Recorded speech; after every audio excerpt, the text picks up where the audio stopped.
is your dependent variable? What is your independent variable on your tester, sir? The time of day that I choose to make the observation. The time of day. So you're manipulating. The cause is the time of day.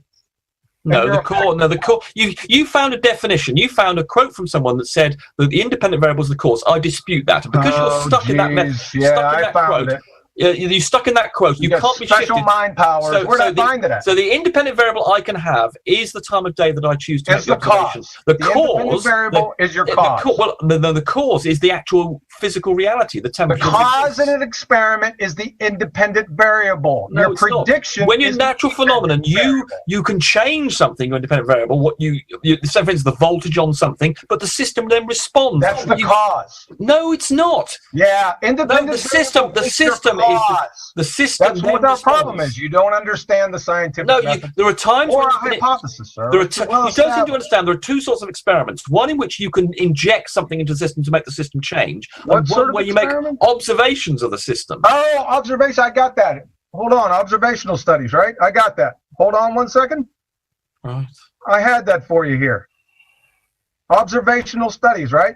There's different types of experiments. So let's go with observational studies. Because that's what you said, correct?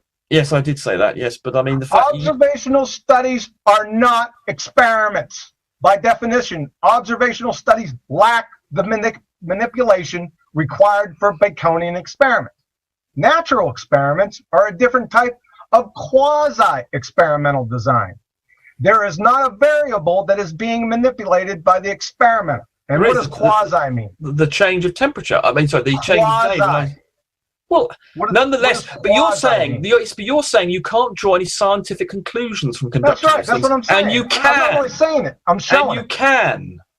I'm showing it. You've obviously read something in your Wikipedia months ago, and you've got fixed on this thing, and you seem to have got stuck in this little rut. And logic and argument, evidence is not my favorite color. Well, that's how do you know that? Because of the way you're talking. Oh, the way I'm talking. You're not approaching this in a logical or scientific way. I'm using the scientific method. No, yes, you're not arguing in a logical or intelligent way. This is the scientific method. Is a logical method. I just gave you a hypothesis. But your conclusion is you can't draw any scientific conclusions. Yes, I can. You don't have a viable independent Okay, let's call it a quasi-experiment. Just for you, we'll indulge you. We'll call it as a quasi-experiment. I believe that can lead us to conclusions. You're saying it doesn't, and that's wrong. Yeah, because quasi means not really. No, it doesn't. It means that, remember, it's a modifier of experiment, the word experiment. Now, if you there's not a variable. It doesn't have an independent variable. It's not a hypothesis. I'm going to stop you both. I'm going to stop you both. We're going nowhere. We are in. No matter what you say, it's semantics. It's not semantics. The scientific method is not semantics. Basically, John, you're trying to say we don't need your opinion. We don't need your opinion. You're a ball earther. We don't need your opinion. I am here as a moderator, and I have to intervene when you're going. Of course, but you're biased. You're going. You don't know what science is. Okay, totally you tell me. Utterly off topic, and everyone agrees. Everyone in the chat agrees. Consensus then. Well, yeah, but I mean, when you've got 100 people who disagree with one person. I don't care what they do. I'm not into consensus. We know that you don't care, and everyone's wrong. You're right. Okay, that's fine.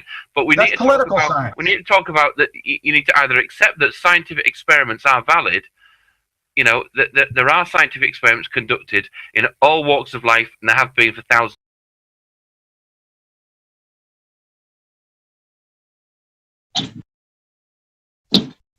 Friends, so if 100 people don't understand that certain propositions are not applicable within the scientific method, then that means that somebody who says that the scientific method applies to particular categories of things is somehow wrong. I hope you all caught that.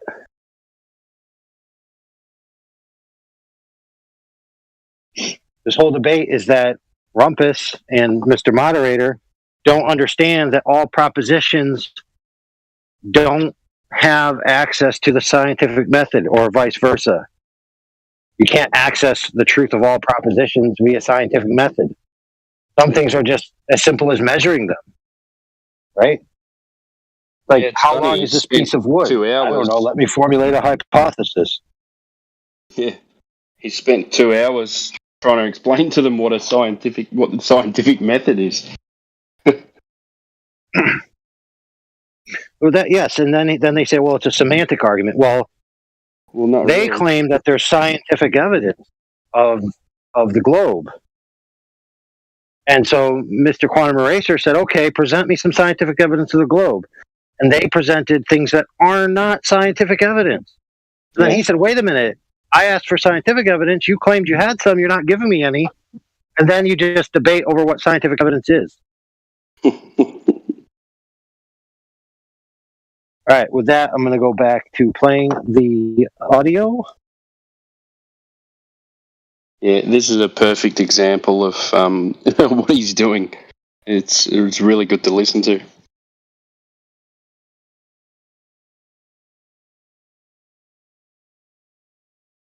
And thousands. Yes, I know that. That's a straw man. And the scientific experiments prove things. That's how we advance as a species. Okay, so you've got to accept that scientific experiments are done. I do accept that scientific experiments are done. Okay, so let's move on to an example of a scientific experiment that proves that the Earth is a flat plate. I just told you there isn't one. You can't formulate. Why don't you try it? Yeah, paper. Give me a scientific hypothesis. Yeah, I mean, paper. He's adamant that you just simply can't do any science on the Earth. And you can't because you can't do it.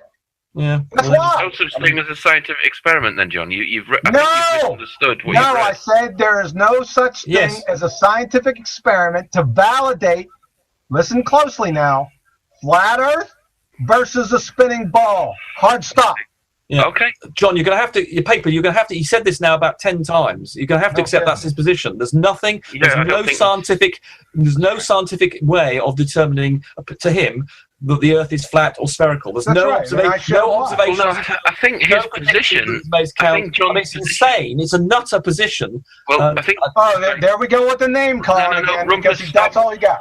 Stop. I think John, I think this is a fair point to make, is that what you said is there is no valid experiment to prove that the Earth is a globe or flat. That's what I said. Or flat.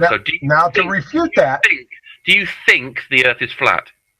Oh, here we go. Didn't we just go back over this before? You said, what do I believe? You believe it's flat because you believe the Bible. The Bible? Yeah, I believe. Yeah, okay. Paper. He's saying he's not prepared to involve science in that debate. He's only going to go via his book. So he's not prepared to say that science can have any opinion. He's eliminating the possibility. Science doesn't have an opinion. It's not alive. And I suspect, and half the reason he doesn't want science to have an opinion, because he knows it would invalidate the flat Earth. So he's trying. So you're reading my mind or something? Well, that's an appeal to motive. Motivation. You don't want science. That's an appeal to motive fallacy. That's an appeal to motive fallacy. It's the only conclusion. No, I mean, not most flat earthers would not resort to the argument. It's a fallacy. It's very desperate. And then here's another fallacy. Argument to popularity. I'm going to mute you both in 5 seconds. I'm going to tell you something now. We've got an argument here, a debate here, that is based on two entirely separate levels. One is based on religion. One is based on... No, it's not. No, yes. Whose religion? Your religion. John. No, it's your religion and his religion. It's called materialism. No, you believe in the religion of the Bible. You believe in the word. No, that's not religion. I already told you that. No, it is a religion. No, it's not. The basic tenet of a religion is belief without evidence. I can prove there is a creator. Okay, can you prove the Earth is flat? I just told you that scientifically I can't. Yeah, Paper, he's made this very, very clear that science cannot comment on the flatness or sphericalness of the Earth. He said this many times. This entire debate is totally invalid. Yes, indeed. He's not prepared to go in empirical argument or evidence. Because there is none. It's irrelevant. Offer one when there is so it doesn't matter what arguments I make, what empirical evidence I offer him. Yeah, you can show it. I just asked you to show empirical evidence. I want you to observe a phenomenon, construct a hypothesis. You know the scientific method. You know that? So, and he's not prepared. He doesn't believe it. He thinks it's conceptually impossible to present. Oh, he's done that already, right? Scientific. Well, he's given many examples of measurements that's been made. The so-called pendulum. I just destroyed all those. There is no independent variable. No, you didn't destroy them, John. You gave your opinion, John. You didn't destroy them. No, I showed you. what an independent variable is and its function. I mean, John, this is incredible. How many times do I need to John, on a flat Earth, the Foucault pendulum will behave one way. On a spherical Earth, it will behave another. That is evidence. I mean, for goodness sake. Yes, that's the cause. The latitude is the cause of the Foucault pendulum. Yep, you said that. I think a better debate would be someone like Rumpus against someone who is interested in science, like a pseudoscientist, like he is. No. Someone who thinks the Earth is flat but isn't driven by religion. I think that would be a more valid. Your religion. Well, what about your religion, materialism? Do you know that has been falsified? By definition, science isn't a religion. Materialism and realism, the basis of your religion, sir, has been falsified by quantum mechanics. It's called non-locality. So you believe in quantum mechanics? Quantum mechanics is a science. Oh yeah, it's okay. So you believe in that? I don't need to believe in it. It has thousands of experiments to validate it. You spent the first 3/4 of an hour of this thing going on about quantum mechanics. That's right. So you believe in it? I don't need to believe in it. It's science. Real science. You don't believe in it? It's real.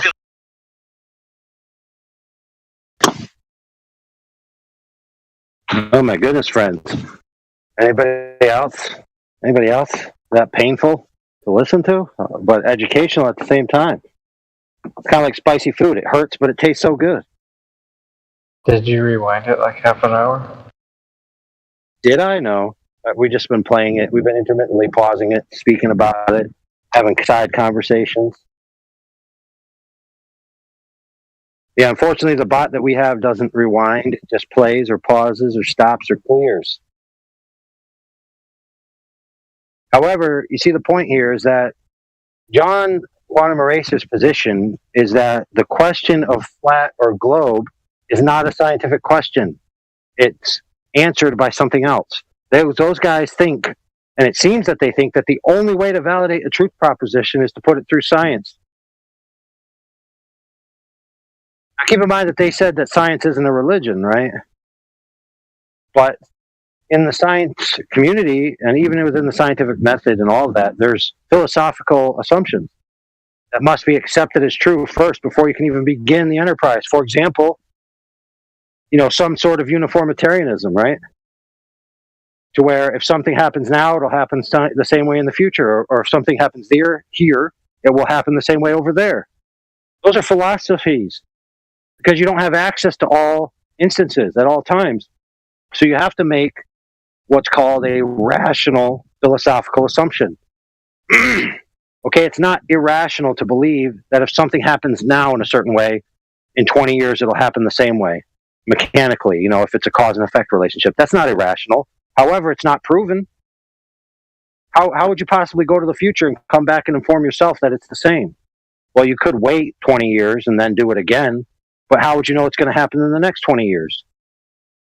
Regardless, there's assumptions. Philosophy. The underpinning of science does have philosophical basis, right? So based on your philosophical predisposition, you're going to interpret scientific evidence or even observations in different ways. Now, we all know this because we've researched all of these crazy people that came up with a lot of these ideas, and we've seen by their own admission that they had a turning point based on certain evidences that was presented to them, and they chose one path over the other by their own admission based on philosophy, that they didn't like the idea that the Earth was at the center of the universe. That's what some of them said, point blank. A favored position in the universe is intolerable. Exact quote. Now, how in the earth, right, could you possibly scientifically validate what's intolerable? It's just a predisposition, an opinion, a philosophy, a choice, a taste. Right? Obviously. The problem with people like Rumpus is they think that science is the only truth that there is. Because as Quantum Eraser accurately described them, they have a religious predisposition to materialism, where all effects must have a material causation. Right? Let me, ponder that for a short pause while I pull up a quote here that I'm going to read to you, which validates what I'm saying. Do you know about these quotes, George Lucas? Do you know what he's talking about and who they're from?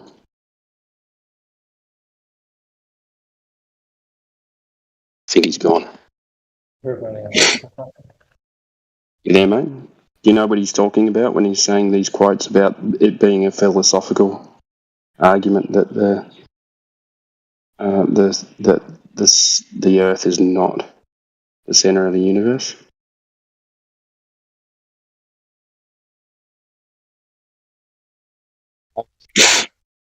I'm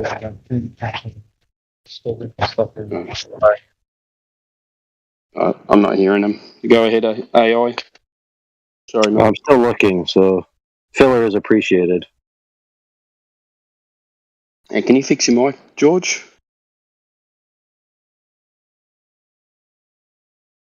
Oh, I found it, but I gotta post it now. So give me a second. All right.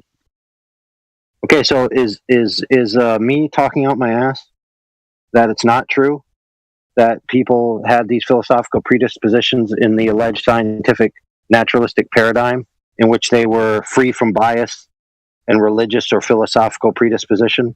Okay, so am I just making that up? No. Okay, so let me post this here. Hopefully I'm in the right channel here. Blah, blah, blah. Okay, so I just posted this. All right, you ready? Here it goes. I titled this Commitment to Materialism, right? So here's the quote. Our willingness to accept scientific claims that are against common sense is the key to an understanding of the real struggle between science and the supernatural. We take the side of science in spite of the patent absurdity of some of its constructs, in spite of its failure to fulfill many of its extravagant promises about health and life, in spite of the tolerance of the scientific community for unsubstantiated just so stories, because we have a prior commitment, a commitment to materialism. It is not the case that the methods and institutions of science somehow compel us to accept a material explanation of the phenomenal world, but on the contrary, that we are forced by an a priori adherence to material causes to create an apparatus of investigation and a set of concepts that produce material explanations, no matter how counterintuitive, no matter how mystifying to the uninitiated. Moreover, that materialism is absolute, for we cannot allow a divine foot in the door.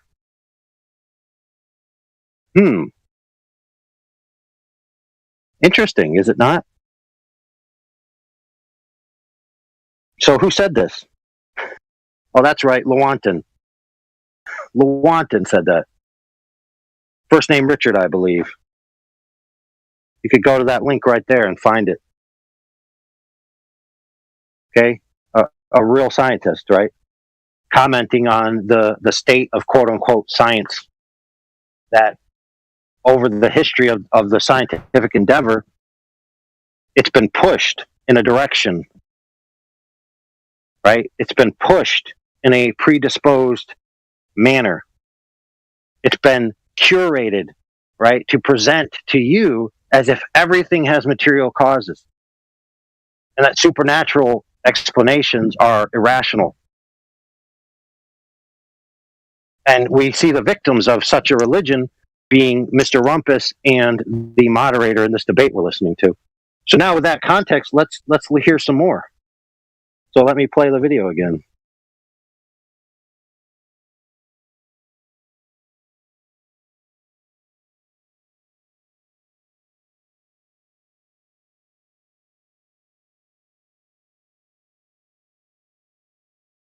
Science. Quantum mechanics is real science. That's correct. I see. And why is it? Because of the experiments. And Newtonian physics and observations and things that can be replicated in the lab is not real science. Well, Newtonian mechanics was falsified by quantum mechanics, sir. No, you watched one video and he. There he goes again. Hold on, it's my turn to talk. It's my turn to talk. It's my turn to talk. It's my turn to talk. He showed. No, it's not your turn. It is my turn. You've been speaking far more than I have in the last half an hour. Far more. It's my turn to talk. No, I gave you some of my time, sir. No, you didn't. No, you've been speaking far more than I have. I've had. Yeah, we're done with this debate. Hold on. We're done with this debate. So he showed a video. You don't even know what science is. He showed his last point. Can I just make I believe we are done with this Okay, debate. Last point. He showed a video the other day. You don't have a point. The other day, where this chap said that Newtonian physics was in there, and all he was saying was that it was being superseded by quantum mechanics, but he wasn't disputing the Newtonian mechanics works, because of course the quantum mechanics situation approximates the Newtonian one at the macro scale. It doesn't approximate it. So Newtonian mechanics does work, and this lecturer would not. Hold on, I would like a few seconds to speak. And this professor who was lecturing at the, I can't remember what it's now in a video, he was not going, if I had been able to approach him and I asked him, does Newtonian mechanics work or not, at the macro scale, he would have said yes. And it's been proved. I mean, the mere fact that we send things to Pluto, which rely on Newtonian mechanics, and any number of other things, show that Newtonian mechanics works at the macro scale. Begging the question, fallacy on steroids. So, Newtonian... You're a nutter. You are A1 bonkers. Newtonian mechanics. Yeah, call me names, because that's all you got. So... It's bonkers. So, Professor Shanker, the professor of physics at Yale. All right, so today we're going to shoot down Newtonian mechanics. We're like the press. We build somebody up only to destroy them. Same professor. Yes, First, I want to tell you what goes wrong. First, I want to tell you what goes wrong with Newtonian mechanics. At the nanoscale, we know that quantum mechanics... The double-slit experiment is a problem. That's what puts the nail in the coffin for Newtonian physics. And yet... So that means your syllogism is, all that means is that Newtonian mechanics is true, right? It's a very good approximation at macro I think we're done with this discussion because Newtonian I've already mechanics is an proved my point. approximation, John. It's not an approximation. No, it is an approximation. It's a very, very, very, very good approximation. Oh, very, very, very support it. Yes, at the macroscopic level, it is a very good approximation. Support it. Support your claim. The fact that pendulums work exactly as predicted, and that ballistics work as you need an independent variable to predict something. They work as predicted. I mean, that's why when you fire... So does Nostradamus predict stuff. I can predict the Super Bowl next year. Is that a scientific prediction? When you fire a shell out of a cannon, John, it doesn't fly off behind you. Oh, here we go again. I dealt with this last time. It follows a ballistic path, which is predicted by Newtonian mechanics. It works. It works in everyday life. We've never found a situation where at the macro scale, Newtonian mechanics doesn't work. It's been shown again and again to be true. Okay. The laws of physics are always quantum mechanical laws. You don't have separate laws for big and small things. Which approximates Newtonian laws. The real question is, how do these very same laws, when applied to big things, by big things I mean the things you see in daily life, here's the kicker, give the impression the world is Newtonian. Because the mathematical equations reduce to the Newtonian physics. Mathematics is not physics, sir. The mathematics behind quantum mechanics reduces to the Newtonian approximations at the macro scale. It's very mathematics is not physics, John. You just destroyed your opinion. I think we're down here, sirs. This guy's a nutter on steroids, isn't he? He's absolutely That's all he can do is call me names, because that's all he's got things left. On the macroscopic scale, John, in everyday life, the big things that we take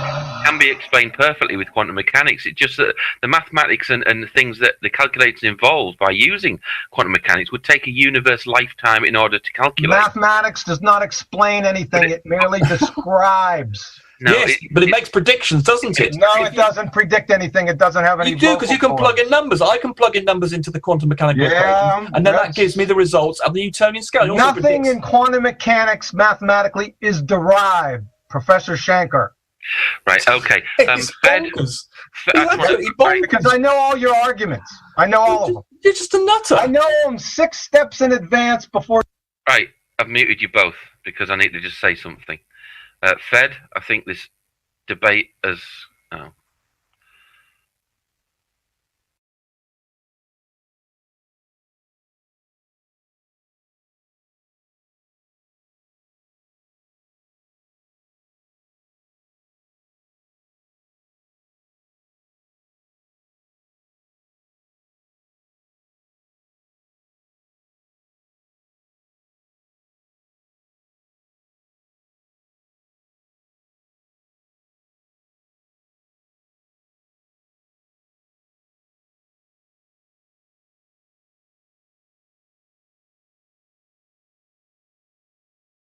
All right, that was the end of the recording, my friends.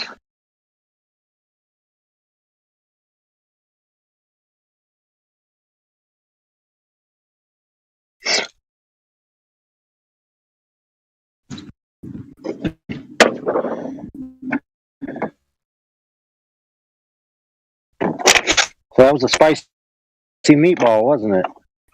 Oh yeah, spicy.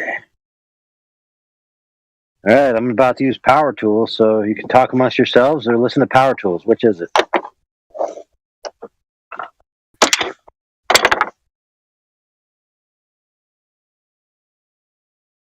All right, I'll mute. Already using them, mate. So if you want to hear mine, you can too. Oh yeah, there you go. You want to hear the power tools? Is that what you're trying to say? Yeah, I just packed mine up.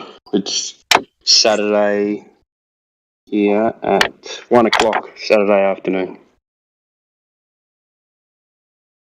In the future.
Yeah, my only point of the sun was you guys asked, like, how does it work? Like, I don't think anybody knows. We can tell you its path, what it appears to take, maybe from one location, but from multiple locations, it becomes more uncertain where it is. I mean, it's within a range, you know, like it's not like way off, but it's off a little bit. So it's hard to draw conclusions when you, with a certainty, geometrically position where it is at all. This is in the gold model. So people have done this in AutoCAD. Seriously, people have like taken went to time and date in SunCalc and took those elevation angles and tried to intersect at where they said the sun was supposed to be, and they could never get it to work in AutoCAD, which is like 8-digit precision. What about like the moon? The moon? Yeah. I don't know. You don't know? I don't fucking know, man. Hey, these are things we can never really know the true causes or what they do. They're intangible to us. All we can do is look at them. But there's an explanation to it already. I mean, but they're not really scientific explanations. They are, actually. So why are they better than the stories that they were told, what the moon and sun were before? Why are those worse stories?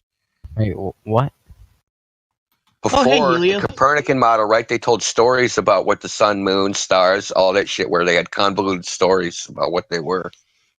So why is that any different? They They couldn't touch the sun.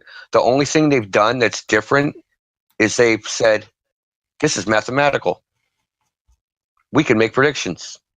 Our story's right because we can make predictions because we've attached to the variables, we've attached names, places, things called physics. There's a guy named Oliver Heaviside, and he was a self-taught mathematician. He invented vector analysis, and he tells it. He starts one of his books with this little story. Says it was once a joke upon a mathematician when he took his symbols for realities as S for the sun and M for the moon, meaning the variables and equations are not the realities.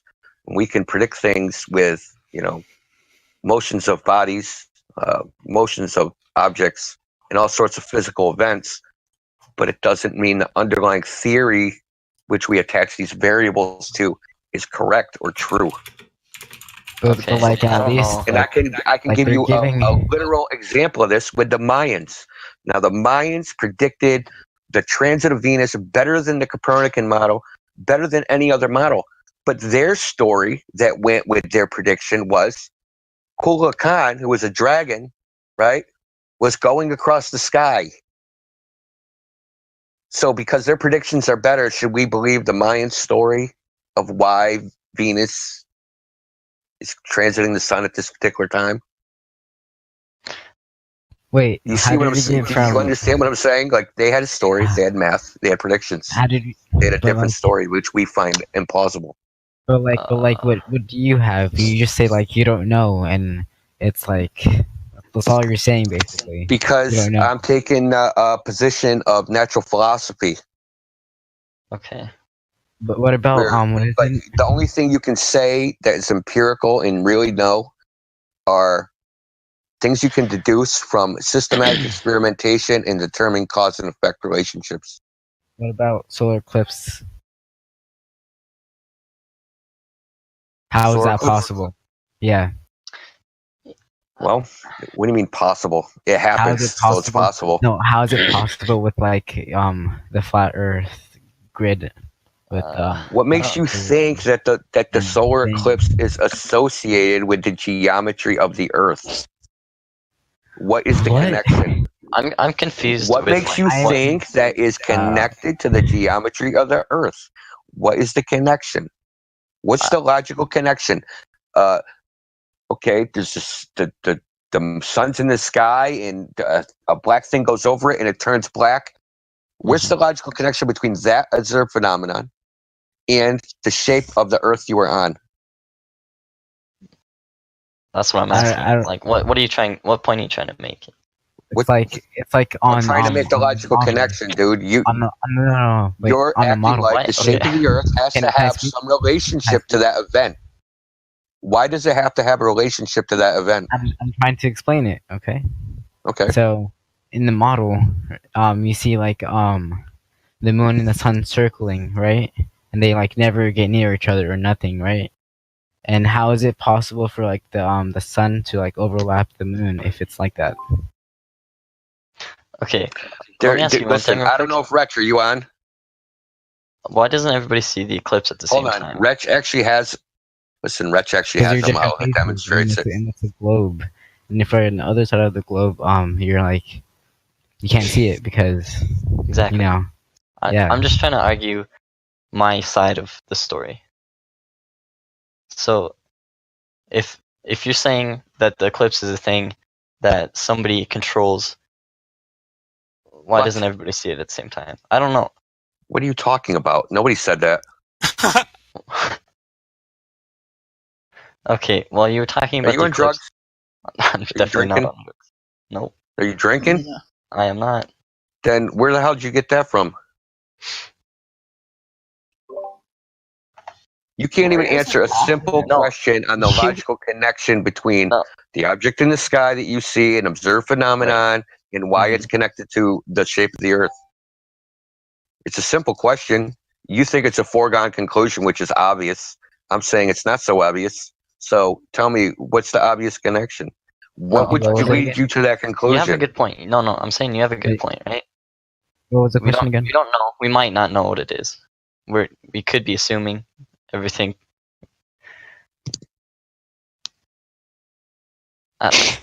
Listen, do you think? Listen, even Copernicus, right, wrote, "We can never attain the true cause." If anyone wants to talk, we can pause it. We Just can jump only in. make models and make predictions of past and future events. Mm-hmm. Okay, so even he said that, and you're talking about the Copernican model.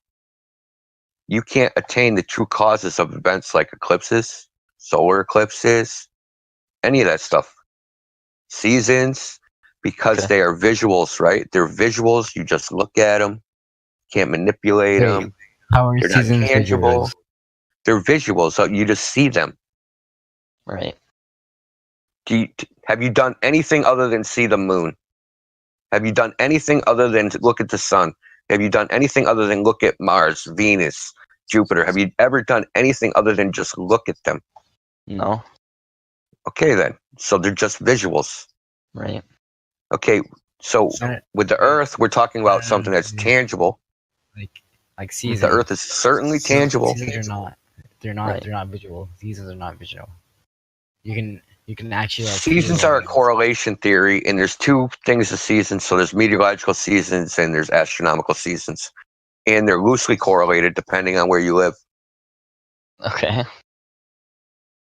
So meteorological seasons lag what's called the astronomical seasons by some amount. Could be 2 months, could be 3 months. It depends on your climate. So there's a loose correlation there. Right. It's attributed to the tilt of the Earth, but that's probably in doubt because it could also be the length of day. So the exposure to sunlight, the angle of the sun is irrelevant if the day is 3 hours longer, right? So saying it's the tilt and it's the angle that the sun hits the Earth, how is that proven if the sun is actually in the sky for 3 more hours?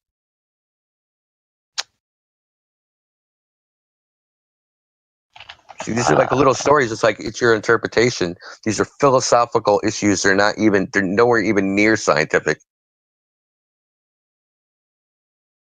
But to get to the matter, the real crux of the matter is what's the shape of the Earth, right? It's not even a science question. It's only a question of measurement. Just like what's the shape of your table? What's the shape of your house? What's the shape of your head? Right? You don't need a scientific theory for that, do you? Well, because what's the shape of my table? Well, we come up with this theory. Well, we know. Right? That's different because it's different, right? We know the shape of my head. It's different than science. It's different than science because it's a different type of question. It's a what is this question? It's not a why is this question. Okay. So we can do that with the Earth. We can solve this what is question by just measuring it directly without appealing to theories and hypotheses and just say, hey, let's take a tape measure and figure it out. Mm-hmm. People have like. So we've done that. That's what I don't think you get. We've done that. Measured it, and like people don't do. We've measured significant portions over large bodies of water, and there's no measured curve. Multiple times in multiple countries by multiple people using multiple methods. Okay. Well, I think that there's no measured. Well, no, there's measured curvature.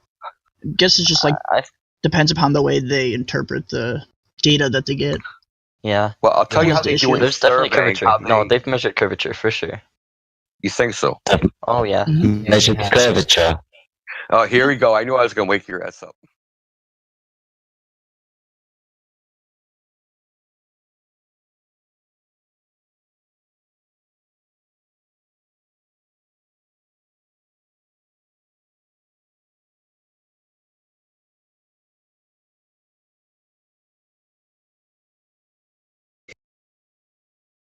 So, friends, in light of the debate that we just heard, in light of what we just heard there, even Copernicus recognizes that the true causes of visual phenomena in this regard weren't accessible to the scientific method to validate the cause. He said, in his own words, the true causes cannot be known.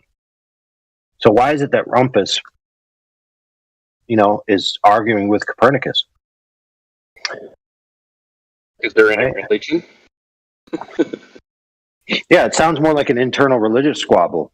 where they need to separate into different denominations. Yeah.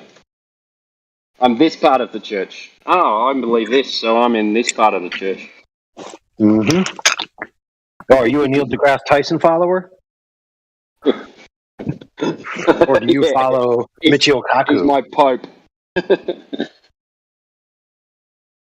Yeah, the letters of Michio Kaku to the church. Hither or not, I agree or disagree with Mr. Neil deGrasse Tyson is neither here nor there. The world remains a globe, regardless of our small differences. Set aside these differences, my brethren, and unify in one glorious purpose, that we already know the earth is a globe. Therefore, the earth is a globe. It's hilarious. Thus it is written, so let it be done. How do you prove the earth is spinning? You change latitude. What?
So if any of you guys aren't aware of the players, Rumpus from the debate earlier, his highest notes that he's hit, or his greatest moments, are one, with sufficient refraction and a powerful enough telescope, I could see my own ass around the curve of the earth.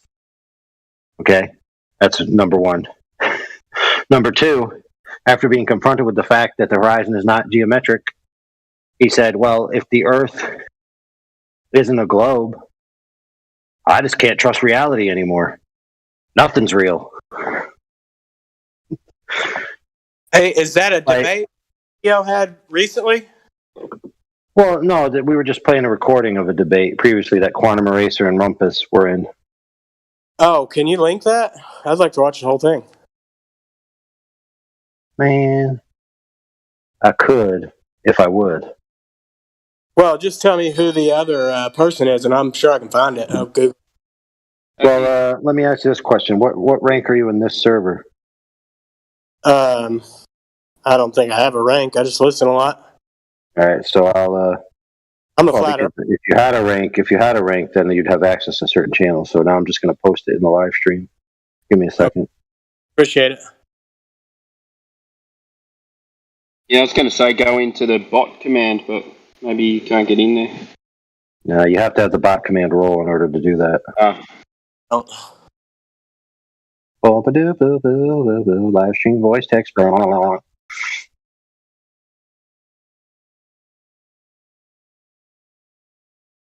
heck? What's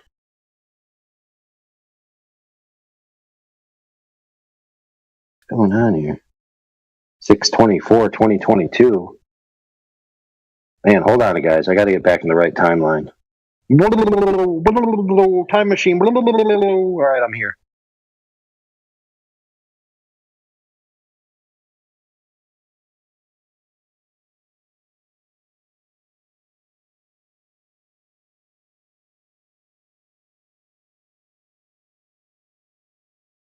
Speaking before, was that Voya? Voya? Yeah. How you going?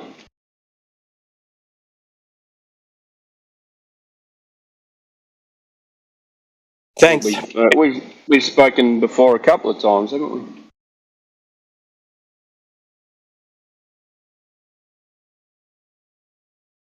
I sound like every other Australian you've ever spoken to. So. All right, I posted that for you, bro.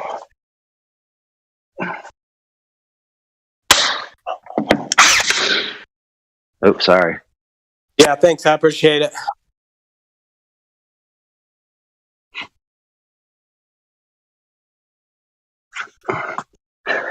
The Globers on the run. They're trying to have some fun, but they are all done. The flat Earth has won.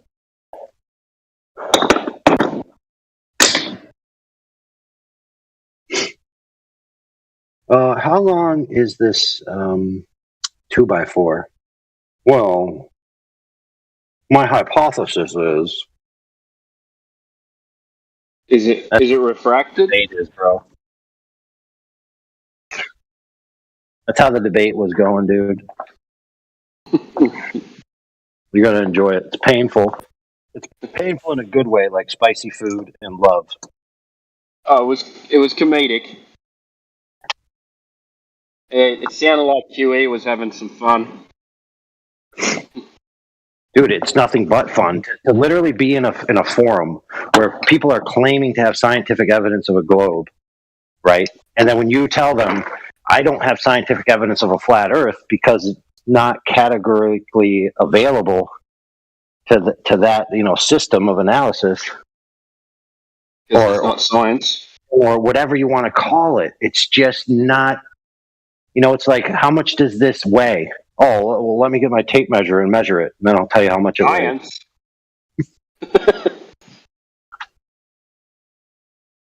Tape measure and see how much it weighs.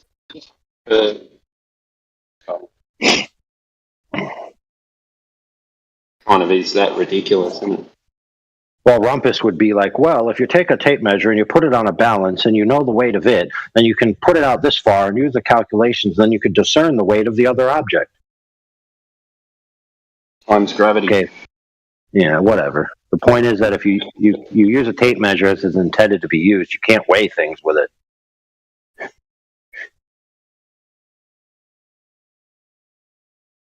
The problem is, did you hear them at the end? They were all saying that QE was nuts. Yeah, you're all fucking nuts because you're not listening to what he's saying. He's making a 100% valid point. Right, but in their worldview, he is not, in a sense, because in their worldview, the only things that can be known are things that are science. So if you make any claim, they assume it must be able to be science. But the way they were using science was fucking stupid. Yeah, of course, but if you say this proposition can't be validated by science, and neither can the other proposition, what they heard is that no truth can be known. Truth itself cannot be known. That's what they were hearing, which is kind of nutty in a way. Yeah, if you're not listening to what he's actually saying, it would sound nutty. Or if you're that far removed from reality, and because they're looking at him like he's denying science because they say science and he's saying it's not science. They say, but it's science. Science. Every second word was science. Yeah, like for example, what color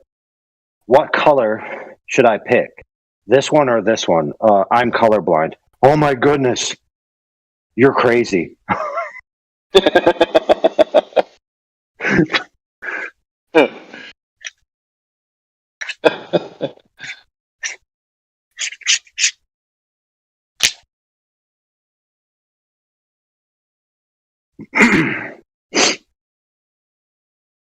Do I look fat in this dress? Well, my hypothesis is. Whew. What are you building? Try to answer that one scientifically and see how far you get. Yeah. What are you making? Making yourself a bed in the doghouse. That's what you'd be making.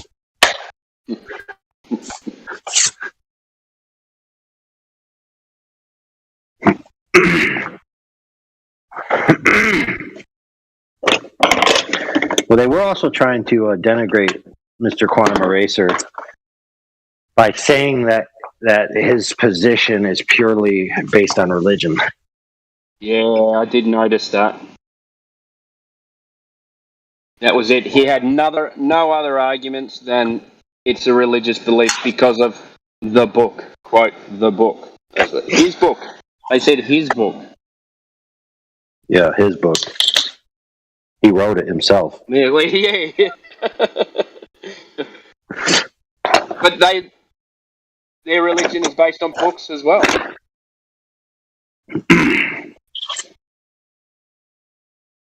Yeah, that's why it's hilarious.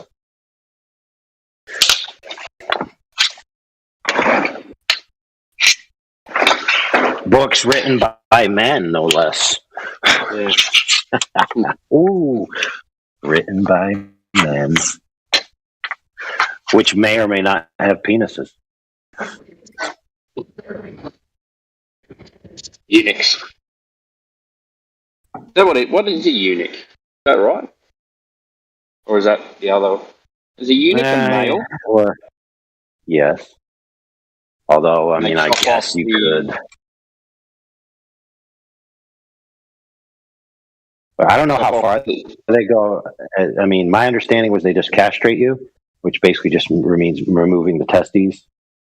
But so is that the same as a if you really want to? Yeah, well, look, if you really want to be safe, like you don't want them doing any hanky-panky with your lady, right? Like as they're your slaves and they're taking care of your house while you're gone. Like I guess it would behoove you to chop it all off. That way, there's no chance. But then, how do they urinate? Dude, how do women urinate? They better cut off my That's right, dude. How do they urinate? He goes. So the way it works, friend, is boys have a wiener and girls have a quantum entangled debt matrix.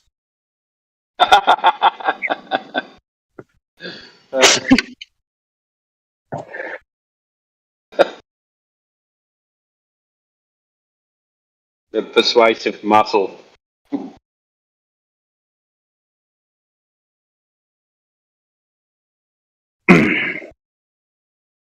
Muscle group. Yeah.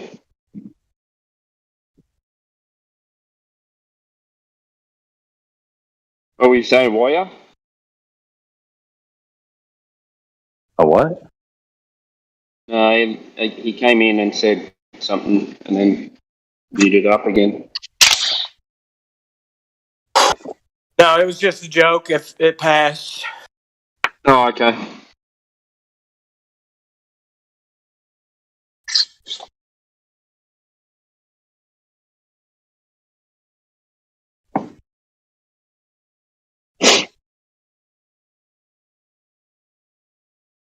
One sure way to get a conversation going is for one of us to pretend we're a Glober using an unfamiliar accent, and then for another one of us to talk to that person. And then spontaneously, all of the other flat earthers will show up to interrupt you.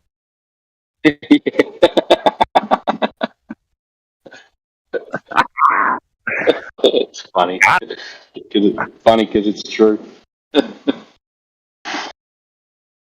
like everyone's listening on YouTube, and then all of a sudden a Glover comes in and you say ding, ding, ding, ding, ding, ding. My turn.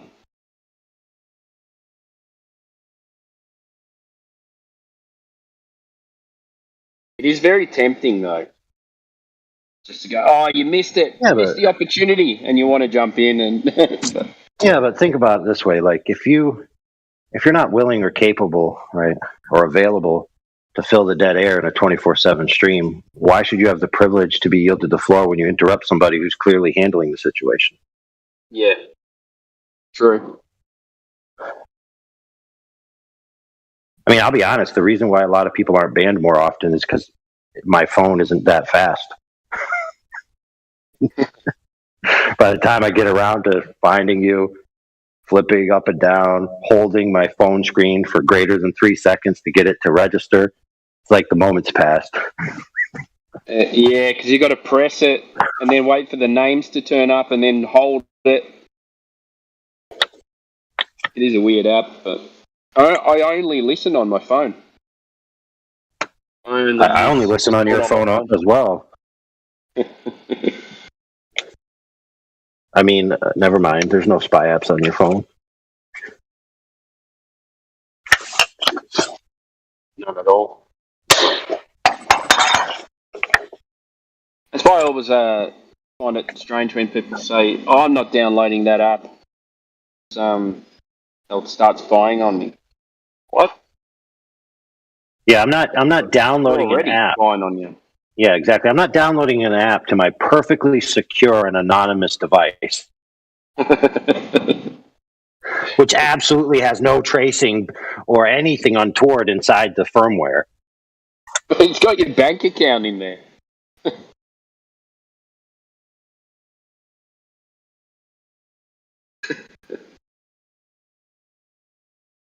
I'm not downloading this app, but they know what my bank account details are. Yeah, or for example, like if you're an iPhone user, you have the iMessage matrix that collects, right, serializes, and distributes your text messages that go through the system. Yeah. Right, and they own, right, that matrix of encryption. Now you could argue, well, they're giving me a key and they can't access it, yada yada yada. Now, just go back and study the history of cryptography, and you'll quickly soon realize that they released packets of cryptographic technologies that are ancient history compared to what is top secret. So it's like, I mean, whatever. It's a game. It always boils down to, like, if you think nobody could possibly listen to you on a device that literally has the brand name of the servers in which they distribute the information, and you tell yourself it's impossible for them to read my data, I mean, come on. You're delusional. Unrealistic. Yeah. But they're listening to you in your house, even when you're not on the device. It's listening anyway.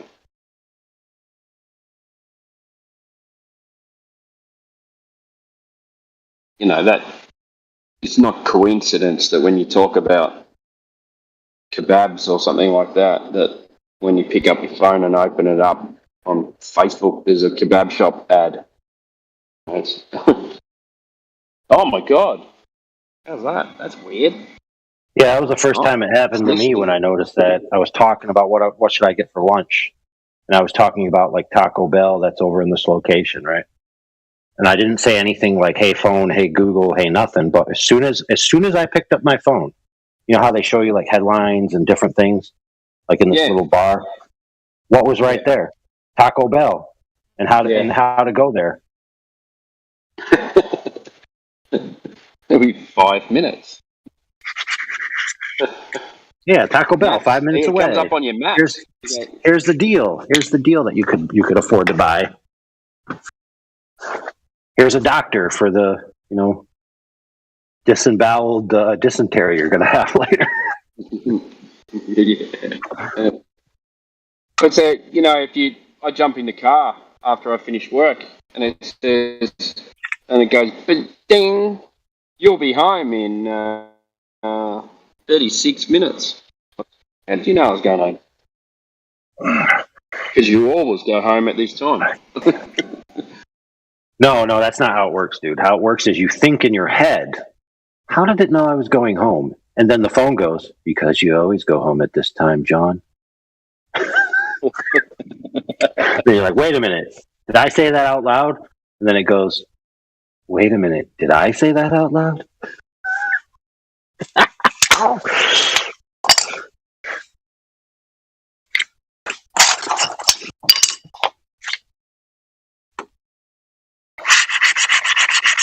Listen to me sending stuff. That is what your punishment is for not talking. What are you building? I'm trimming out the baseboard of the church. We just put in a new floor. And now that I've said that I are a we and a member of this church, therefore any of my claims are automatically invalidated in perpetuity and ad infinitum retroactively. So in other words, if I have any faith-based proposition paradigms that I hold to be true, then I can't possibly have any truth claims whatsoever, right? So dismissed, right? So I have, self-professed faith-based positions about certain things, right? And that means that all my claims are false, correct?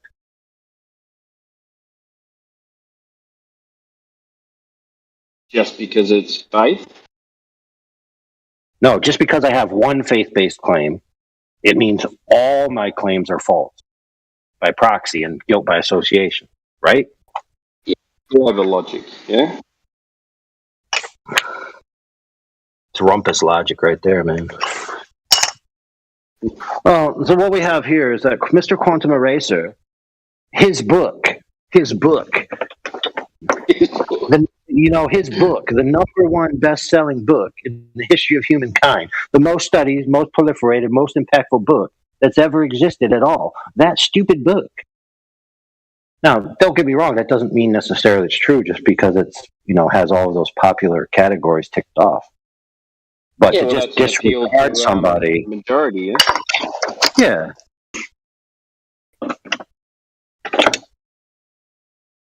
Versus rumpus, right? So Mr. Quantum Eraser says the book says it's flat. I believe the book's from the creator. I believe I have scientific proof for the creator.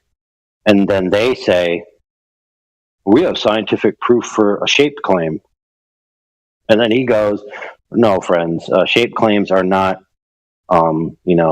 accessible by the scientific method. And they go, oh my goodness, you're crazy. Wow. Very, very well reasoned debate. It's them bringing up refraction is kind of weird as well. Like, yeah, okay, it's refracted. Yep. So what?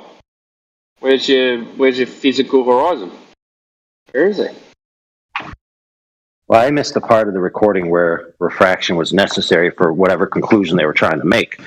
Because from what I saw, both parties agreed that refraction exists in reality.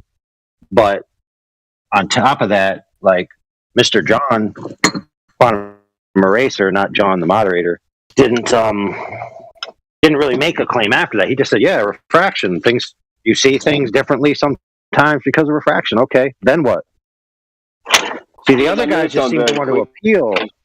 Yeah, they just wanted to appeal the refraction exists, but then, so if the globe is true, refraction would exist, since refraction has to do with light, which is a separate topic.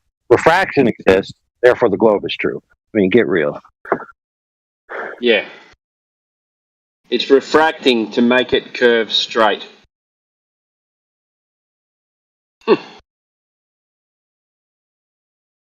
So when in their logic is it refracting? So it's refracting for them when you can see too far, but when it looks like it's curving, it's not refracting. So when do they know it's refracting and when it's not refracting? In their heads. They don't really have an answer for it, do they?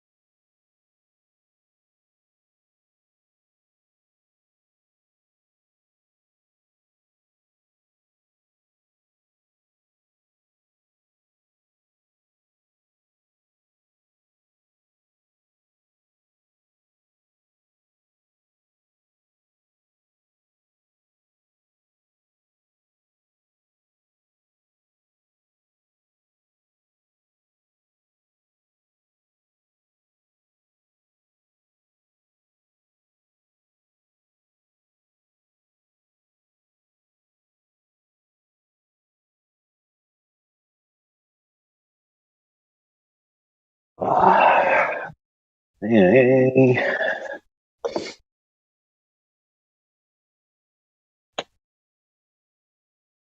When the evil flatties attack, Matthew learns is there to have your back. I'm just picking on Matthew because somebody wrote it in there that he likes to show up to help a Globie out.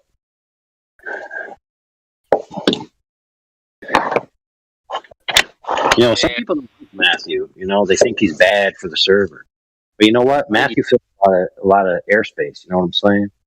And he's a great. Even though the conversation's very repetitive, it's still, if someone's new to it and they come in when he's here, they'll go, "Oh, wait a minute, what? It's all assumptions." Absolutely, and that's the best way to deal with him is get him to admit practically everything's assumptions, everything's faith-based, everything's just defending a philosophical paradigm, and he has no real evidence or prime evidence or first-order evidence, right? You do that well. He's a great expositionary tool, and he loves. To be fair, he enjoys being here. He has fun. We have fun. He's a nice guy. He's very respectful. So. Yeah, we gotta get more in tune with understanding how to use people for our own benefit and then throw them away like an old tin can, and then recycle them. Yeah, but not just throw them away. Exactly, not just throw them away in a landfill. Throw them away and then recycle them for the next time. It's like a lot of us here, we like to speak up and we like to interject and we like to say our point, but a lot of times there's missed opportunities because we're like upset with people for something. It's like, oh, you're a Glober and I don't like that you're here. I mean, I don't know, whatever. This is just kind of like some housekeeping, like. Yeah, almost every Glober. You're invading my space or something, Like. Yeah, almost every Glober, unless they're completely irrational and just talking over you constantly and making it unlistenable, right? They're useful for the purpose of the server, which is to elucidate the flat Earth proposition in contrast to the globe Earth proposition. Like what happened in this debate we listened to, where Quantum Eraser basically had those two guys falling over themselves in essentially self-imposed retardation about what propositions can or can't be proven by certain means of inquiry.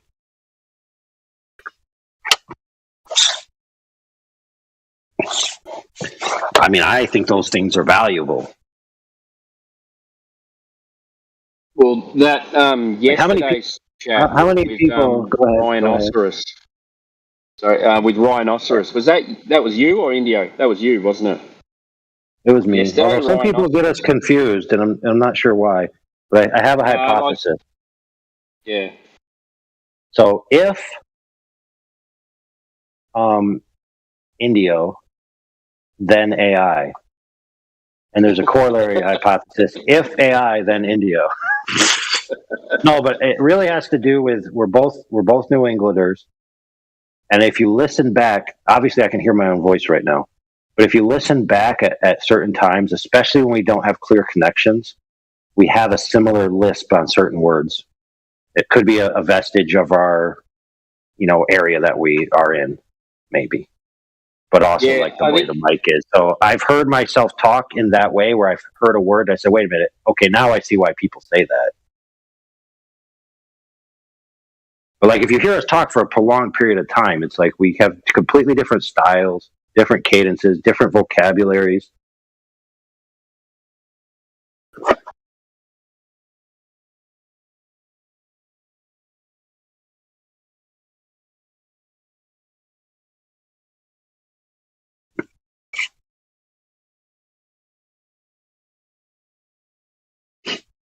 Plus, we've both been in the room at the same time. But then again, that was only our avatars.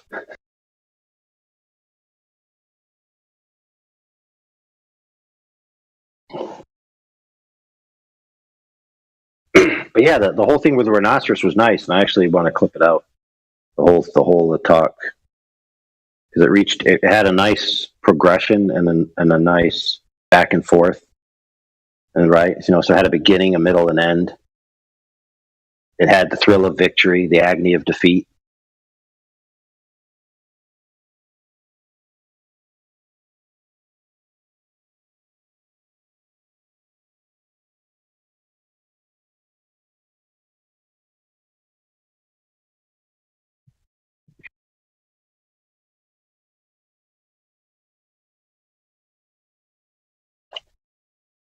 Doobie doobie doo. Kim. Chi. All right, let's see who else. I'm here. I'm just listening.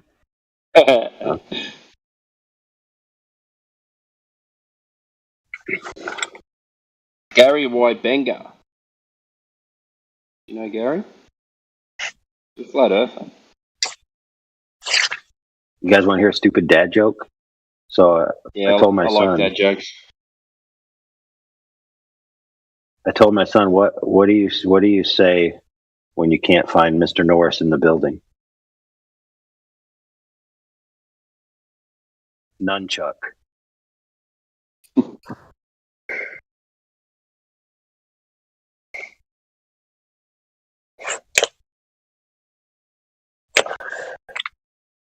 All right, Kim, tell us a stupid dad joke. I have a stupid dad joke. My dad is Rumpus.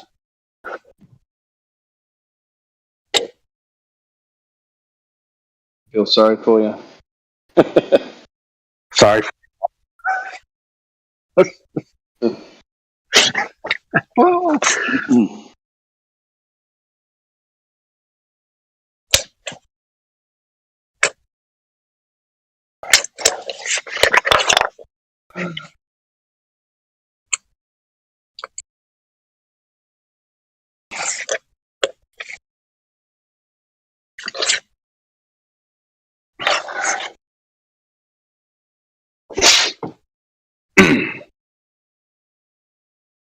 I'll be back. All right, I'll have you know I won like third place in the worst mic discipline / quality vote. Third place is pretty good. Did we end up giving number 1 to Elijah? I mean, to be honest, only number 2 and 3 were available for voting, since Elijah was incumbent. So the other one's God Rockin', maybe? Or Sunny. Yeah, but that's no. But see, they usually have good quality mics. I don't know. I think Orion's pretty horrible. Like if there's 3 parts to him talking, one is absolutely unlistenable. It's just dead air. Then it's garbled, robotic, and then it's normal. It's like as he's walking through his house, he's getting further away from his Wi-Fi and then going back towards his Wi-Fi or something. That's the way it feels.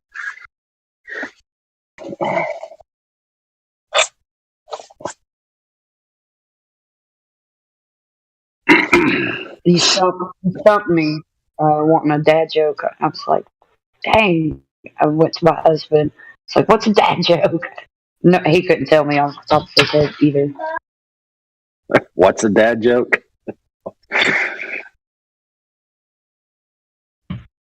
Yeah, I was going to cheat.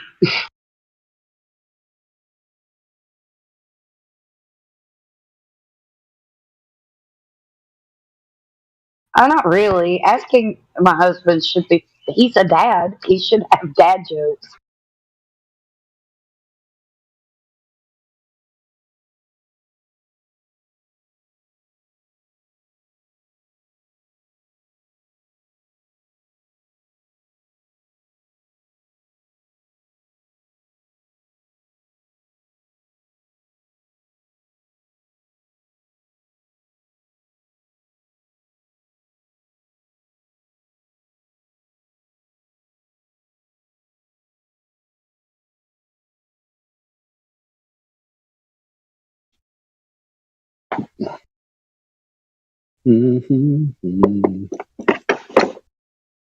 Kim, we're going to do the altruism test on you.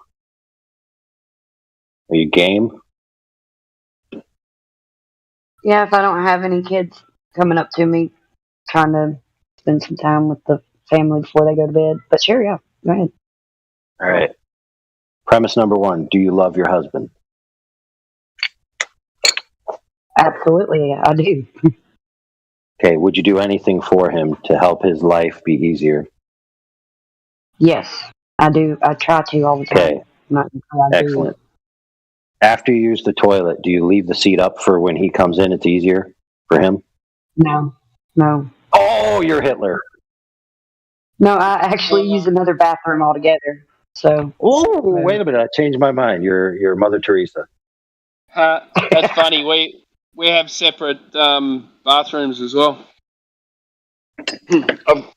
I'm the only male in the house, so I've got my own.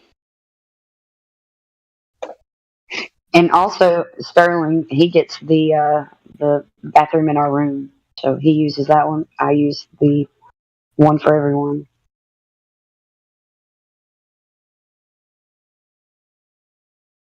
All right. So in your household, do you guys regularly use the bathroom simultaneously, like in the same room? Like one person's brushing their teeth, one person's taking a shower, one person's using the toilet. We have, but not normally. No. So I had some friends from Europe, right, who were not exchange students, but like whatever it's called, foreign to the college, and they were mesmerized that the average American household has multiple bathrooms. They're like, what's going on here? What do you need multiple bathrooms for? And I'm like, so you can use the bathroom while somebody else is using the bathroom. And they're like, well, I mean, you could just use the same one and just take turns or use it simultaneously. Just like a cultural thing. It's pretty interesting, though. Yeah. My wife won't even let me in the bathroom if she's brushing her teeth. Well, yeah, I mean, I wouldn't want my bristles crop dusted.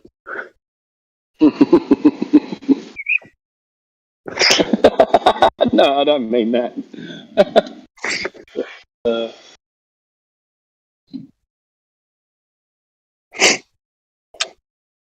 Well, we don't normally have toilets in our bathrooms. We have a separate room. Yeah, most of the time. So you have a powder room with a toilet and a basin, and then you have your bathrooms, which don't have. Some do, but most of the time. So I do renovations. I build houses and stuff, and most people are getting away from having a toilet in their bathroom. Yeah. Our house doesn't. We just have separate toilet rooms, and then shower, the bath, and basin in the other room. I mean, it's kind of rational. I like that better. So having everything in one room is just economical. It's cheaper to build. Yeah.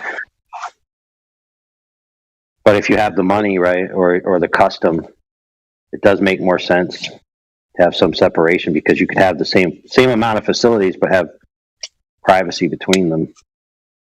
Yeah, that's right. Yeah, because I built the house myself, so. What I want in my house, like when I build one, is I want like a pool that's outside. You swim down in it, go down deep, and then come up the other side and you're in the house. When you come home after a long day, right, you can just dump right in the water, come out the other side, and be refreshed. Like James Bond. Yeah, exactly. Or Hugh Hefner. Depends which way you want to go. I will submit to people that having something like that is way better than having like a supercar. If you had a choice between, do I want a really awesome pool entry into my house or do I want a supercar that I can't really use that often? But it'd be a saltwater pool. I've always thought of supercars being useless.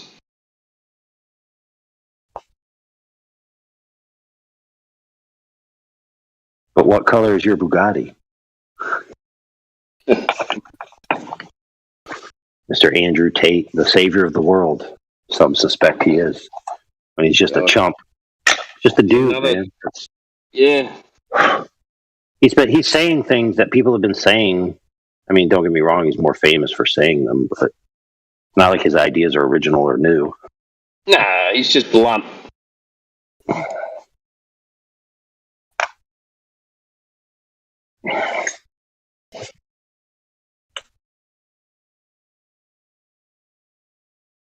Some of the things he says are, you know, they hold a lot of merit. The demasculization of men, pretty horrible thing.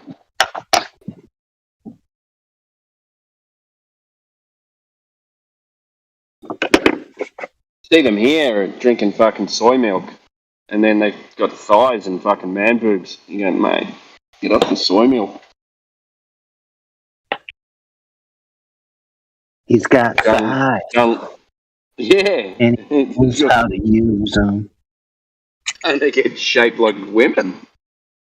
Go and exercise. Go and lift some weights or something. You know, get some testosterone. It'll calm you down as well. Testosterone is the evil liquid that drips out of the lobotomy that they have connected to Satan's frontal lobe at the Vatican.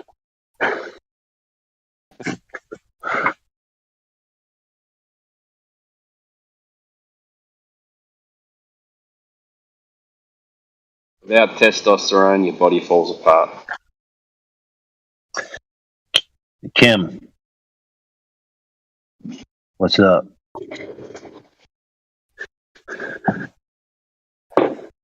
Kim, I know you're a busy lady, but technically it's supposed to be ladies' night whenever ladies want to have it on Friday. So if you have an idea or a concept or the willingness to do anything on Friday, the time slot's available to you. Well, we've got my stepdaughter here, and we don't hardly ever get her because she's in school. So yeah, gotcha. My bad. No, I'm not saying. Look, Kim, get real now. I said when you're available.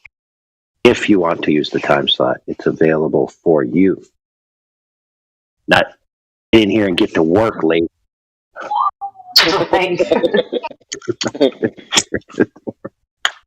Do you have to avoid the flat Earth topic in her presence, maybe?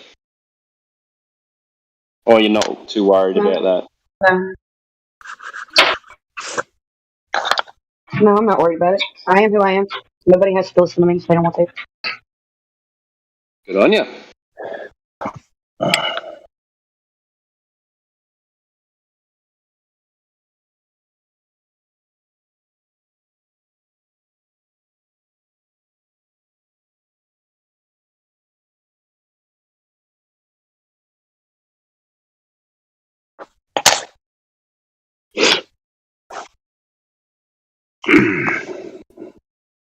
Now, Kim, as creative as you are, okay, being way more creative than the other guy who was just speaking, right? Thanks. Just kidding. You can make a ladies' night where you don't even have to really be present, right? You could curate the content ahead of time in your leisure, right? Have it prepared with some type of structure, and then just drop it, and then let it, evolve from there.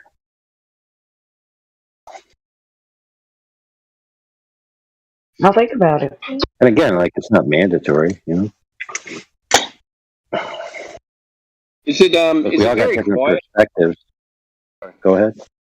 I was going to say, is it very quiet for a Friday night? Or you guys got a public holiday? It is this. Okay, so this is a holiday weekend in the United States, right? And we all know that the United States is carrying the weight around here for the server. Yeah, of course. Well, I mean, look, it used to be there was 3 major time zones of representation, and the people would come and go based on that window of opportunity. So we almost always had content and very few lulls. But now the time zone split is only 2 or 1.5. So a lot of people in the same time zone have to be responsible for multiple, let's just call them shifts for lack of a better term, even though it's supposed to be organic where you just show up when you feel like it. But usually in the past, people would show up during their time zone split because that's when they were available. So we were kind of spoiled with natural content that was just always present because of the diversity of time zones.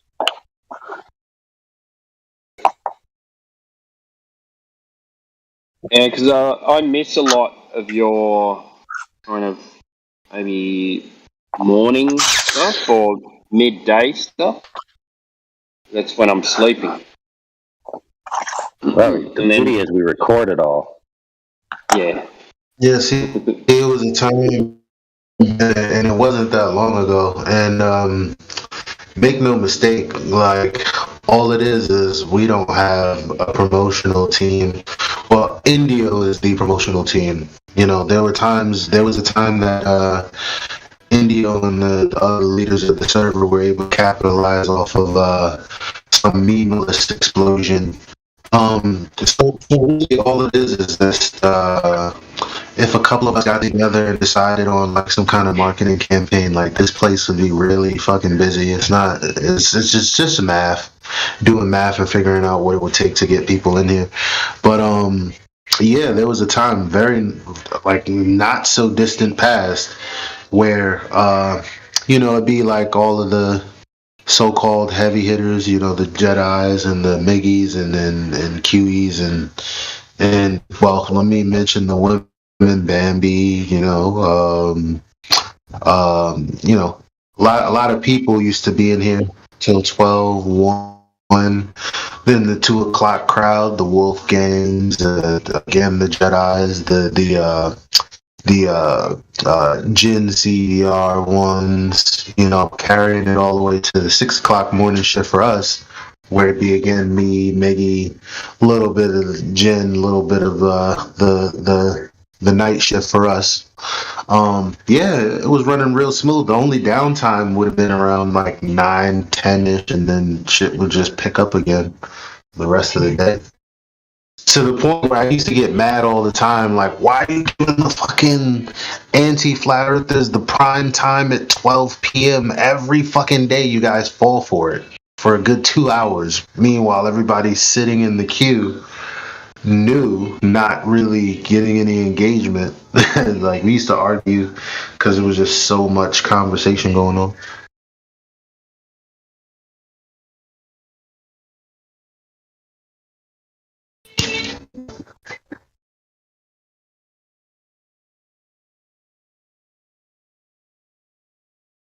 Your mic's really good today, Elijah. No, I was just using my phone.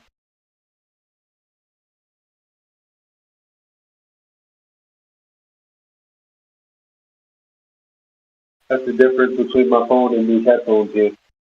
But if there's really no background noise, the headphones aren't that bad. That's with the headphones, is it? Yeah, right now. With the headphones, it's gone back to like echoey. Yeah.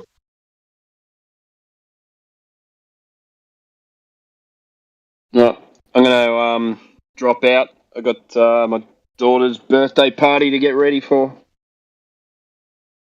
Have a good one. Congratulations, brother. Alrighty. She's 13, teenager. It's gonna be noisy. Hey guys.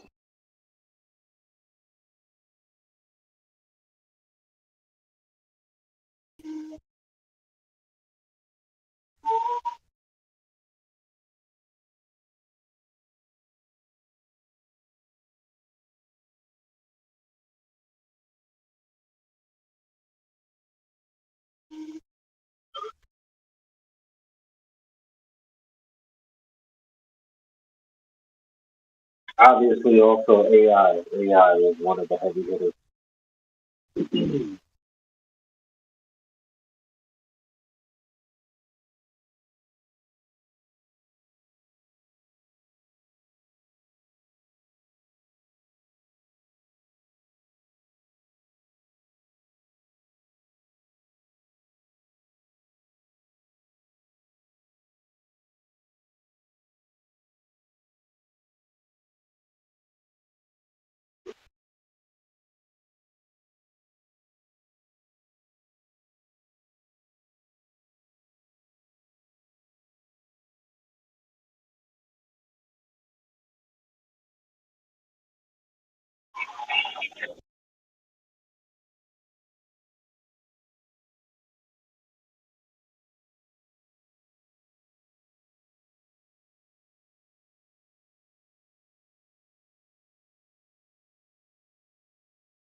Hello. Good evening. Oh, Matthew, we missed you. What did I miss? What were you talking about? No, we missed you. We forgot to account for the Coriolis. Just kidding. We love you.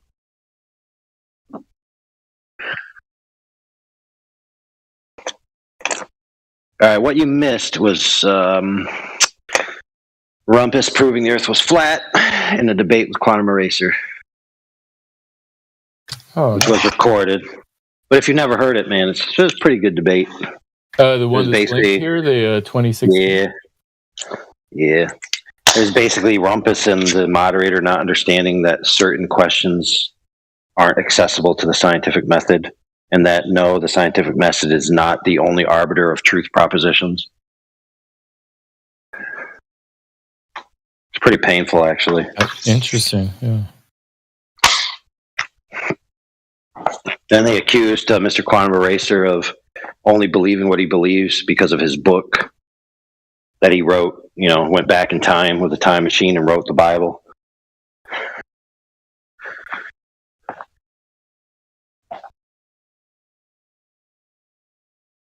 I don't know why they can't divorce that. It's like if somebody's making a claim that they have, okay, I have evidence for such and so. Oh, but you only believe that because you're of your religion. Yeah, I like the Bible. I think the Bible's true, but yeah, maybe it would be better to leave it out of these type of debates most of the time. Right, except when you say, hey, what does the Bible say about the Earth? Then someone might come in and say, oh, well, the Bible says the Earth is flat.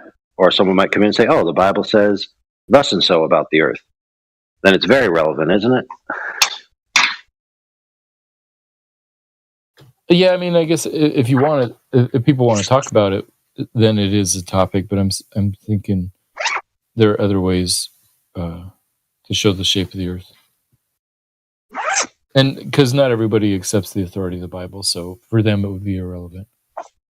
Right.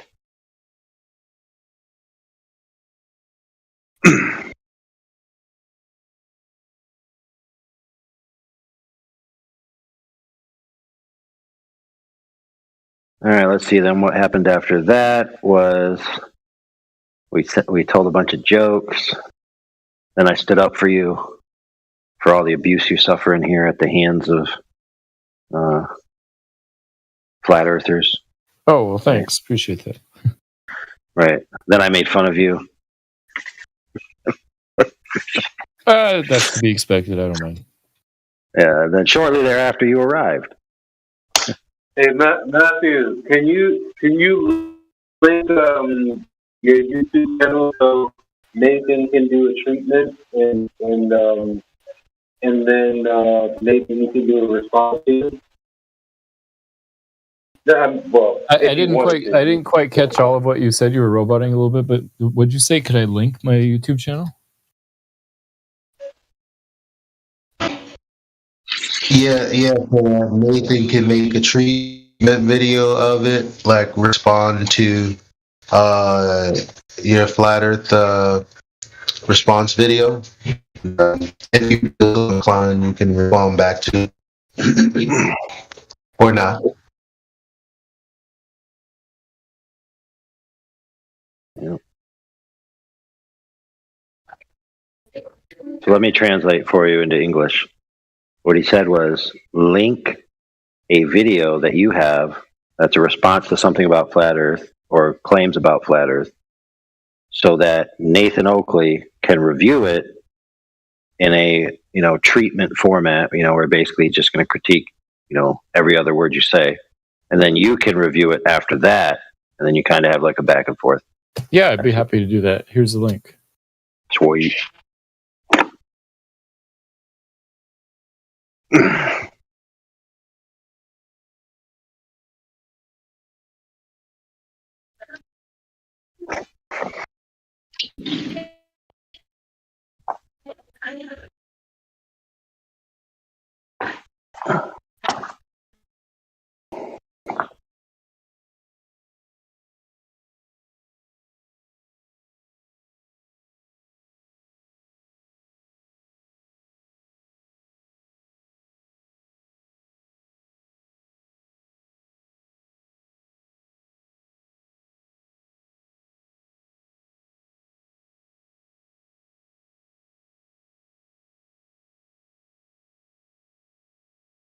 That's funny to see these thumbnails. I wore that same shirt today.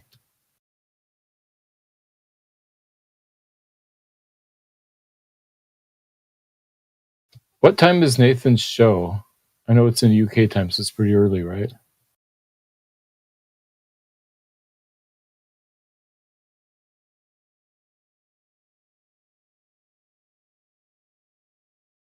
Uh, 8 Central. Okay, thanks. That's not too bad. Yeah, so 30 minutes prior is the pre-show, which you can only access if you join Discord on the pseudoscience server. And I'm on his server, I think. Yeah, so then you can join, and roughly everyone starts getting going at 8:30, and 8:30 Eastern. So what's that, Central? 1 hour later? Says who says 8 Central. Okay, yeah, so it would be 7:30 Central when the pre-show starts.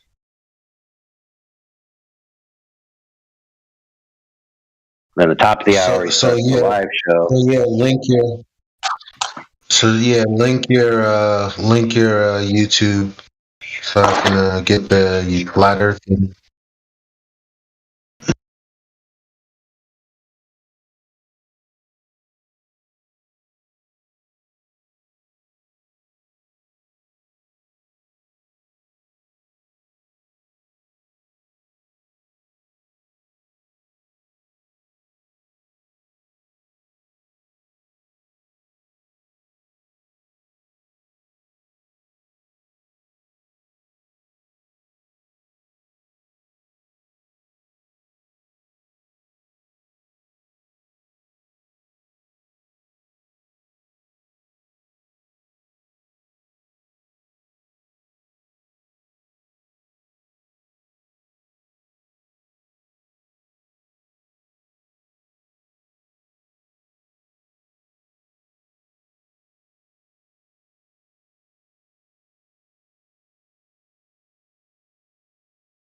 Thank you, Matthew.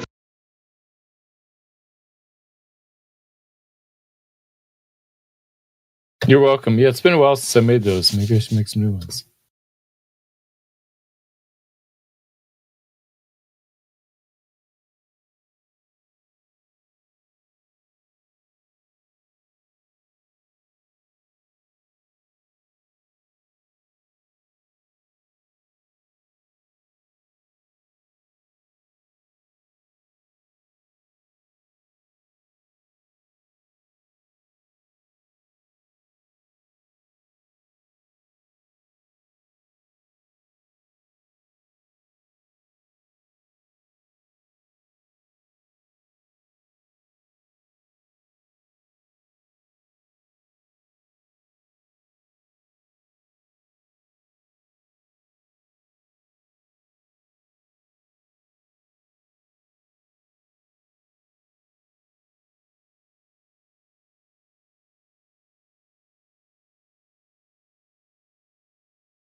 Oh, man. I see Drace finally gave in and accepted the collective. I am a robot now.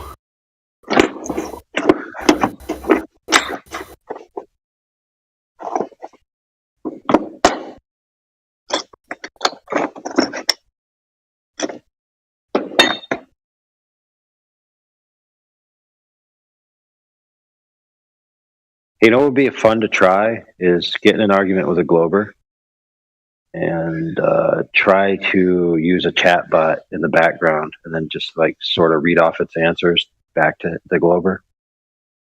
I wonder how. I made my chat bot a flat earther.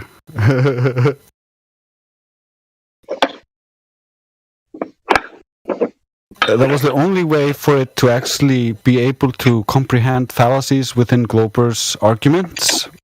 Before, it was unable to do so and would just spout rhetoric.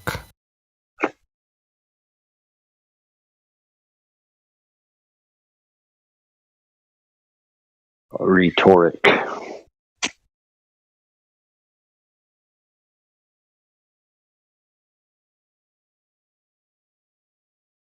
Oh man,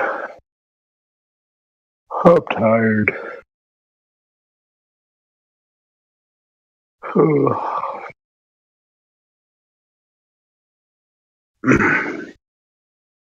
got any holidays this weekend, Drace? I don't know. I never celebrate anything. Karma. Is there anything? In the United States, Monday is President's Day for a lot of school children. Yeah. After the weekend, there's something for us. I don't know what it there's is. the one where we're supposed to eat weird food. There's one where we're supposed to eat weird food. Right after that, we get cream buns. Then we get cream buns. The day after. The day after. The day after that was originally the day where you hang back. Oh, is cream bumps? Hold on. Is cream bumps like a euphemism for diarrhea? No, it's like these weird confectionery pastries. Pastries that have like a little bit of chocolate on top, a little bit of cream, and maybe some jam. We have that. Yeah, we have that in America. So it's called taco. It's called Taco Tuesday, and then the day after you get cream bumps. Yeah, and then we have our version of Halloween because we didn't have Halloween. It's called like Ash Bag Day. Ash Wednesday. Ash Wednesday, according to her, but that Öskupokadagur. The Öskudagur. I don't know. Anyway, but on that day you took bags and you hung them on the backs of people, and that's what we used to do. And then we incorporated the costumes from Halloween into that whole thing. Because of costume envy, she says.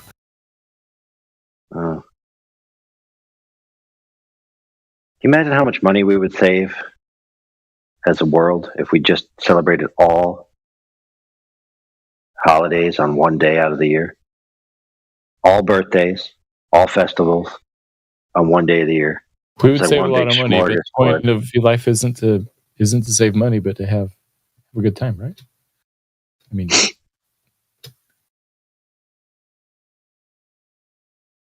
yeah.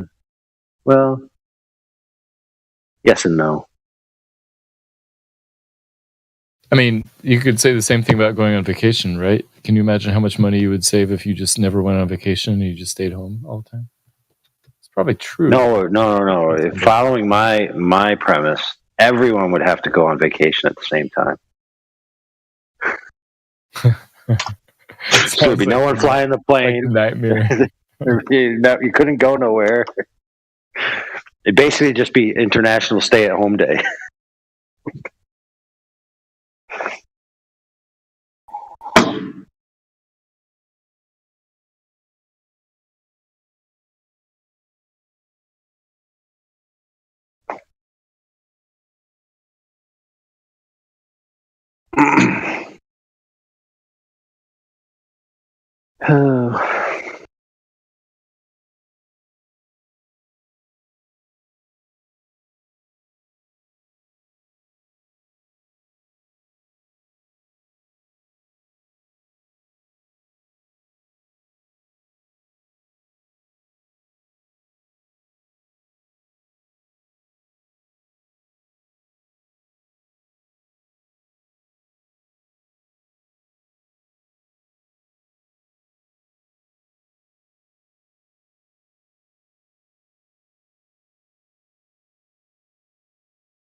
Hey, AI, you busy?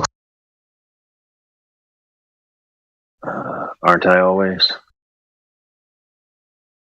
I don't know if you already know, but I had something I wanted to share with you. Is there any way I could get a private consultation? As long as it's not medical advice. No medical advice. I will give you a ring, okay? And you have to get a better microphone situation. I will. I'll take off my headphones when I get it. All right, because that would be too, based on where I am, it'd be too impossible to hear you. But yeah, let's see. How private do you want it to be?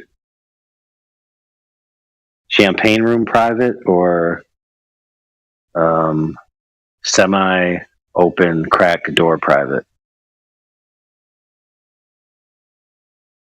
Oh, he left already. Right,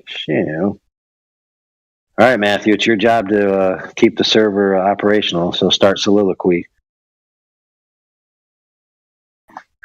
Once upon a time, there was nothing. Then God created the globe Earth.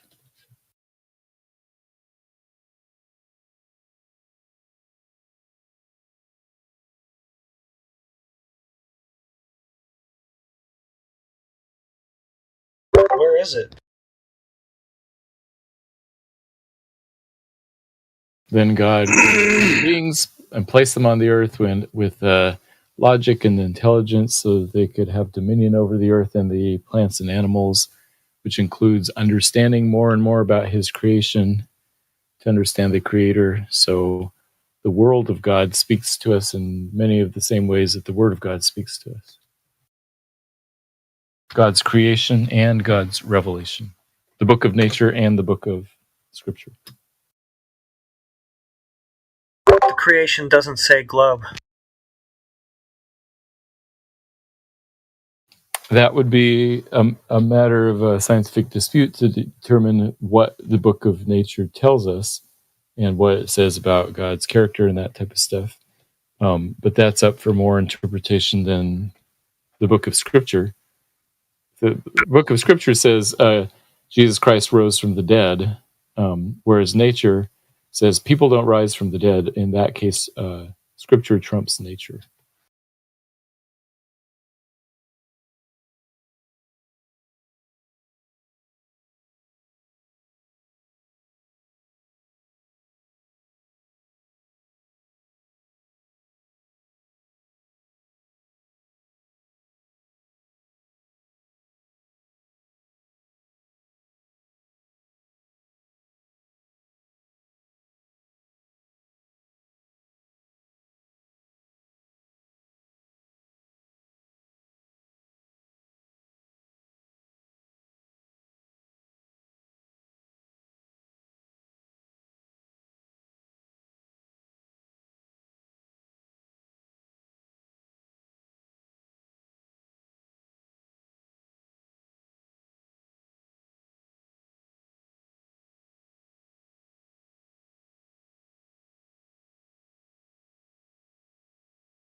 Oh no, we have another AI. Now we got Drake's AI.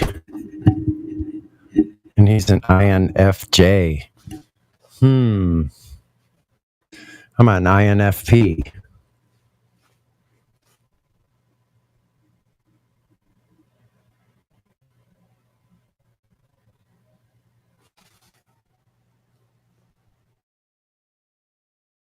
Check, check.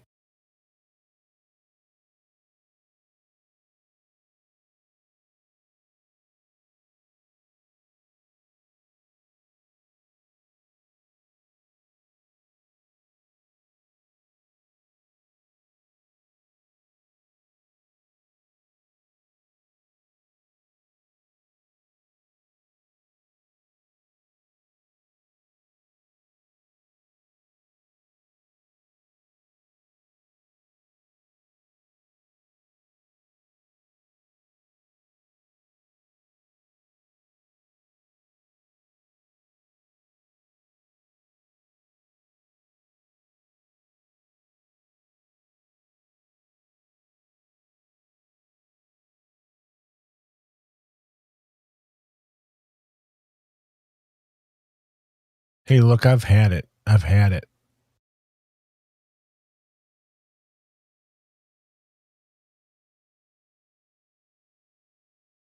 What do we got up in here for globe proof? I've had it with the government covering up these environmental disasters. Someone said they had it. You had it with what? The environment. Poison in the water supply. What are you talking about? I'm talking about this train derailment that happened weeks ago. Oh. Yeah, well, the corporations love that stuff. I don't love that stuff. Well, the corporations do, and you're ruled by them. So there's that. Not.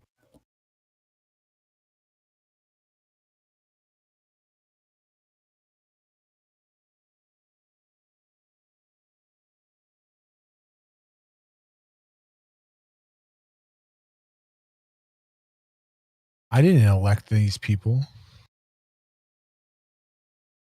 You understand? I know what you're going to say. The people I elected are paid by these people. Is that what you're going to tell me?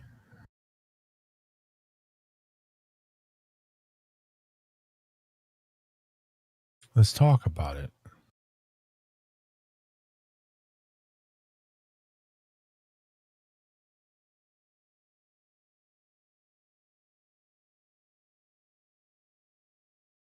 If we can't talk about that, we have to talk about the globe.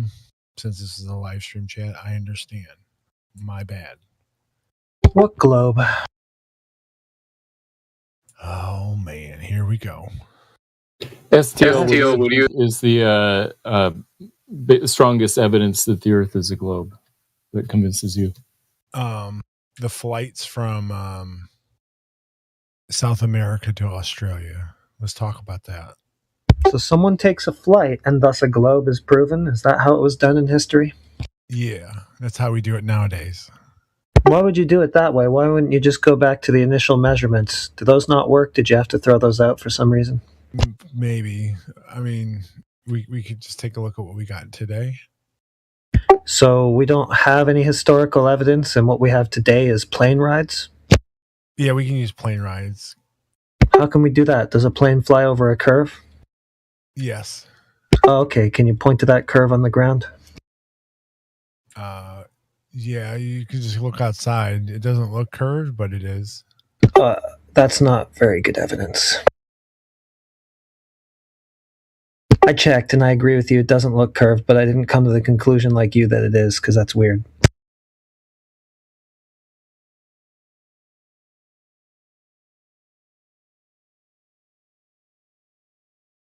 What about the equinoxes? How the phenomenon where the sun is just makes one line across the sky, right? Yeah, that's interesting. Does it do that above a curve? Yeah, it does. Oh, okay. But the thing is, if it was on a flat plane, you would see the sun like kind of make a turn or curve across the sky.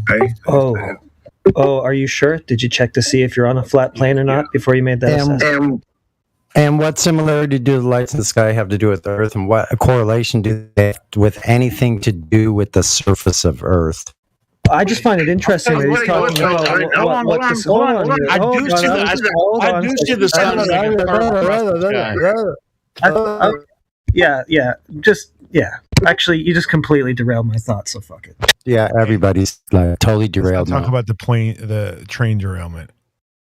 That's a sore subject. All right, so we're going to talk about some media event. We're talking about the helio derailment. Ooh, nice. Ooh, the helio derailment. I like it. Yeah, that was a good one. Yeah, I mean, there's some media event that there's all kinds of problems with trains all across the country every day. All right. You derailed my thoughts, so why should I wait for you to finish yours? I'm going to go ahead with mine now. Go for it. So if you remember it, go ahead, brother. Yeah. So before you came to that determination that the sun would or wouldn't do this or that on a flat Earth, did you check to see if you're on a flat Earth or not? No, it kind of disproves it to me. Not disproving, it's about what we see. Yeah, I see a sun traveling across the sky in a straight line. No, you don't. Yeah, I do. During the equinoxes, you do, huh? No, well, not in the northern hemisphere. Not for where I am. You don't see it. You go to Hawaii. This is happening. The more puzzling thing for the equinox is that the sun rises directly in the east from every city on the whole planet. Rises over what? A curve? It rises from behind the horizon in the east. When it rises, it's directly east from everywhere, no matter how far north or south you are. Oh, so not still, over that's a curve, though. Hold on. The only place you could observe a straight line sun is at the equator on either model or whatever you want to call it. Right. Okay, then what the fuck is the point? The point is it doesn't turn. It doesn't make a curve across the sky. It just travels in a straight line. That's interesting. It's not Would true. you be able to point to the curve? From your observation on Earth, it's not true. It is true. No, it's not. I also note how you mentioned that the sun travels. I agree. We don't seem to travel. The sun does. Good catch. Yeah, and you might observe it rising and setting on the same equatorial line, lateral line, equatorial, or not equatorial line. Yeah, it's lateral line at the equinox. But all the other ones, it's a little bit off from there because it's traveling. The sun is traveling. It's not because of the Earth's spin. Every time I ask these guys if we can see this globe that they say we're on, they start pointing in the exact opposite direction from where it's supposed to be. No, we show pictures, but you don't think the pictures are real. Well, yeah. Pictures of what? Pictures of what? Pictures of what? Of Earth. Of Earth. Prove that that's Earth. I see pictures of Earth all day long, because I'm taking pictures of Earth from Earth. Right, but wouldn't a picture be like from space or orbit? Space? What the fuck is space? When you leave the Earth's orbit, or atmosphere, I should say. Right? And when you leave Earth's atmosphere and you're in outer space. When did you do that? I never done that. Come on. Well, how do you know that that's possible then? Because the government told me so. Oh. Well, is there anything verifiable that you have? So how many things that the government told you do you actually take to heart and be like, they're doing this in my best interest? When I pay taxes. Hey, I heard something, man. I just can't even believe you said this, STO. What? You said that the Earth is too big to see the curve, but you would see the arc of the sun on the equinox. You realize that those circles have the same circumference, right? What? Hold on now. So if the sun, so you probably imagine that the flat Earth map is the Gleason's map is the flat Earth map. You know the equator circle is 25,000 miles, right?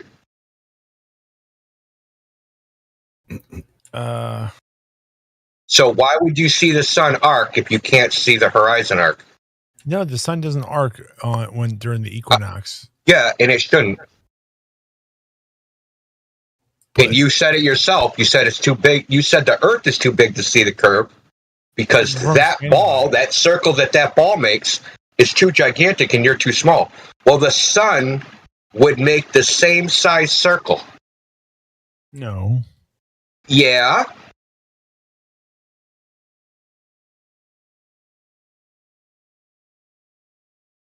The equator on the equinox. That's the claim. The sun goes around the equator on the equinox, right? If you look at the Gleason's map, that circle is 25,000 miles in circumference. That's not what I said. I said during the equinox, depending on which hemisphere you're on, if it's the winter or the spring or the fall. You said it went in a straight line. Like the Tropic of Cancer, Capricorn.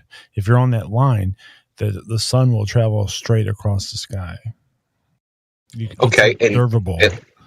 Okay. So my argument would be if the Earth was a that wouldn't be on the equinox. That would be on the summer solstice versus the winter solstice, right? But it's on the Tropic of Cancer, Tropic of Capricorn, that area. It's not on the equator. It's how do we find those locations?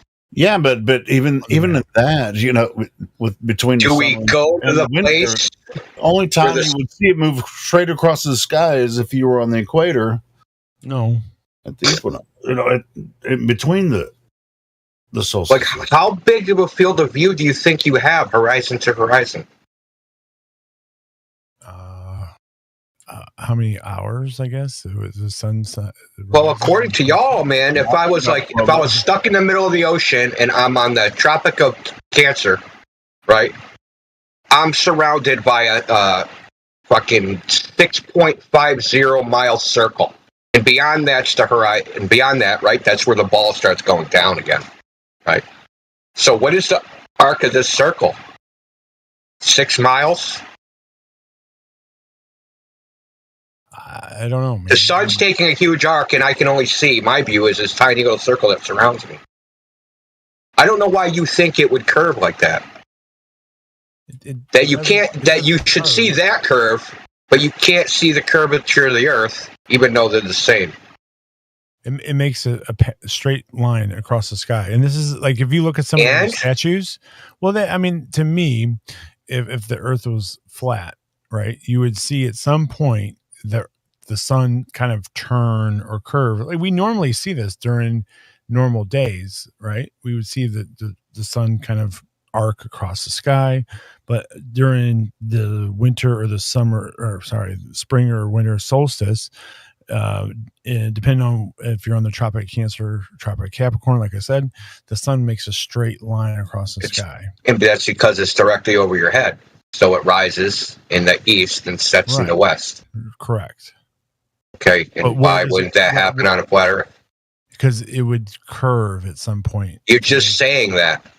You're just like repeating the same wrong thing over and over again. It's not wrong. It is wrong. I told you why it's wrong. How? Jesus Christ, do I repeat myself?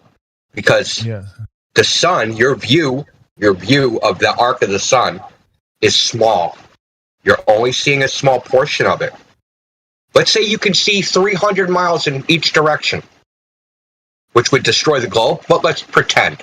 Let's pretend you're in the Southern Ocean, you can see 300 miles in each direction. So that arc is 600 miles. 600 miles of a 25,000 mile arc is a tiny fraction. We would not see any curve. Well, you could be in, like, say, Hawaii. I could be in like somewhere like in Central America, and I would tell you, hey, look here, it's traveling, and you should be able to expect to see it at this time. We can calculate it, and I can witness it travel across the sky in a straight line, and then you would witness the same thing. So that's like a quarter of the Earth or more, a viewable distance. Yeah, okay. Right. Well, you forgot to preface that with imagine. Because no one's ever done that. Imagine if I was in Hawaii and I could see it this way, and if another person imagined if they were in South America, and yeah. But why did you just totally. After Indio gave you the example, say you're in South Pacific and there's no land around, and you're on a ship, and you see the sun rise. Say you're anchored. Here we go. Say you're anchored to the bottom, and the ship's not moving, and then you watch the sun rise and the sunset. No, you keep forgetting that, like, the globe says that there's only a 6-mile circle around me.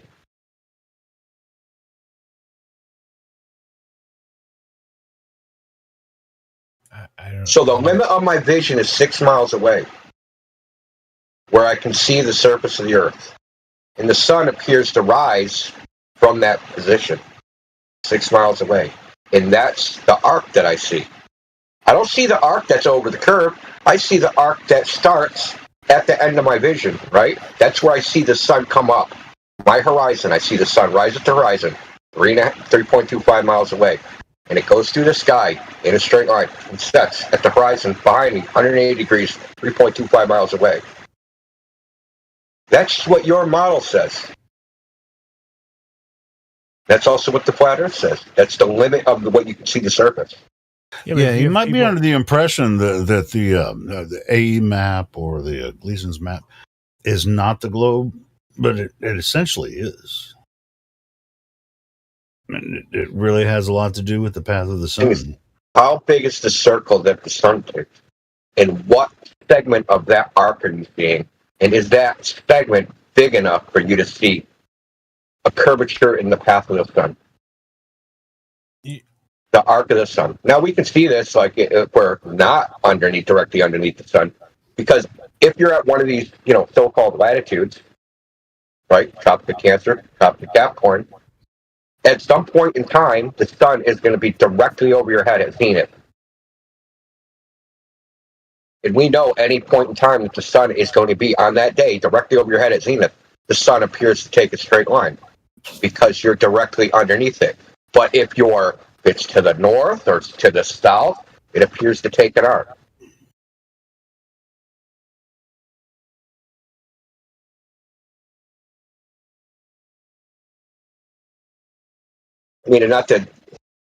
All this is just academic bullshit anyway, because it doesn't even matter. Doesn't matter what the sun does. As a matter of sheer logic, observations of the sun, the moon, any of the celestial bodies, flight times, anything like that, flights, none of that can prove the state of the Earth. Just as a matter of logic.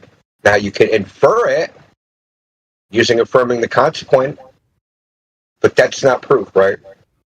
That's just you saying, well, I feel like it probably should be this way, so it is.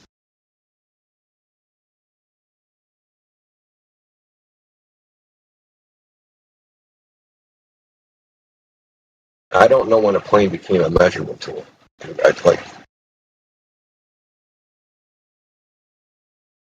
Things that we you did say that, well, just because it looks flat doesn't mean it is. You have a misconception of how planes fly, I'm sure. Do you think planes fly great circle routes? Not all the time, but they try to take advantage of that as much as they can. There's no, they don't. It's not even a consideration. That's a mental masturbation people do on the internet. No, I think almost everybody believes that planes fly great circle routes. Yeah, and that's foolish. Just look on the FAA's website. They have flight corridors, and internationally they have flight corridors. And you can there's actually a YouTube video of how they consider where they're going to fly, the navigator of the plane. And they go through, we might fly this way, we might fly that way. It depends on the weather. It depends on other planes. It depends on all these other things. But the consideration is we need to fly a great circle route. That's not what they're thinking about.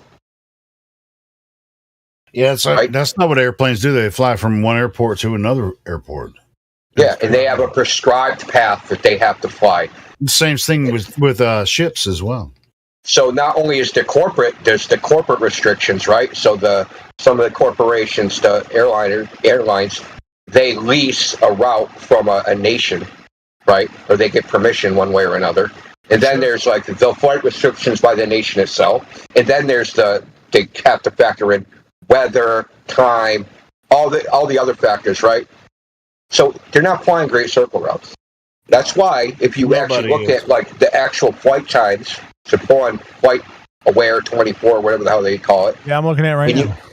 So look at actual flight times. Look at the difference in, like, if you look at lots of flight times, and I mean lots, say Santiago to Sydney, Australia, the variation of just one direction, the variation in just one direction, if you looked at like 40 flights, the fastest flight's going to be something like 11 hours and 45 minutes, and the slowest flight's going to be something like 14 hours. And then if you go the other direction, right, the other way, the length of the flight increases by something like 30%. Well, that's because of tailwinds and stuff. Well, I mean, that's what you can tell yourself. I mean, I flew from Maui to Atlanta, and anecdotal evidence isn't, dude. Oh, anecdotal evidence! Come on now. It is anecdotal evidence. Did you do any type of measurements or rigorous observation? Anecdotal evidence too, huh? Well, I'm asking you, did you do any quantification, rigorous measurement, observation, or did you I had a clock, and I had it started it, and I noticed that the time was different.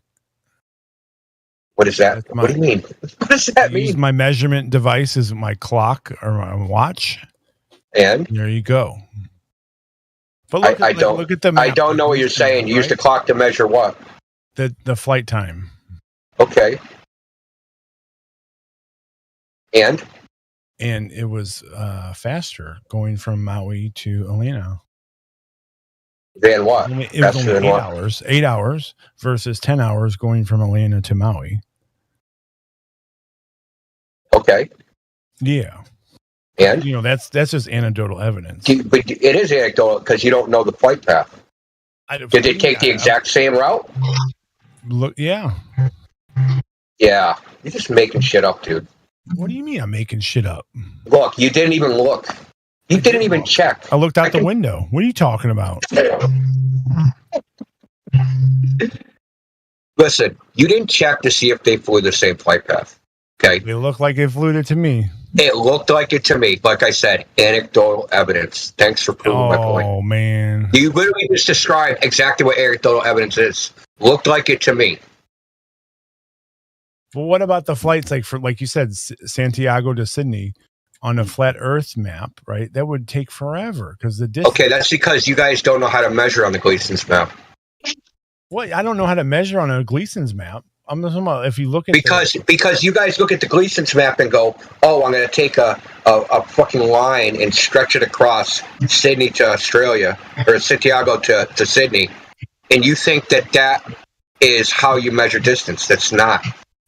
Well, how do you measure so if you actually want to know how to measure distance, if you go up in new release videos, to like the third video up, is how to actually measure distance on the Gleason's map.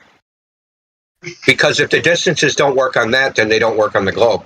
You understand? Because they're identical. So you measure all the distances from the center. So you measure from the center to Santiago, you measure from the center to Sydney. Then you do a calculation and figure out what the distance is between the 2 points.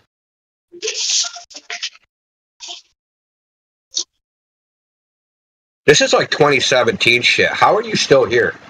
I don't know, man. But like literally, like this is like arguments people made in 2017. How are you stuck in the past? Excuse me, I'm a boomer, all right? Don't. So am I. Well, not really. Boomers are baby boomers, in my opinion. 2017 shame me, okay? Don't. Is that even possible? You just did. Well, I guess it is because I'm of a victim. You're a victim. Sorry to victimize you. It's all right. Please, that's why I'm here. We have a complaint form. I bet you do. We actually do. It's kind of funny. Hey, look, I've been here off and on for a while, or at this service. I know. Yeah. I mean, but come on. That's why I'm like, I like. What have you been doing when you're here, man? Arguing with you people. Oh, about what? I mean, How many years does it take you to figure out that you could be wrong about this? It's like, oh, well, I heard everything. So since you've been arguing for years with us, you're just like, well, it still could probably be this, and they still could be right, you know? Like, let's be honest, man. You didn't hop on a plane and we're like, flew from Maui to frickin' wherever, and we're like, definitely a globe. Like, you didn't say that to yourself. You thought about things in your head, right? And you rationalized like how it could be, how it's possible on the globe, and you rationalized how it can't work on the flat Earth. But nowhere in your experience of flying were you like, yeah, it's got to be a globe. You didn't say that to yourself. Yeah, I did. You did. So you're like, people get lost in their head. That's the problem with the globe, is people get lost in the concepts within their mind, and they just like mentally masturbate. I'm flying. Like, I mean, cool. Flying over the curve, 35,000 feet in the air. Here's what I think, though. I feel like the people are conspiracy theorists. So hold on, listen. So one end of the spectrum, you got like Epstein, right? Or Epstein that didn't kill himself, and then the other far end of the spectrum is flat Earth, in my opinion. Okay, well, which one? In between, you got JFK. Wrong. Hold on, I'm not saying which one's wrong or right. I'm saying in between, there's like the JFK assassination, the moon landing, all 9/11, all that stuff is like scattered in between this spectrum. You think flat Earth is the most far out conspiracy theory? Yeah, bro. What about lizard people? More shit in there too. What about the Queen's a lizard? Yeah, you can actually experience the flat Earth. You can't experience lizard people. Yeah, they make up a point. Maybe that. Okay, flat Earth is not fundamentally a conspiracy theory. It's a conspiracy theory because it's people running around saying, "I saw the Earth from space." Right. That's what makes it a conspiracy theory. It's because other people have a contradictory claim, and that's the only way you all can just like, "Oh my God, these other people claim this, and I believe them. So how are they all lying?" Right? So your argument from personal incredulity, I can't believe these are all lying, therefore you have a conspiracy theory. Here's where I fall. We have hundreds of thousands of flat earthers, and we only have a couple of hundred astronauts maybe that have claimed to go to space. Who are you going to believe? So that's what I was just going to bring up. More people claim to have seen Bigfoot. You don't believe them, do you? Is it a conspiracy? People in 2010, 10,000 people just in the United States claimed to have seen UFOs. Is that some giant fucking UFO conspiracy? You probably believe in UFOs. Never mind. He probably does. Well, I don't know what I'm saying. Scratch everything I just said. I'm wrong. Just scratch it. Bad example. But the Bigfoot example was good too. There's thousands of people. Well, I mean, do you remember the $6 million man? There's an episode where Bigfoot's an alien, so no, that doesn't work either. So the moon landing. I think that the whole 1969 moon landing, I could see the government faking that or make because of the whole space race and the Russians and communism, Cold War, all that shit, right? They wanted to beat the Russians. And I could see them faking that for that reason, right? You ever think maybe there's a distraction from Vietnam? Possibly. Well, I've told this story before. So in 1969, when they went to the moon landing, I know somebody, he's a friend of mine, he was in Vietnam. Right, he was in Cantal province. And so, how do you think he felt to be like getting eaten alive by fucking mosquitoes, knee deep in rice paddies, where people are saying they're on a rocket ship going to the fucking moon, where he's fighting people that don't even have toilet paper? You see how like this divergent from like this space fantasy where super technological beings that can go to the fucking moon, right? But at the same time, the biggest expenditure that America actually has, they're living like fucking savages. How do you make those two different things work? Right? And I'm going to tell you a story he told me. He called home, and this person's a radio operator. He had crypto clearance, all that happy horse shit. He operated a radio room. but occasionally he could call home over a telephone line. It was through something called MARS, the Military Auxiliary Radio System. So he called home from there to Boston. He said the delay one way was 9 seconds. And the delay back was 9 seconds. Well, Richard Nixon didn't have a fucking problem, did he? Yeah, I've seen. Wasn't there was a video of like an astronaut, he's playing guitar or something, and he's supposed to be singing with a. Well, Richard Nixon called the moon on a freaking landline phone. Yeah, they have an excuse for that, but so hold on, radio waves and electromagnetic waves in general all travel at the speed of light. All right. Do you know what their Okay, claim that's was fine. But did you heard what I said? The Mars Auxiliary Radio System was done through radio repeaters. It wasn't done through a line that went underneath the ocean. It wasn't a frickin' cable. It was a radio system. So he radioed from one side of the world, according to y'all, to the other side of the world, right? And that took a two-way delay of 18 seconds. It didn't take Richard Nixon even 2 seconds.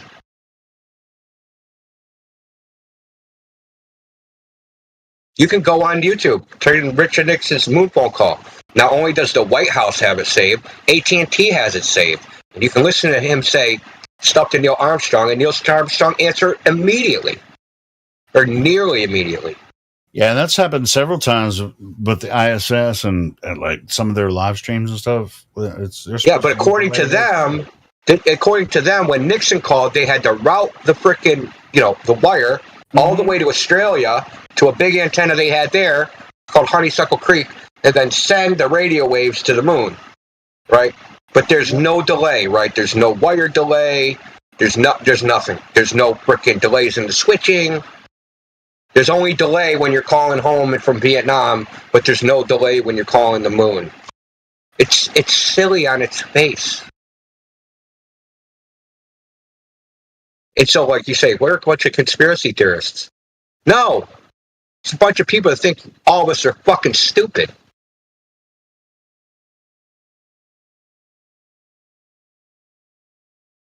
But like I said, Flat Earth isn't fundamentally a conspiracy. When I got into it, I didn't go, NASA's fucking lying. I'm going to have to look into this Flat Earth thing. It was, I got to look into this Flat Earth thing. Holy shit, NASA's lying. Right. I mean, sure, there are other conspiracies which may or may not be true, that some of us talk about and other people have, but Flat Earth is something you can actually put your hands on and do the research. Do you think 9/11 was done by one person? Oh, no. Okay, why not? Because it's a coordinated effort. If it was just so it's a conspiracy theory. No. Well, there's a conspiracy. There's a conspiracy no matter what. There's a conspiracy existing. Yeah, it couldn't have been done by one person. Correct. Okay. And why do you think that? Because there's more than one plane, right? One person can't fly multiple planes at the same time, right? That's right. Okay? Doesn't make you a conspiracy theorist to say this is impossible. Right? You just say, one person can't fly 3 planes. You didn't instantly become a conspiracy theorist because one person can't fly 3 planes, and you observe that fact. Now you know. A thinker, right? I think that's that's the obvious. So if there's no measurable curvature and the Earth can't be a ball, then fucking no one is orbiting a ball. No one's going to space. No one's flying to the moon. No one's doing these other things. I guess you could probably still fly to the moon. I guess maybe, but it wouldn't be in the way they said. So we've observed reality. We don't need to know the motive. We don't need to know why they're lying. We can say, listen, this evidence doesn't match up with their claims. Something bullshit is happening here. And that's all we need. We don't need to go any farther. And yeah, it's a curiosity. Why would they lie? They could be lying for a reason that we can't even conceive of because we're not in on it, right? It could be something completely that no one ever thought of before. Some fucking fact, event, some circumstance about reality that just we just don't know because they're fucking bullshitting about the Earth. Well, they oftentimes they'll say, hey, show me the mathematics of the flat Earth. It's like, Simple answer: triangles, bro. Triangles. And that's one of the first things you learn in algebra and geometry, bro. Triangles. You mean like celestial navigation? No, yeah, I mean, dude, you've been at it all. No, I'm talking about. No, I came back. Man, but it couldn't go with not celestial navigation. I mean, you can, use angles to measure something. Every time you look across Earth, it looks flat, right? So yeah, you could use the sun, moon, or star to say. Are you saying that, Matthew? Are you saying that they don't triangulate with the position of the star or the sun or moon? Nah, Matthew can sit down for a while, just for a little bit, man. We're talking to STL right now. Oh, it was STL. I thought it was Matthew. Yeah, Matthew can have. Your voice sounds familiar. Let's try to throw his body into the gears. I mean, but I'm just saying. I mean, sure, if you want to travel somewhere. But yeah, flat. If you're using the bottom line, the a squared plus b squared equals c squared, flat Earth, boom. That's how you navigate with 3. I don't know. What does STL think, Helio? I think we haven't let him respond yet. STL, what do you think about that? I think that's the globe, but I haven't been there in a while. Like I remember Helio Skeptic. I remember Indio. I remember you a little bit. I remember you. I remember your name at least. Jedi, is he still around, or how he's doing? I hope he's okay. He's around. All right, good. And then there's another guy. I forget his name, but he was really nice too. Hold on a second. I'm recognizing the voice. Let's see if I can pinpoint it. You think space is real? Yeah. Yeah. You could reconcile everything about the Earth being flat, but space had to be real to you. No. Is that you? No. Let's see. Do you think the globe Earth is false? Do you think the globe Earth is falsifiable as a proposition? Do you think it can be proven wrong? Yeah. Do you think that there's some test, experiment, observation that you could go out into the world and do and prove it wrong? I don't know what you mean about that, but I know, like, you could do tests with lasers and stuff, right? Yeah. I'm not saying like it would prove it wrong. I'm saying potentially, the potentiality that there is available somewhere out there, some test that somebody could go get their hands on, and they could perform it and prove the globe hypothesis is incorrect.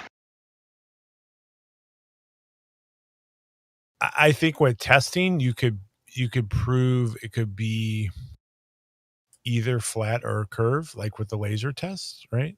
But just say no. You don't think that there's a test that could actually prove the globe wrong? Yeah, I guess I agree with that. What if I, by some miracle, right? I had a gazillion gigawatt infrared fucking laser that was perfectly parallel, and I used some weird fucking technique called curvature focusing, and I shined a laser from fucking Los Angeles and hit some Chinese guy in the fucking eye in the South China Sea. Hell yeah! Would you say that would falsify the globe, or would you say refraction curved around the fucking Earth? I want to know how far gone you are, dude. How far in? Like how all in are you? Like how many chips did you put into this idea? I think this guy's pretty much toast, man. From the last time I remember him. Oh, he's hung up. Are you gonna bet I would bet everything. I bet my wife, my dog, my house, my car. It's a globe. I'll bet it all in. It's a globe. Yeah, let's go. Yeah, he is. Told you. I know this guy is. Yeah. Hey, but he's totally sold Indio. Yeah, whatever, dude. I don't care. I'm not going to try to convince you otherwise, man. You can believe whatever you want. It's no different than someone that came in here but said, I believe in ghosts. I'm not going to try to convince you ghosts don't exist. I don't care. Think whatever. Or Bigfoot. Or Bigfoot. Yeah, exactly. But I still love you. Thousands of people have seen Bigfoot. I love it that, you guys are critical thinkers, and, and you always, I don't know. Do you have a NASA tattoo or something? No, man. I don't even have a NASA t-shirt. And if you do, we don't want to see it. Hell no. You're American though, right? Yeah, I'm American. I don't. If you're American, dude, they owe you money. Don't you realize that? All right. You're paying you're paying for them to show you CGI. I forget the name, but STL wasn't the name that he was using before. It was, I think this is a sock. No, it's the same name. No, it's the same name, Miggy. Yeah. It's been a while. It's been like 2.5 to 3 years, maybe. Yeah. No, but it sounds familiar. Like this one guy that I remember having a conversation, has the same voice and the inflection and everything when he's speaking, was talking about that if space wasn't real, that he would end his life. Like he was that was RC. That was RC Meisty. And yeah, they do some like. No, it wasn't Meisty. It was another guy just sounding just like him. Yeah. I forgot his name, but he had like a radio voice, kind of like this guy's. Oh, well, hey, I'll take that. That sounds like a compliment. Anyway, they were both invested like hardcore into space and globe, so it was more a belief, just like this guy. So how's that saying go? He's got a face for radio and a voice for print. Huh. Damn.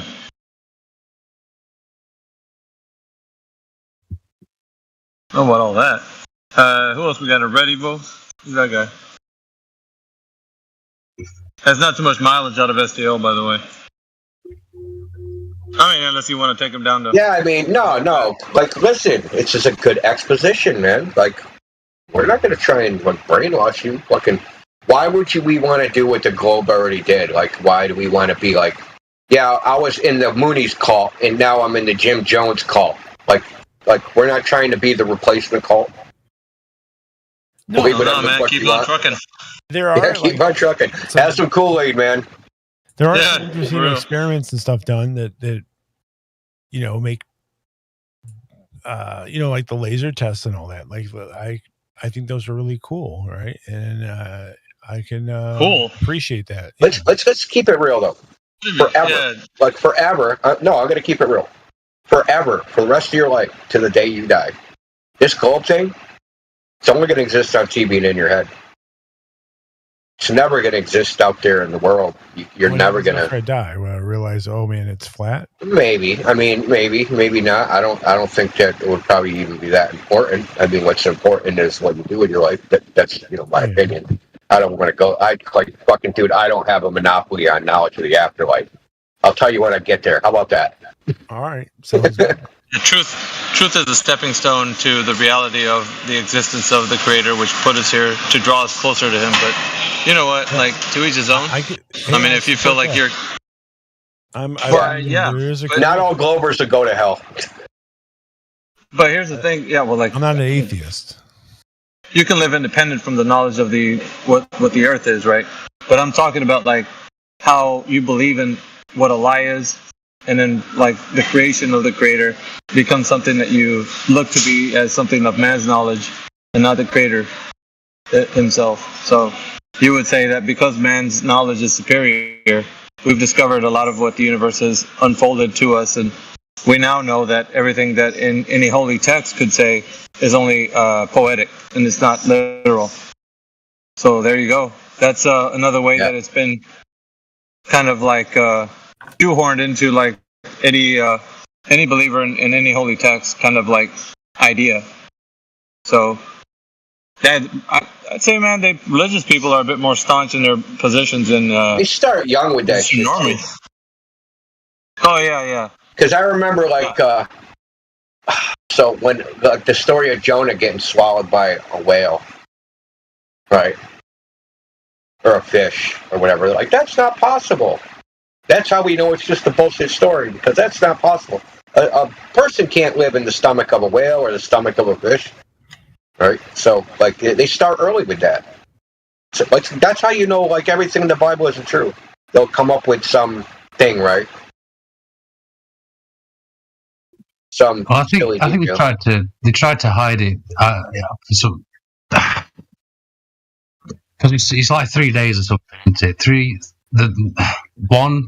They do the bloody old numerology thing. 1 is God, 2 is one Yuan God, 3 is resurrection, 4 is emotional. I can't remember it all now, but they sort of bury it like that in the Bible, using all the numerology. It's a book on a lot of levels, isn't it? I think that there is symbolism in the Bible, of course, but sure. I'd like to say what we've been taught is just something that we understand, like from man's knowledge. So everything else just sounds hooey to us. But when we go back into like see how reality actually kind of tells us a story of like ancient past, how megalithic structures were built and stuff, it just almost seems like impossible for like man to complete. And it seems like there's some other hidden knowledge that they had that nobody like a cave dweller wouldn't have, like it would be something like an advanced civilization, with beings with higher power, like giving onto people, like people just don't think of out of the blue, these advanced ideas about like weather and agriculture and things. It's like that had to be handed to them. So there's a lot of things that coincide with like biblical teaching, but at the same time it's taught to you in a way that it sounds like something made up. So therefore it gives the person, the listener and the reader, something that can be like, this is just phony, all this stuff.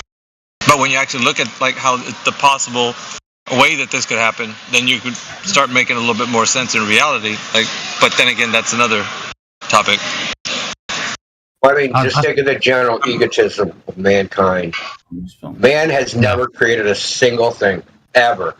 We take the matter that's here in the energy, we rearrange it into something we want it to be. We've never made anything. We've never created anything ab initio, period. But if you ask the average listener, they think we have. They think we've actually created things. Never created one single thing ever. Yeah, and even when we manipulate things, we're generally we're replicating other things within nature or other functions within nature that we have already experienced. I haven't seen anything. Yeah, doing a bad imitation at that. Yeah. I'll catch you guys a little bit. Head back. All right, peace out, Meg. Don't work too hard. Try not to.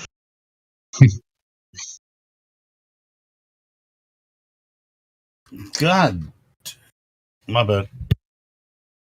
Yeah, well, anyway, just to get back to Flat Earth for 1 second. STL, what I was saying is, experientially, right, you're never going to experience it all.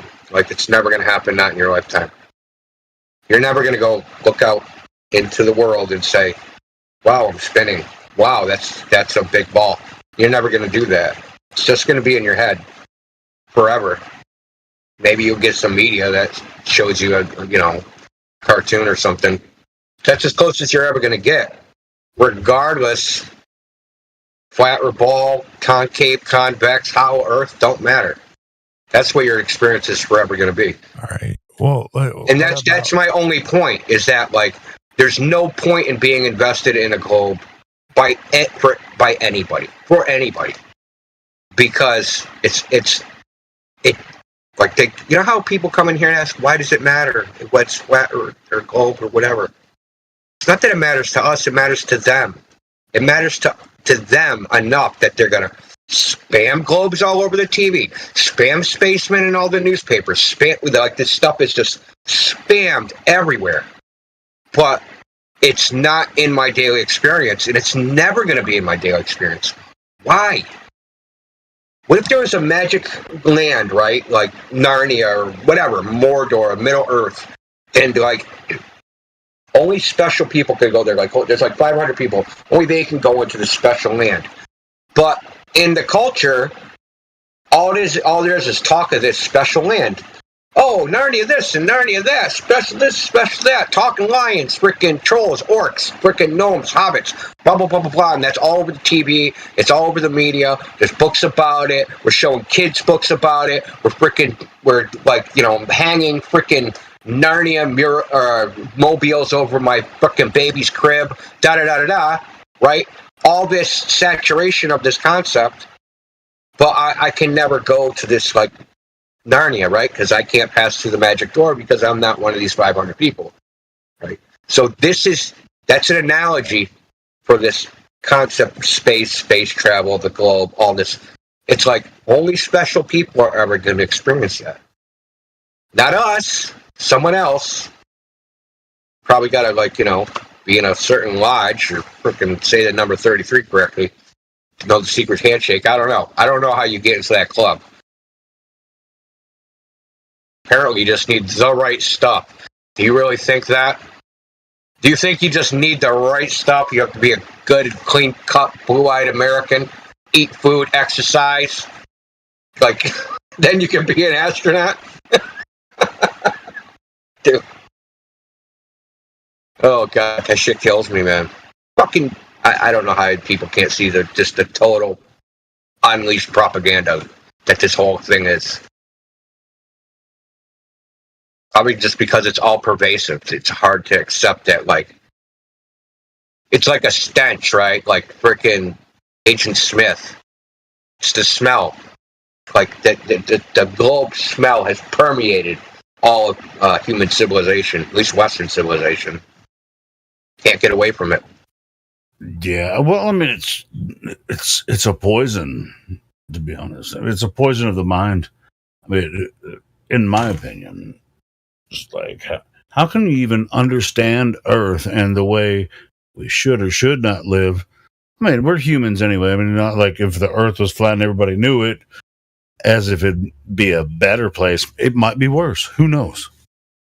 I think it's more like a filter, right? The filter, like rose-colored glasses, right? You look at the world through rose-colored glasses. These are like globe-colored glasses. Everybody's looking at the world through globe-colored glasses. And they can't even think or conceive of anything without, like, this concept, this blue marble that they've seen 100 million times that's the worst in part. their head. Yeah. So maybe it would be. Well, I mean, it was flat in the Inca empires, and all the people that used to destroy each other way back in the day. There were wars and rumors of wars the same freaking way it is now. So I mean, it's just like, what was the shape necessarily have to do with it? Which flat is not a shape; it's just Earth. It's always been Earth. So yeah, it's weird. I said this last What night. What about bridges that need to be compensate for the Earth's? Oh my God! Hold on, It what really were you is about to say? I want to hear what you were about to say. And you were about to. I know you were about to say if you something. if you ask somebody what does the Earth look like, they think of a fucking cartoon. Like, that's what they think of. They don't think of, like, when I went outside yesterday, or when I, like, went hiking that time and climbed to the top of Mount Monadnock or something. They think of what they saw on TV. They don't think of what they've actually seen from a plane, seen from, like, been to the beach or anything. They don't think of their own experience. They automatically, their mind goes to the abstraction and thinks about what they saw on the screen. Yeah, you can ask. Think about that. How fundamental that is. Fundamental brain damage. You can ask 5 billion people on Earth, well, what does Earth look like? And they're going to say, the globe. Yeah. Well, I can't speak for all 5 billion because I think there's ancient cultures and all across the Earth. That number's kind of bullshit too. In my opinion. STL, to your bridge question, no bridge accounts for the curvature of the Earth. Yeah, it does. No, they don't. Ever. Never. What curvature? Ever. The curvature that's never been measured? You're thinking of the Verrazano Narrows Bridge? Verrazano Narrows Bridge, is that what you're talking about? It's like we're at 2017. Okay. So you know the thermal expansion of that bridge is 11 feet, right? That's how much, like, the bridge shrinks and expands because of thermal expansion. Do you really think they need to account for, 6.38 centimeters of curvature when the bridge is moving 12 feet? Think about it for a second, man. This is a claim that's been made. It's just on the internet. It's a claim. Never been any engineering drawing shown. There's never been anything from the architects that made it. It's just bullshit. Just a myth that's out there. And if they are farther apart at the top than the bottom, because the funny thing is, if you look at a picture of the Verrazano Narrows Bridge, you can see that the road surface is curved, but the water underneath it is completely flat. Kind of weird. But more to the point, they camber bridges, right? So the verticals, they don't make them go completely upright in suspension bridges. They camber them so they're tilted out. Yeah, I mean they get more strength. By tilting the tops out. They didn't do that because the Earth is curved. They do that because it's a design of I'm in the bridges. Charleston area, and there's this famous. It's called the Ravenel Bridge. It's like the largest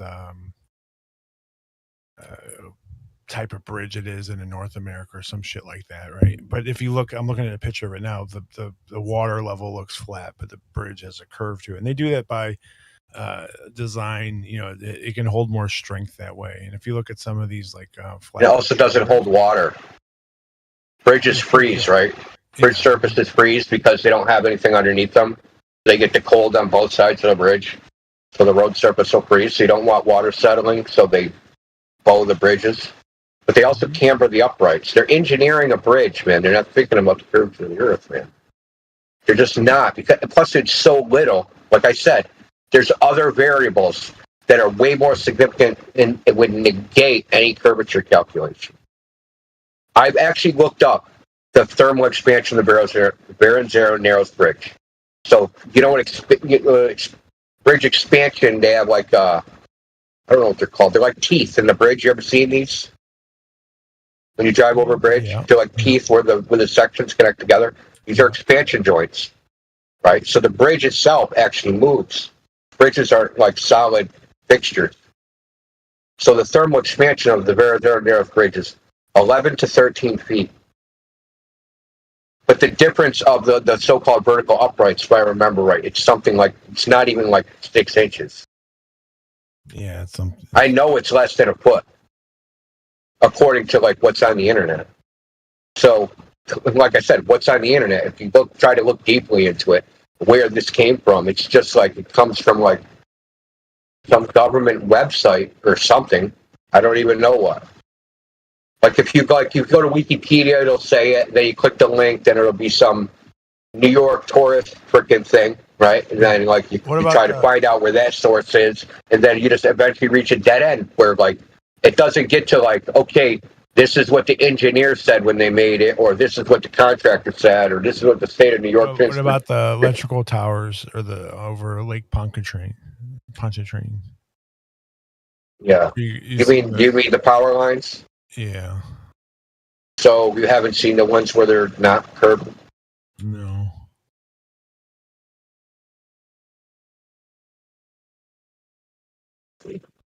This really is 2017, man. This hurts. I'm sorry. So, like, no, sorry. It's just like I've argued this tens of thousands of times. I know. Yeah, STL, you're talking about the fallacies that they used to believe in 5 years ago. You need to catch up on the new fallacies that the flat Earth I'm trying to. Yeah. Sorry, Indio. I just had to get a little. Yeah, I know. I won't hold it against you. I posted a GIF of the Lake Pontchartrain pylons where you can see all the way to the other side, and there's no curve. And then the classic Soundlay picture.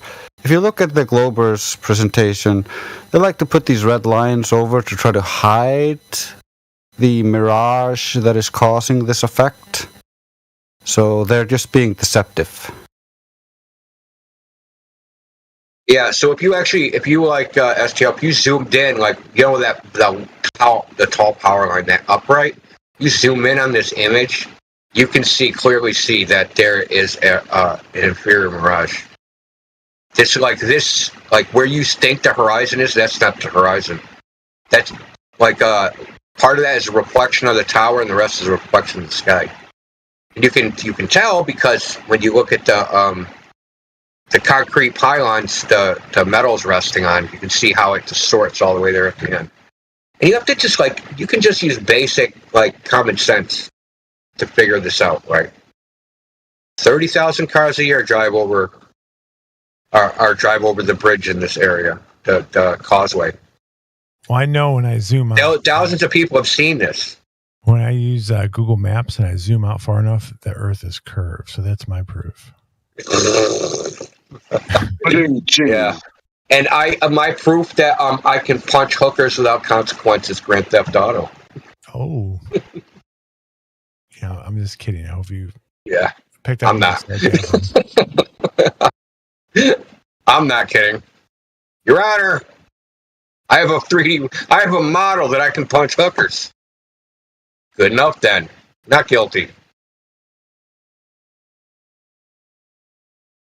Anyway, thousands of people a year look at this. Why doesn't anybody else capture this? Why is only Soundly capture this?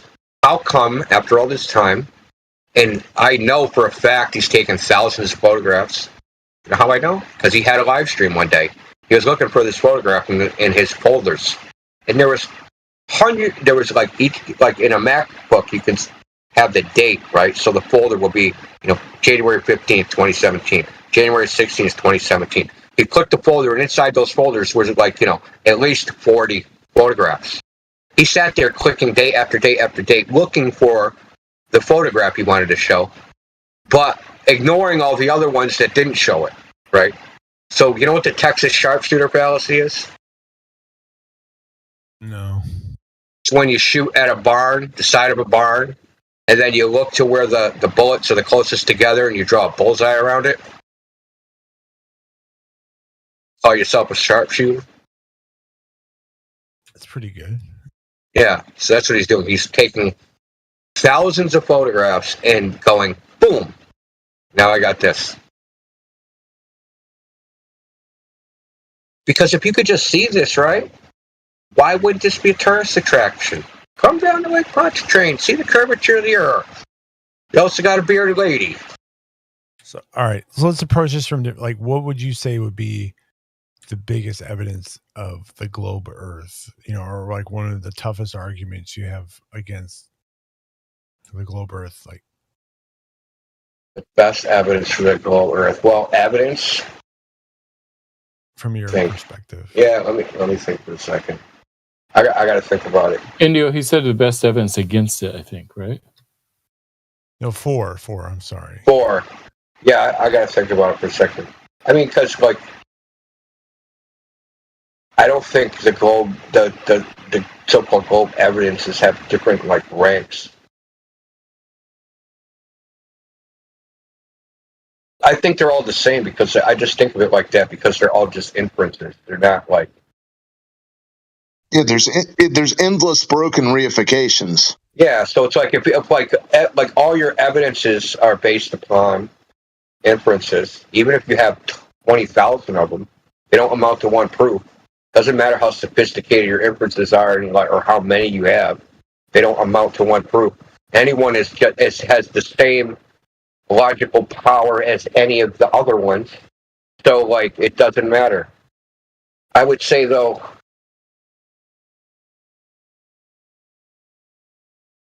I haven't been able to verify this, but I would say it's an oddity that most cyclones in the south versus in the north, they rotate a different direction. I don't know if that would be really evidence of the globe. Because, they say it's from the Coriolis effect, but that's because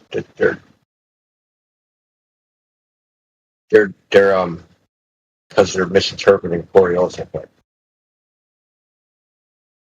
If there's a cyclone, but I mean, if there's a cyclone on the equator, will it rotate at all? Well, they say that it's supposedly they never cross the equator. This is what they say, but I've never been able to I've never actually looked into that. And there are anticyclones. It doesn't matter where you go in the north and south. So, but it depends on when the high pressure is in the center and the low pressure is on the outside, they spin one way. When the low pressure is in the center and the high pressure is on the outside, they spin the other. There's also, you got to think about the sun. It's constantly stirring the pot, heating up the air, and water and all that. As it moves, it creates this bias towards the air to fill in the gap, because high pressure moves to low pressure, and all that air got heated up and started going up.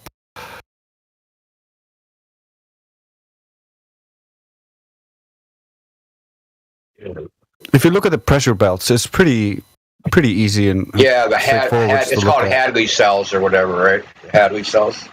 Yeah. Yeah, Blaze sent a diagram. And when they diagram it, right, they show it over a flat Earth. They don't show it over a ball. Generally, I've seen some depictions trying to merge the ball with it, but you know. Yeah, but they don't make sense because because they actually put it in a diagram. It's like the little Hadley cell is like, you know, an eighth of the frickin' diameter of the Earth, and the atmosphere is supposed to be a super frickin' thin layer.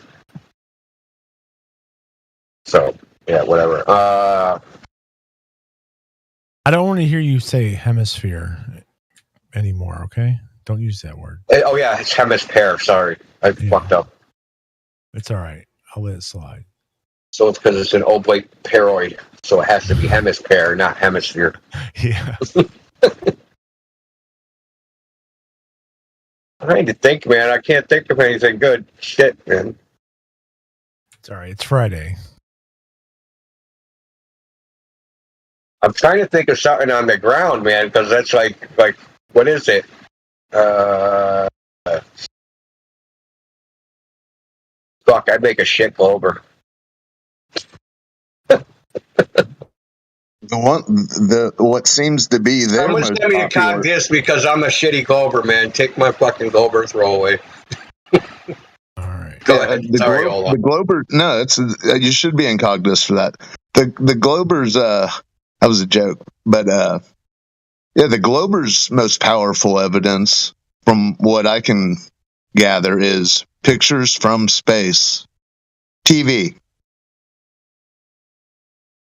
That imagery is burned deep into the psyche. Well, let's go like so. Let's examine it this way. So let's go back in history. Okay, so there was like, you know, the ancient Greeks. Eratosthenes did his test is ambiguous. So that's shit. Copernicus came up with his heliocentric model. Well, Ptolemy came up with his. He didn't use orbits or anything like that. And Copernicus came down with his circular orbits. That didn't work. Kepler, and like, so there's this whole projection. None of this shit proves a globe, right? It's all astronomical observations. Then it takes all the way until like the 1830s to even get to like measuring the Earth, right? And then that's like differential geometry projections, like measurements projected onto a preconceived oblate spheroid. So there's like no measurements there. That celestial navigation, that didn't really, I mean, they used it, but it didn't really take off until Bowditch in like the late 1800s. So like, all these are like inferences. There's nothing like, oh, we fucking measured the Earth and we measured this curvature, right? They're all inferences. Like, how does this geometry of the sky work? What the surface of the Earth must be for this geometry of the sky work? Because we're going to conceptualize this in a mathematical model. So this is, even though we can't measure this curvature anywhere, because the sky worked. You know, saying there's no empirical evidence for the globe. How dare you? Yeah, I know.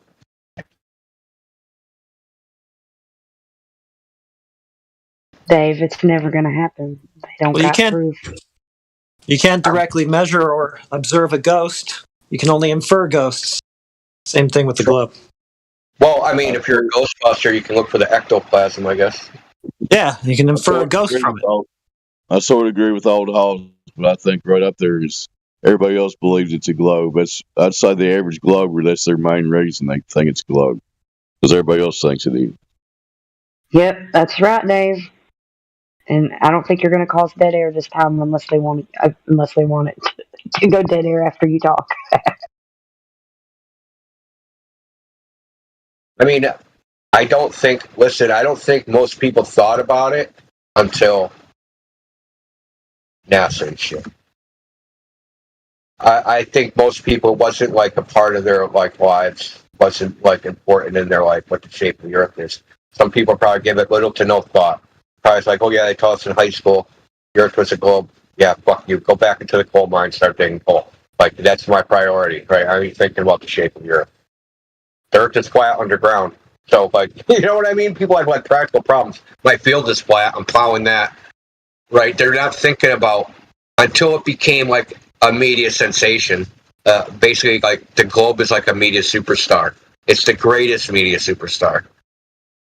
It's greater than Kim Kardashian. It's greater than Muhammad Ali or Michael Jordan. It's a media sensation, and before it was, I don't think it was a part of everyday lives, and I don't think people really gave much consideration to it. It's now even bigger than the modern day astronauts. I mean, once upon a time, astronauts were superstars, but now the globe. Question is it bigger than the Bible? All right, John Lennon, come on now. Is the globe bigger than the Bible in modern culture? Yep. Before NASA, was the globe bigger than the Bible in modern Western culture? Nope. No. Exactly. And I'm sure if we went to frickin', Saudi Arabia, well, Saudi Arabia's an outlier, but more liberal Muslim countries, I'm sure they have the same issues. I mean, it's really just pushed in Western society.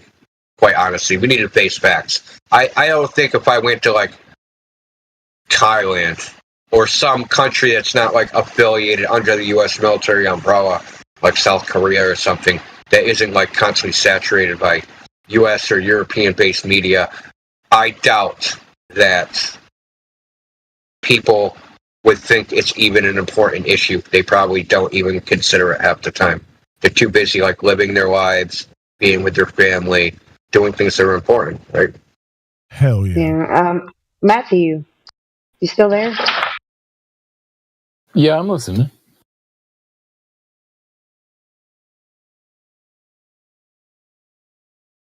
Sorry, my husband had to ask me a question. Have you ever heard of the Illuminati card game? No, I haven't. What? Look at this card. Look at this card from the Illuminati card game. You've never heard of that game, Matthew? You serious? No, I haven't. Oh my God! Wow, it's been around for decades.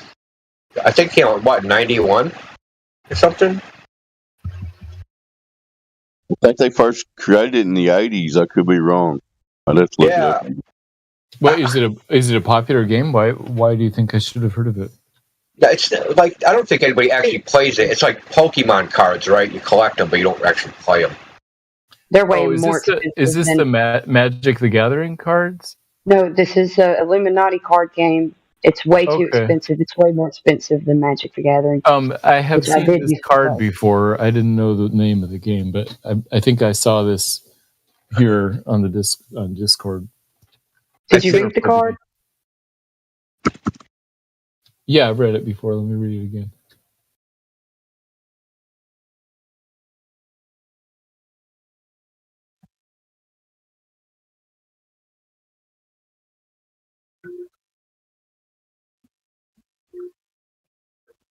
Okay, so yeah, I mean it's like part of a game. What's the point about this card?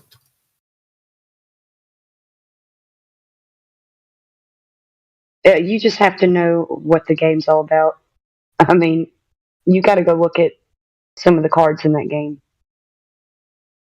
It's not like it's I mean, I can guess they've played these cards in reality, though.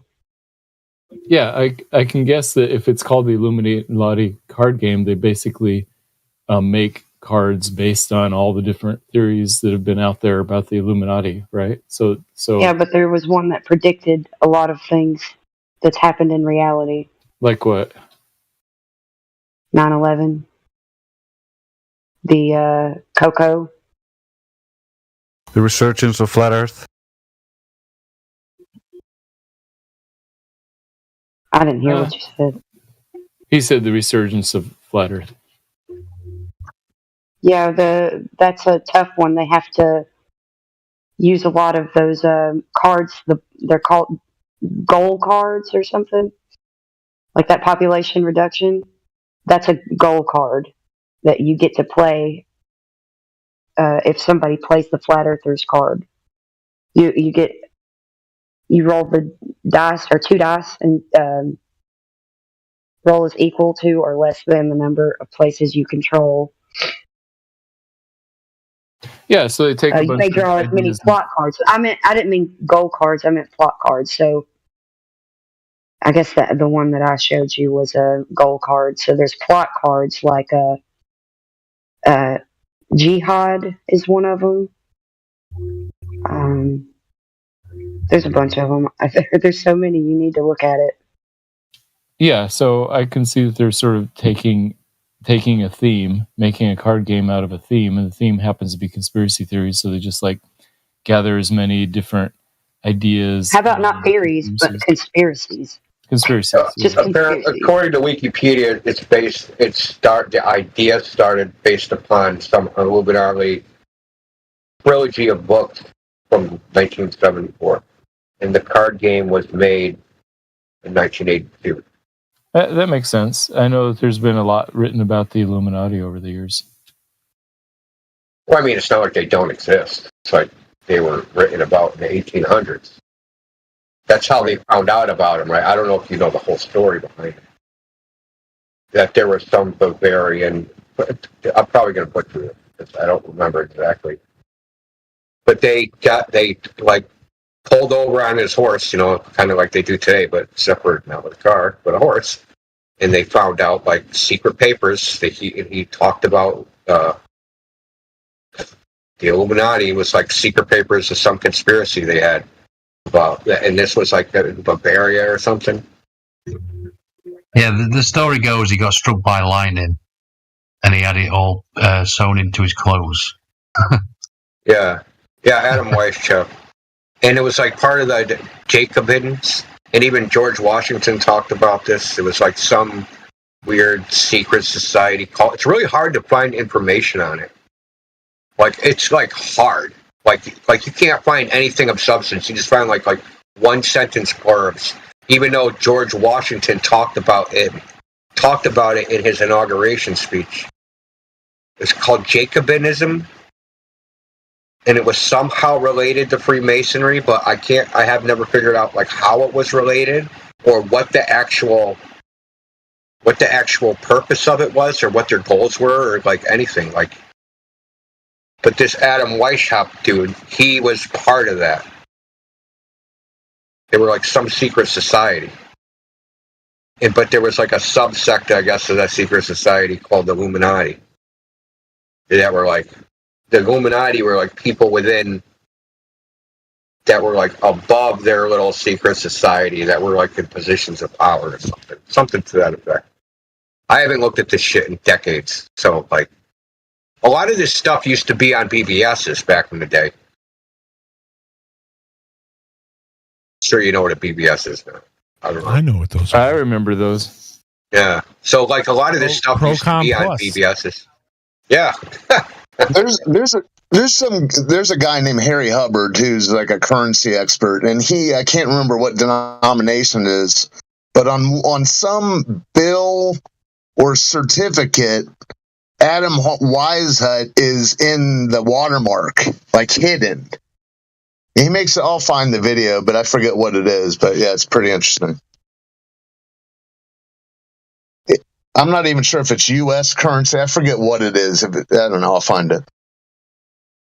So Matt, do you know that the color tinting of the bills matches the Monopoly money?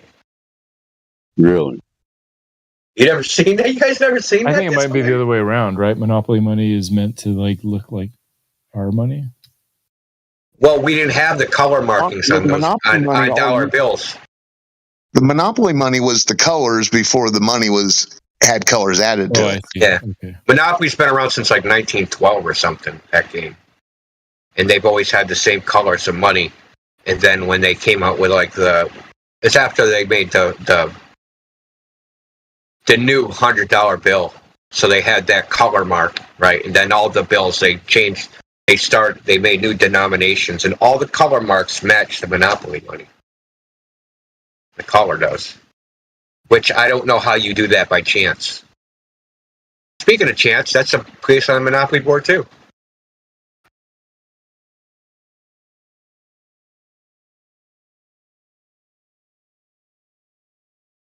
So Indigo or anybody else we know anything about the motivations of the guy that created that game, or he ever did any interviews or anything? Anybody got anything? Secret Service did seize all his shit at one point. But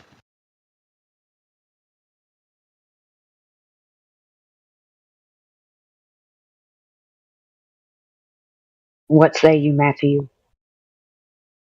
That seems like it does match. yeah, it's just it's an interesting time when that game came out in the 80s. You know, I don't know. Anyway, y'all go ahead. So here's the big question: which is worth more? Is the Monopoly money worth more? Is the other Monopoly money worth more? They're both worth the same. Nothing. Oh, like only just one will actually tricks people into thinking that it's worth something. Hey, this piece of paper is worth something. This piece of paper is worth nothing. How do you know? Oh well, they told me that. Everybody else thinks it. This is the ultimate appeal to consensus or appeal to freaking majority. So everybody else thinks this paper's worth something, so they'll give me things for it by handing them this paper.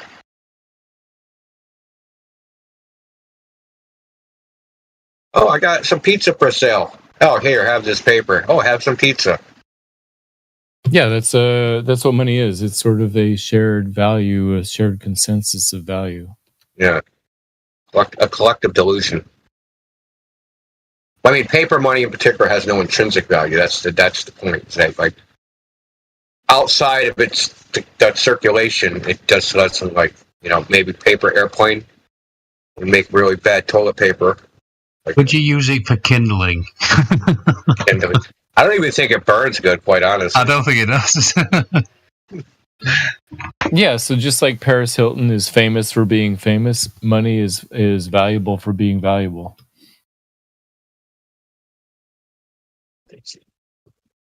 Yeah, I guess Kim Kardashian is the ultimate version of famous for being famous. It's valuable because people put trust in it. Yeah, she's the original. She started the trend of being talentless. But now she actually is quite wealthy and a savvy businesswoman. I know she parlayed that image into like this whole empire of like stuff she sells. So she's pretty savvy, I think. Well, Guy Ritchie, right? Wasn't she the dude that was screwing around with Guy Ritchie? Or was that someone else? I don't kind of stay up on pop culture. I think Guy Ritchie was that girl that she ran around with, sister or something, and now he's made a few movies, which are actually pretty good movies. They're into like gratuitous violence. I don't remember. I hated that whole freaking. What did they call that? Road rules or something?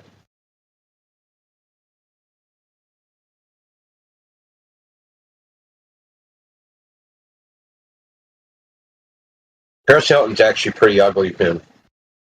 But people don't. If you ever watch her really carefully. She'll always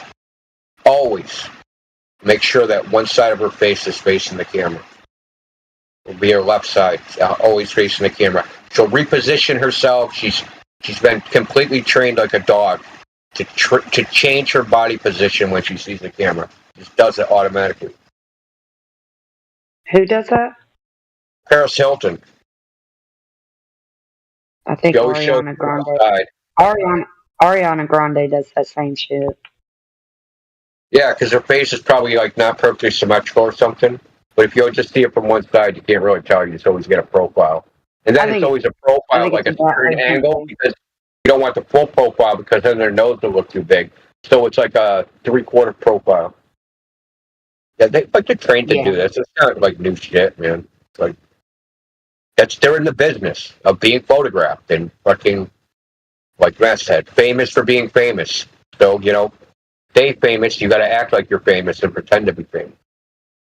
I mean, there's men on the internet that do the same thing, like frickin' Dan Bilzerian, right? Fake you have a rich lifestyle till a bunch of people follow you, then you actually have a rich lifestyle. I don't want to interrupt the celebrities talk, but have we talked to Red Evo, VC verified? No, I haven't talked to him. Hello, Red Evo. Welcome to the server. What say you?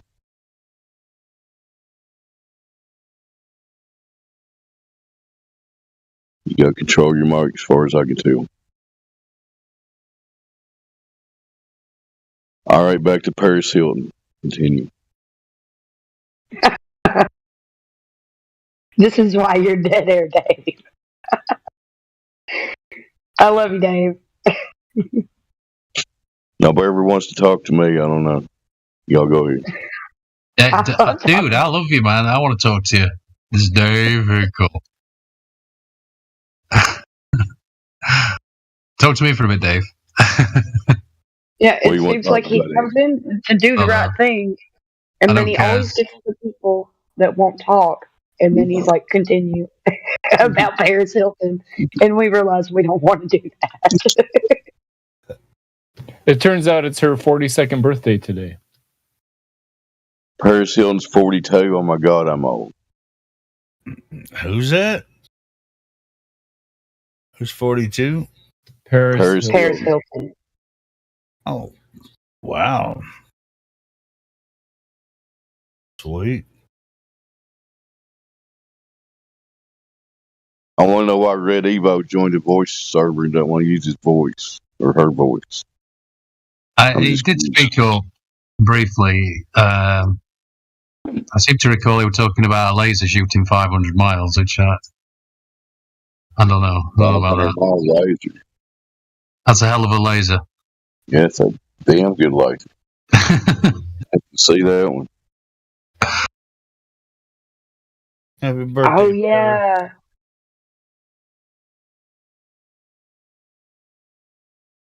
I saw you naked, Paris Hilton, but you should put some meat on your bones.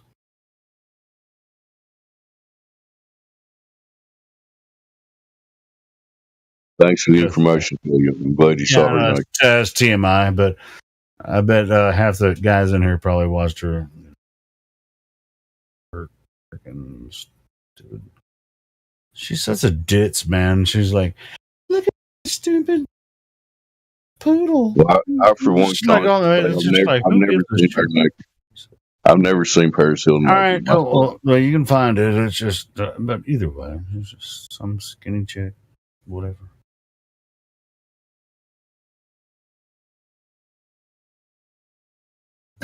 Anyway, how about that globe curvature that doesn't exist? Anybody got an opinion on that? Matthew?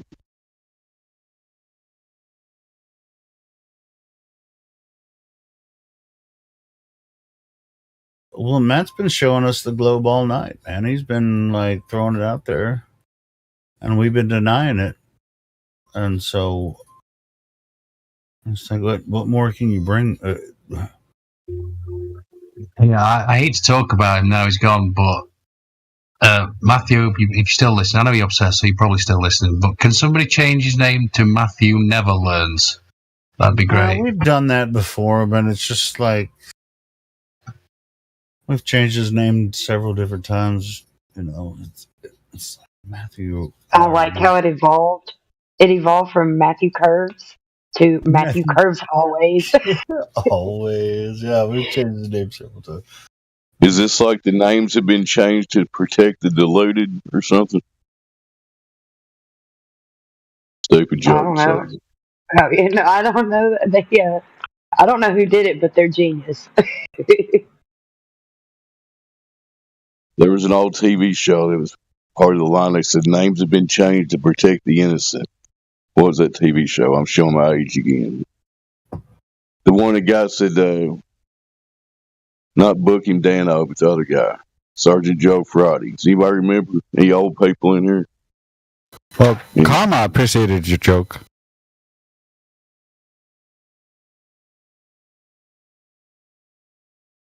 Whose joke, Drace? Dragnet was the name of that show. Dave's. Dragnet. Somebody remembers Dragnet, don't they? I remember Dragnet. The old TV show? Just the facts, ma'am. He used to say that all the time. Just the facts, ma'am. Yep, I just want the I remember that. Oh, my buddy George Hobbs, who does the Fact Hunter, he uses that. He uses that. Just the facts, man. There you go. On his intro. Well, it's just like maybe we should take some type of kind of leaning. It's like do good cop, bad cop when people come in here like to us, just like, oh, they say, all right, so the globe is this and this, which we kind of do sometimes. Well, I hear that all the time. That's what I was going to say. I hear the good cop, bad cop routine going on, and we're not trying to do it on purpose. It happens, right? Yeah, I guess it kind of does organically.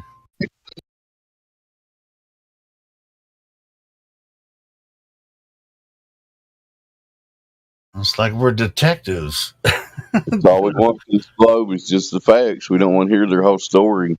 They all want to come up here and tell us the story. We all know the story. We want just the facts. They don't have them. Yeah, it's just like, hey, everybody says the same thing.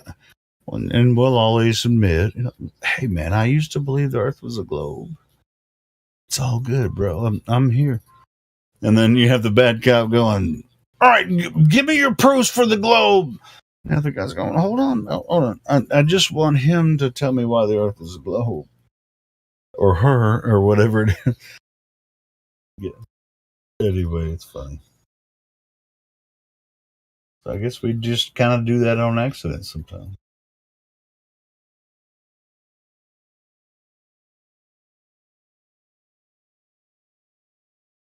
Helio, I cannot believe you didn't get that bridge joke. I think I was fucking with the YouTube chat, doing something else at the time. Yeah, totally. It totally missed me until like it was just like 15 minutes later. I'm like, oh shit! Now I see. Well, it makes sense when you realize who says the things to you. You know, you got to be like, wait, what? And then you'll Sure, realize, man. okay. Right, and what I said is it's absolutely true that no bridge engineer ever, no matter how long the bridge is, ever accounts for the curvature of the Earth. Ever. Well, why would they account for something no one ever saw or measured? Yeah. Dude, they would be. Imagine them trying to build a bridge over the curvature of the Earth. What curvature? Yeah. 100 miles long, 5 miles long, 150 yards long. I mean, what curvature? Yeah. So engineers, when they design these bridges, and oftentimes, with these very long bridges over like the ocean or like large lakes, like Pontchartrain, they didn't say, all right, so one side of this lake is at the same sea level as the other side of the lake, but we're going to have to make it a hump, but it's going to look flat. I've been across that bridge several times. That shit is flat as shit. So yeah, and what they do, I know what they do. Makes up. I mean, they never even think about curvature when they're designing little bridges, and that's insane. Anybody that thinks that they're considering curvature when they're making these long distance bridges, you're out of your freaking mind. Go talk to bridge engineers, and they'll be like, "No, we don't have to do that." And maybe they'll be like, "Well, we don't have to because gravity knows what to do, and we just make them flat, and gravity figures the rest of it out." They probably would say that because they're probably globers, but like, well, we're only do it in sections. So flat sections. I'm like, how many flat sections make up the globe? Just like we talk about all the time here. So this ain't hard to figure out. They got 120,000 flat sections of bridges across Earth.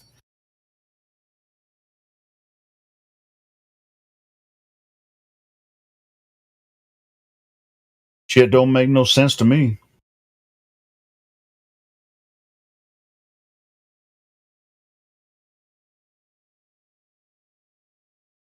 looks flat, but it's not. Engineers design bridges that are flat, but they're not. Hey, you're not imagining hard enough. Yeah. Imagination. Are we in the imagination station? The reading You have to be to rainbow? believe the globe. Yeah.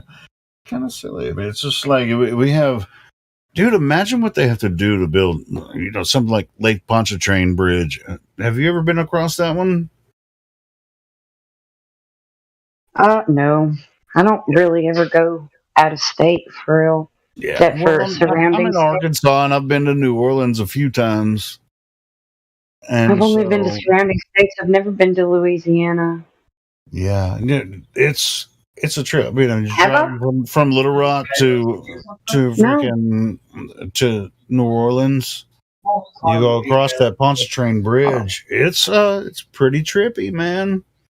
You're just driving. It's like swamp. It's not swamp. I've actually been across some other bridges in southern Louisiana that are swamp. Yeah. But Lake Pontchartrain is I a know. I've never trip, been to bro. Louisiana. It's so trippy. I knew I had. I had for some reason. No, it's cool. What I'm saying is, it's like, in order to design that bridge, they had to know the foundation under the lake. It's not a super deep lake. So they had to imagine how long it took to construct that bridge in sections. Get down to They the bedrock, invented pre-stressed concrete to make it. Get down to figure out where the bedrock is, and then establish each column. I mean, this bridge, I think it's like 30, 40 miles long.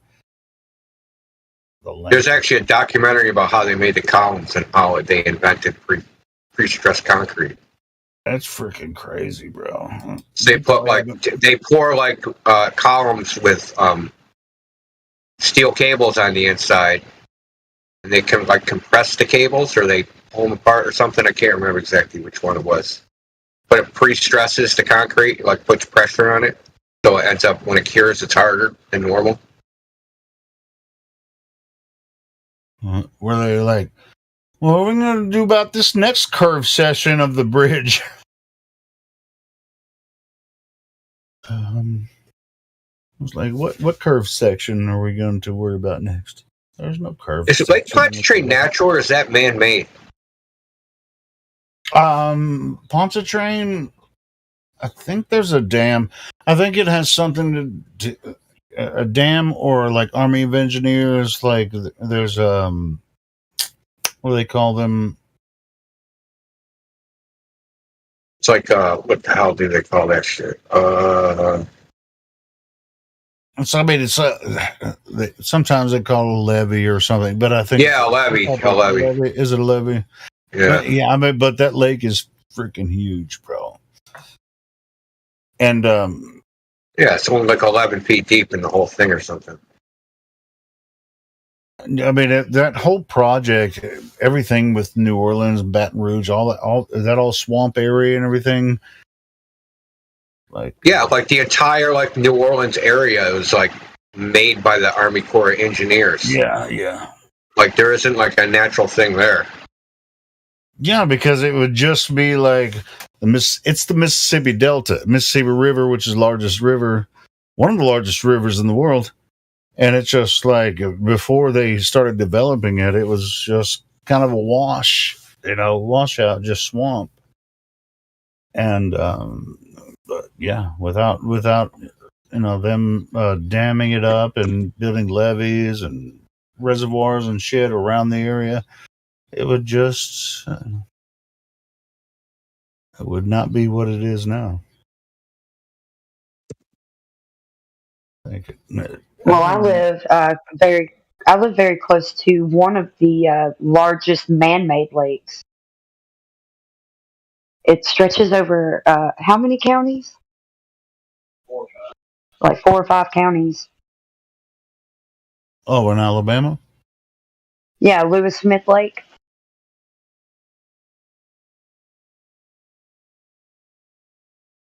Is there a river that feeds into it? I don't know. It's a man-made one. I'm not sure how they did it. Maybe Probably a Tennessee river. River. That's the closest river Yeah. that. Yeah, I know, but like we do have a dam. Man-made lakes But I are don't. always dammed rivers. Yeah, you I can't. damn. Well, So it's like when they have man-made lakes, there's usually a city. no. They covered. They covered a whole town. Like there's still like full-grown trees at the bottom of Lewis Smith Lake, Yeah. and houses and all the things. Yeah, there's lakes in Arkansas like that too.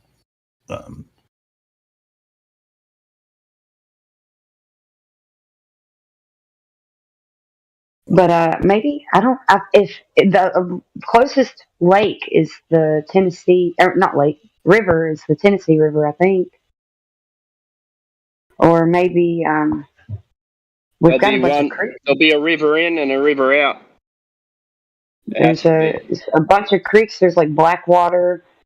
There's a bunch of like waterfalls and Bankhead. I don't know. You guys know where the Arkansas River starts?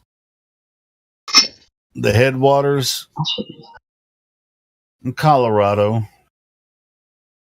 Arkansas River runs from Colorado to the Mississippi River, feeds out in there, and then goes to New Orleans. Crazy. I actually got bored one night and I went on Google Maps and followed the Arkansas. Okay, I figured it out. All the way up to where it starts in Colorado. So I figured it out. It's the Sipsey Fork of the Black Warrior River, and that feeds a bunch of creeks too, like Nice. like Blackwater Creek. So yeah, that's pretty cool. Sipsey Fork and Warrior or of the Black Warrior River. And so that's one of the largest man-made lakes in the Lewis Smith Lake. Yes, you should check it out. Smithwick, Alabama. What? No, Lewis Smith. Lewis. Like, but it's Lewis, not Lous. Lewis Smith Lake. Yeah, we just call it Smith Lake. We don't even say Lewis Smith Lake, but you guys aren't from here, so I can't just be like Smith Lake like we all do. Lake Alabama. I've jumped off the bluffs into this lake, and when the water had receded so much, you could see like the rock on the sides, like they were white where it would normally be. I mean, it was so far down, and I jumped off of that. Could have been really injured. I had water go up my nose and stuff, but I survived. We're good. How high do you think the cliff was above the water? I don't know, but I counted 5 whole seconds of free falling from the cliff. Oh, that's. Are you sure 5 seconds? That's pretty freaking tall. Oh, no. 9.8 meters per second due to gravity. That would be. Nah, but if you don't reach that, you wouldn't even be able to reach that over that distance. But come on, man, I started hearing the wind. Off some pretty tall cliffs in Arkansas too. Yeah. Wow. I was falling long enough to start hearing the wind start like picking up and whistling. Yeah, it hurts when you hit the water. You're just like, why did I do this? And then you're just like, oh, I was sore. Let's do it again. I was sore for like 2 weeks after that. Oh yeah, and I was pretty fit too. So I was sore. Jumping off a really tall cliff like that. I was just like, I got like 2 black eyes just because I was looking at the water, and then when it hit my face, it just like it was like getting punched in the face. So, it was ridiculous. Yeah, you just like you just put yourself in like a straight stance. Yeah, I feared it. Down. I feared it. Whoop. Yeah. I mean, you just got to know how to land if you're going to jump that high, like 40, 50 Well, feet. I had enough people tell me that I better do it the right way, or I was going to get hurt. Just jump off. Don't try to dive unless you know how to dive.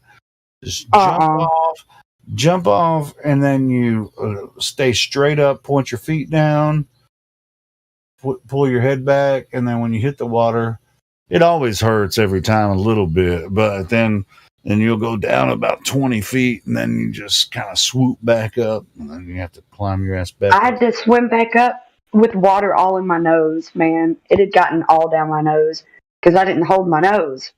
Hold your nose, people. No, don't.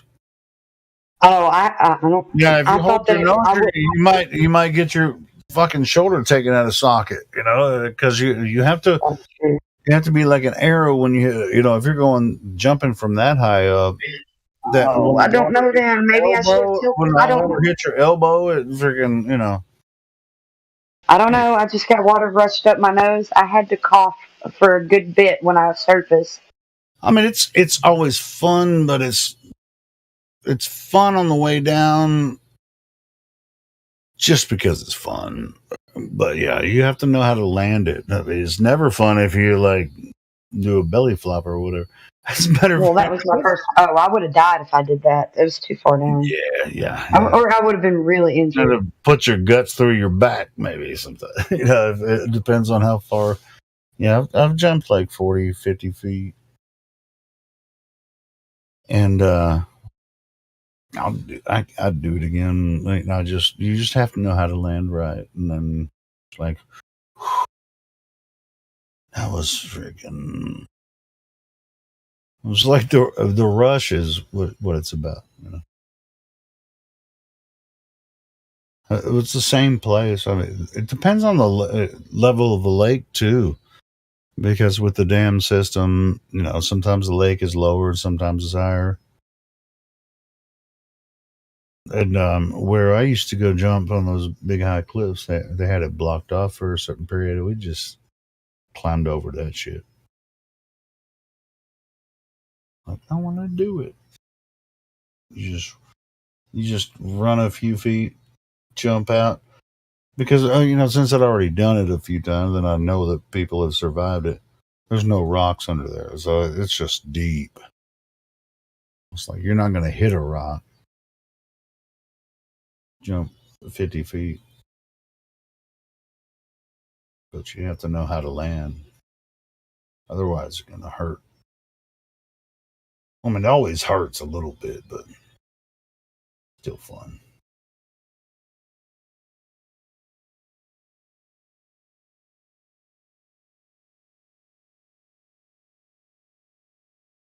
Anyway. I wouldn't recommend anybody that hasn't done it a few times. Don't make. Oh yeah, we can just jump 50 feet off a cliff into water. Don't do it.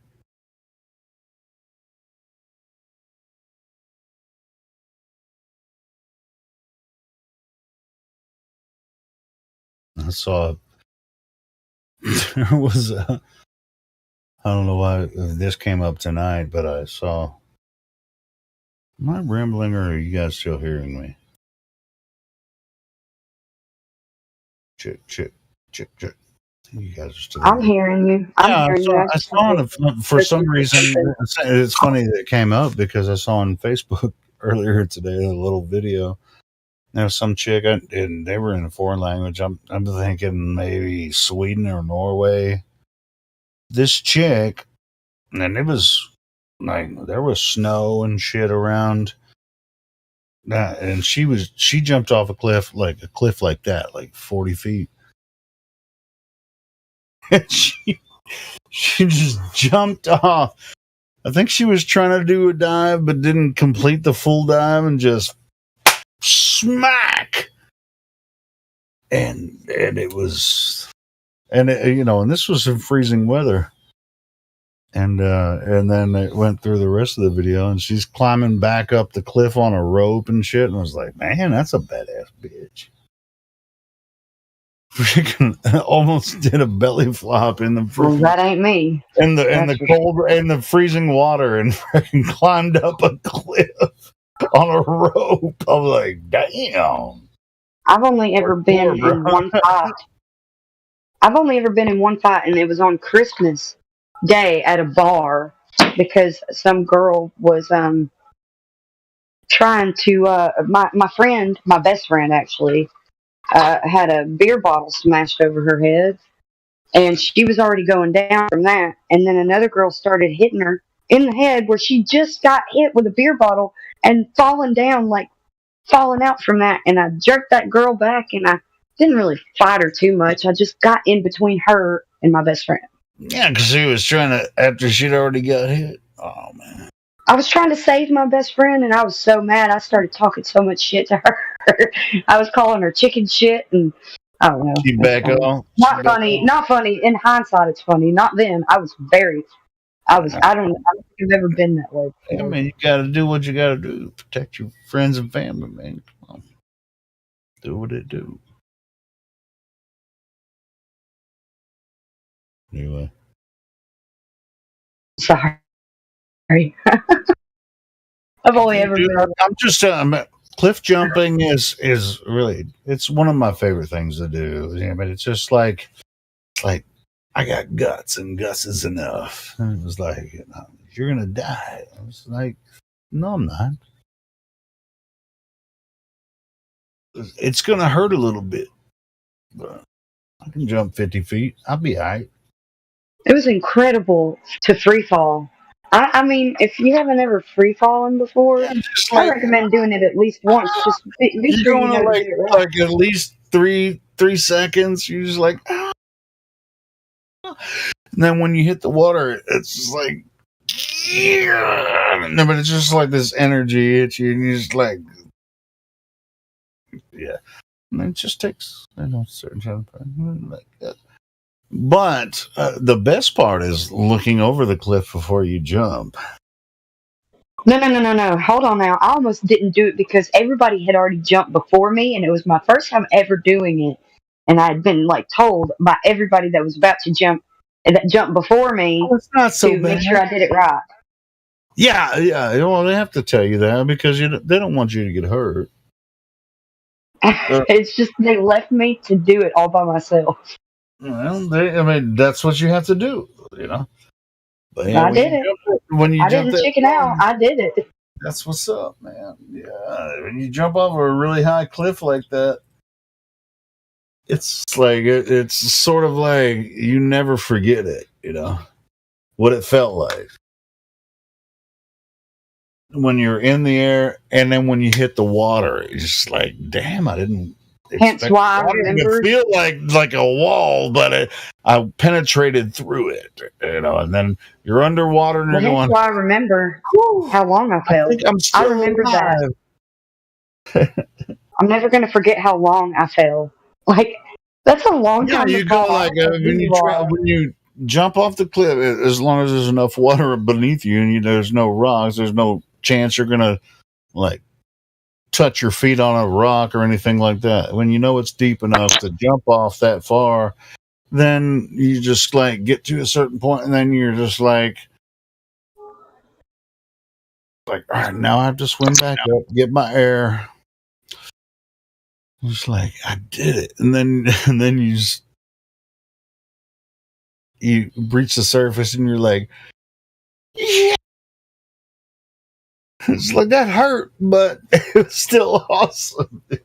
Anyway. It was awesome. I just did that whole thing with myself unmuted. Yeah, sorry, I had to swap out my headphones. Do it. I mean, I wouldn't recommend necessarily like 50 feet, but maybe try to. No, fuck it. Just go for it. Well, I did it. When I did it, it was man, I had to come up and cough for a second. But after that, I was able to yell over at my friends who were making sure that they were far enough away from me. So yeah, I mean it's never perfect. I got water in my nose, guys. It's always like all that shit hurt, but it's like yes. I landed right. I just got water at my nose. Yeah. Well, it's just like I told you. I was looking at the water. I was like, "This is awesome," and then the water fucking hit me in the face and gave me black eye. Like, well, I'm not going to be looking at the water next time. Yeah, I didn't do that because I didn't want to get hit in the face with the water. So you just pretty much just jump off. What's ahead of me? Point your arms down next to your side, and you point your No, toe down. I did the other way. I had my arms above my head, but like still in my hands together. Yeah. Yeah, you can do that too, but yeah, I mean, I guess it could work both ways. I have my arms down to my side, but you can keep them above your head, and then once you hit the water, then you swoop back up. Yeah, I guess that could work too. I've never tried it that way. It worked, but I still got water all up my nose. Hey, by the way, that water was flat. Thank you. Water seeks its Flat level. as shit, and it. You can even check the water line on the ridge where the water had receded. Go measure that line. That should be curving. Get out of my face. It wasn't salty water, was it? It wasn't like it was lake water. Yeah, but you know, like how when water recedes, there's a line where it normally is. You can see the line where the water would normally be when it recedes down. It's like the rock is like wider. It's not as dark. Yeah, but if you're in a dam system, Somebody, they use. I mean, most dams are built for electricity and shit. So I mean, you got like okay, well, I'm just saying that line on the ridge is where the water would normally be at level that high. Somebody should go measure that line. I don't. If you've got a long enough that ridge. had anything to do with flat Earth. Well, I mean, Yes, it does. This is why I'm bringing it up. Actually has to do with whether you can see from 10 miles across this damn lake or this damned lake, right? Getting what I'm saying. This damned lake 10 miles, then why is there not a hump of water between me and the other person that I can see? Their freaking campfire right there on the beach from 10 miles away. Now, I've never done this, but I've heard other people talk about that, where it's like, hey, let's do a flat earth test. I'm going to stand on this side of the shore of this damned lake, and you stand 10 miles away, or you sit 10 miles away and build a fire there. Let's see if we can see each other's fires right there on the shore of the lake from 10 miles away. Or shoot a laser down a long bridge that's about a mile. Sure. But here's my point. Shooting a laser next to like where the ridge is and see if there's any deviation from where, if the water has receded, that line that would be there where the water level normally is. Shoot a laser across it if you've got a long enough ridge to do so. See if there's any like deviation on that line. If the Earth was a globe, the way they describe these ideas of humpy water across lakes and oceans and stuff, if someone on one side of a lake had 10-mile deviation, 10 miles between one person on one shore and one person on the other shore, you know what they would see if someone had a high-powered laser? You know where they would see the laser if the Earth was a globe? It would be pointing up above them. They would see, if it's a high-powered laser. I'm not saying some cheap-ass laser you bought off fucking Amazon or whatever. I'm talking about high-powered laser like they did with the shit they did on Lake Balaton or whatever. It would look like a Batman signal. It would be pointing up in the sky. It was like, well, I don't see the laser right in front of me. I have a big target right here, trying to reach. Can you point the laser over here? Well, I'm standing on the shore. There were a couple of times they caught the laser straight across the lake at Balaton and Lake Issel. They even actually panned the laser, I think, at Lake Issel. from 5 kilometers to 12 kilometers to 40 kilometers. They could still see the laser. It wasn't pointing up in the sky over the curvature of the lake. You know what I mean? Because if you're on one side of the curvature of the lake, with a laser that powerful, you'd see it shooting up into the sky instead of shooting right at you. You're the observer versus the person with the powerful laser shooting it straight across the lake. You'd have to look up to see it. Do you know what I mean, Kim? I do. All right. Well, I know you do. I had another thought experiment in my mind about another way to show that water is always level. I had another idea. That's all. Maybe somebody's already thought of it.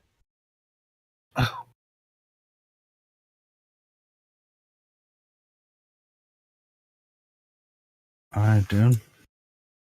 You're not going to share it? I already told you. Yeah, I did. I already told you. Maybe my mind is 18,000 different places all the time. So I got you. Well, I was telling you.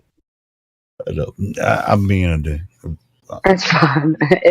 I'm saying, like, from my experience of jumping off that bluff, I remember how far down the water had receded to where it normally was, and there was a line where it normally is.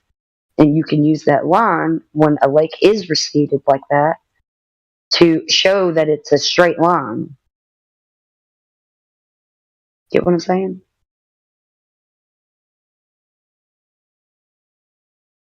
Sure, just, from your... Because the water was level even when it was higher, when it hadn't receded. Are you following? Not really. Receded from what? I mean... The water at the lake had receded when I had jumped off the bluffs, and I could see the line you said you where the water would normally be on the rocks, on the ridges of the lake. Hold on. You said you jumped from that point a few times, right? More than once. Just once. But I specifically remember seeing where the water normally would have been, but it had receded so much that it was way lower. So when I jumped off, I fell for like 5 whole seconds. Okay, my point is on the rocks where the ridges, where the water is enclosed. Right there on the face of that wall was a line where it normally is, where the level of the water normally is, but it had receded. You can measure that line to be straight because water always finds its level. So when water is receded down and you see the line where it normally is, you go show that line is a straight line. And that's another test that you can do to show that water always finds its level. It depends on how much they let, if it's a dammed lake, meaning not. I know. It's a goddamn lake. It's not a goddamn lake. It's a damned lake. They allow a certain level of the lake to be there for fishermen and everybody. And, it was dammed, and you can fish north of the dam or south of the dam or wherever the fucking dam is. Sometimes sometimes it can be lower or higher, That's what I'm saying. When it is lower from a point where it normally is, because I remember when I jumped off that bluff that there was a line where the water would have normally been. Like, there was a line. You could see how much it was, like, more receded than normal. You could see the line where it normally would be. Oh, yeah, sure. And that's what often happens with lakes that are associated with dams that are connected to rivers. Okay.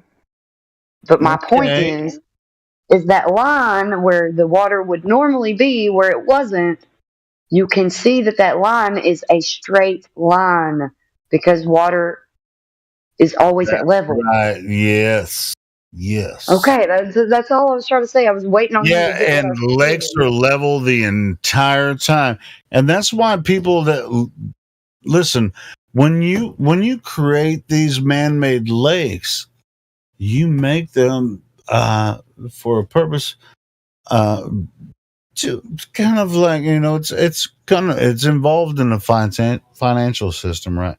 So with these lakes all across America, and not just America, it happens in Europe as well, and shit probably happens everywhere. But anyway, so you dam up rivers to like. So I think it's a good thing to support the ecosystem, but also to support humanity and but it's also commercial too. So everyone has something invested in whatever happens, through this thing. So when they dam up these lakes, they cover up cities that were in a valley before, and they're like, and they let them know you need to evacuate because the banks bought all your shit, and we're gonna make a fucking lake here. We're gonna put dams on one end and the other, and then we're gonna create electricity. Just move over here because we got other shit to do. Because we're the banks, bitch. I mean, a lot of people don't think about it like that, but that's pretty much what happened. All the electricity companies, they want to use the dams as an electrical that's how they generate electricity, or they either want to dam up a portion of a river to make a lake to there's so many different ways that you can utilize a river system and utilize dam, which I don't necessarily disagree with them. I think what they've done in the modern system isn't so bad. I mean, it was just like in North America, like the what they call Indians, which they're not Indians, they're just North American natives. I think they should really appreciate. I don't think they should appreciate what we did because whatever the fucking Germans, French, and Americans did in North America, I think that was fucking total bullshit. They could have done it a different way, but I think the system it's a lot more functional. I mean, but or you could be like, hey, I want to be a naturalist and I'd rather just live. It's like I'm gonna build like a beaver dam with stones, like the beavers do, but they do it with sticks. I don't fucking know, but I mean, we're almost coming after that. You know what I mean? Who's building beaver dams? Beaver dam. Well, that's what I'm saying. It was just like, it's just like everybody's like, oh, the red man hates the white man hates the red man, the black folk were pulled over here from Africa. It's like all those stories are. It's just like, what the fuck are we gonna do now? What are we gonna do now? You're gonna destroy the wildlife now? Just like we're all humans, what the fuck are we gonna do now? It's like all these dams, which actually are functional, and dude, we have a system in place that actually help us, dude. We'd be fucked here without the dams. Yeah, you would be fucked. Is that the same way in Australia with some of the dams in Australia, bro? Yeah, most rivers. There's a lot of man-made lakes around. Yeah, that's what I'm saying. I mean, it's just, I'm not saying that all of us be natural and we're all hairy motherfuckers and just living off of the land. I'm not saying, but I wouldn't even say that that's what happened, what was happening with the natives. Those motherfuckers built dams and cultures as well. I'm just saying, I don't know as much about it as I should, but bro, I mean, it's like these dam systems that are built across, our continents or whatever. There's some smart motherfuckers that figured this shit out. And wait. They didn't figure it out. Beavers did. Nah. Well, the beavers did. Maybe they figured out some shit from beavers and they were like, they did. You know what? If I dam this shit up, I can build a lake and I can build a culture around this lake where we can have fresh water and live as a community. You know, and then I can get vanilla flavoring. Go ahead, brother. Butts. I mean, it's just like all of us hate the fucking Illuminati and all their fucking devil bullshit, but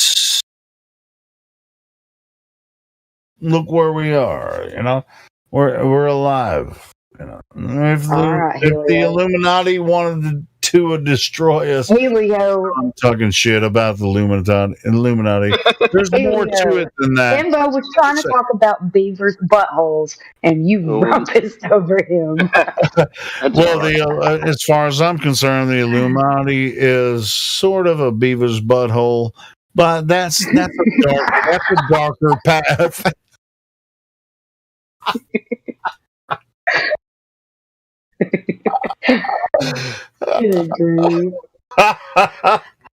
Anyway, continue, ladies and gentlemen. Okay. Well, I mean, it's as far as forestry and all the shit that humanity's built across the earth.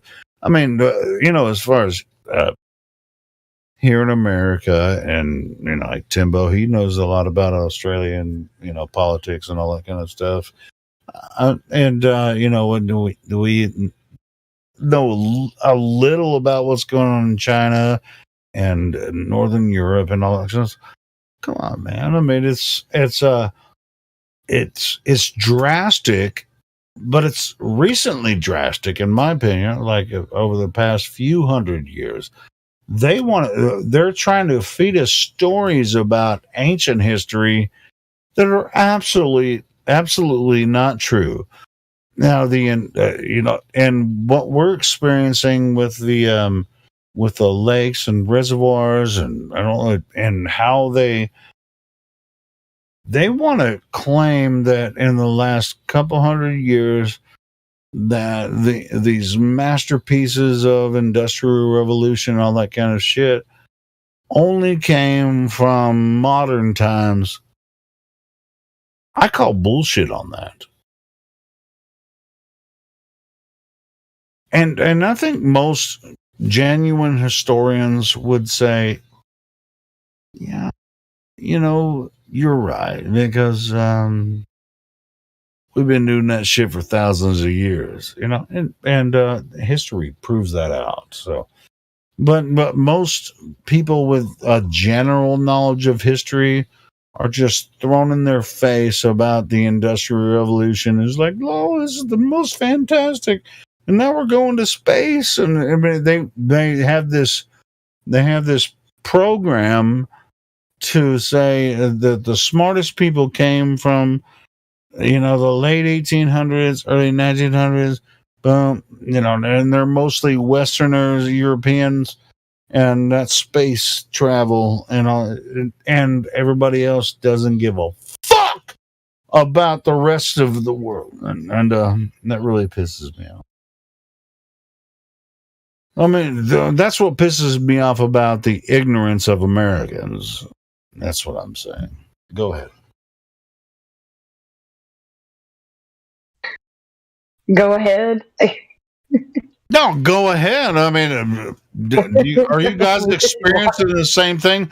Look at these young people that just like, I'm watching fucking TikTok videos and going, like, what's 3 times 3 times 3? And they can't even fucking answer the question.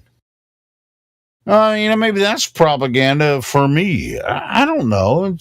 But they'll ask some simple questions about who's your vice president, and they're just like, Joe Biden. It's like, what the fuck? They're asking fucking 20-year-olds who their president is, and they don't even know who their fucking president is. Because they have their heads in the clouds. No, sure, but it's even deeper than that.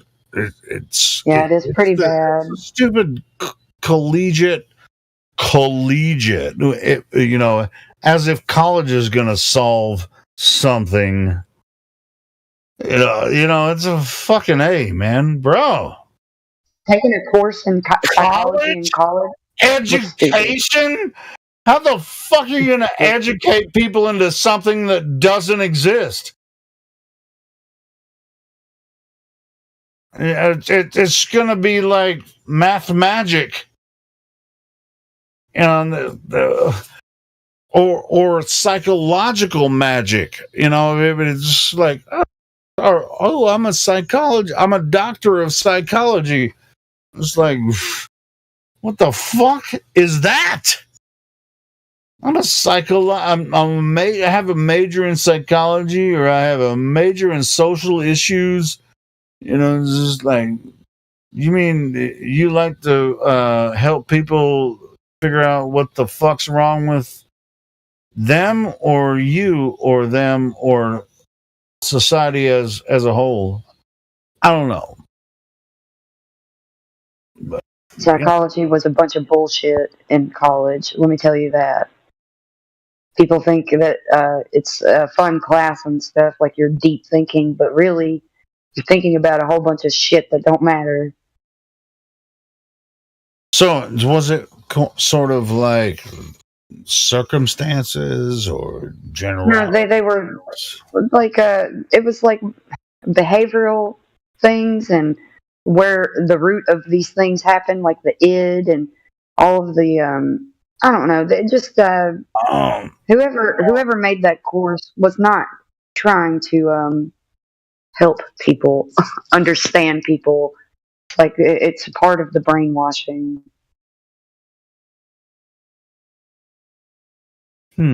Yeah, I dropped out after my first year of college, but I was a music major and I didn't even get it. Me too. That far. I just wanted to take all my music classes. I didn't get that far. I was a music major, so most of my classes were music. So mine too. Yeah, so I didn't even freaking. Well, I took all of my music classes, like at first, and then dropped out. Yeah, it's just like if you're a music major, you have more hours than most people. Yeah, because you have to stay after and practice in the jazz band and in the choir. Yeah, and then do performances. Every single aspect. You have like freaking 16 hours in your first. I always had to do. I had to do the choir, the Messiah. Have you ever heard of the composition, the Messiah? Yeah. I've it's beautiful. It a couple times. Yeah. Me too. Yeah. How cool is that? Oh, I was shit. soprano.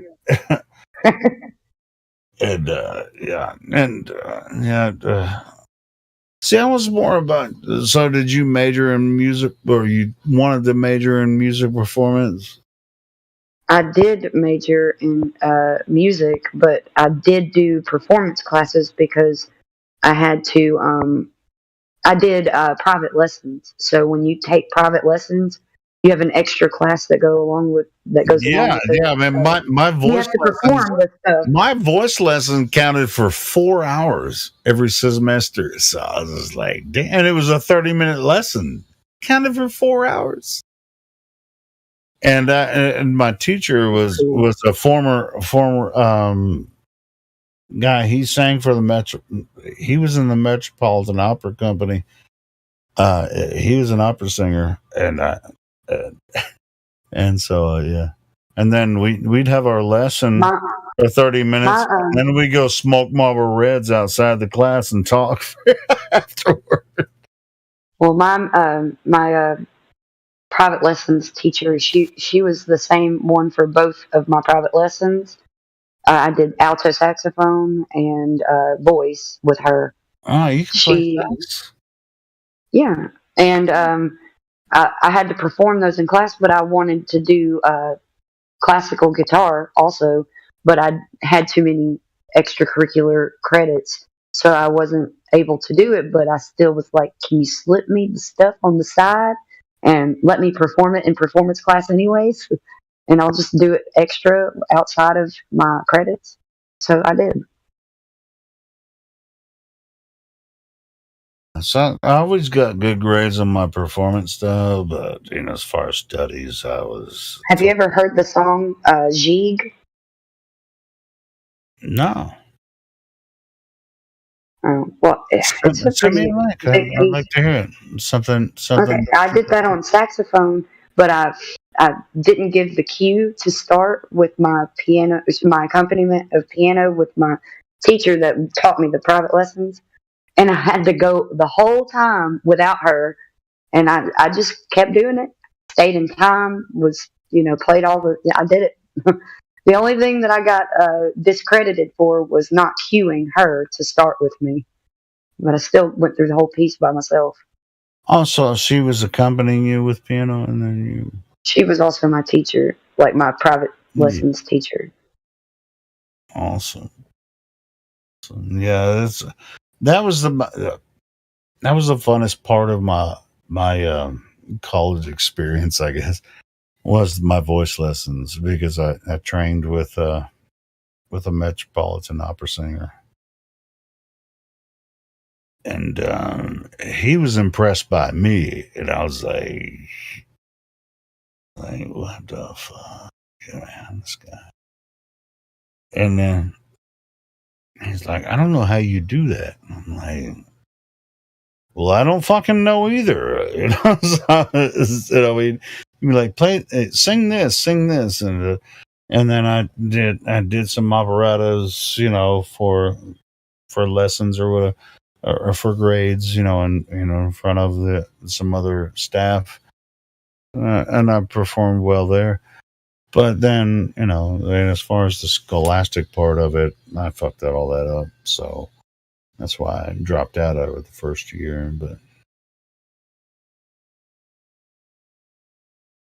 But yeah, he was freaking awesome.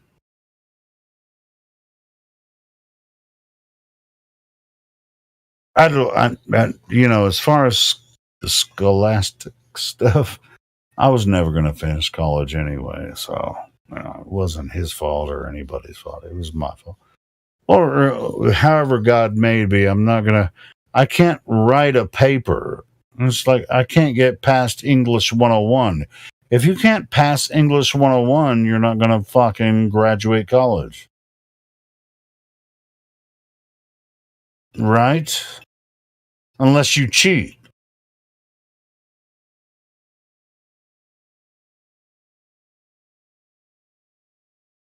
And you guys might be thinking, well, how couldn't you pass English 101?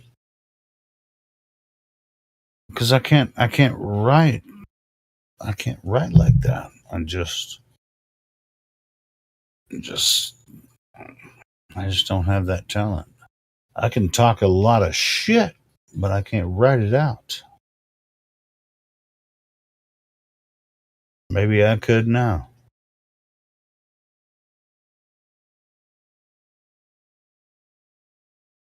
I actually don't know if that's the right one I just posted, but maybe it is.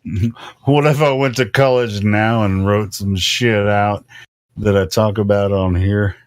What do you think my English 101 teacher would think in college? This motherfucker just wrote shit about, politics and flat earth. Boom. I don't know. I don't know. I would have to have maybe I would have to hire a tutor to help me, write it out. And it's like, well, that's not me then. if I have to hire somebody or get, assistance, it just doesn't feel like it's me. So it's not. Dude, I went to like 3 of my English classes first semester, and then I just stopped going. That was when I was 18, All of my when I took I took I don't know I Hey, took a but I couple had of a English. I had a full tuition scholarship to that college, and I stopped going to my English 101 classes after three courses, 3 classes, and I was just like, I'm just not gonna go anymore. My research papers were always commended by the professor.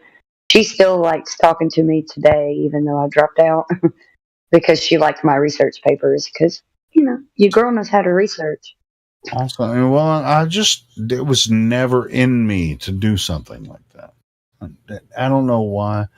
Maybe because I was lazy, and I concur. I am very lazy. I'll tell you that much. But I don't think if I did put most effort, well, who knows? Maybe with some support and effort, I could put something out that would get a C. Maybe if I really gave a shit.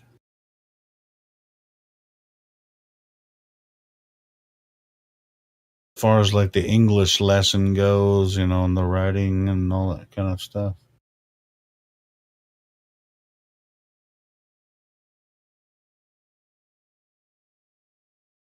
Glad I went to college for the voice lessons and the experience, but I was never going to finish.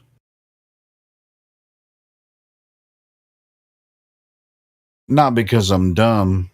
You guys know I'm not dumb, right?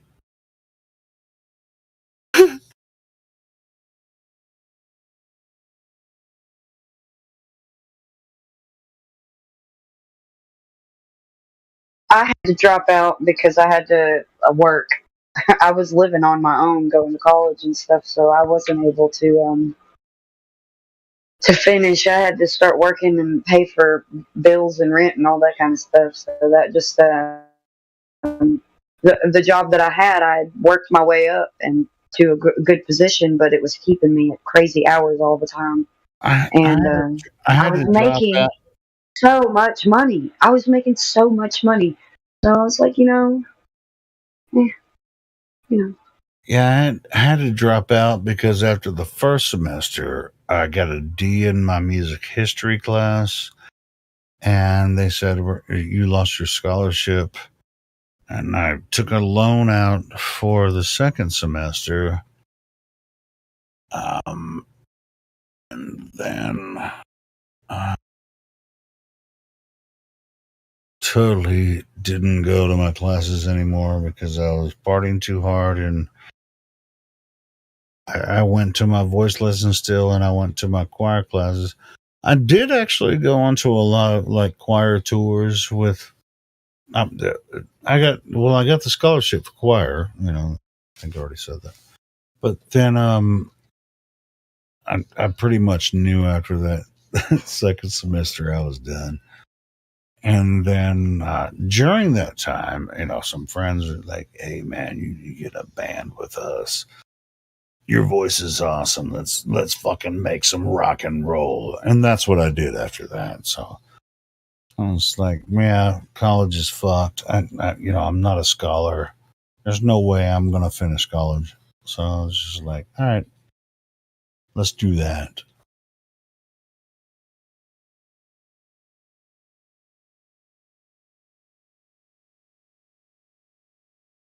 And some people were like, "Well, if you applied yourself, you could finish."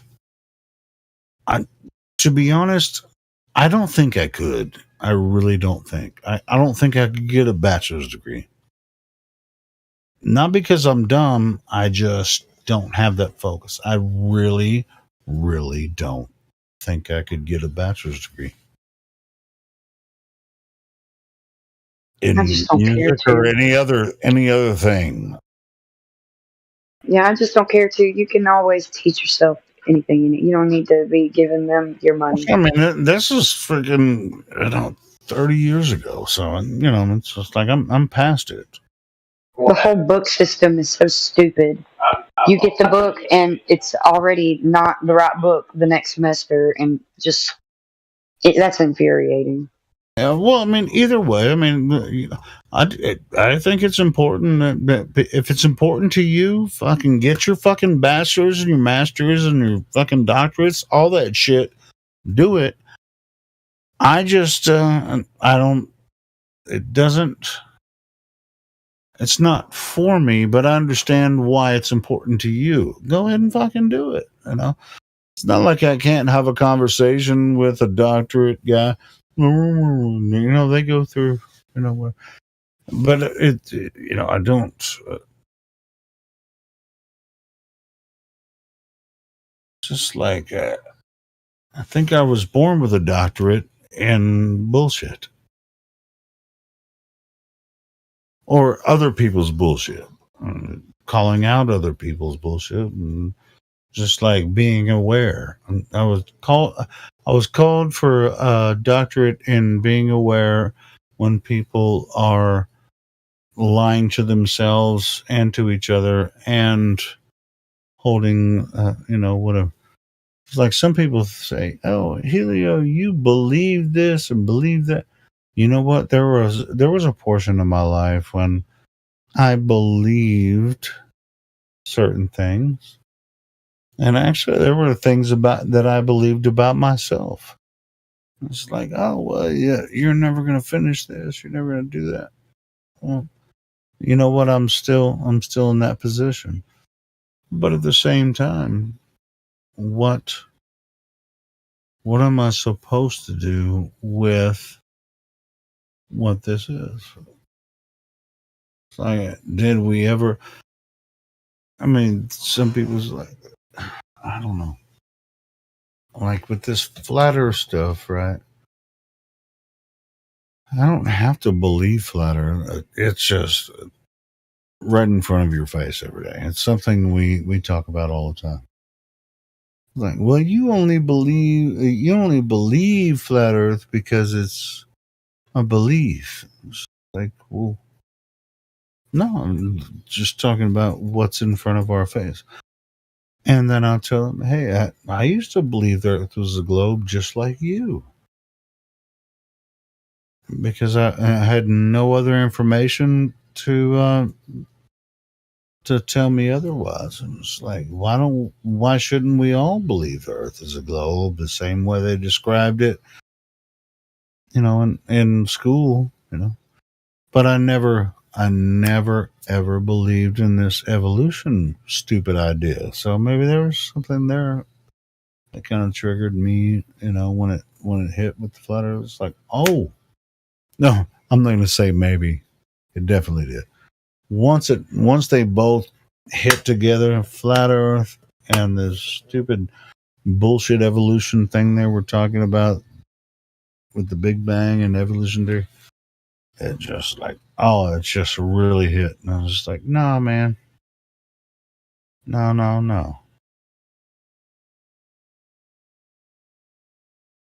Not all of us are born for this American education system. Doesn't mean we're dumb. Just we think a different way. I know for a fact I ain't dumb.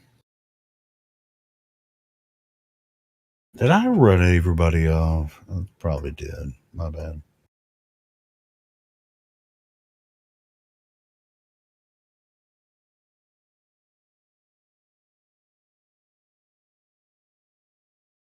Did run everybody. I'm here. I'm here. All right, cool, Kim.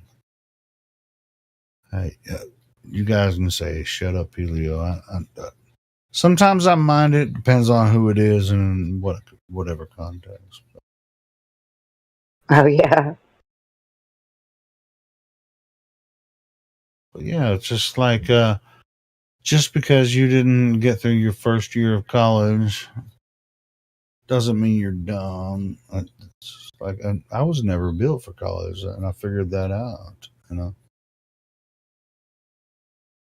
It's not because I'm ignorant or dumb, or it's just like college just wasn't for me.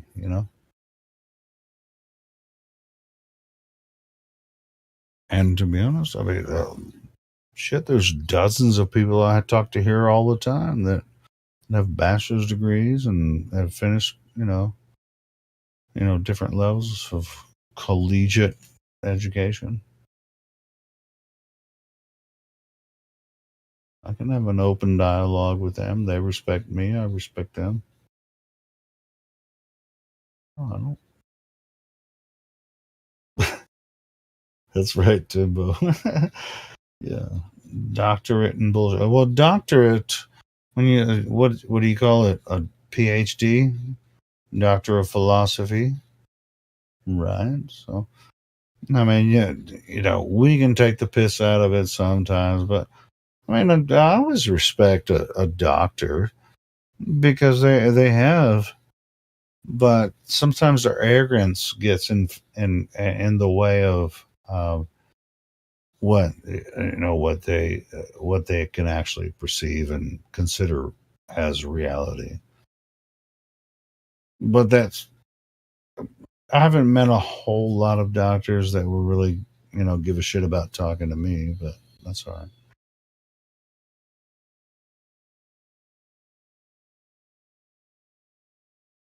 Except for the ones that want to pump poison in my veins.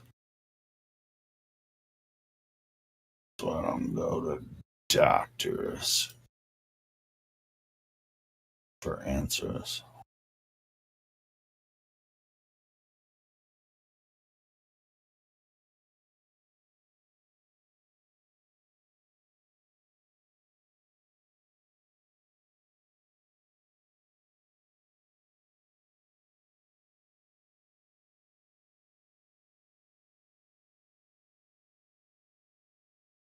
What the hell is that? Somebody listening to some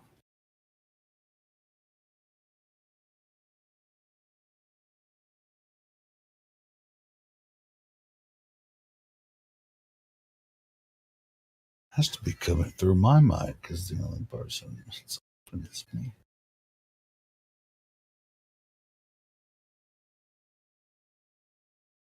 Oh, never mind.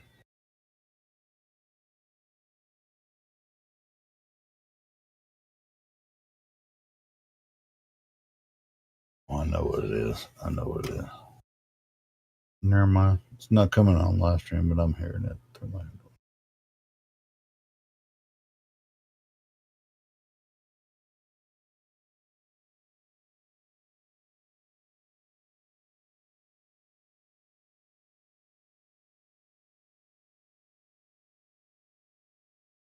Hey, what happened Friday night? Only a few people in here, man. Come on, man. Sorry, I'm in the middle of something. Sorry. No, you're good. Hey, well, then clock out, Kim. Clock out.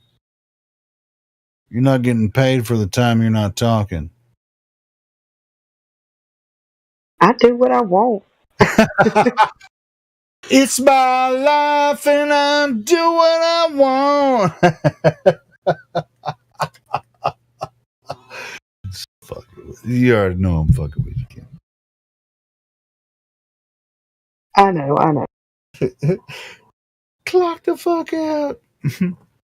You ain't talking, you ain't getting paid. Oh shit, ain't nobody getting paid up in here. God dang. So if we're gonna have, I'm still hearing. Is that really me? Shit can't be me. I can't hear anything. There's some freaking background noise.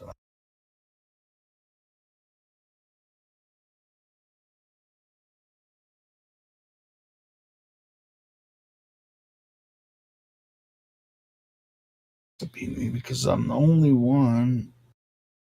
Let's not mute it. Try this.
Well, I can't figure out Telegram.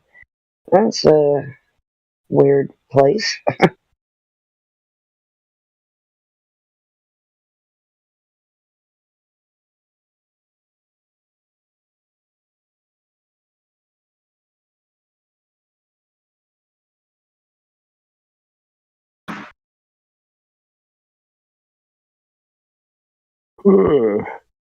AI.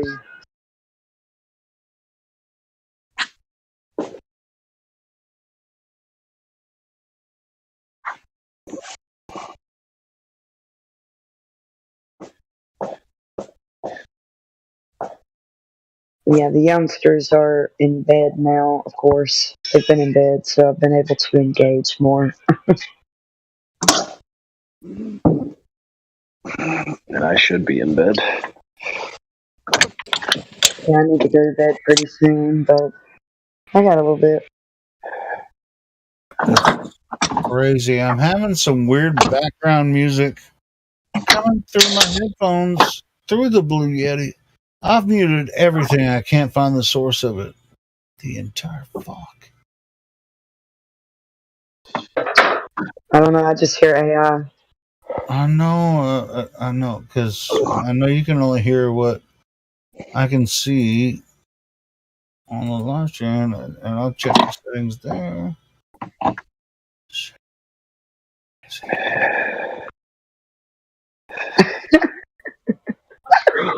Where the fuck is this music coming from?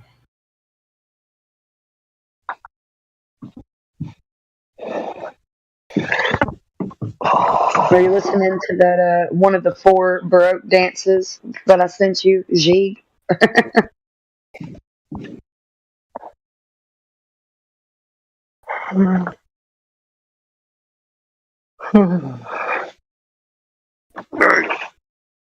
Oh my god, it's the freaking Discord demons are fucking with me right now. What the entire fuck is going on?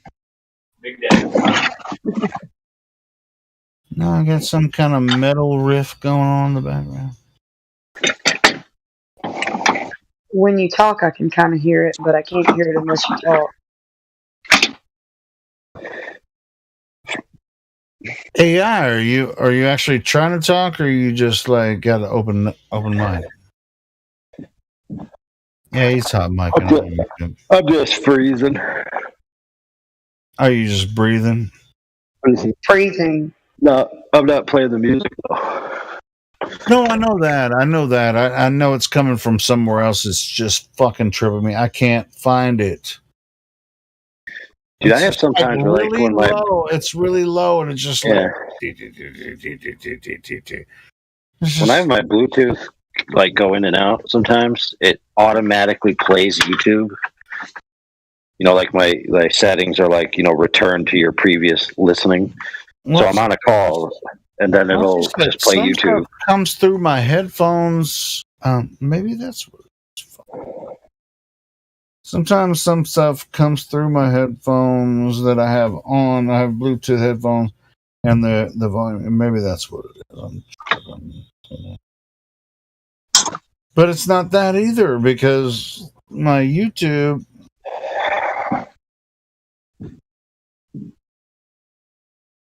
I'm gonna hit this and hit close all. My bad. I figured it out. God. All right, that's what it was. Like one of the umpteen windows I had open on my fucking Android phone. Playing music. Is Mickey still listening, or is he just left himself on here? I don't see Miggy in here. Did you say Miggy? Yeah, I've seen him in here, but I haven't heard him talk. Which I figure he usually always says something. No, I think you need to reset your screen. Yeah, I mean, oh really? An hour ago or so. Well, I saw AI come in. Okay, well, I'll just back out and come back in. Oh, that's cool. Yeah, he was here about an hour and a half ago. He came in for a little bit. Yeah, a couple of hours. Yo, your girl is back, and Miggy's not here. Okay.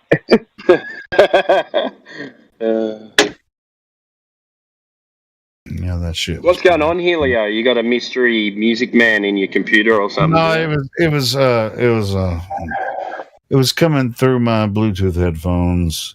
You couldn't hear it, but I could hear it because I have my microphone set up where, like, if there's, it's just like I have, a fan in here and shit. You can't hear it. But if I had turned the noise gate off, you'd be like, turn that fucking shit off, Helio. Because you could hear everything going on in my room, but I have a noise gate there, so you can only hear when I'm talking. So it's just like shit coming through my Bluetooth headphones that I was hearing, and it was driving me crazy. And so we're good. Back on. Where's this freaking curvature? We've been looking for that. Flat Earth. Yes. Curvature. What's that? The curvature. What the fuck is that? Oh, it's. You know how they say a sphere is the most. A sphere is the easiest shape that things want to take. Wouldn't the easiest shape be flat? Well, it depends on the presumption. I don't think flat's a shape, though. Yeah, I know, but like, if something's gonna be something, it's gonna be flat, isn't it? It's gonna be a description of a shape. If it is a shape, it is flat. It'd be a description. They claim the whole universe is flat. Yeah, they do, don't they? Yeah, somehow an explosion was going to cause a flat universe, right? Rather than it be going out in all directions. And then you say something like that, and they'll laugh. You'll be like, "Oh, you don't understand how it works." Yeah, you just don't understand. Flat earther. They kept on saying, "Oh, what's that?" Whitsitt and Jaron versus that David guy and some guy from New Zealand, and they just kept on saying to him, he absolutely Whitsitt absolutely destroyed these guys within 2 sentences, and they just kept on saying, "You don't understand, Whitsitt. That's why you don't get it." And then he'd explain it to them, and they'd still say, "You just don't understand." Oh, that's their favorite retort. You just don't understand that. As if they understand.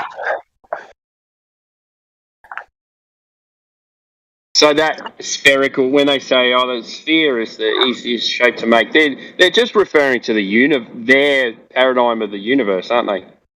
Because otherwise, everything would just be flat.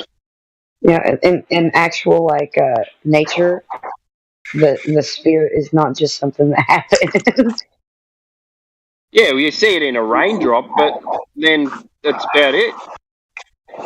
Maybe some seeds or something, but they're not. Like a rain droplet, or rain while it's dropping. Yeah, well, just while it's dropping, that's it. I don't know. It just looks like straight water lines to me. If it's raining.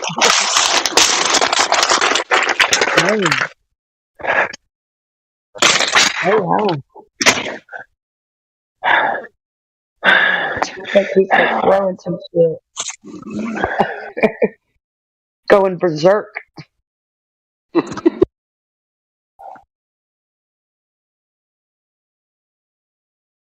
that breathing afterwards, it was like he went berserk. Looking for the next target. Or? Looking for the next target? What are you talking about?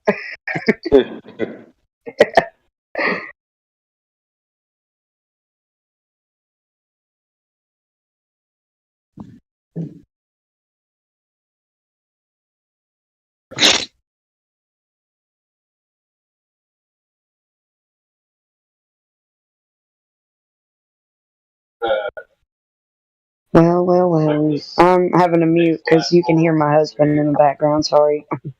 All good.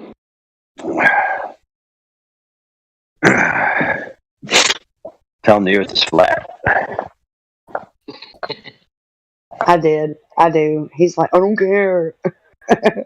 Oh, you said Alright, he was I don't care Earther. Yeah. Yeah. Tell him Yes, he's an apathy is I a don't care concession. Earther. Tell him What? apathy is a concession. So I'm glad you agree with me that the Earth is flat. Thank you for your Apathy is a support. concession. I'll remember that next time.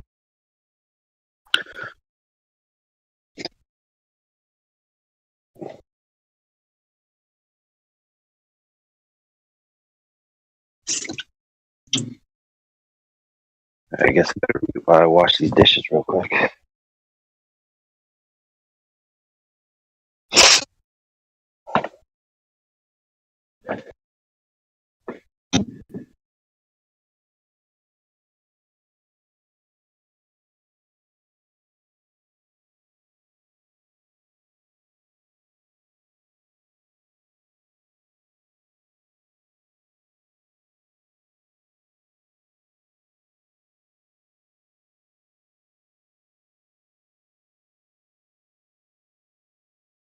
Ain't no denying topography, but it's still as flat as it can be.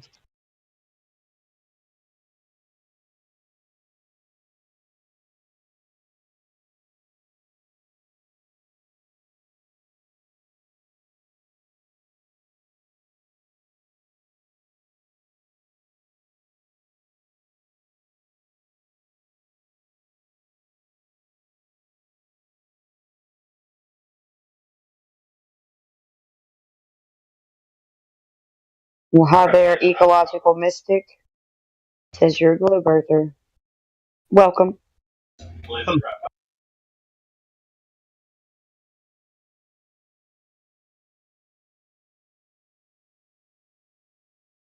So what's Ecological your mystic. yeah, go ahead.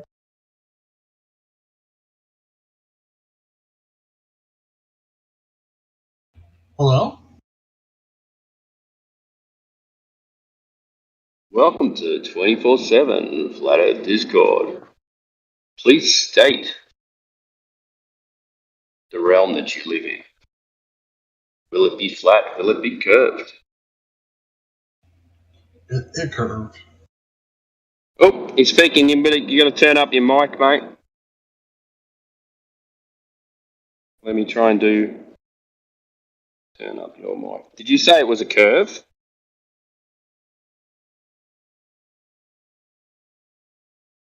Well, he did, but he left. Maybe he's figuring out his mic. I don't know. It's a curve.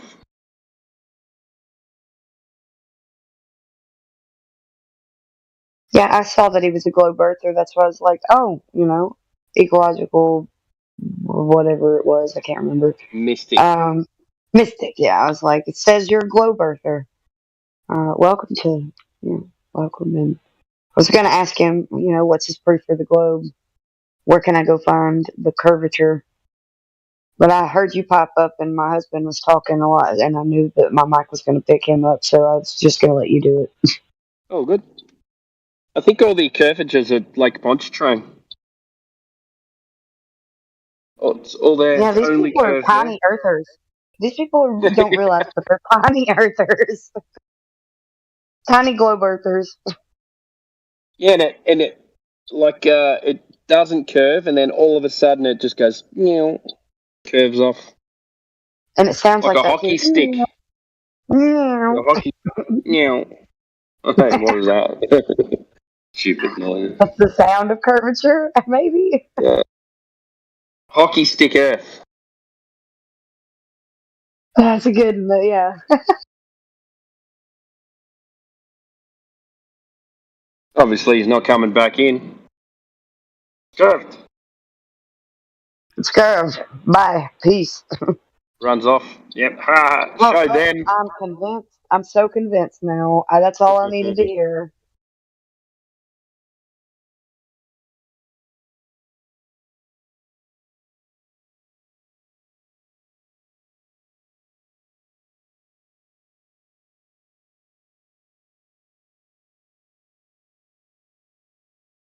Very quiet.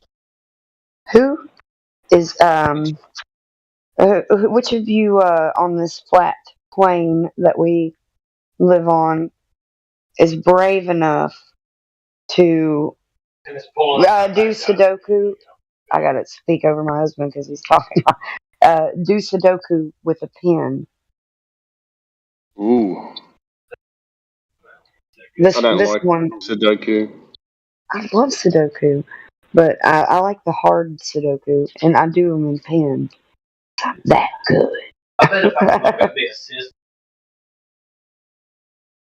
I'm a quiz man. I love my quizzes. Hey, there ain't nothing wrong with that. I just like puzzles and stuff. Yeah. We play we go to the pub and play pub trivia.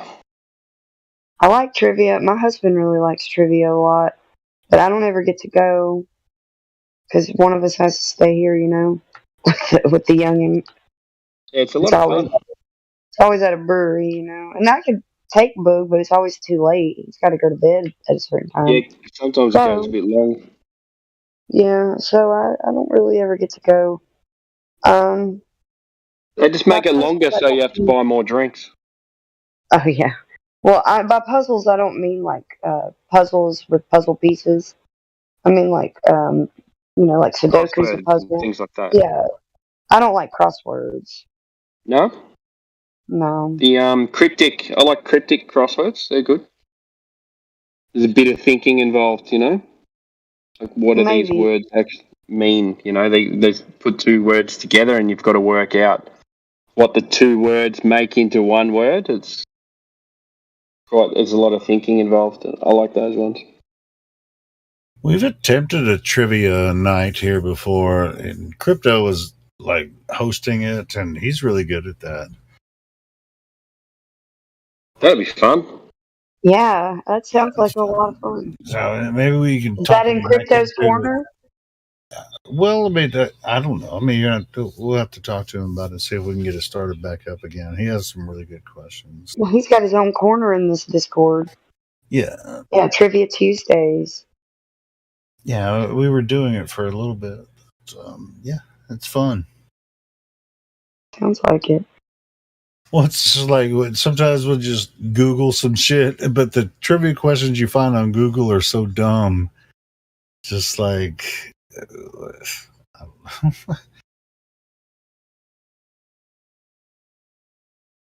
know. Let me see what I can find on just Googling flat Earth trivia. See what that says. Just a simple Google search. Flat Earth is an archaic. I'm just kidding. Yeah. No, we know. You know that's what it says right below every single video we put out.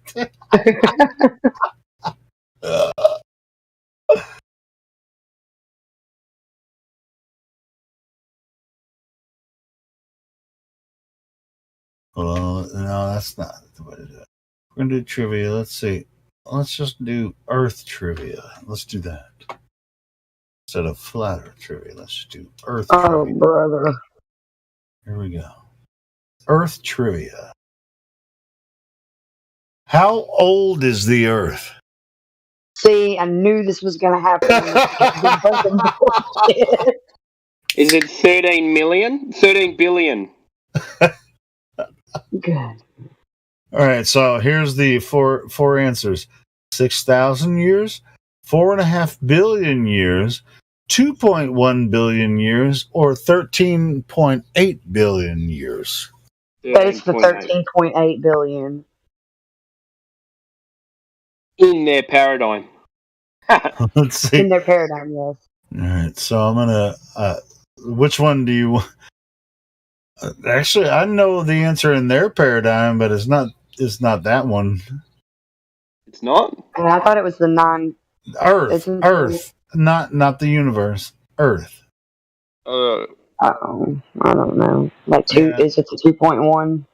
No, it's 4. It's 3. It's either 6,000 years, 4.5 billion years, 2.1 billion years, or 13.8 billion years. I'm going with 13.8, but is that are you saying that's the universe? Yeah, that's the age of the universe. So the okay. answer for the age of Earth in the heliocentric idea is 4.5 billion years. Ooh, see, I got it right. See, it's 4.5 billion years. You're looking I'll at the have a- answer, Peter. Yeah, because with the Big Bang started 13.8 billion years ago, and then all these gases coalesced together and created these the solar systems and galaxies and shit, right? Yeah, because gas attracts gas. Yeah. Yeah, it certainly does. All right, so number 2, what percent of the Earth is covered with water? 71. 60%, 80%, 90%, or 70%? 70. 70. Let's see if that one's right. On their ball. All right, cool. So when astronauts first went into space, they looked back at the Earth with human eyes for the first time. Based on their observations, and the Earth became known as the blue planet. And it's no surprise that since 70% of our planet is covered with oceans. How fast does Earth travel as it orbits the sun? Here's the four questions. 670 miles per hour, 670,000 miles per hour, 6,700 miles per hour, or 67,000 miles per hour. 670,000. 670,000. Is it? Which one? 600 off. Kim, which one did you say? 67,000. Ah, yes, Kim is right. All right. So where is most of Earth's gold? The core, oceans, crust, or mantle? Mantle. What is it? It doesn't. I would say mantle. I would say mantle. I missed that one because my husband was asking about what I was talking about, the 67,000. And I said, how fast the sun orbits around the sun. He was like, the sun orbits around the sun? Or the moon, or the Earth orbits around the sun? Well, these are Glober questions, These are Glober and questions. I was like, no, it doesn't. No, I mean, obviously, we know that. Hey, trivia. I'm doing trivia over here. Yeah, we're doing Earth trivia. Just Earth trivia. According to the heliocentrists. That's my bad. All right. So, what is the wait? The gold. What was the answer for that? Where's most of the Earth's gold? And you said mantle. What do you say, Kim? I don't know I guess mantle. Yeah, sure. Hey, we have core, oceans, crust, or mantle.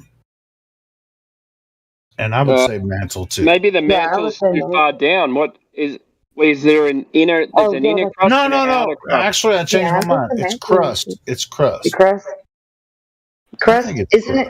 Okay, I don't remember the layers of the Earth that they say in the globe paradigm. Well, it's definitely the gold's not in the core, and it's not in the oceans. No, but it isn't on like the surface either. It has to be mined, right? Yeah, but isn't the mantle like mostly magma? So I would say, I think that's probably right. I don't know. I would say, yeah, I'm going with mantle. I'm going to stick to my gut. All right, I'm going to click on mantle, and it's probably going to say X. No, it's crust. Crust. What? Now it's giving me X's everywhere.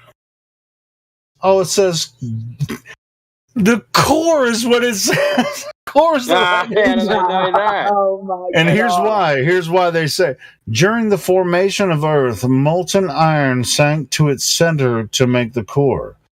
This took with it vast majority of the planet's precious metals such as gold and platinum. In fact, there's enough gold and other precious metals in the core to cover the entire surface of the Earth 4 meters thick. How did they verify this? How does that work? I need to know how they verified this. Please give me the proof. Citation, please. Oh my God. The right answers are actually wrong.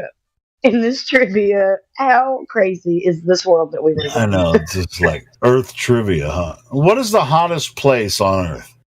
Lut Desert, Iran, El Azizia, Libya, Death Valley, California, Wadi Halafa, Sudan. Which I one? always thought it was Death Valley. Yeah, I'm thinking Death Valley is probably. No. How about you, Kim? You want to go Death Valley? Sudan. I was gonna go with I mean, Iraq. there's certain parts of Africa that get pretty fucking hot, you know. Sudan, bro. With Sudan, he's probably right. But I was gonna go with Iraq. I'm gonna be honest with you, but I would feel like it's not Death Valley. I don't know. Go ahead, check it. I'm gonna hit Death Valley, see what it says. No. Sudan, no. Libya, no. What? No, it's Lut Desert, Iran. Oh, I meant Iran. In I was wrong. Still, 2005, the Iraq, U.S. Geological Survey Landsat satellites recorded temperatures in the Lut Desert that measured a stunning 159 degrees Fahrenheit. Holy shit! What's that? Does it give a centigrade? On centigrade, that would, I mean, you're gonna have to look that shit up. 159 degrees Fahrenheit. All right, so I meant Iran, but I said Iraq. But you know what I meant. I don't know. Iraq Here's one we're all gonna get right. How far is the Earth from the sun? 3,000 miles. 93 million miles, 35 million miles, 141 million miles, or 67 million miles. It depends on which astronomer you ask, but I think. Okay, so are they all numbers as the choices? Yeah, it's 93, 35, they're all wrong. 141. They're all wrong. 60, yeah. I know the right answer. According to the heliocentrists. And you guys will see the right answer when I reveal it, and then you'll get it. All right, let's see it. First, you got to take your guesses. Well, in the heliocentric model, it's 93 million. Yeah. Nope. Yeah. Nope. No. What is it? According to this website, that's what it is. Okay, the correct answer is 1 AU. Ooh, that's a good one. That's a good one. 1 astronomical unit. Yes. Correct. Exactly. And so, no matter what? Yes. Now check this out. No matter what value you pick for the distance to the sun, right? You just adjust all the other values off of that as 1 AU. And so everything else is a proportion to 1 AU. That's right. That's why they can scale all this bull crap and just, all they got to do is change all the math. kinds of math at it, right, Aya? Yeah, exactly. So if the orbit, if you don't like the orbit anymore of a planet because you've changed the AU, you just change its mass. How do you know its mass changed? Well, because you changed the distance to the sun. It all is just ratios. That's a good point. That's a really good point, bro. Huh. You learn something every day, don't you? Yeah. Hey, now the real question is, how did they get any values for 1 AU? Because you don't even need a value to begin. If you just say how far is that object? Yeah, exactly. Well, think about it this way: the distance to something is the total distance to something. And that's equal to 1 over the distance, right? So it's always 1. Yeah, sure, but that's a variable, right? 1 times the distance. So how did they get any numbers? If you just have a ratio, how do you get any actual hard numbers? If I'm not mistaken, the correct answer is by assuming that Venus is the same size as Earth. Yeah. And then using the passing of Venus to measure everything. Exactly. Yeah. Dumbass flat earthers, you don't know what you're talking about. All right, so how about this next one? How thick is Earth's atmosphere? What do you mean? How thick is it? That's arbitrary. They don't give you a definite answer where it What ends. the fuck kind of question is that? They'll land How thick's the air? How deep is it? What? How thick is Earth's atmosphere? This is what it says on this fucking webpage. How thick is Earth's atmosphere? That don't even make sense. Yeah, I mean, that's a bullshit question. Like, here's the four answers: 50 kilometers, 100. So they go from miles to kilometers, just like nobody business.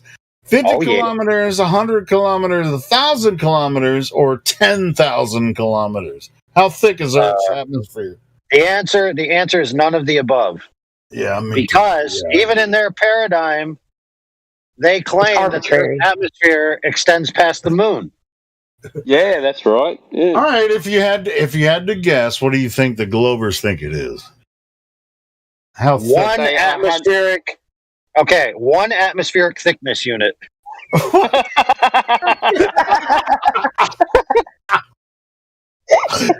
right, I'm gonna guess 100 kilometers. Yeah, I'm gonna guess 100. Let's see if that was right. No, it says no. Let's see. It's not 1,000. It's not 50. It's 10,000 kilometers. Earth's atmosphere is the thickest within the first 50 kilometers from the surface, but it actually reaches about 10,000 kilometers, 6,214 miles into space. Space. I think they're adding where the moon is, maybe. In their paradigm. Well, the moon's what, 240,000 miles. So exactly. And so if you want to take that, that's fine. But we have it on good authority from Professor Phil Bell, and that it actually extends to the end of the universe. Yeah, I think Professor Phil Bell, he's a master of the universe. He knows. And then Zanuck also agrees with that premise that the Earth's atmosphere is actually just a gradiated vacuum, and the gradiated vacuum begins at ground level and gradiates itself ad infinitum to the edge of the universe. Now, if you ask them, where's the edge of the universe? Have you ever seen a picture of the edge? Can things fall off the edge? They'll laugh at you. Oh, sure. Yeah, of course. All right, next one. What is the coldest place on Earth? Winnipeg, Canada? Heilongjiang, China? Antarctica? Could be Antarctica. Yeah. Or Yakutsk, Siberia? It's Antarctica. It's Siberia. Why? All right. Antarctica.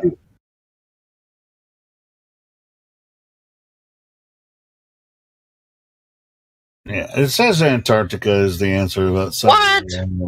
Man, dude, this can't be right. Listen, I watched the documentary. In 2013, analysis of satellite data pinpointed scattered pockets of intensely cold air on the East Antarctic Plateau between Dome Argus and Dome Fuji, temperatures that dip to a staggering minus 123 degrees Fahrenheit. Okay. All right. Are they so they're doing the old satellite baloney, but I watched the documentary not within the past couple of months where the documentary is titled like the hottest and coldest place on Earth, and it's basically that town in Siberia and then the other town in Sudan. Yeah, and maybe it's because I think it's because they're generally hot, like routinely, not just a once in a lifetime hot. Hey, and that's probably why. Guess what else? People actually live in Siberia, so where it's fucking cold and hot. And there ain't no satellite measured a goddamn thing because there ain't no satellites. So in the documentary, the guy says, "Hey, you want to see something cool?" to the reporter, and he takes a banana out and pounds a nail in with a banana because it's so frozen. All right, here's the next one. Number 10. What is the most common element in Earth's atmosphere? Carbon dioxide, oxygen, nitrogen, or argon? Nitrogen. I would say nitrogen. I don't know. I thought it would be carbon dioxide.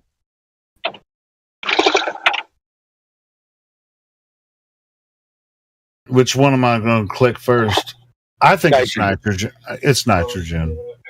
It is. Yeah, it definitely is. I already knew that one, but yeah, Earth's atmosphere is 78% nitrogen, 21% oxygen, 0.09% argon, and 0.03% carbon dioxide with trace amounts of neon helium. Oh, great. I'm so stupid. No, you're not stupid. No, but I knew it was nitrogen. I mean, I got you. Dude, humans and plants depend on that. It do what it do. All right, second page. So we're going to number 11. This is kind of fun. What the hell is wrong with this page? I'm clicking on number 2. Going to the second page. I don't know why this isn't working. 3, 2. Well, apparently I picked the shittiest page for Earth Trivia. We went through the first page, first 10 questions, and now it won't even load the second one. All right, let's try. It knows you're a dang flat earther. I'm just kidding. No, it's just weird. I mean, they have like 10 questions, and they had a little tab at the bottom said page 2. I was clicking on this shit wasn't working. Let's see if I'll click on it again and see if it. Oh, shit ain't working. Maybe it's me. Maybe it's my fucking internet or something. Shouldn't be. Sure looks.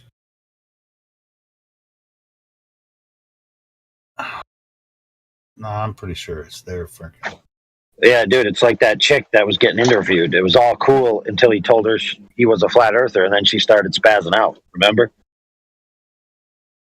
Are you talking about the Australian guy? He was like, yeah, it's like a perfectly. Well, I guess the model's wrong. Then we have to adjust it. And then, like 5 minutes later, she's like, "Oh, you're a flat earther." Well, if I knew you were a flat earther, I wouldn't have talked to your ass in the first place. It's like, well, you just talked to me for an hour, and now you just figured out. Yeah. She's a PhD astrophysicist, and he like went through all these questions, and then she was like, "Bro, if I knew you were a flat earther, I wouldn't even have talked to you." Then he should have said, "Okay, fine. How about now that you know I'm a flat earther, you can go back and change some of your answers." I can go. Yeah, it's especially the one that said, "Oh, well, I guess the model's wrong. Why don't you just answer that one?"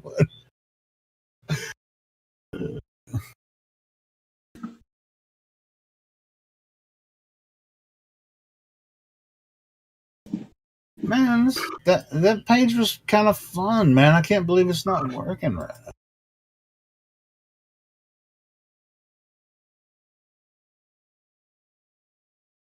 Gosh, Helio. Gotta ruin everything. This ain't my fault, man. This ain't my fault. Sure. That's the page. It ain't loading. I can find a better one. Oh, here we go. It just loaded up. How many continents does Earth have? 5, 7, 8, 5, 7, 6, or 1? You're gonna have to repeat that. My husband was talking to me. I'm so sorry. How many continents does Earth have? 5, 7, 6, or 1?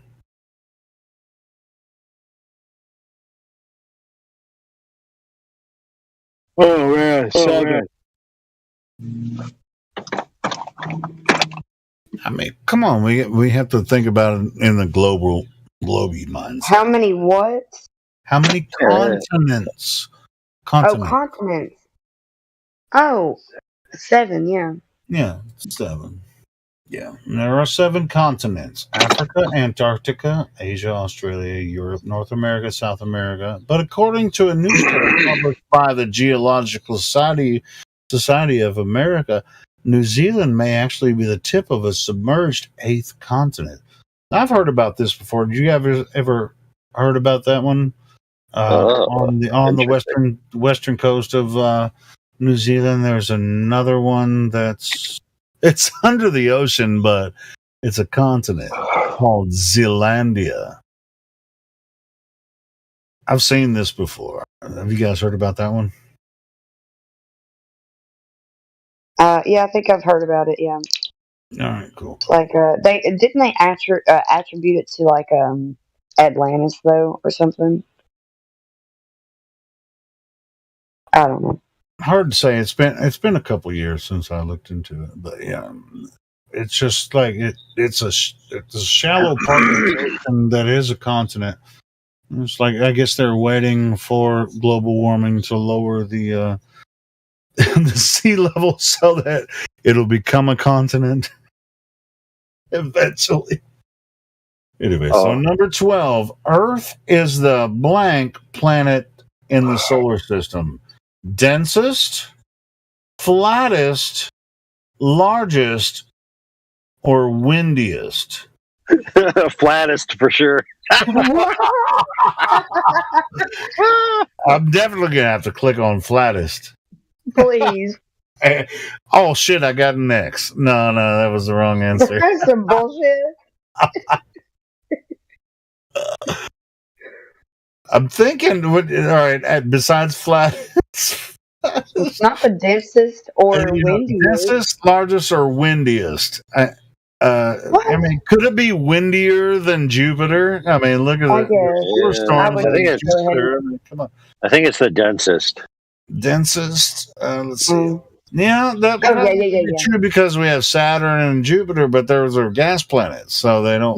Yeah, but we also have a high saturation of globers. yeah, this is definitely the densest. Oh, that's the right answer with a density of that ain't no mistake. 5.513 grams per cubic centimeter. Earth is the densest planet in the solar system and the largest of the 4 terrestrial planets. All right, cool. So number 13, what do geologists call Earth's current geological area? That fucking question doesn't make any sense at all. What do geologists call Earth's current geological era? Not area, era. Okay. And the answers are Paleozoic, Cenozoic, Mesozoic, or Neoprotozoic. Oh man. What era is what now? What do geologists call Earth's current geologic era? Assuming, paleontology and all that kind of shit, or what they claim about the geological columns and stuff like that. Is it Paleozoic, Cenozoic, starting with a C, Mesozoic, or Neoprotozoic? Mesozoic? I'm just guessing. I think it's Neo-Mesandrotic. Neo-androgynous, I would say. No, Neoprotozoic is wrong. I think the other one, I know what Paleozoic and Mesozoic are, so I'm going to say Cenozoic is probably Cenozoic. Say the right answer is, yeah. We're currently in the Paleocene epoch of the Quaternary period of the Cenozoic area. So we're in the Cenozoic area according to geology. You said area instead of era again. Era. Yeah, era. I mean, because, don't forget the other question. We're 4.5 billion years into, from the beginning of the creation of Earth, due to the Big Bang Theory. Come on, man, keep up with this. Right. We got to be better Better Globers than the Globers. Yeah. Which Earth creature boasts the largest population? Fish, ants, humans, or krill? That's a good question. I like that. Oh, I mean, man. that I think krill. yeah, I think krill's probably right. Is the one. What do you guys think? Let's go with krill. Yep, that's the right answer. Among all animals, ants outweigh us in biomass, putting billions and billions of tons up against humans fewer than 500 million. And while they're both tiny and lacking a backbone, krill are the champs among animals worldwide in terms of numbers, with a population estimated at 500 trillion. Yeah, krill was the right answer. We got that one. That's a lot. Yeah, 500 trillion. Holy shit. I mean, that's whale food, right? I mean, it's not just whales, but yeah. Krill. Still a lot. That's a massive number that people don't realize. It's so massive. It's big. Dude, that's a lot of krill. Where is because Earth? they have to keep hearing trillions of dollars. Sorry, go ahead. Yeah. No, where is Earth's largest cave? Malaysia, United States, Borneo, or Vietnam? I have no idea. Joe Biden's skull. Good answer. I think there's I have plenty. no idea. I think there's plenty of curvature in Joe's skull. Hollow Earth. Let's see. Where's largest cave? I'm gonna go with Borneo, just for the sake of it. Come on, Borneo. Nope. That's U.S. Yeah, it probably is. No, it's not United States. Oh, what? It's Vietnam. At more than 200 miles high. I mean, 200 miles. 200 meters high, 150 miles wide. Meters and 5 kilometers long. Oh, that's a big ass cave. 200 meters high, 150 meters wide, and 5 kilometers long. I've heard of this one. I should have knew that because Joe Rogan was talking about that shit on his podcast last year. Anyway, Hang Sung Dung Cave in Vietnam is so big it has its own river, jungle, and climate. In fact, some of its caverns are large enough to hold a 40-story skyscraper. Yeah, I should have known that one because I remember looking some shit up about that. What asteroid is locked in a co-orbital orbit with Earth?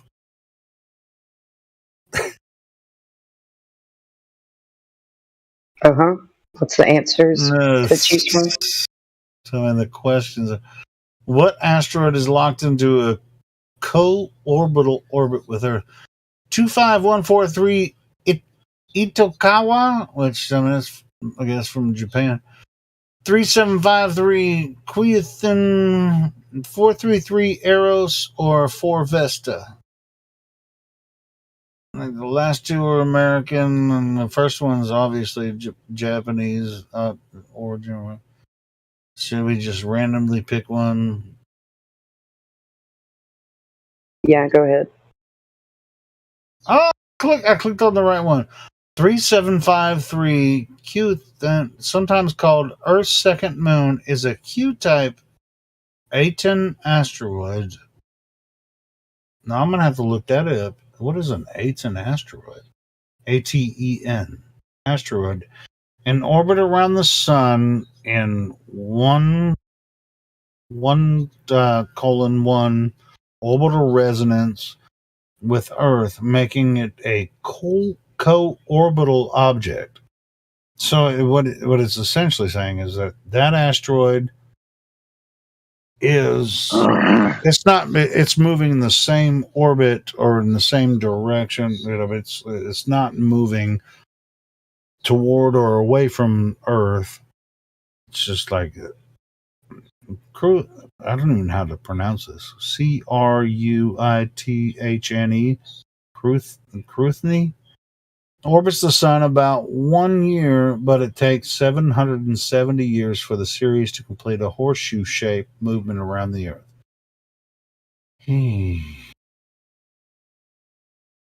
What is the Earth's... Wait. What is the temperature of the Earth's... Wait.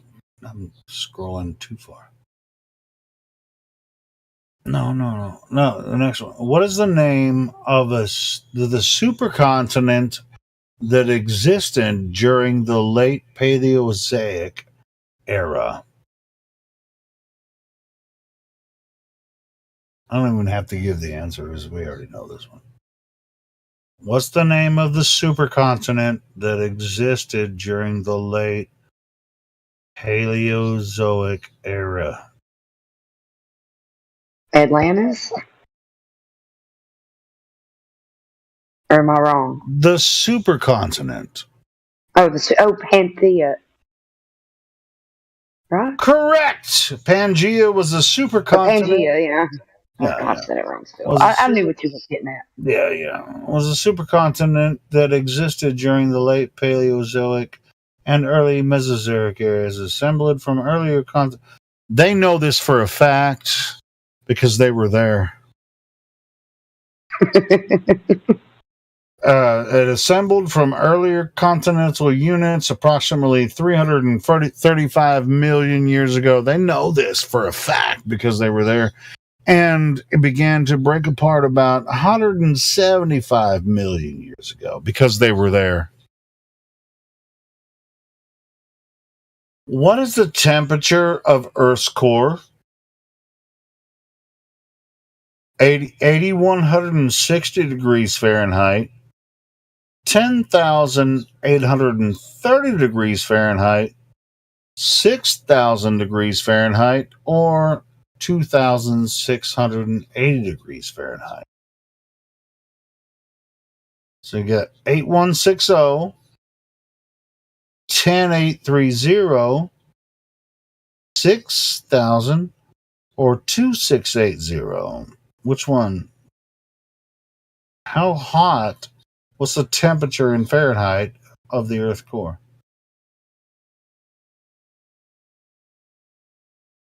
I can't remember.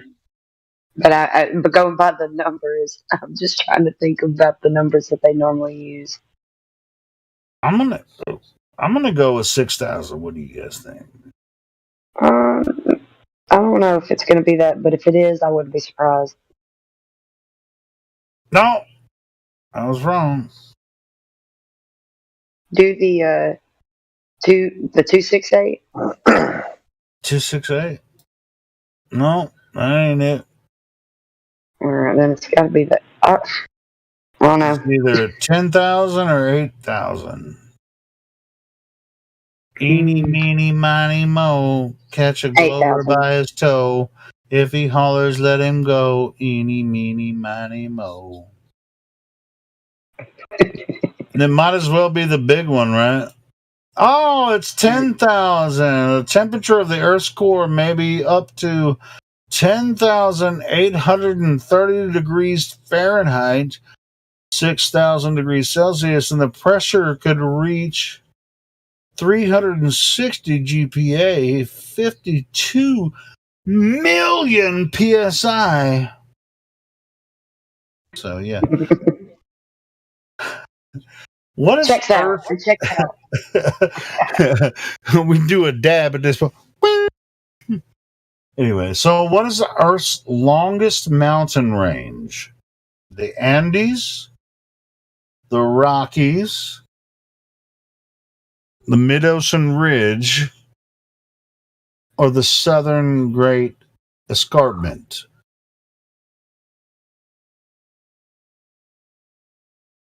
Oh, the answer should be obvious. To me, I know. I didn't hear the question. I was. All right. What is the longest mountain range on Earth? The Andes, Rocky Mountains, Mid-Ocean Ridge, or Southern Great Escarpment? I don't know. It's the Mid-Ocean Ridge. The nearly continuous global mid-ocean ridge system snakes across Earth's surface like the seam on a baseball. It stretches 40,389 miles. What is the most common element on Earth?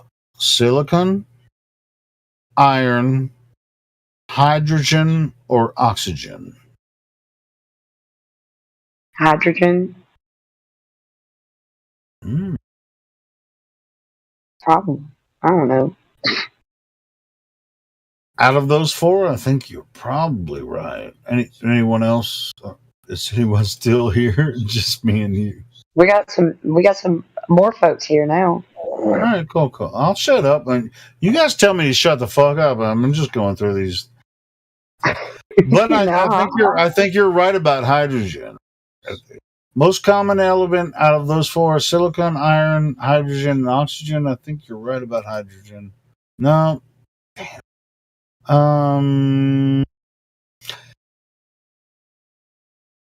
It's not hydrogen, but other than that, I think it's silicon. No, god dang it. It's iron. It's iron. Yeah. Fuck!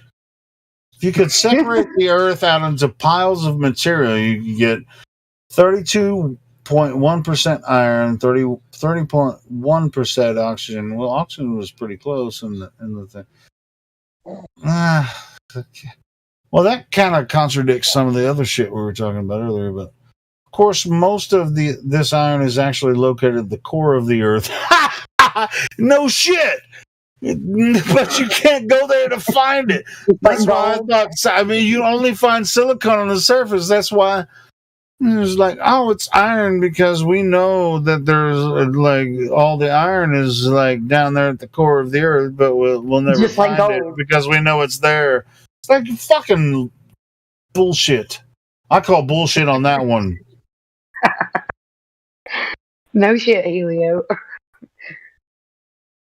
Yeah, see, when they get, that's cool that they give us the answer for their bullshit, and it's just like, yeah, well, it's iron, but most of it's iron we can't find. We just know it's there. Yes, assholes. Isn't it a molten iron core? Yeah, sure. Yeah, they know it's there, but they've never seen it, or it's just their stories. But anyway. We can continue this later if unless or right now. But if there's new people that want to join, and we can. We often get caught up in just talking to each other. But if there's new people that want to have a talk, it's like, hey, y'all think the Earth is flat, huh? Right? You can still keep going. There's no globers in here, so. I thought you were saying some new people were in here. We got a Jedi in here. We got Wave Mixer in here now. Well, Jedi. We got Rion. If he wants to get on the trivia thing. All right. So, what did Earth's largest earthquake measure on the Richter scale? That one's tricky. I mean, what did Earth up in the air? I mean, go ahead. 8.2. Something like that. Hey, buddy. 8.2, something like that. I don't know. Yeah, the four choices are 10.1, 9.2, 9.5, and 8.9. Oof, I'll go for the 8.9. I mean, it might as. I mean, I know that they go up exponentially. With them, just kind of like a tornado stuff. It's just like oh, you go EF5, you're just like. Maximum damage. What's the answer? Let's see. 8. Did you say 9.5? Or No, you said 8.9. 8.9. 8.9. That's Yeah, wrong 8.9, answer. I think. All right, so I'm going to click 10.1 next. That was not the right answer. So it was 9.5. The largest documented earthquake occurred on May 22nd, 1960, near Valdivia in southern Chile. It was assigned a magnitude of 9.5 by the United States Geological Survey and is referred to as the Great Chilean Earthquake or the 1960 Valdivia earthquake. The quake itself killed 655 people in Chile. Damn. The subsequent tsunami killed 68 in Hawaii. Wow. So a fucking earthquake in Chile killed people in Hawaii? That's flat earth all the fucking way. Yeah, bring that up into the debate. 138 in Japan and 32 in the Philippines? That's flat fucking earth. It's a flat earth killer right there. Damn, that was 1960. May 22nd, near Valdivia in Chile. So yeah, we should look some more into that and see what was happening, because oftentimes when there's a major earthquake like that off of a coast of a land, now I imagine what they're talking about, the deaths in somewhere as far away as Hawaii from Chile. I mean, dude, we're talking about tsunamis. Yeah, the subsequent tsunami. I mean, well, even in Hawaii, it wouldn't be considered a tsunami there, but it definitely flooded the island and killed 68 people in Hawaii. I mean, come on, bro. Something we should look up. I had never heard of that one before. So it's Valdivia in 1960, May 22nd, 1960, an earthquake. That's trippy, man. Hey, we can learn something about history here, man. I mean, that doesn't mean the Earth is a globe at all. Because if it was under ocean and there was a split, it causes tsunami, like land rising, and there's that much displacement of ocean, of course there's going to be a tsunami. What is the outermost layer of Earth's atmosphere? Thermosphere, stratosphere, exosphere, or mesosphere?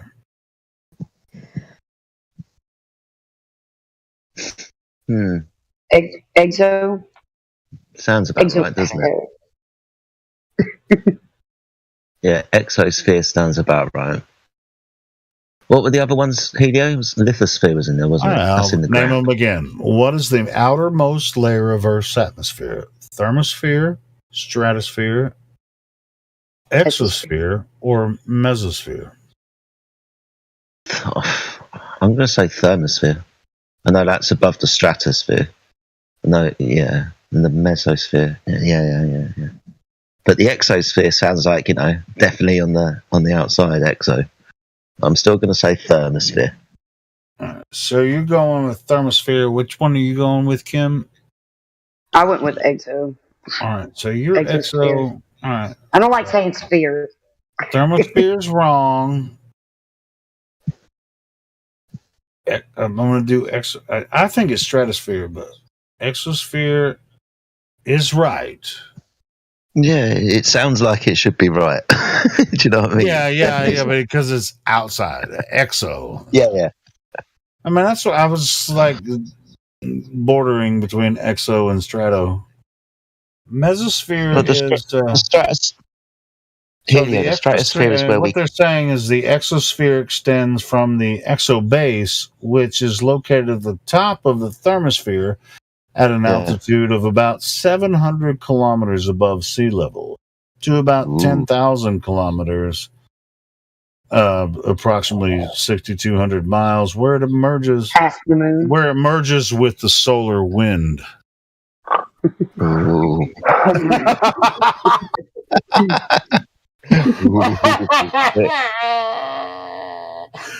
It's like the Globers are like, why do they keep laughing? That sounds right to me. Yeah, windy sun. Solar windy. All right. What is Earth's warmest ocean? Oh, Indian? The Southern Ocean, Indian Ocean, Atlantic Ocean, or Pacific Ocean? I'm going to go with Indian Ocean.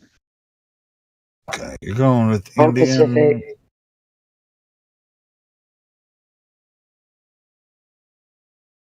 I'm going to ask it one more time.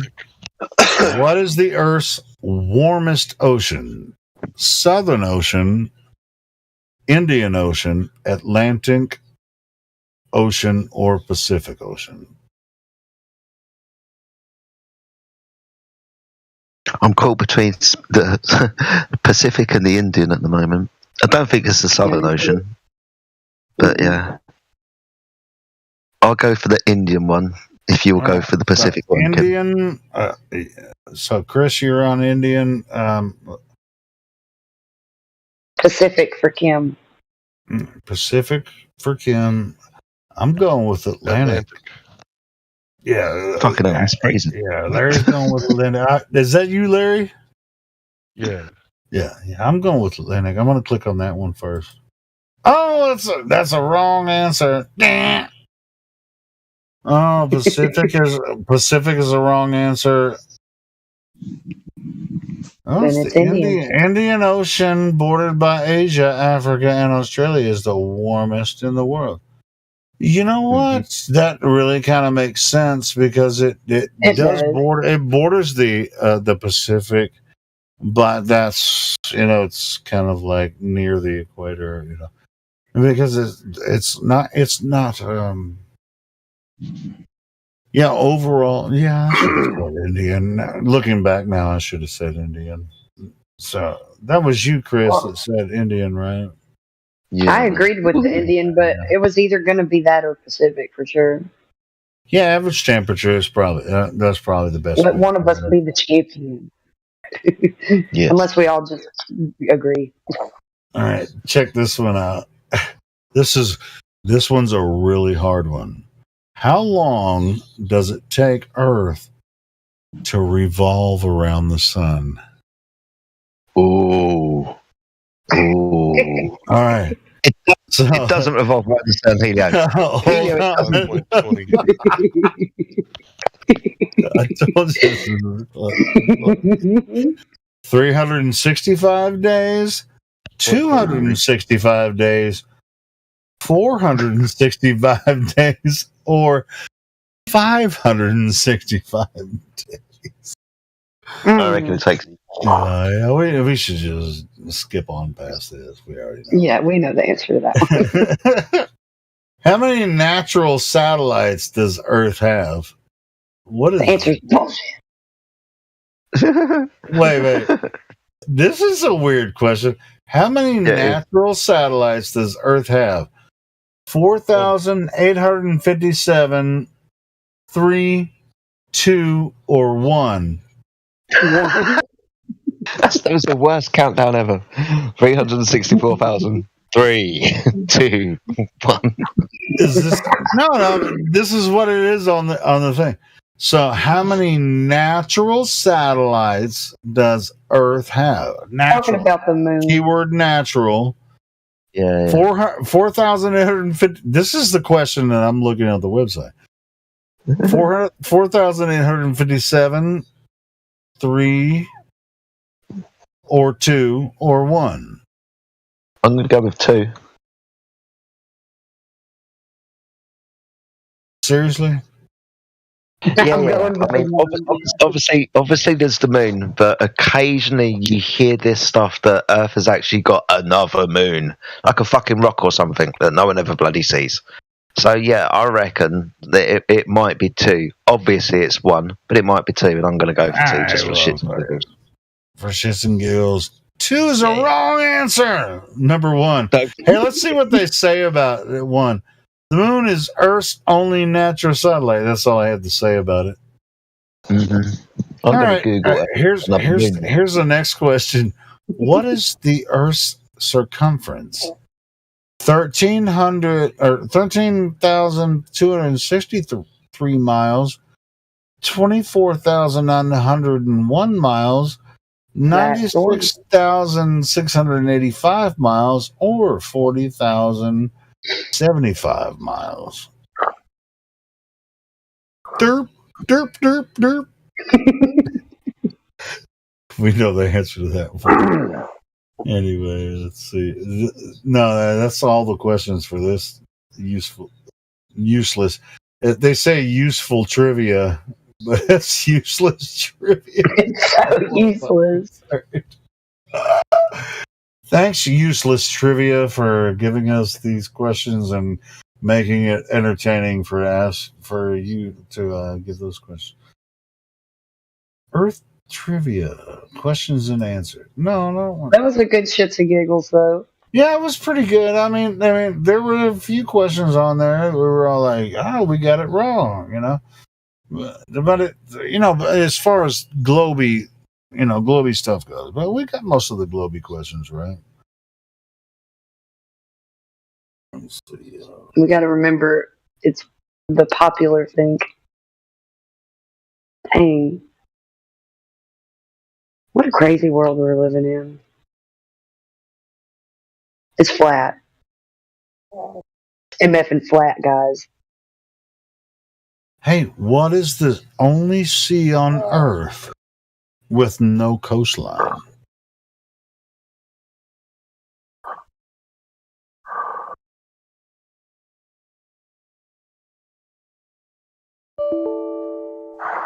Is this another one of them, or is this just a question? Yeah, I just found another website. These look interesting because I don't even know the answer to that one. But they have the answers blurred till you click on it. As far as I know. What is the only sea on Earth with no coastline?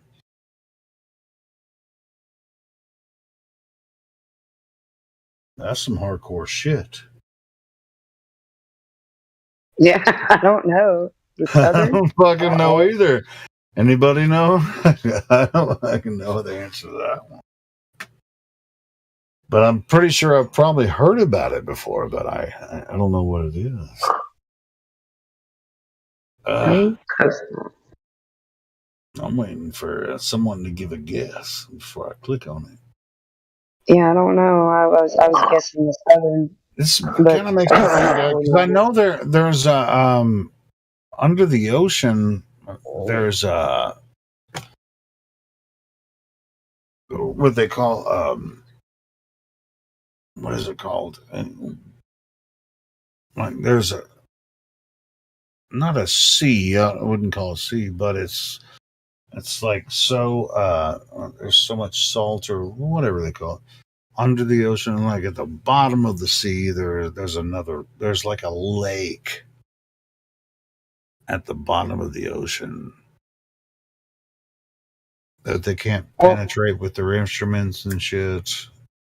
If nobody has a guess, just I think it's called basalt. basalt. Is that what it's made of? There's like some type of mineral. No, it's not. I don't know.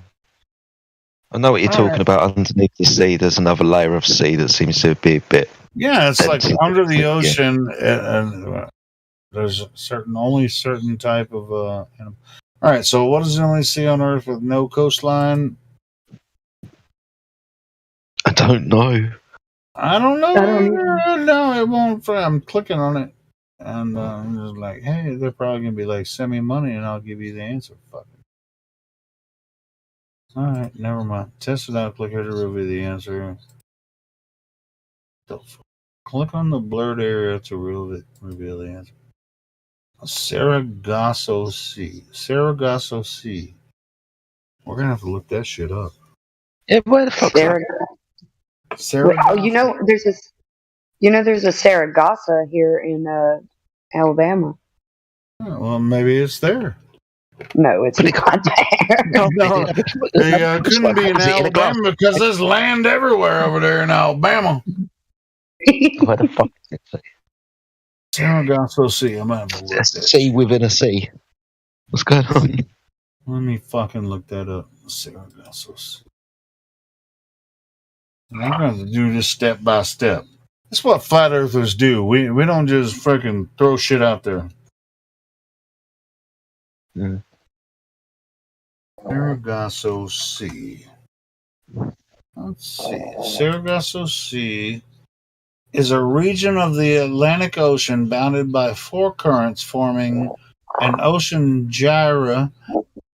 Unlike other region called seas, it has no land boundaries. It is distinguished from other parts of the Atlantic Ocean by its characteristic brown Sargassum seaweed, and often called blue water. The sea is bounded on the west by the Gulf Stream, on the north by the North Atlantic Current, on the east by the Canary Current, and on the south by the North Atlantic Equatorial Current. The 4 together forming a clockwise circulating system of ocean currents termed by North Atlantic gyre. I'm just pronouncing it that way. It's Gyre. But it lies between 20 degrees and 35 degrees north and 40 degrees and 70 degrees west, and is approximately 1,100 kilometers wide by 3,200 kilometers long. It just so happens the next sentence says Bermuda is near the western fringes of the sea. What? Ooh. While all of the above currents deposit marine plants and refuse into the sea, ocean water in the Sargasso Sea is distinctive for its deep blue color and exceptional clarity with underwater visibility up to 61 meters or 200 feet. It is also a body of water that has captured the public imagination and is so seen in a wide variety of literary and artistic works and in popular. So it's pretty much in the Bermuda Triangle. That's what it is. I got you. Anyway, so now I know what the Sargasso Sea is. Boom. See, how fucking hard was that?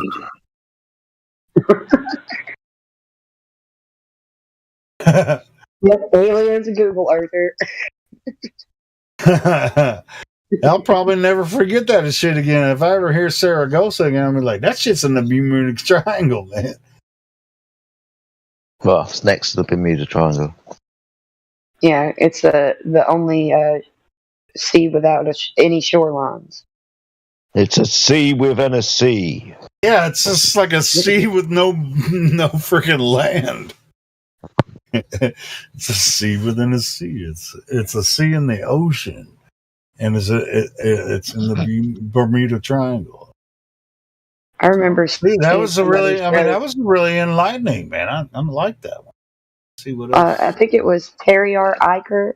He has a video where he's showing where in the middle of the ocean there's a distinct line where it's brown and blue. So maybe that's what he was showing, and I didn't pay attention to where it was. Anyways, what's the next one? Yeah, that's trippy, man. All right, so yeah, it took me a minute to get back to that tab after I.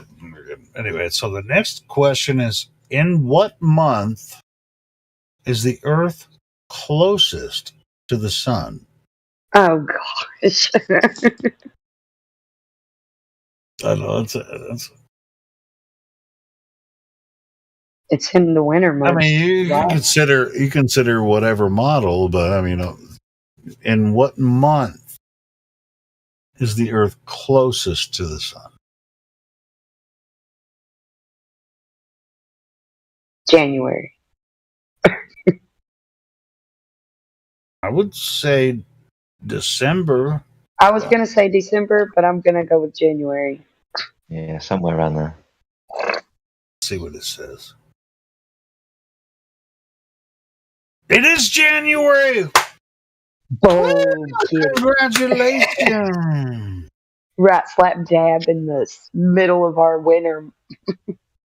Well, I mean, I was thinking the winter equinox is late December, early January. So I mean, we're going off the Roman tradition. So, I mean, it's pretty much sort of the same thing, within a couple of weeks each other. But yeah, you were right. You were right. See, Kim, you a smart cookie. I just make educated guesses. Yeah. I don't always get it right. I'm just trying to get over the mark. What is the world's largest ocean? The Pacific, right? Yeah, that's my fault. That should be the obvious answer. Let's see what it says. That's the Pacific. What's the top layer of Earth's surface called? Top layer of Earth's surface. I would Crust? say mantle, crust, or no, yeah, crust. I was going to say mantle, but that's not it. It's the crust bit. Crust. Yeah, it's crust. Crust. You guys are right. Yeah. How much of Earth's surface is water mass? What the fuck kind of question is 71%. that? Water mass. 71%. All right, so it's 7. What'd you say? Say it again. 70 or 71%, right? 73. 71. Yeah. Damn it, Kim. You right. What is the biggest reef system in the world? The biggest reef system in the world. I know where. Oh, I'm trying to remember. That's the Great Barrier Reef. There you go. It's in The Australia. Great Barrier, yeah. Yeah, that's in Australia. I'd love to go visit that one. That'd be awesome. Getting bigger by the day, apparently. It's getting bigger. Yeah, it'd be awesome to go visit that. What month does Earth Day happen? Oh, good grief. Earth Day. May. No. Isn't it in March? It's April. It's April. April? April 21st. Oh, April 21st, not April 1st. Yeah, that's Earth I don't Day. give two shits about it anyway. That's Flat Earth Day, bitches. Anyway, Underneath my feather, ain't got no ain't got no time to get old. I was thinking of that Sublime song because of the reef. My bad. No, that would be so awesome to go, like, scuba diving and fucking the Great Barrier Reef. I mean, from what I understand in the videos I've seen, it's just nothing more beautiful, man. I would love to. So, what United Nations arm is in charge of environmental protection?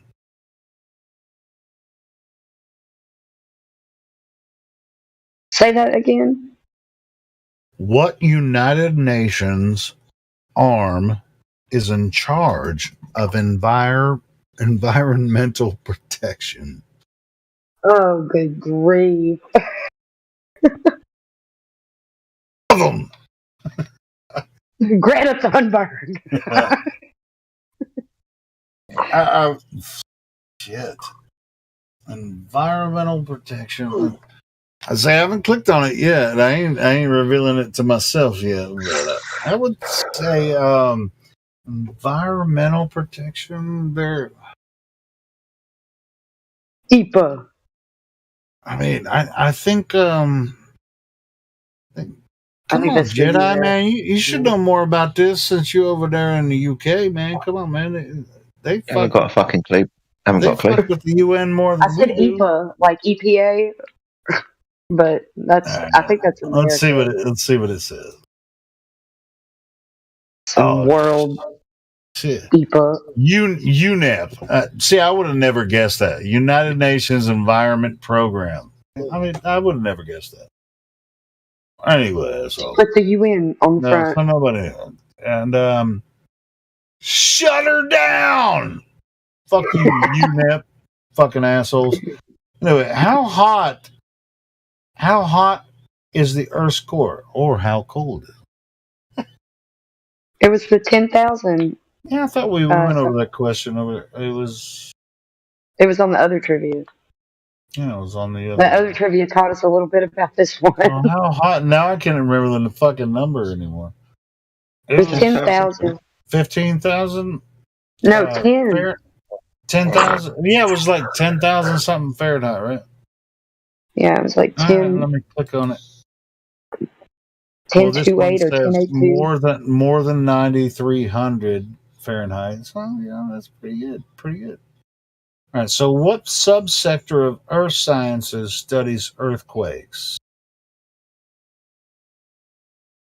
I know the answer.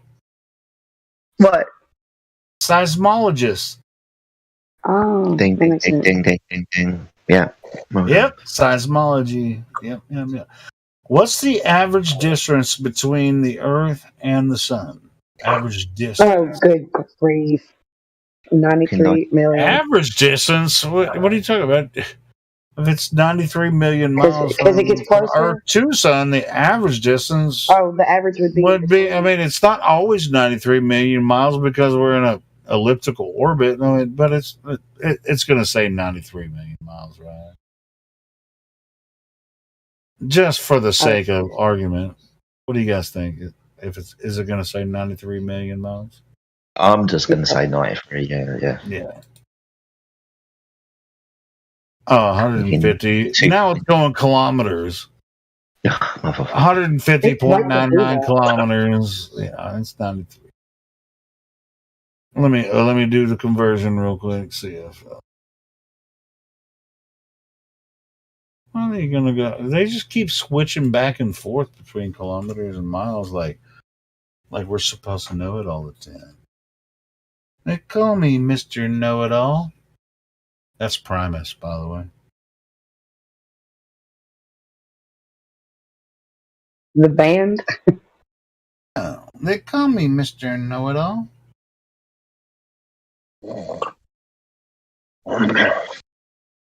Do they do the My Name is Mud? My name is Mud. Not to be confused with Billy, Jack, Peter, Dennis. My name is Mud. Okay, what's the conversion? Yeah, it's 93. 93. Yeah, it's just it's the same answer. Okay, so same answer.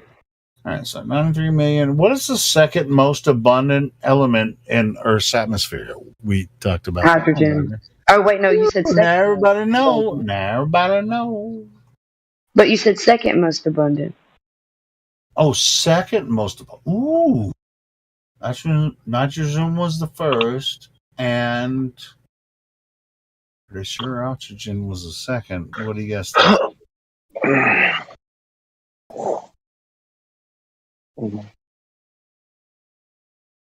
You remember that one, Jedi? Come on, Jedi. You remember that one? I say hydrogen. Maybe you weren't in here when we were doing the other. You weren't in here when he wasn't in here when we were doing. Yeah, I think it's oxygen. Oxygen. Boom! It is. Boom! Oxygen. Yeah. What is the name of the phenomenon when magnetosphere in the northern hemisphere is disturbed by solar wind, resulting in a natural light display? Aurora borealis. Aurora borealis. Yeah, I agree. What do you think, Kim? Northern lights. Aurora borealis. Yeah, I know. Stratus, cirrus, and cumulus are types of clouds. Yeah. Clouds. What common expression is used to refer to the horseshoe-shaped zone found along the Pacific Rim, where approximately 90% of the world's earthquakes occur? Ring of fire. Yeah.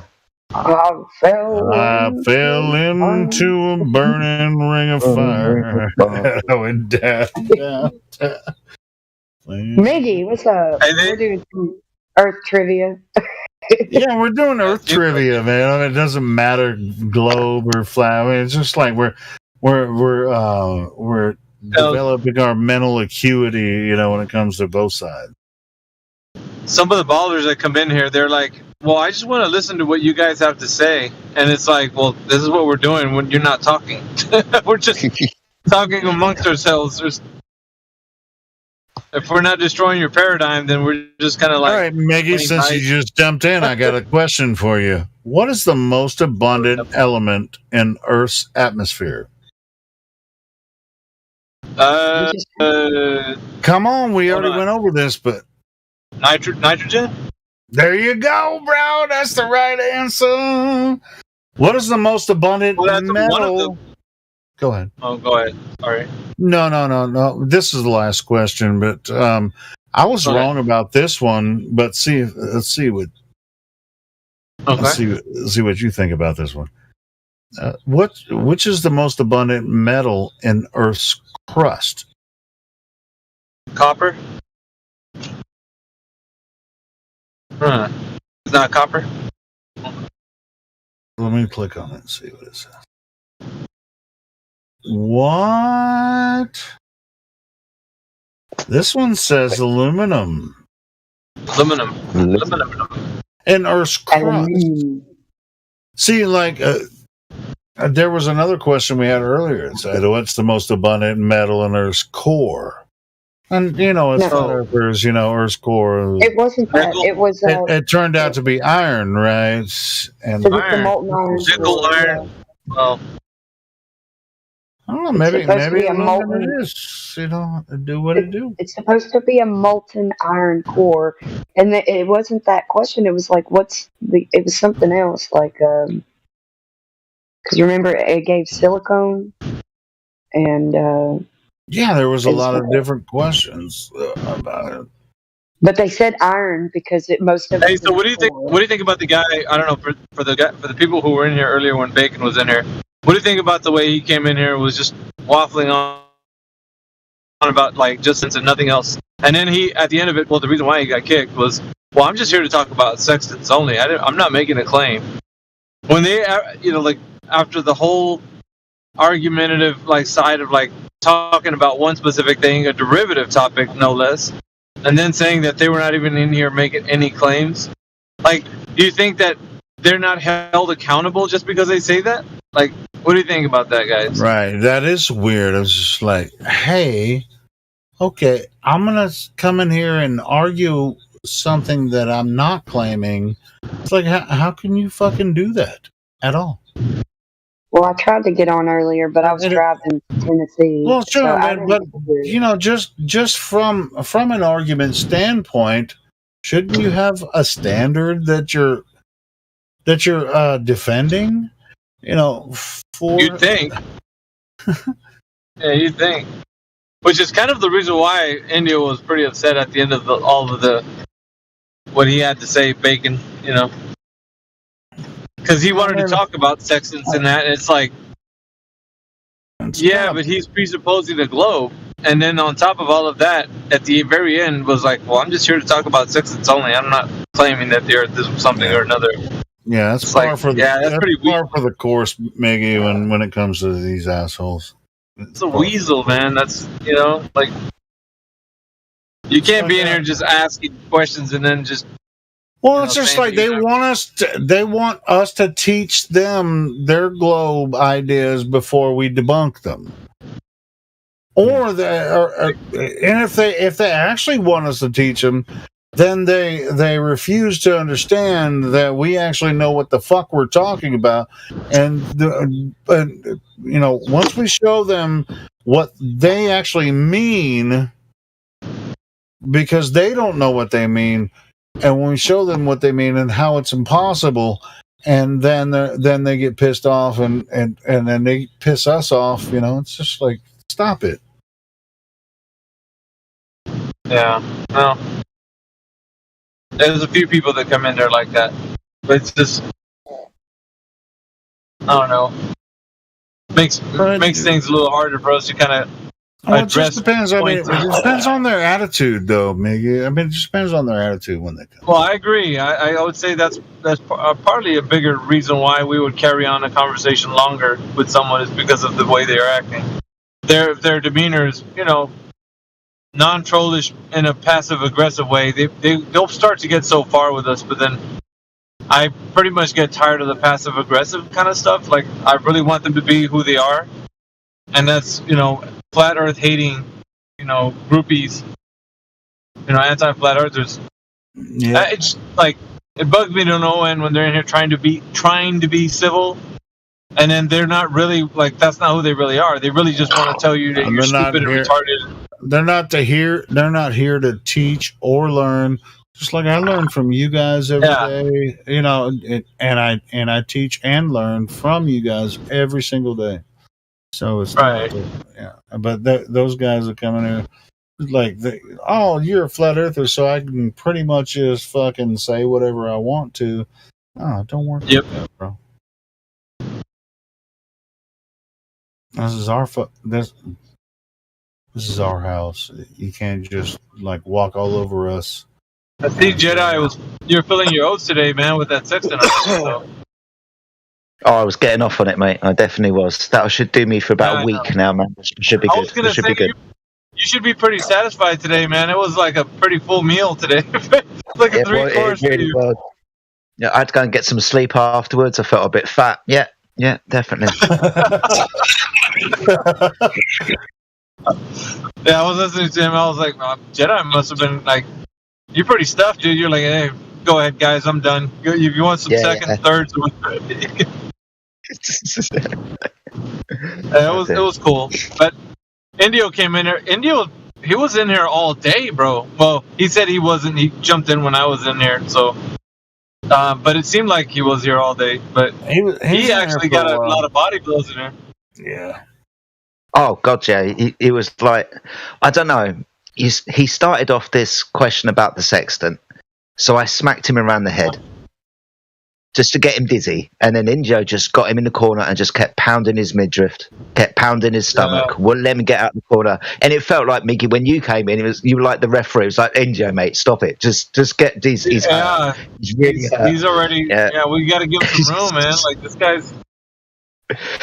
You can't fight back, Indio. He threw the diagram up, and then it was already like all but like, I mean, you just like, you felt so sorry for him. You're like, dude, you're not the guy, man. Like, you need to leave. It was over. It was over as soon as Joe put that diagram up. It was all done there and then. We were just staring at it for 5 minutes, going, "How can you believe that you're on a fucking ball when this diagram puts you right in the middle of one on an equatorial plane? There you are. This is where you will always be when you're using celestial navigation, in the middle of this fucking ball on a flat plane. On a flat plane, yep. What a weird. While he was talking about that, I was getting messages from people saying, "Oh, well, celestial navigation is only possible on a globe." And I'm like, what are you talking about, bro? No. Celestial navigation is only possible from within a globe on a flat plane. That's the only place. Yeah, that's what I was trying to say. I was like, what the? But Indio kind of had to like he was drilling him, dude. I was like, oh man, you hate to see it, Like the guy really thought he had it, something going with the formula with Havershine, so he was just like really carrying on about it, like he just said he spread some magic fairy dust or something, and he was like, he was trying to capitalize on the moment, but it's like not gonna happen, dude. Like, be honest with you, it threw me, so I had to go and Google what he was even talking about. But when I saw the sign that he was talking about, I knew what he was talking about. Oh, we're on a globe. Thank you. Yep. We're on a fucking globe. It's a presupposition making a question, man. Like, it really is, which is kind of like why I've heard it before. I just haven't heard, like, he was actually putting it in a different way, but I already knew it was a mathematical construct. You know me with the mathematical jazz hands, Jedi. Yeah. I'm always like, these guys, they always try to come by and say something, well, not that usually most people say, but I've heard it before. But they come up with these like formulas so that they can throw everybody like, ooh, what did you just say? Like, the hell is this? And so, you know, when you look into it, I mean, if you just like search it, you're gonna find out. It's a begging the question kind of. Right. Mickey, they think they're clever. They're just they're looking for a portion of our argument to just throw a gotcha in there when it's just very weak, you know, and it really doesn't. Oh, it's super weak because like when Indio had him on the ropes, he couldn't get out because like he's like, dude, I could do any other mathematical formula and come up with like you know, like superimpose that and you wouldn't even know what I'm talking about. And what's really sad about it is they listen to the entire conversation, but they're not actually listening. They're looking for, you know, some weak argument they can throw in there, and they miss the entire talk we're talking about. And then they leave the argument still believing the bullshit. Well, no, the thing about so at the end of like when Indio already, I mean, he was already a bloody pulp, you know, just a stump. So when at the end of that, he basically just like, he threw up his hands and was like, well, I'm not making any claim. So it's like, no. You're not getting away with that. I don't think so. Like you came here for a reason. Like you're in here talking on a flat earth server and you can't be in here saying that you're talking about a sextant just to talk about a sextant. I don't think so, but you know damn well why you're here. And that's to prove that the globe is real with math. And that's what he wanted to do with this like formula. He wanted to actually show people, and like he's in a flat earth server, and they don't know what they like. This formula is like really capitalizing on the idea that if he explains it well, then people can see that it could possibly be a globe. You know, like with this formula, it's like, well, it works. It's predictions. It's like, dude. Yeah, go on. When I was in there earlier, they were saying sextants don't use triangulation. Okay, so remember I don't know, Jedi, if you remember the conversation we had with the guy that said that the reason why the adjacent is on a level field is because like when the adjacent is commingling with the curvature of the Earth. You remember that guy? Yeah. Like, Yeah. That's what they're referring to. But they don't realize is that the sextant is actually using the actual flat plane as the adjacent. Not it's commingling with the globe, because that's how their diagrams when you see them, they look like they put the adjacent like touching the curved surface of the Earth. So they're trying to explain it like it's commingling. It's like, no, the adjacent is the Earth. That's what we're talking about. Like that's how they're. And you can't. Yes, because the sextant was never designed to be utilized like that. They're making shit up about a curved adjacent. They're making it up. Yes. Well, no, this guy was saying that it was actually because you're like triangles. He's like, yes, triangles, of course. But the straight line or the triangle is actually. But he said the adjacent is actually it's commingling with the curvature of the Earth. It's not the actual Earth.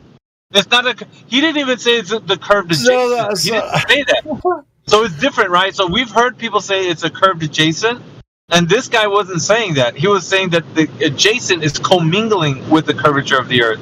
So it's like it's the fuck is commingling? That's bullshit. I'm telling you, it's a straight line, and it touches the leading edge of the sphere. Let's say. So that's okay. So when you're measuring, like let's say from the horizon would be the leading edge of the sphere. That's where the adjacent meets the curvature of the Earth. You know what I mean? It's not the Earth itself. Wait. So dude, triangulation is a squared plus b squared equals c squared. Come on, man. Yes, they have the triangle, but it's not the Earth. There's some people that say curved adjacent. We've heard them say that. But this guy was saying that the adjacent is something that we measure with, it's imaginary. Of course, everybody understands that. But like they were saying, he was anyway, that the adjacent is something like that commingles with the curvature of the Earth. Like it touches the the Earth where you measure from did the he horizon. have any like real evidence for it when he was saying it, or No, it was just a diagram, like how it co-mingles. But we've heard them say that it's a curved adjacent. We've heard that, which is the actual, like, with their globe argument. Yeah, but sure. that doesn't stand because it's not a triangle. I have anymore. shitloads of memes about what they claim. I mean, you want me to post it? Yeah, but it doesn't. It's not a triangle anymore. Once they do that. No, sure. I mean, it's not 3 straight lines. Well, that's what it's not a triangle. So it's either, and that the way or the workaround, Helio, is that you can have the triangle like commingling with the curved surface of the Earth. That was their workaround. You know what I mean? Like if I know what their fucking workaround is. Is bullshit. Yeah. I just posted a meme right there. Look. It's stupid, dude. Like, but see, Jedi gets them every time. They don't know how to get away with they're stifled. Every time because you just keep saying fucking angle. Every time you say angle, it's just like game's over. Game's over. Game's over. Let's go to longitude and latitude lines. How did you get those? With who's the fucking believer? Who's the believer? Them or us? Right? Just game over every time, mate. Yeah. Well, they should put it on that meme, Helio. Put another one, and where it shows the curved surface and then the straight line of the triangle actually touching the curved surface. But it's still a straight line. There should be a third one there. Oh, well, I think I have one. Hold on. You know what I mean? Like that. Yeah. I mean, I have this explanation. I mean, as far as triangulation for sextant, I mean, you should be able to extrapolate it if you have a fucking brain in your head, but Well, it's just indoctrination, man. Like it's psychological. Like what it is like even in the way to describe it, like you'd have to draw the triangle. Like you're working with the surface of the Earth, so practically it would have to be something used as the Earth is actually, not as in like a mathematical form where you're just working off of this presupposed idea. Yeah. I mean, reality similar. You might be able to utilize, if you imagine yourself on a ship going over the curve. I mean, that's just. I mean, you guys have seen that one, but anyway, I mean, it's just, yeah, they don't. I know. See, man, like we've been doing this so long. I know their tricks and their little workarounds and their sophistry, and like I know all of it. I read them like a book every single time, and when I hear them going into the conversation a little bit, I'm kind of gauging where they're at, and then just a little bit further in, I like boom, I already know. Like I'll start, and then I'll just start picking at them until, like, because I know what they don't like, and they don't like sometimes to be like.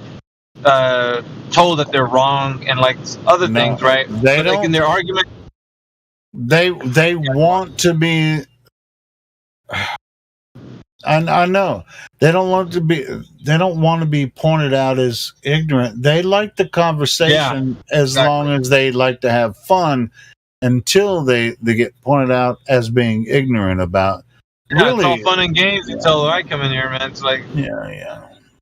Well, it's when they keep circling back to that original argument after listening to us for a while, and then they keep trying to reassert themselves, kind of passively. Well, it's just like there was a lot of shit going on in the YouTube chat yesterday, and hey, I'm at fault, for whatever. But I was doing another test, it's just like. Dude, I get antsy. I expose those motherfuckers all the time. They just when they're passive aggressive in here, and they're just like it just irks me to no end, dude. I'm like, you know as well as I do. Like they just, it's almost intentional. Like, yeah, it's when they don't learn, when they've spent 5 minutes listening to you after that crafted question, and they haven't moved on. They haven't followed the logical path. We're not fucking getting anywhere. You're just trying to ask questions for the sake of asking questions and throw tacks on the road because you think they're going to burst my fucking tires. Time wasters, man. It's so frustrating. And especially that since they're, you know why they do that to us? Because they're huge fans. They love to hear us talk. And they love to push our buttons, you know. And it's a challenge sometimes, isn't it? Yeah. I want to come in. Yeah, but they're not even as good at it as we are. So yeah. But that's their ego, isn't it? Though. But yeah, the passive aggressive. I mean, it's like sometimes we do get charged and we kind of go overboard, like I did yesterday. But anyway, nice. Trust me, I can smell bullshit a mile away. I can smell that manure, like it's coming. Like I'm just like, don't come in here and try to bullshit us, man. Just like come in here and be real. Like if you don't know something, hey, I don't know, you know, like whatever. Not really invested in it, and you can work with something like that. Somebody that's just, you know, you could like Rhinoceros was in here. At some point, like it was too much. Well, because he's an engineer, but like you know, he's a hardware engineer, not a software. But you know, he deals with like certain things in his world where he's got to make things, and you know, and so it's too much for him to actually take on, even if we're telling him all the facts that we got. So he can't actually have a worldview that collides with the one that is like when his you know, like his livelihood when he's got to be out doing a job or something. Like it's too much for him, dude. So I think you know, like just for practical reasons, he has to refute it. Like not, he probably wants to be in here because he sounds reasonable at times, but I've heard him be kind of like yesterday, day before yesterday. Yeah, he gets a bit staunch in his position and just doesn't want to. So, yeah, they end up saying some batshit crazy things though when they want to stay there, when they want to die on that hill. Right, they say some stupid batshit things, like the gas will pool in the bottom of the vacuum chamber. The gas goes down like a ball. No, come on. Were they saying that? What did he say that? Yeah, at one point, I believe. Yeah. I remember. Yeah, he was talking about it. Mm-hmm. But I hope they understand why they're saying batshit things, and that they hear themselves when they say it, because it is ridiculous, which is why we laugh, right? But hopefully they'll understand why we're laughing and start laughing at themselves, because what they've just said is stupid. Indeed. Right, gentlemen, I do apologise, but I've got to go out this morning, so I've got a football game to go and manage. So I will catch you all on the flip side. Give me about 3 hours and I'll probably be back before lunchtime. All right, guys. You enjoy your sleep. Yeah. Hold on. I'm not paying you enough to just like go out for a few hours and then come back and you know. You ain't paying me enough to fucking stop me. He's not getting his money's worth, is what he's saying. All right, Jedi. Have a good day, man. Yeah, have a good one. Guys, it's good to see you. Nice one, Miggy. Take care. See you, bro. What the fuck is guys, I gotta get going. It's late. You know. Oh shit! It's gonna be me and Kim in here. Y'all look Kim bailing, dude. It's gonna be only the Helio show tonight. Oh shit! Well, you got AI in here, but I don't know if he's asleep. Nah. He's hot micing. He's asleep or not, but I bet he dude. Well, he was hot micing He's earlier. probably listening because he's been. I don't think androids ever sleep, but I could be wrong. Anyway, I gotta get going. All right. Peace, love. You have a nice one. Yeah, appreciate you, Joe. Love. Yeah. I see you guys. Much love, brother. And Chris, man, I think appreciate you guys jumping in. Yeah, it's been a crazy night. Well, it's just like I knew it's just like it started out soft, like about 7 p.m. Central. I was like, it's gonna be crazy. Hey, It was a lot of fun to do trivia. I appreciate you, Helio. That was a lot of fun. Yeah, sure. But it's always fun. Those questions are crazy, weren't they? It's like, oh, you know this and you know this. It's just like, to random people, it'd be like, no, I don't know. But we know, the questions are loaded, Yeah, some of them I didn't know, but I didn't know all of them. Well, I didn't know all of them either, So it's just like, but it's just like circumference of the earth, It's just like, how many people that grew up in the general education system in America would know the answer to what is the circumference of the earth? Like if you just went if you went on a street walk and be like, what's the circumference of said ball earth? That I bet you 90 fucking percent of them wouldn't be able to answer it. No, gosh, no. So They just go with the popular belief. They just go with the popular belief system. All right, so since you don't know the question, about shape, the ball earth you live on, the size of it. Do you know where it is relative to the sun? I mean, some of these deeper questions, it's like, oh well, but do you believe that you live on the third rock from the sun in the solar system? Mercury is the first planet. Venus is the second planet. You're the third rock, and Mars is the fourth planet. And they'll be like, "Well, bro, you're just too heavy for me. I got other shit to do, bro.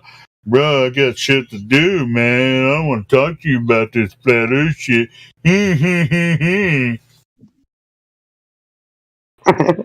But I mean, I don't blame them because before I actually looked into it, I didn't give a shit about it either.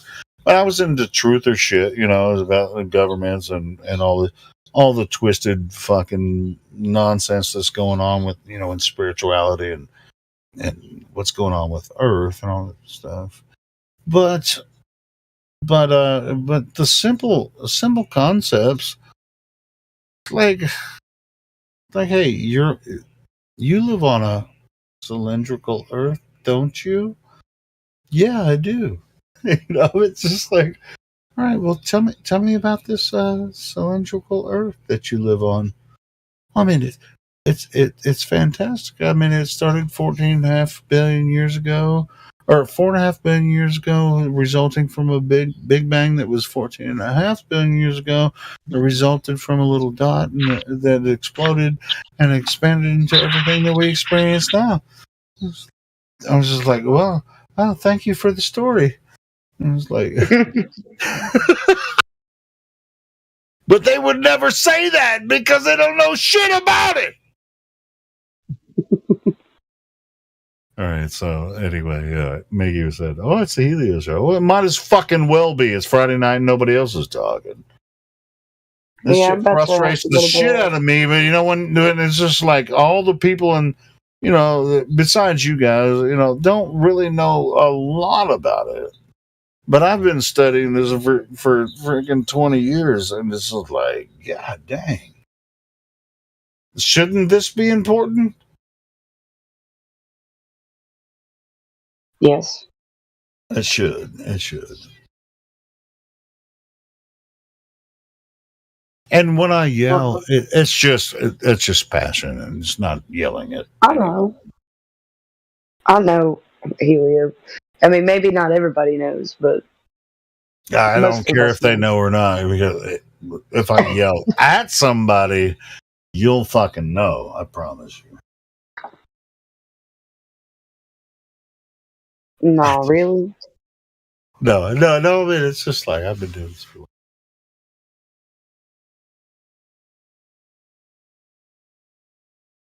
What are we gonna do tonight, Kim? I gotta get off here. You gotta leave. All right, cool. I gotta wake up with the children. I really shouldn't have stayed up this late. I ain't gotta do shit. So I had to drive to Tennessee today to get my stepdaughter. We're getting her for the weekend. Go do your shit. Do your family shit. Why you fucking hanging out with us assholes? Because I love you, assholes. I know. It's fun. I was late to work. I was a couple hours late to work the other day because I was hanging out with you assholes. That's not good. No, it's No not bueno. good. They don't look well upon that when you show up. It's like, I'll be there. I just overslept.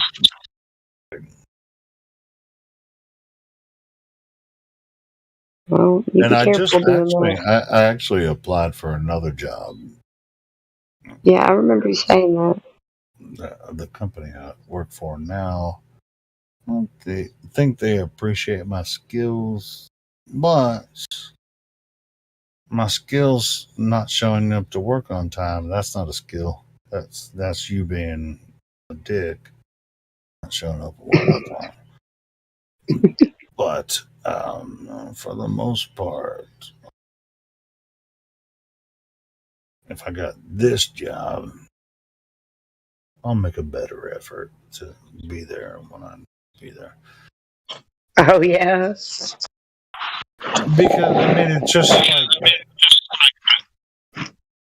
What was that?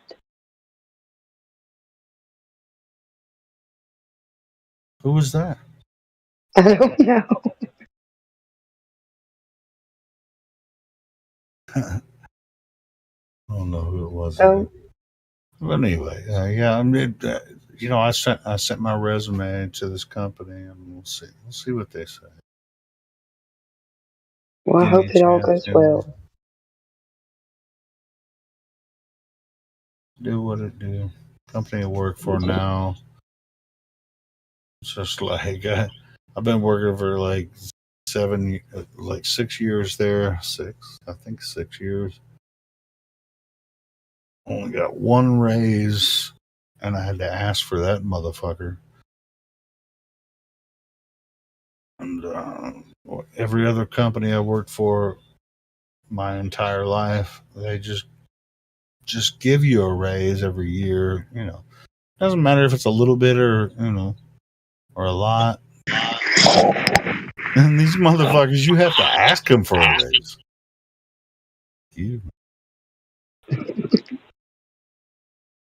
And there's no holiday pay. They don't pay you freaking for Christmas or fucking 4th of July and shit. If I get this next job, they do that. They have freaking benefits and shit. Company I work Well, for. negotiate your pay. Definitely, if they, if I get a chance at this company, man, I'll definitely make more money, and I'll get some benefits. But in this company, the only benefit I have is 1 week vacation, and never get a raise unless I ask for it.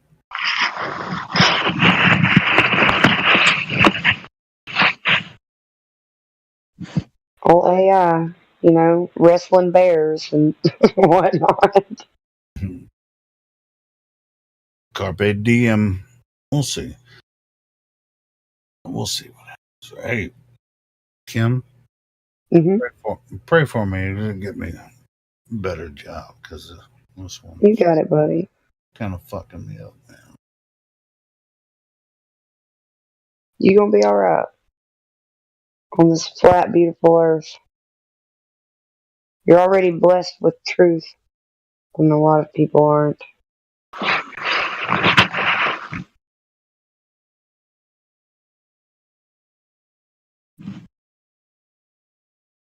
Don't forget that.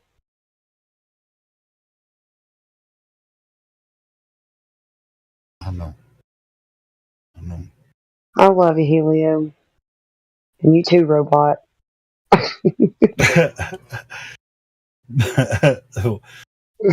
What'd you say? The robot?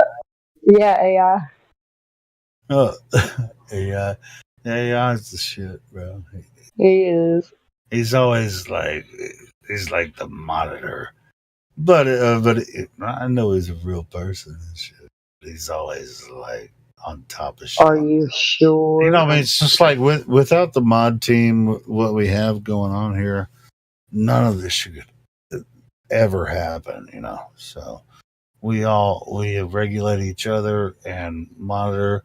Well, we're not like we're not moderating each other as far as the mod team goes. We're just like, do Don't your lie. shit, bro.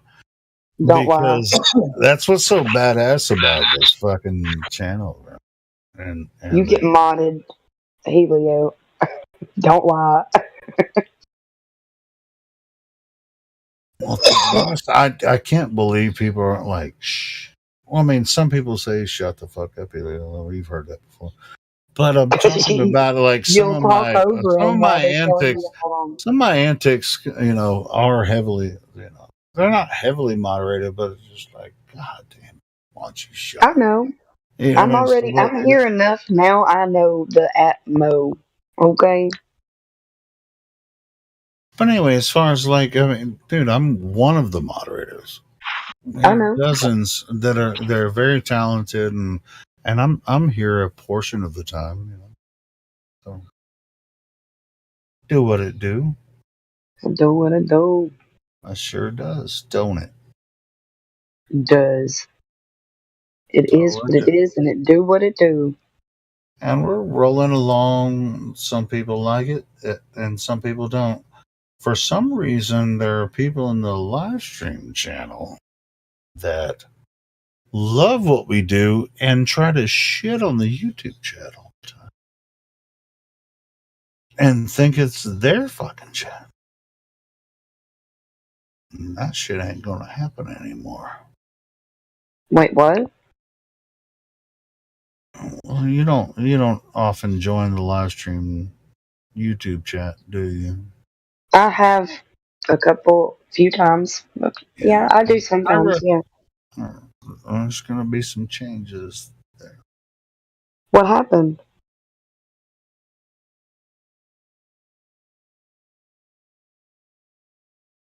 Dude, I've been messing with the YouTube chat for a long time, and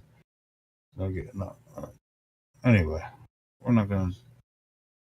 I mean, you know, as far as if anyone in the YouTube chats has been fucking with me for any amount of time, think you can manipulate me or whatever, and I mean, in the YouTube chat, you know what happens a lot of times? I don't know if you're aware of this, and maybe some aren't aware.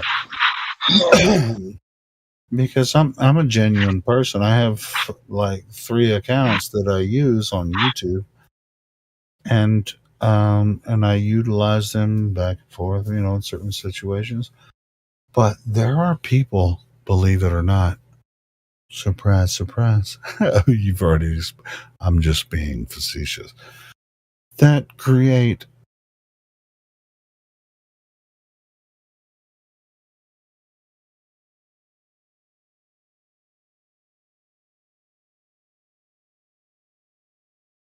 You cut out on me.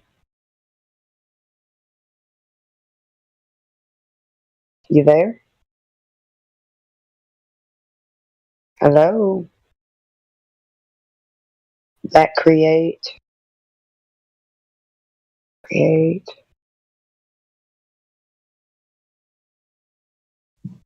Helio?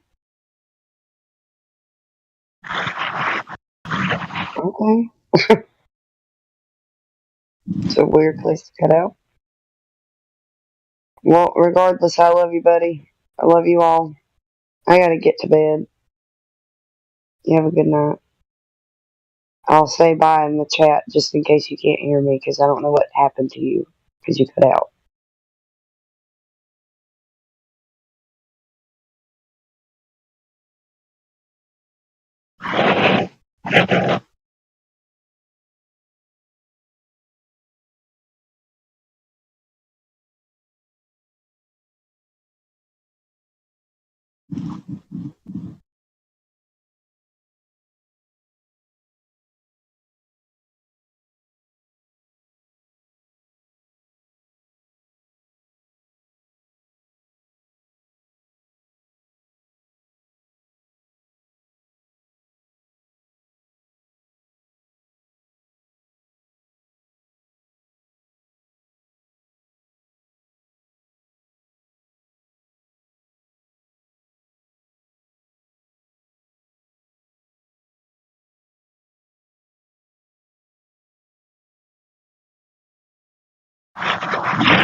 You know what? I wonder how in the middle of a rant your microphone just all of a sudden just shuts.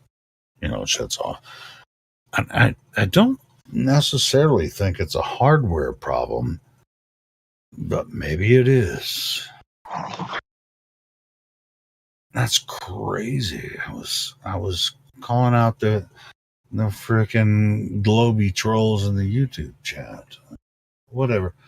You guys can hear me now, right? Or you don't have to respond because nobody's chat. But yeah, it's weird. I was just in the middle of a rant and all of a fucking sudden I wasn't even moving. I didn't touch anything. I didn't touch any wires. Just maybe it's dust. It's dust in the wind.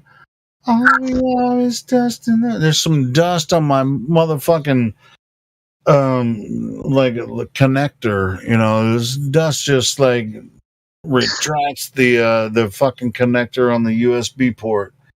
Fucking A, man. What's up, Bob? Hey, man.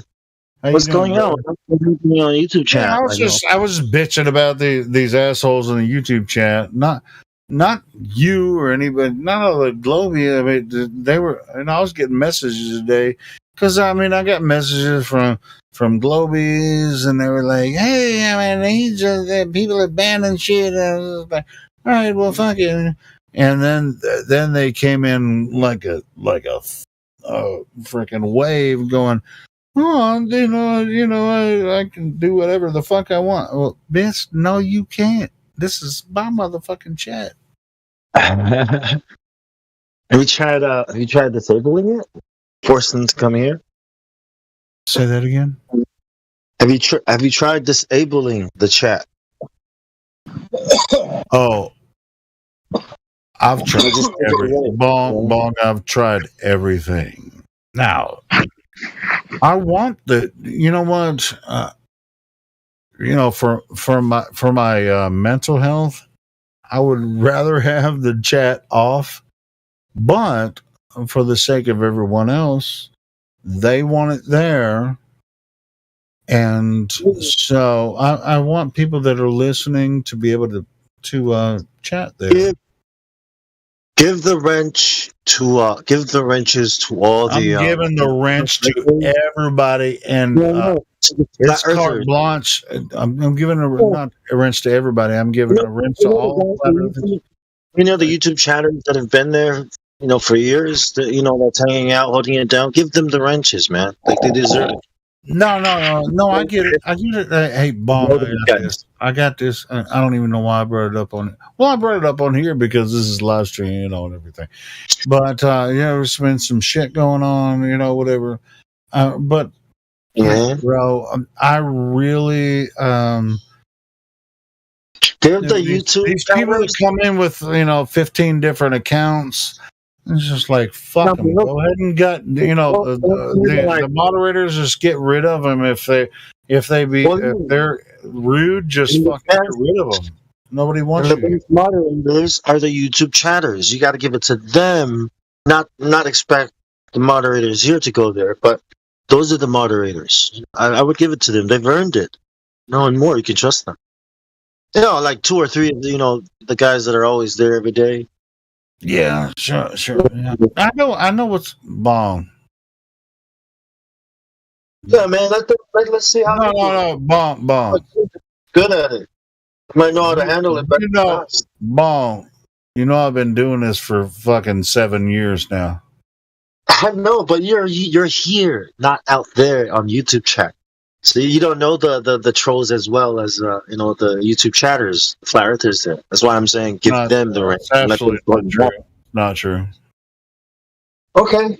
I'm just saying there are a couple of people on the chat that I think can handle the trolls better. If not, you can just disable it and just get everybody to come in. Yeah, send me a message of people that. Well, that's what, I mean, I just sent a message in. Did you see my message in the mod chat? Yeah. Or anybody? Yeah, I'll have a look again because I'll go back on chat and have a look. I'm just like I'm tired of the bullshit, man. I'm just like, fuck it. If they call us an echo chamber, fuck, it's an echo chamber. Fuck you guys. YouTube chatters will take care of them. So you gotta give them that power. They can't do much if they don't have the power wrench. Those are the soldiers holding it down out there, man. Gotta hook them up. Give them some guns or something. I'm so tired of the bullshit, man. So yeah. So if it's an echo chamber, so be it. So fucking be it. It's not like an echo chamber where. No, I don't think it is, but they accuse us of it. We know this. School is an echo chamber, right? Like yeah, they call it an echo chamber because they don't. We won't let them talk to us because they've proven themselves disloyal and calling out. They're just making bullshit up. They don't know shit about the globe. They don't really have something to say. Real arguments. They're really just about their feelings and shit. That's what they're about, Bong. They're about their fucking feelings instead of what's real. Let them affect your feelings. I mean, they're just calling us names because they ain't got nothing. They won't. Yeah, they have nothing, and they're not even curious about finding out what we're actually talking about. They're not interested in the general topic and getting knowledge about what we're talking about. They're just in their fields, bro. They're all in their fields. It's like, why don't you let me just do what I want and do in your YouTube chat or on your fucking Discord? It's like, bitch, because you have anything to offer to the conversation. Fuck off! Catch me outside. How about that? Come to my Discord. How about that? Hey.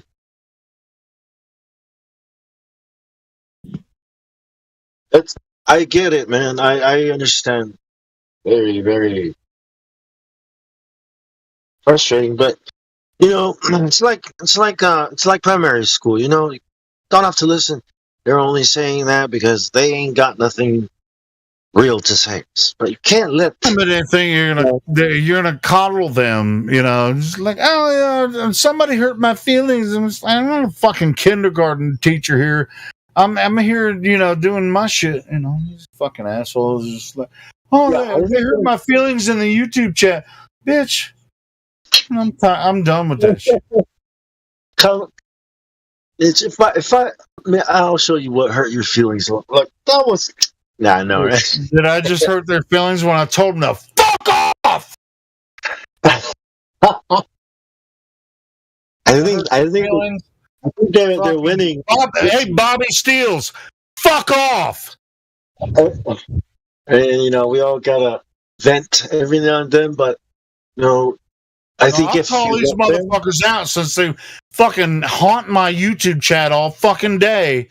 I'm gonna come on the live stream and just tell them to fuck off, and then I'm gonna ban them every fucking time they create a new fucking their 18,000th account. I'm gonna tell them to come. I'm gonna come in here on voice and tell them to fuck off, and then you guys continue your fucking conversation. That's exactly how you get trolls on your ass, by saying things like that. You know what I mean? By being triggered. You know what I mean? No. See, now all the trolls are going to be no, not necessarily. It's like, I'm getting to him. Well, I mean, I don't know, man. If you sit there and try to ban every single new account, they're going to go for gold on your ass. Well, I just unbanned 10 of his accounts the other day, and now I'm going to ban them all again. So I mean, it's just like maybe. So it's just like, yeah, maybe you're right. Don't let them bring you down to their level. Are we fingering each other? And she's like, "Ooh, I'm playing games with you. I got to him. Bobby Steele, just fuck off. Nobody fucking likes you anyway, you fucking faggot."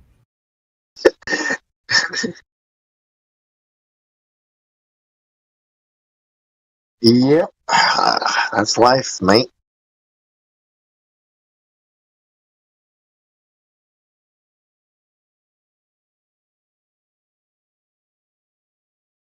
Feel better?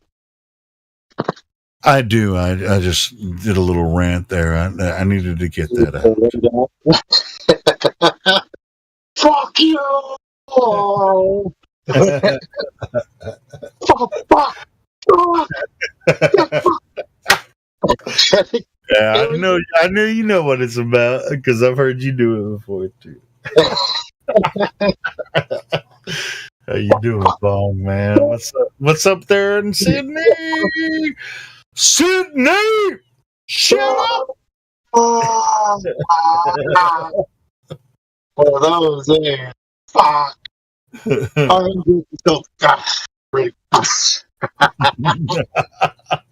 I got one more. Fuck! Yeah, everyone jiving off. Good. We can beat this. Do it! Let's go, Arkansas. Yeah. Right in the heart of America, right here, right in the middle. The home of the pimpin'. Yeah, the home of the Clintons, the home of the fucking Walmart, man. Do you have Walmarts over there in Sydney? Yeah. Hell yeah, you have Walmarts over there. Don't even lie. You got Kmart. a Walmart over there. Oh, you at Kmart? Yeah. You don't have Walmart though? It's like one or two. They're not big here. Yeah, Kmart is. Kmart is Sears. Well, it's like there's a Target. I haven't really seen a Walmart. Really? Well, Kmart is Sears. It's owned by Sears, that's an ancient company. Not ancient, but it's like 100-year-old company. Sears. It's owned by Sears. Wow, I can't believe it. Walmart hadn't really got to you guys yet too hard. That's cool. I like that. Yeah, I live the city that I live in, or the area I live in. That's where Walmart came from. Yeah, they used to have a Taco Bell. Taco Bell's gone. No Taco Bell. That sucks. I was like, no Taco Bell. How can you? So Burger King here is called Hungry Jack's, right? I'm like Jack in the Box? No, like Burger King. Like, why are you guys making it so confusing? You guys know there's a Jack in the Box, right? It's like, hey man, fucking straw you, mate. Jack in the Box ain't Burger King at all. Wait, so you're saying Hungry Jack's makes Whoppers? It is Burger King, the Whopper and all that. No, it's like the same fucking thing, but it's called Hungry Jacks. Hungry Jacks, exactly. The same look, the same plain grilled Whoppers and shit.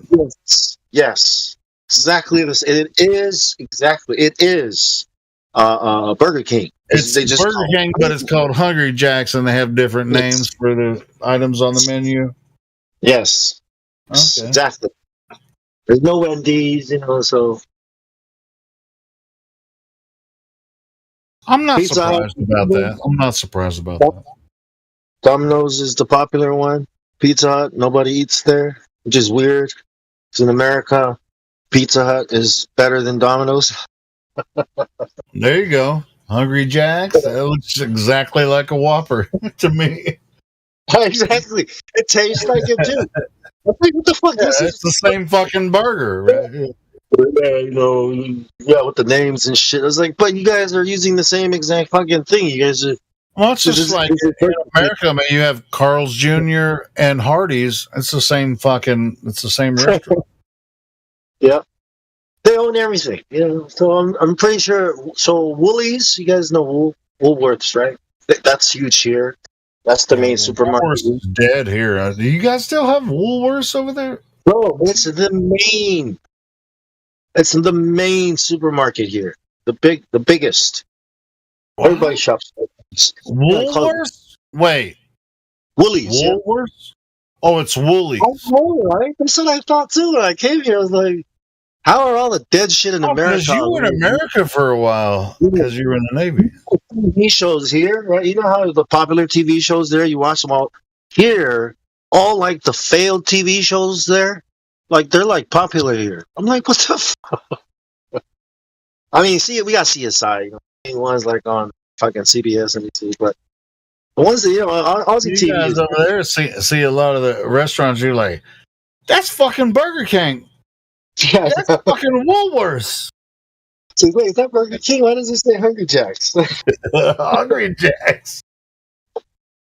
Yes. Holy shit, bro.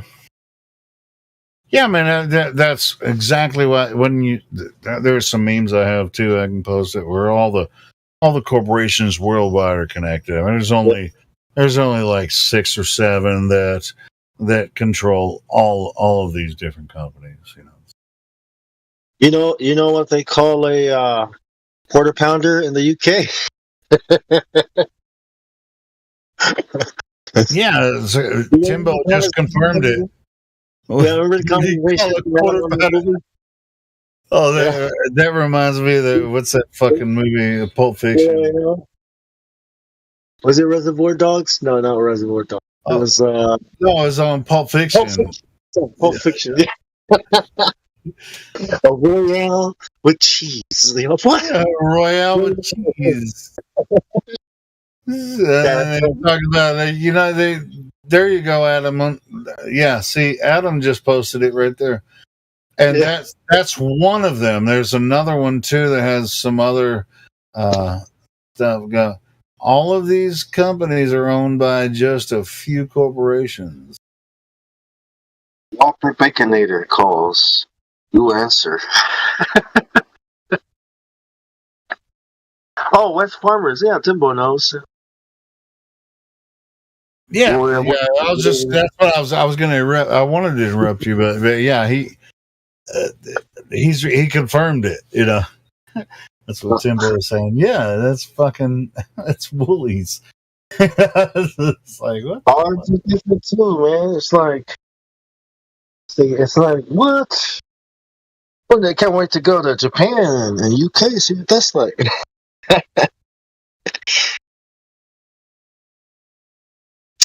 Jeez. And what he was saying on that movie was like, I can't remember the exact phrasing, but John Travolta was talking about they instead of dipping their French fries in ketchup, they do it with mayonnaise. But it's not as funny as whatever. Because people do that in America too. I mean, should I dip my French fries in ranch dressing, or should I dip my French fries in barbecue sauce? I'm honey mustard. I dip everything. You know, I mean, I'm a dipper. I dip the ice. My son was little. I used to buy him small fries and a cone, and I get the fries, dip it in the cone, and eat it. I'll dip my fucking French fries. Good, bro, especially when the fries are hot. Almost every dip. I don't care if it's mayonnaise, mustard, ketchup, freaking honey mustard, freaking. It's just like, or no dip. I like French fries with just salt, man. They're good, but I do like the dips. I'll dip my fucking chicken wings in almost any dip too. I'll dip that shit in honey mustard, ranch, fucking blue cheese, buffalo sauce, freaking cheese dip. I'll freaking eat that shit. Sprinkle some more hot sauce on top of it after the cheese dip. I can eat that shit. I mean, I love flavor. You know what I'm saying? Buffalo wings, you dip it in the blue cheese. I'm not a huge fan of blue cheese, but I don't think it's that bad. It's Buffalo right. sauce and the blue cheese. Okay, look, just do it. Okay, Yeah. You want to get that spice, that tangy spice on top of the whatever the mold tastes like. Toss the chicken in your in the sauce, in the buffalo sauce. Toss it in the little pan. Yeah, the fuck yeah, yeah. Once you fry them up, then you Plate it on some cabbage. Make a little cabbage bed, and you plate it onto the cabbage bed, right? The buffalo wings, and then you put your blue cheese dip, and you serve it. Maybe some carrots, celery sticks on the side, or carrots, or whatever you want to dip, and then some dips on the side, and then you just dip that shit in there, and just or just take the whole freaking pan with you. Yeah, it's just like it's like party, and everybody's like, "Oh, can I get some?" He's like, "No, motherfucker, I made this for me." Buffalo wings, bro. I got freaking 20 wings. I thought you guys were gonna make your own shit. No, this is for me. This is grown man hot sauce. Shit and fire. You sure you want to? Never mind. Okay, I told you. Yeah, you make the wings where nobody else wants to eat them. Exactly. Are you sure? Fuck, is that the sauce you put? Oh, fuck you, man. It's like, let me try one. That's okay. It's like, well, that's okay with me too, because I made them for me, bitch. Are they too hot? Are they too tangy?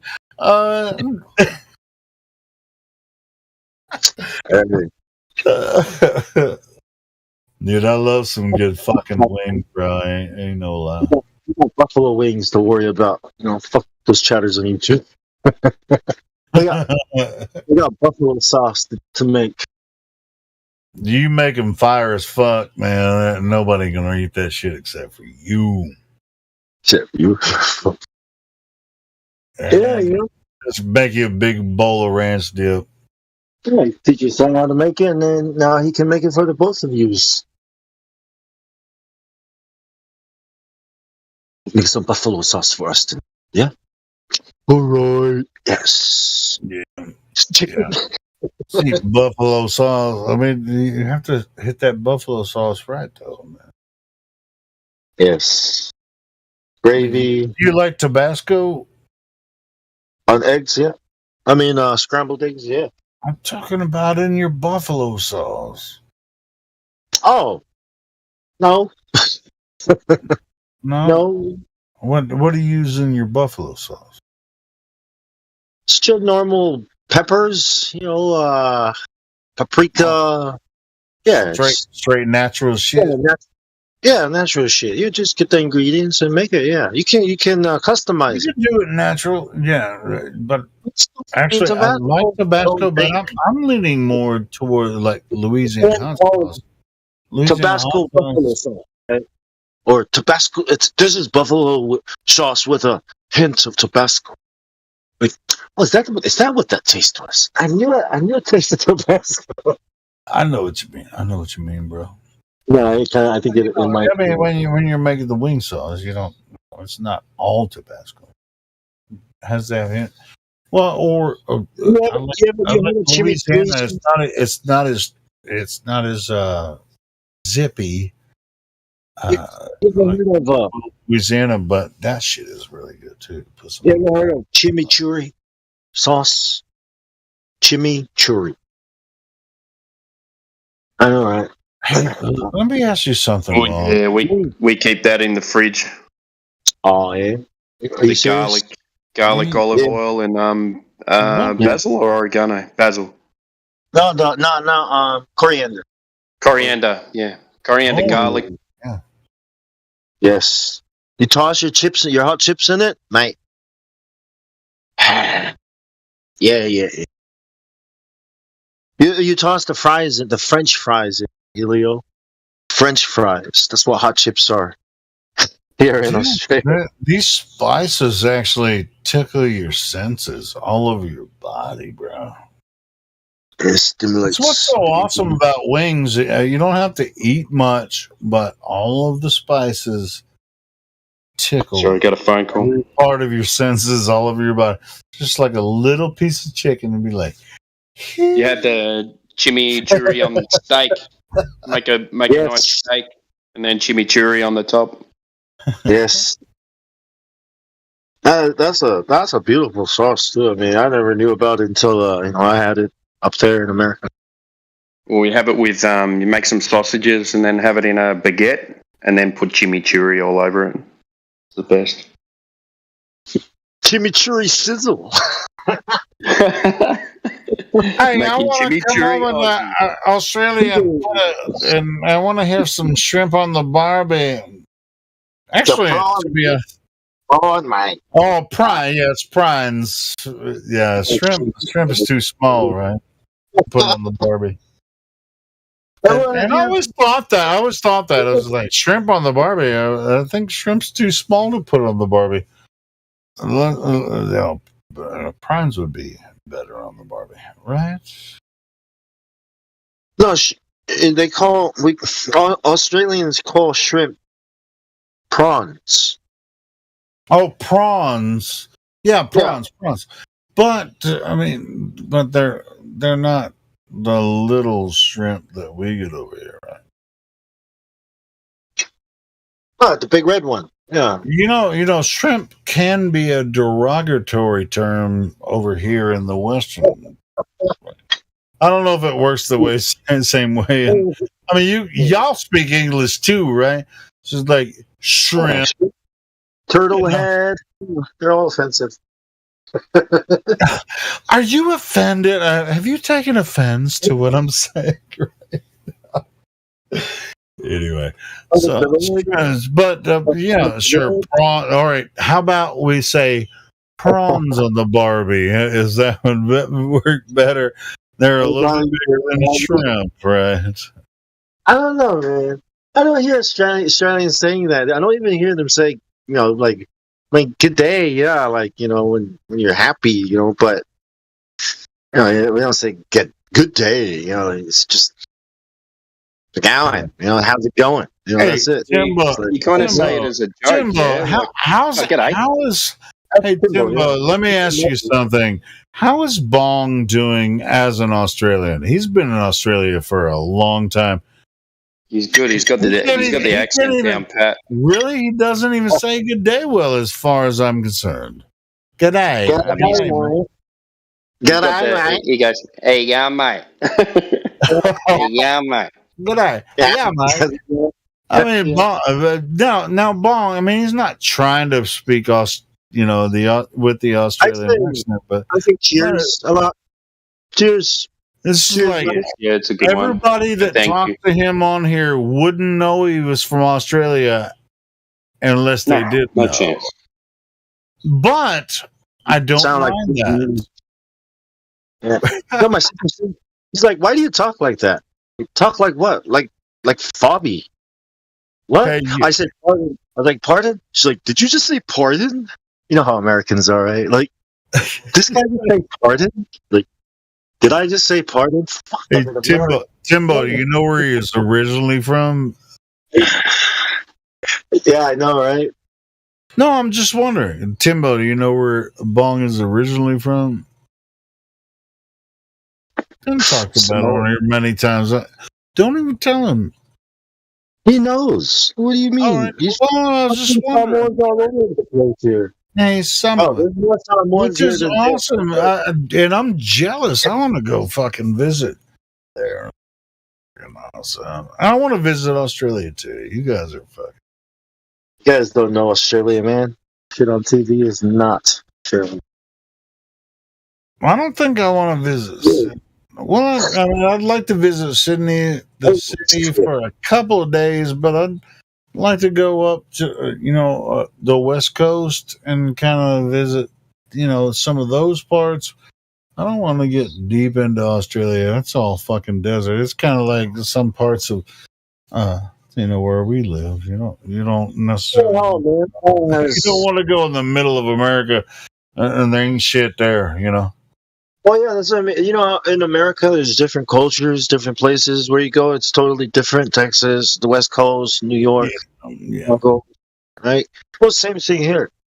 So like it depends on what you want to experience. If you want to experience like the culture, the actual people in the city, then that's different from like exploring the nature and all. That's what I'm saying. I mean, I think near the coast there's a lot more cultural like people. I mean, not to say there's not anything, dude. Hold on though. In the middle of Australia, like going from west to east, they ain't shit there at all. I mean, there's some towns and shit, but it's just like desert people. Shit in the mid part of Australia, man. You already know. It's almost desert, but I mean, there's obviously people there because there's roads. You can't go all the way across Australia without having to have a reprieve. But for the most part, I mean, it's pretty much empty. If you go to mid Australia, shit, it's a long fucking continent. You know what they say? I mean, it's that's all I'm saying. It's a tough land, man. Like it's a rough place, and you need to be a tough person, tough people to live in the tough land. The tough land. There are trains of trucks that travel across Australia. It's not train tracks. There are train trucks. They have like fucking 20 freaking connected trains. They have a highway that goes across Australia from east to west and west to east, where they combine these big ass trailers like freight trailers, and they just travel in a straight line from one coast to the other on roads. Yes. Fucking awesome. I mean, imagine being the driver of that truck train. Do they have cabooses on those trains? I don't know. I bet they probably do, because how could you fucking know? You can't do it by yourself. You have to have somebody with you, or at least 2 or 3 people when you're traveling fucking 2,000 miles, 3,000 miles across a straight fucking road across the desert of Australia, when you're carrying like 20, 30 fucking trailers across this big ass fucking truck train. You get stuck. Dude, do you guys think I'm lying about this? If you have looked up truck trains in Australia, you think I'm fucking kidding? Hell yeah, my missus watches that shit. She's stuck in the middle of nowhere, fucking losing shit. Like big heavy machinery. Yeah, it's Australia, right? Everybody lives on the outside, on the coasts. That's where most of civilization. There's these mountains trying to block blue mountains. You guys fucking think I'm kidding? These fucking truck trains on Australia are fucking crazy. It's real. Get it. Australia is awesome. Get it. You want to come and experience the awesomeness? Who doesn't? Here's one example I just found about truck trains in Australia. Look at these fucking trucks, bro. What the fuck? And that's a little one. And just in that thumbnail, freaking, they're not on railroad tracks. They're on fucking huge freaking semis that are like bigger than, they're like 3 times the size of the semis here in America, and they're going all the way across Australia. Come on, man, this shit ain't hard. You want a dingo? You know what a dingo is? Yeah. Yeah, it was. Why are you asking if I know what a dingo is? Like an apex predator here too. A dingo is like a wild dog. That's just sort of like, but not as threatening as a coyote in America. They're pretty tough, man. No, I didn't say they weren't tough, but they're not as threatening as a coyote. I mean, coyotes are kind of pussies too. They'll only attack you if you if they're in a pack and you're alone. I mean, even then, I mean, dude. I'm saying, it'd be cool to raise, freaking raise one, to get a, the pup or something. Well, Raise it. have you tried it? That's one of my goals here, is to. You want to grab a dingo puppy and fucking raise that motherfucker? Hell yeah! See what are your neighbors gonna think of it? And it's like, oh, that's a cute dingo. It's like, gotta move away, and do it somewhere out there. Fuck living here and fucking having. I don't plan on staying in the city, man. Shit. Yeah, boom. Well, you have a wife and kids too. I mean, this is like, we're gonna try to get away from the main cities.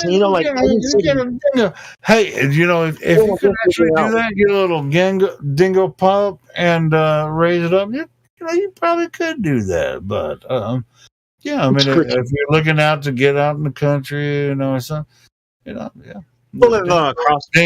Dingoes have hypersensitivity and shit. Yeah. We've crossbred the dingo with the the blue the shepherd dog, the blue tick hound. No, shepherd dog. No, I'm thinking of the cattle, the blue cattle. They crossed it with the blue cattle. It's called the red cattle. So, just dingoes. Dingoes are from Australia. Good fucking luck with that. That would be really interesting to see what that dog would look like. Yeah, I've got one. I got a red cattle. Yeah, look at these fucking Australian truck trains that go. Dude, if you've never seen this before, it's fucking insane. We're talking about like 10, 20 fucking trailers behind this train that just goes all the way across Australia. Yep. Freaking insane.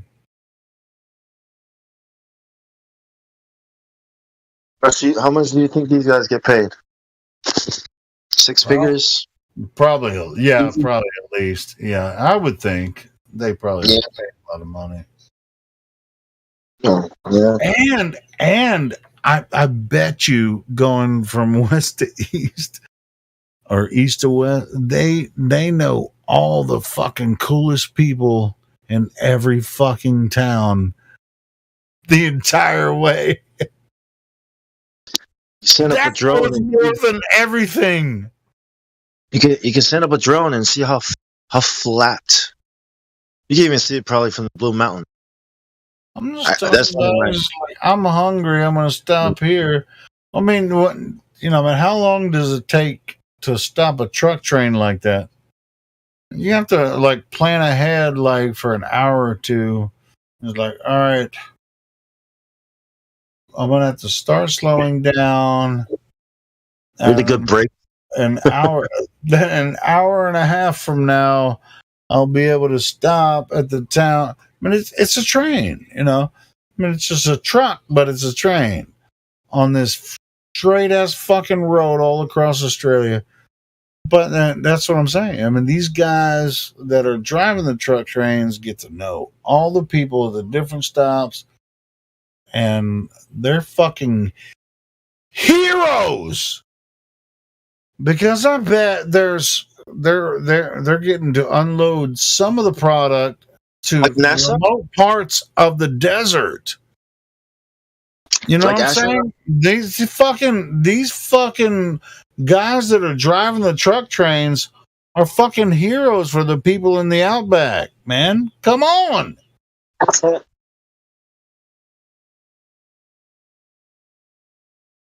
Because Yes. nobody comes through there except for the truck trains. Yes. Without trucks, Australia stopped. Dude. I mean, it's like when I found out about this, I was like, well, yeah, how the? I mean, there are trains too. I mean, there's track trains, but these truck trains, they're carrying freight, bro.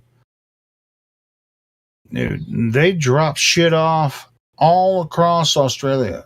That's the heart of where everybody in Australia. That's where they get and in the outback. This is where they get their fucking food. They don't get it from fucking Amazon and all that kind of shit. They get it from the fucking truck trains, bro. Get it from the corporation. I care so much about them, right? No, I'm talking about in the outback, bro. I'm talking about these guys that drive all across the country with these truck trains. You need money to run that kind of operation, and only. Yeah. Yes. All right, well, road train. Well, they call them road trains here, but I call them truck trains. Road trains are known to be the world's longest trucks used in heavy hauling trucking because the outback is very barren and huge. Most freight travels by road, and the Australian roads are designed as the best way to move the freight. And these trains are huge, long trucks consisting of multiple trailers. They're hooked up by what's called converted dollies. There are many forms of combinations. See, these trucks, the freight haulers they're not designed to drive in a city or anything. They're roads that they just travel in a direction. I mean, it's like a train, but it's a road. This type of setup isn't allowed in North America due to length and weight. Why are road trains used in Australia? On a normal road, if there is such a thing, special permits are needed to run a train. But, dude, talking about the outback. The outback. They wouldn't be able to get this shit without the truck train. I think it's fucking awesome. And right here in this article, the Aboriginal communities were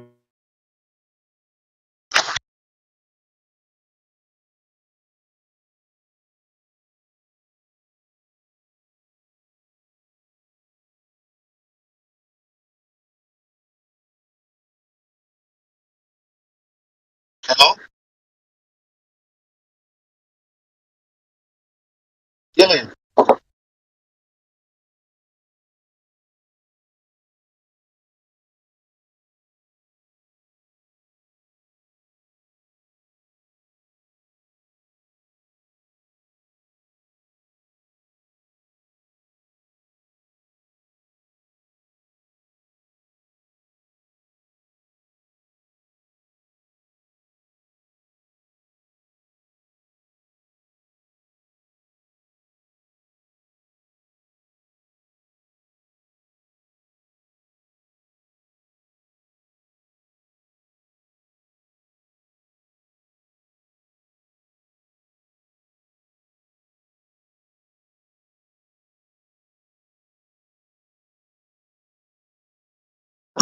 Julio, your mic is not working.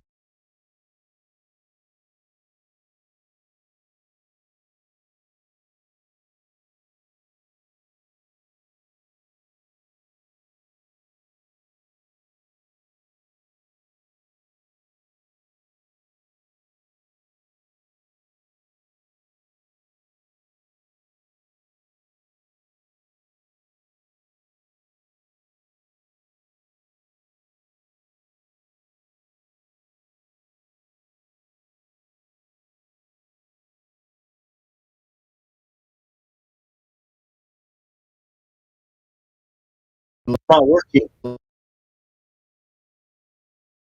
Hello. Hello.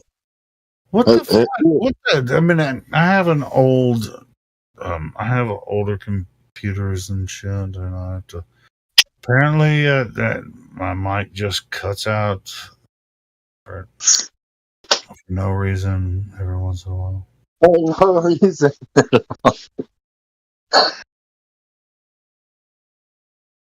Technology is I'm just saying. I mean, thank God for the truck trains in Australia. I mean, otherwise, a lot of people in the outback wouldn't get some resources. Fucking, I think it's awesome. Yep. Yes. Sorry. Sorry.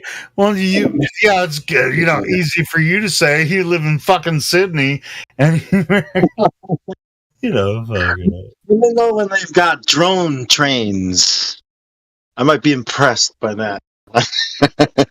It's just look the shit up I was just talking about. Read that article I was talking about. I mean, you freaking living in Sydney. I mean, of course you have all the resources you need, bro. Come on, man. I mean, I'm talking about people in the outback, bro. They ain't gonna get shit without these truck trains. Sydney is like LA and other cities, right? It's not for us. It's for those guys. These guys that run with the big buildings in the downtown CBDs and stuff. Well, it's just like, I mean, the outback it's not like America. I mean, because most Midwest, states here where we live, I mean, they pretty much have the resources, due to truck. Due to like trucks similar to this, but it's just like one, constantly coming around to like, a small like Dollar General or fucking, Walmart or whatever. You have pretty quick access to resources, but I'm just saying. In the middle part of Australia between Perth and fucking Sydney, those motherfuckers, they don't have a lot of access to like resources. So these truck trains, stop at different places between Sydney and fucking Perth and different parts of Australia. For the outback people to actually have resources.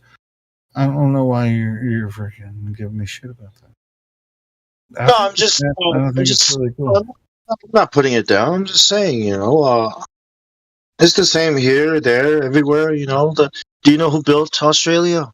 Freemasons, just like America. So of course, and then plus there's like 100 times more people there than here. So, depends on how who built Australia? The Creator.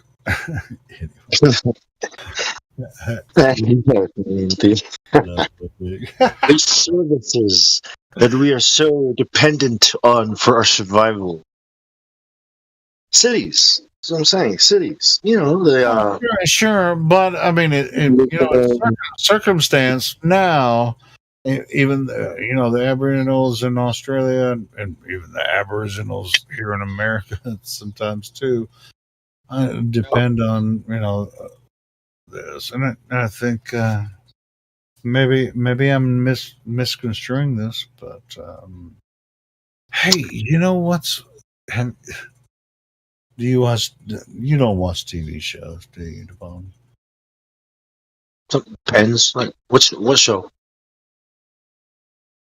It's a show set in Australia, and it's about the opal mining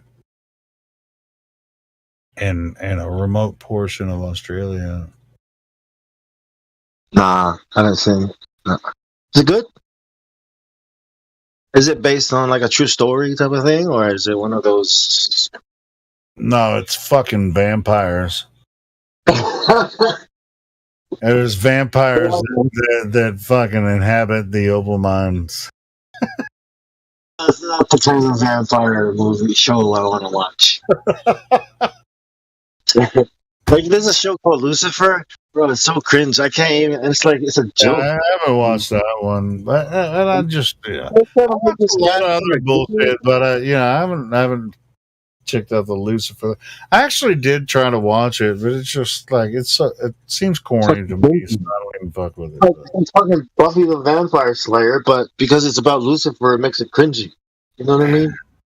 Yeah, but dude, there's some shows that I watch, and it doesn't matter if it's devil this, devil that, or whatever. Just like if it's corny, it's like, well, it's just like I'll show you what. One show that I do like that I thought was corny as fuck the first time I watched it, or the first couple times I tried to watch it. True Blood, which is a vampire show. Thought it was corny as shit, and once I gave it a third chance, You watched it 3 times? Say that again. Which one? You watched it 3 times? No. I tried to watch the first episode 2 or 3 times. I thought it was really corny. It's like, oh, this is dumb. And then, but it has like 7 seasons now, and but that was like over 10 years ago. But I mean, it's a really good show. It's called True Blood. It's a vampire show, but it's a really good vampire show. Well, but it seems like it's really corny at first, but once you really look into it, it's good. You know, directors like Stanley Kubrick, going back to like what's his name? Horror. What's his name again? The Birds. I forgot. Yeah, there's really like movies these days are all just fucking agenda driven. They got these like sure, but if you're not scared, I want to care about a character, right? I want to care about what the character cares about. These things, right? You want something relatable. Something, a story, even. That'd be even better. But there's none of that. It's all this fucking propaganda and fucking pushing certain ideas to the front. Like. Aren't you? Well, I'm a huge fan of fiction. I'm a huge fan of fiction. I can't help myself, but I'm also a huge fan of truth. So, and I compare, contrast ideas, and so I'm not scared to look at a movie or enjoy the artistry of it. There's no substance in these movies anymore. It seems like there's more programming and brainwashing than entertainment. What's the entertainment value? Big explosions and weird looking CGI? Like, that doesn't look natural. Yeah, man. How long has CGI been around? That shit looks fucking cartoony as fuck. I got you, bro. Yeah, it's like, okay, I get it. Look at my CGI technology. What's the story, though? I mean, some of the movies, as far as the CGI effects and stuff, they look really cool, right? That was real. I get it. Deeper drama movies and stuff like that. Drama episode. 6 seasons of watching a really good story, drama episodes that are action packed sometimes too. I mean, the combination it can be interesting. The year was 2000. Not to be scared of Satan being involved or anything, The year was 2003. I picked up a movie, right? I just picked it up because I was bored. I had a fucking alcohol and just wanted to watch a bunch of movies. So I picked up a bunch of movies, went home. You know what movie I enjoyed that night? The Notebook. I think a week later, I hear people talking about it. Oh, that's a chick flick. Have you seen The Notebook? It's a chick flick. It's a chick. I was like, oh shit, did I just enjoy a chick flick? You've never seen it, have you? Never mind. Ryan Gosling's first, I think one of his first movies. I don't know who the hell that was, but the story was great. You know what I mean? It was a real movie. You know what I mean? Even though it was a chick flick. That was the last movie I think I enjoyed fully. Oh, wait. And what was that one? There Will Be Blood. That was alright. Of course, Daniel Day-Lewis. He's looking crazy. Hey, I ain't gonna lie.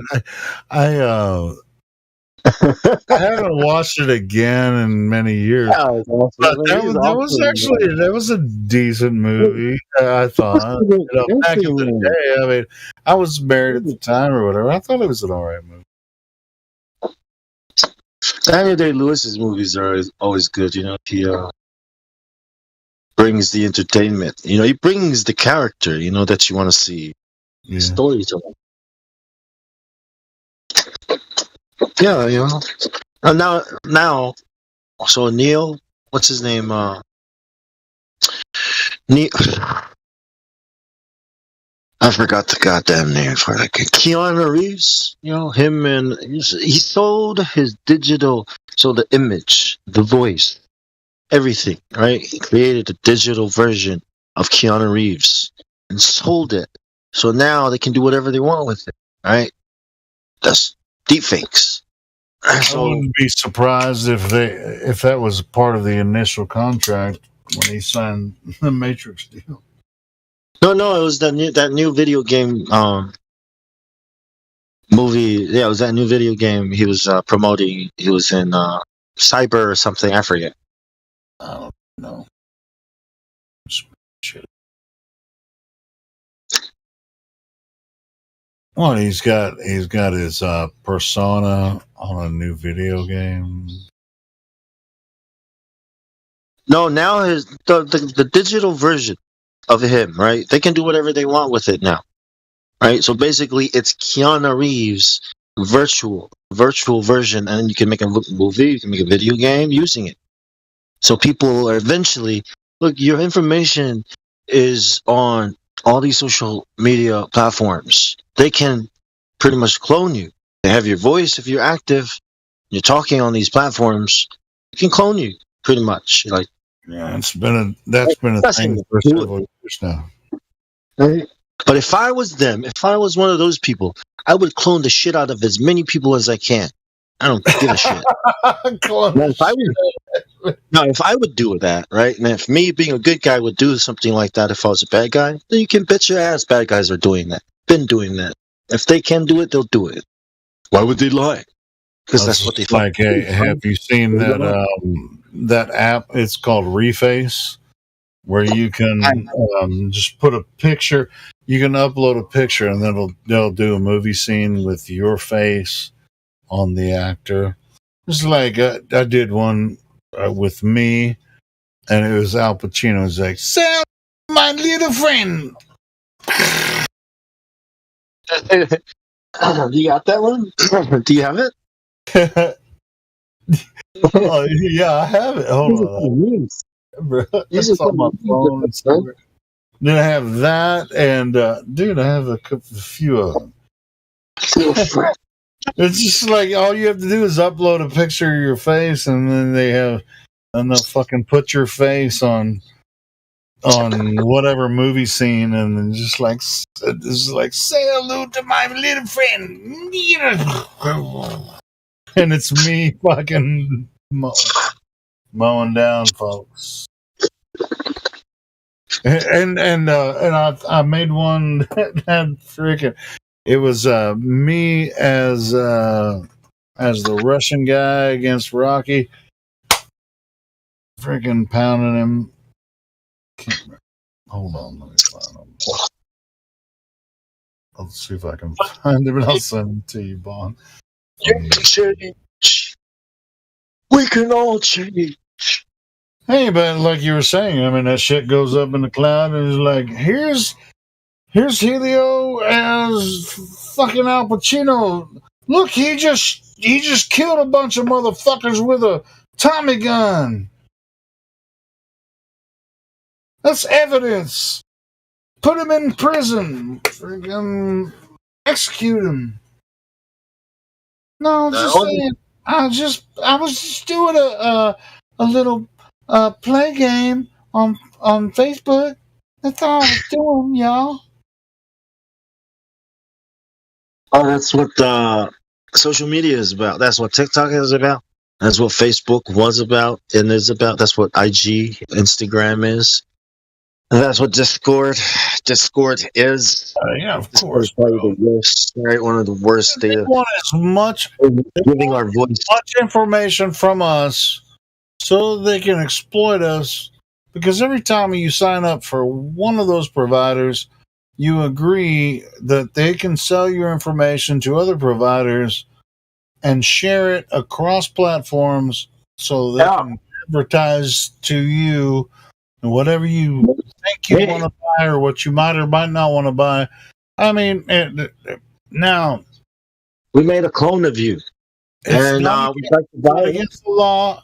You will go when you agree, when you sign in with your account and you agree, you just gave them permission to do it.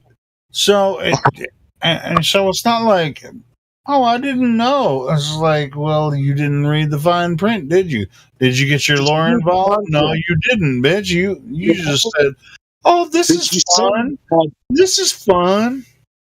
Hey, but hey, I'm a guilty party and all that too. So it's just like, you know what? Fuck it. I'm already in here. Let's fucking do it. You know, I ain't fucking scared.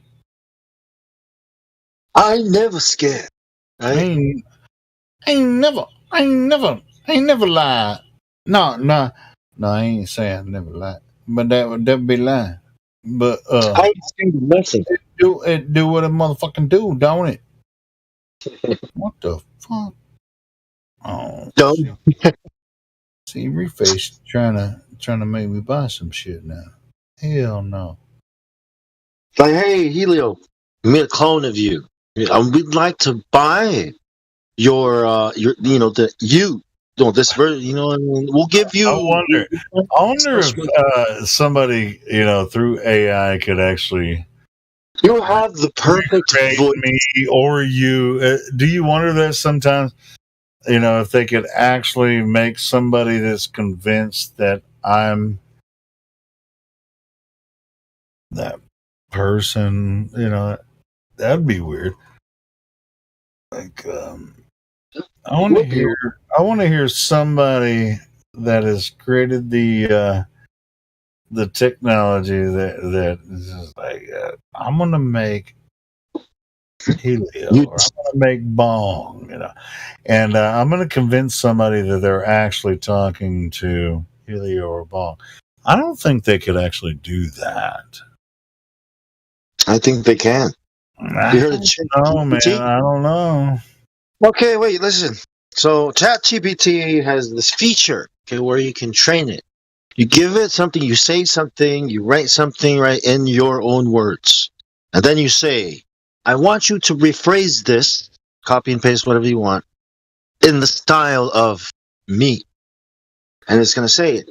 And it's going to sound just like how you would say. ChatGPT is here right now.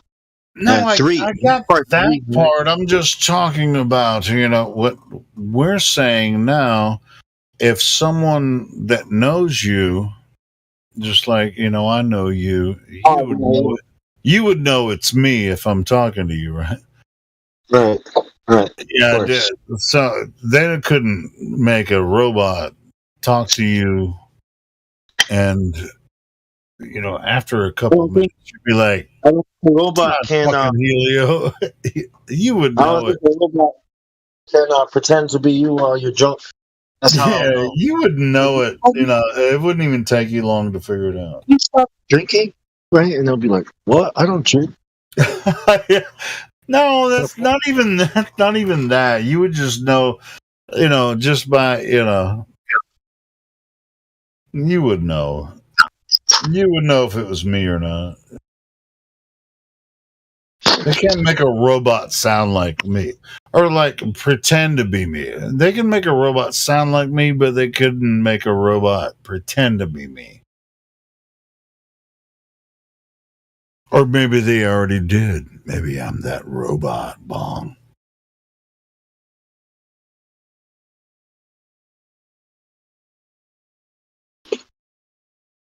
motherfucker. If It's you just a matter consider of time. that, I don't even have the words for it. It's only a matter of time.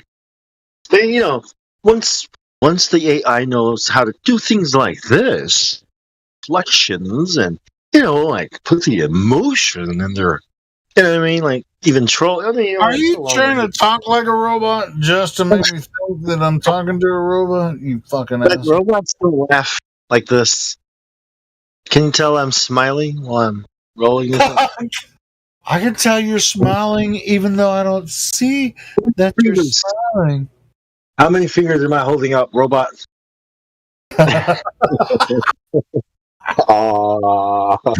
One. Yes, one. Guess which one? It's not the thumb. Guess again. I don't understand what you're saying to me. I do not understand. What does that mean? What is What is one finger? See, like somebody, like the robot. I'm not even going to give the robot a portion of my personality. Just by like giving them inflections and different weird shit that I would say right now. It's like, now you're fucking making me not say shit that I would say to you because you're freaking making shit up about this stupid robot that's going to pretend to be me one day. Exactly. I'll be like, you know how I know you're not Helio robot? And the robot is like, how do you know? It's like, you're too smart to be Helio. Yes, Helio's not that smart. Trust me. I was about to call you a bitch nigger. So, would the virtual robot say that? I know, right? Gonna test the sense of humor of the robot. See if it's Helio. See, now I just gave it to him, and he'd be like, bitch nigger, would I actually say that? See, Helio would actually offend people. Like, yeah, I you're do not it on purpose. It was like, I'm offended. I was just like, you can't say that. Yes, I fucking can. I just did. Like, you're no Helio. Yes, they would be too perfect. You know what I mean? Yeah, they couldn't fucking recreate me. I promise to God. People grow, people learn, people change. Robots don't. They just stay that way forever till you fucking upload new shit to it. Can't learn on its own, and if it can, let me know so I can kick its ass. But can you fight? Us, the robot, kick my ass.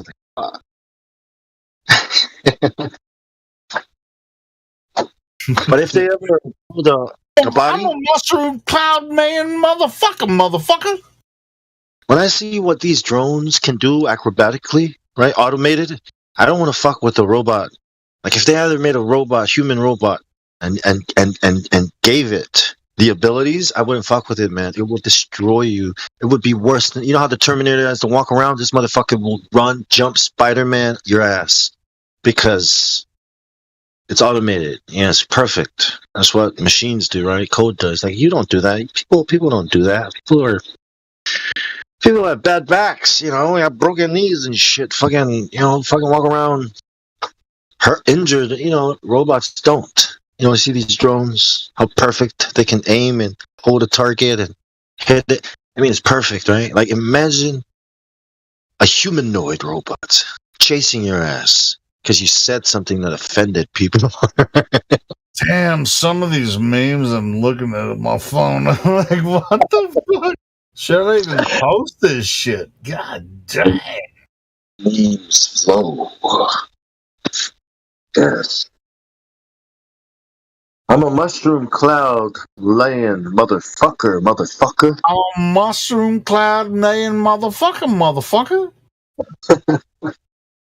Yeah, can an AI recreate me saying, I'm a mushroom cloud laying motherfucker? No, can't do it. Can't do it. Can't motherfucking do it. Look at that cat. Look at that cat. That cat looks just like my motherfucking cat that I rescued from the gutter right outside my work.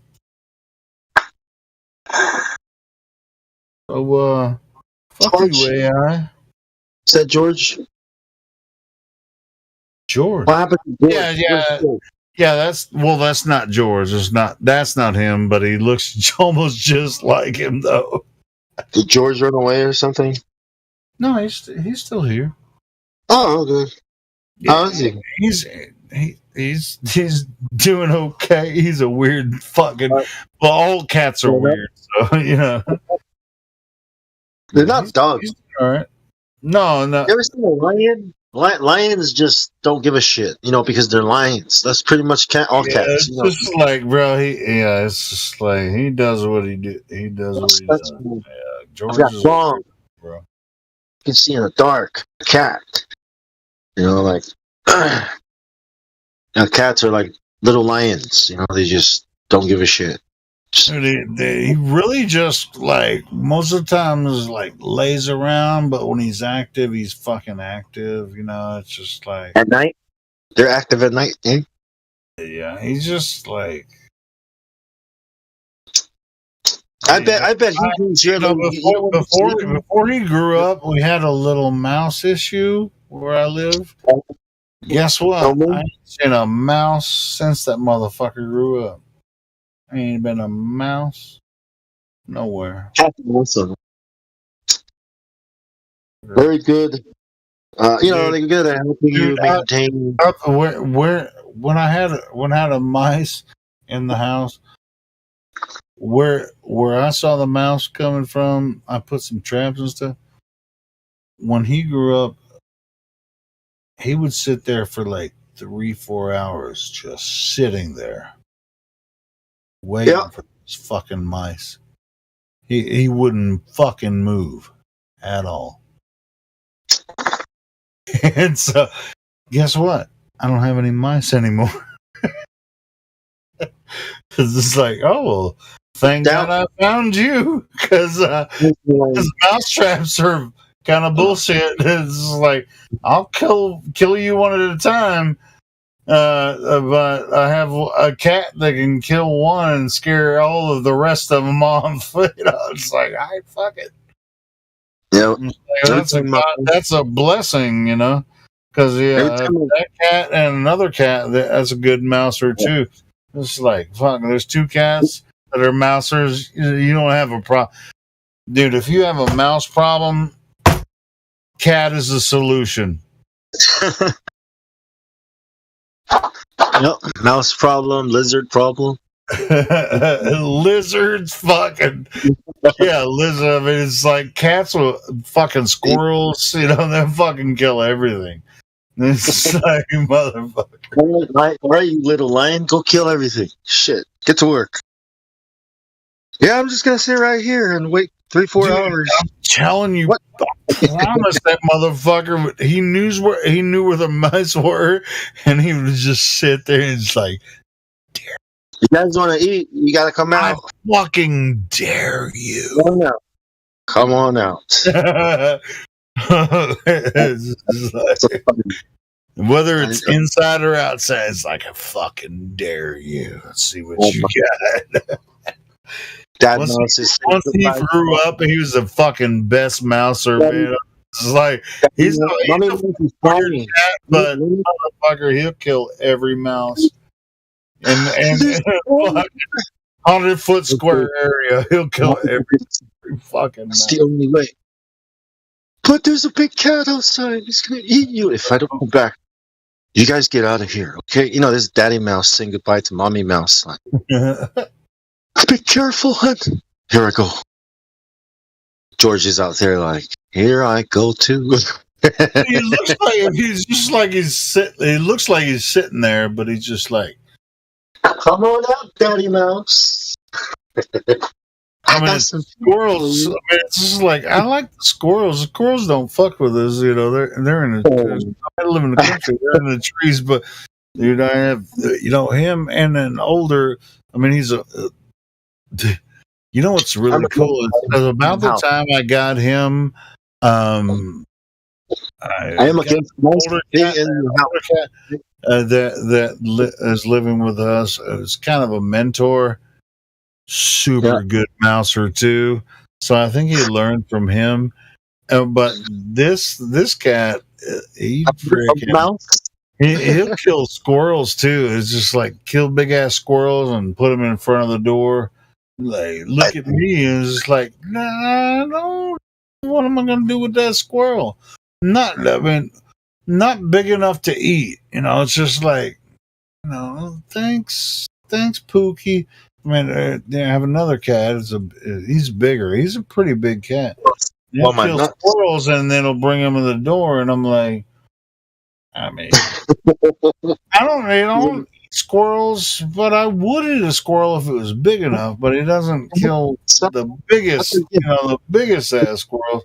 That's a gift, right? Like when an animal does that. So he brought a squirrel up one time, and I'm like, it's a gesture of thanks, Pookie. And then I'm like, it's a sentimental. And I let him in the house, and then I, close the door. And I'm like, thank you so much. And dude, one time, he freaking brought a squirrel up right next to the door. What's that noise? It wasn't George. It was the other cat. And I was like, what's that noise? And I opened the door, and he wasn't affected. He didn't even look at me. And he's freaking eating the squirrel's face. He's just like, he's got big fangs. I mean, he's a pretty big cat. He's probably like 6 pounds. And he's got these huge fangs, and he's fucking chomping on this squirrel's face, like eating his eyes and shit. I'm like, what the fuck? Should I just walk into? He caught this fucking squirrel. He's fucking eating his face off. And I'm like, holy shit. Did you have to go inside and kind of sit down? It was Pookie. This is a huge big black cat that I inherited. He's just like sitting fucking eating the squirrel's face. He's just like chomping on it. Did he look at you? Like, what the Did he look at you? Yeah, he looked at me. He just kept doing it. And he's just like, I got this. Hey, you want some squirrel face? Yeah. I don't want the squirrel face, but I was just like, oh, and that's when I was like, he's like, all right, I brought it up. He's like, yeah, I brought you a present. And then I was like, poop. All right, go. It's okay. And I had to pick that squirrel up from the porch and frickin' throw it out in the woods. And I'm like, oh my god. And he's just walking around, strutting around. He's like, I killed the squirrel. But he's fucking chomping his fucking face. Oh. Fucking vicious, man. And it's just like nothing to him. It's like gnawing and you're like, tasty squirrel dog face dog. I fucking love it though. I love that shit though. I mean, what do you expect? It's like that cracked me up. Well, you got a knife? I didn't think it was disgusting because I know, that's just him. It's just the cat was like his fangs are like 2 inches long. He's a big ass cat. Not 2 inches, about an inch and a quarter long. He's just like fucking chomping on this fucking squirrel's face. And he's like, oh, here, I brought this for you. My son was growing up, I used to let him watch the Animal Channel, all that, freaking lions eating, killing. But then, why I stopped? And actually, he brought it to me, and I let him back in the house, and I was like, I'm gonna get rid of this. I'm not gonna fucking cook the squirrel because it was too small to cook. If I I wasn't You going to just say gotta there. see it, And man. so When an animal eat something, like that's how they do it. They don't start a fire and start sharpening the knives and well, dude, that wasn't the first one. I've seen him eating.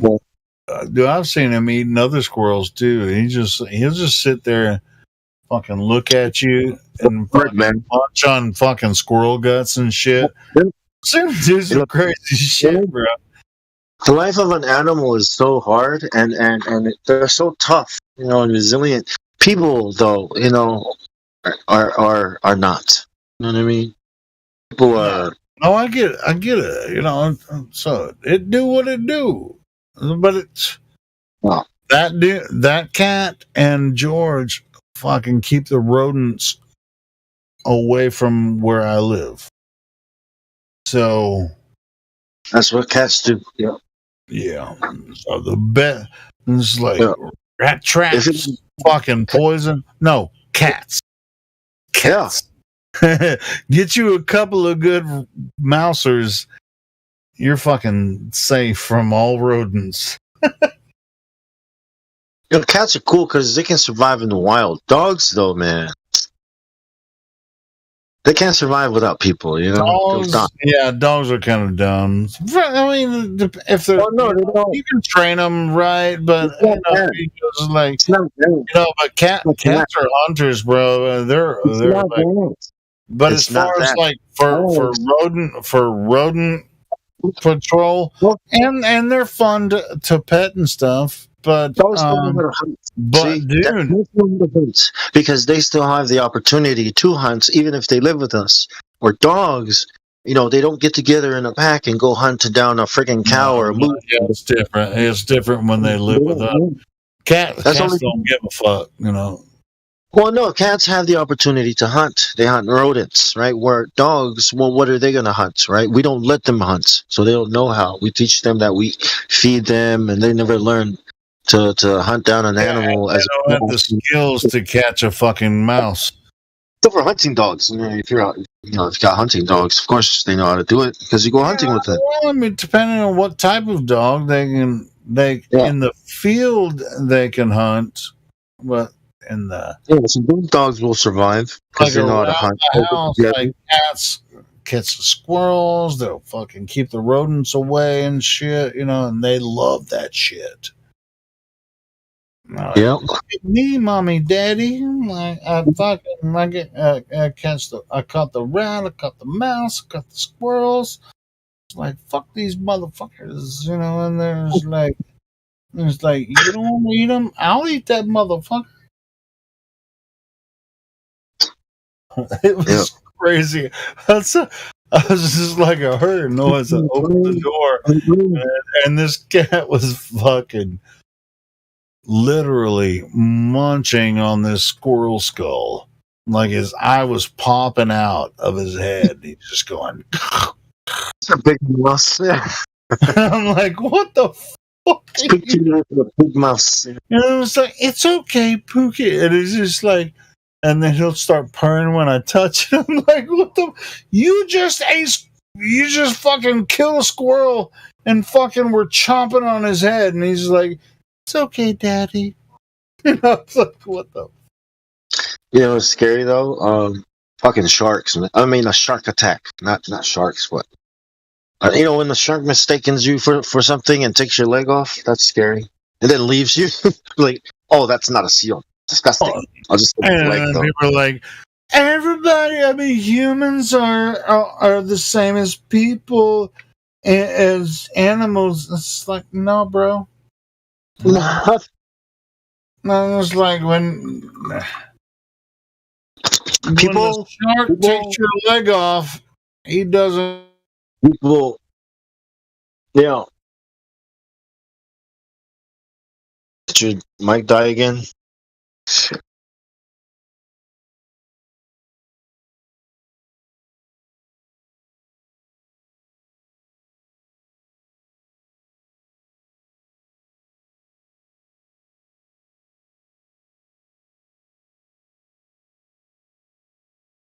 Your mic died again, bro.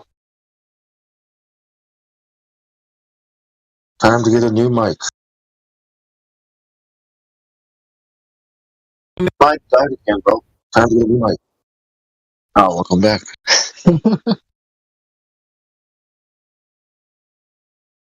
You're back, Helio. Welcome back.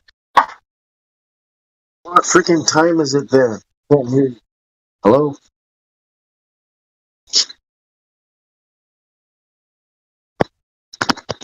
Sorry about that, Bob.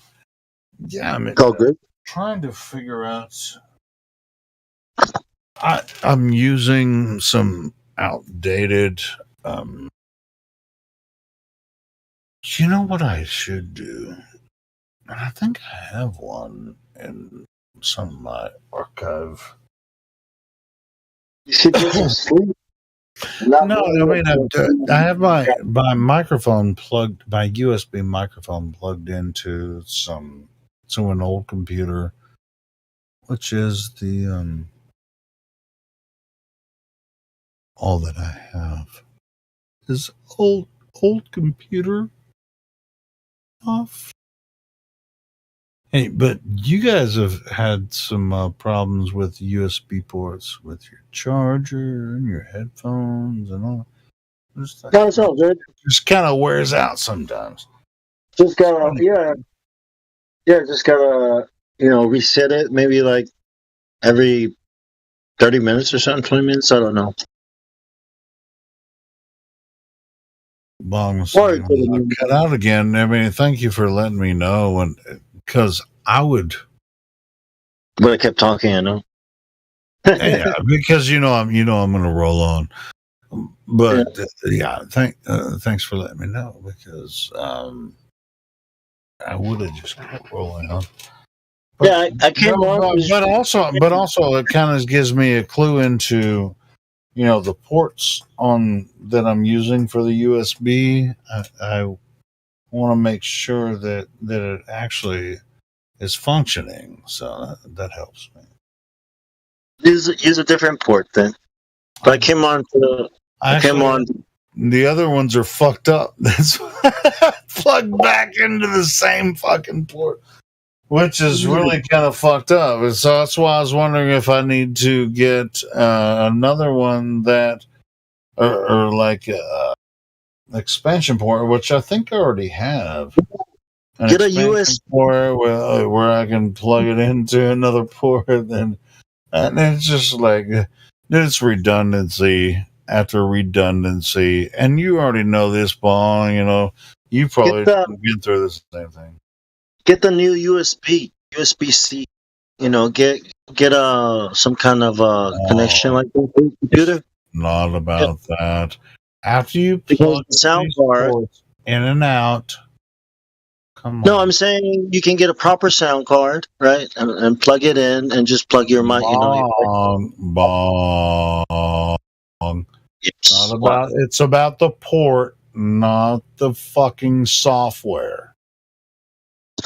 I'm saying, I know. I'm saying to use a sound card, an external sound card, right, with a USB-C connection, and just get rid of these old USB-C, the older ones, because the newer one is the USB-C. It's fast. I'm not using USB-C. Well, that's what I mean. You can go buy a connection. You can go buy an interface for it and plug it into your computer. Not USB. You can open up your computer and put it in. There's connections in there. There should be, if you have a decent. Okay. Thank you for the information. Thank you. Yeah, just ask around for your motherboard. What kind of motherboard you have? You just take that model in and maybe call some people. Has nothing to do with the motherboard at all. I know what's going on. How to install, right? How to install USB-C interface on my PC. Just Google that. You'll report. USB-A connections on the motherboard are failing. I can, there's other options.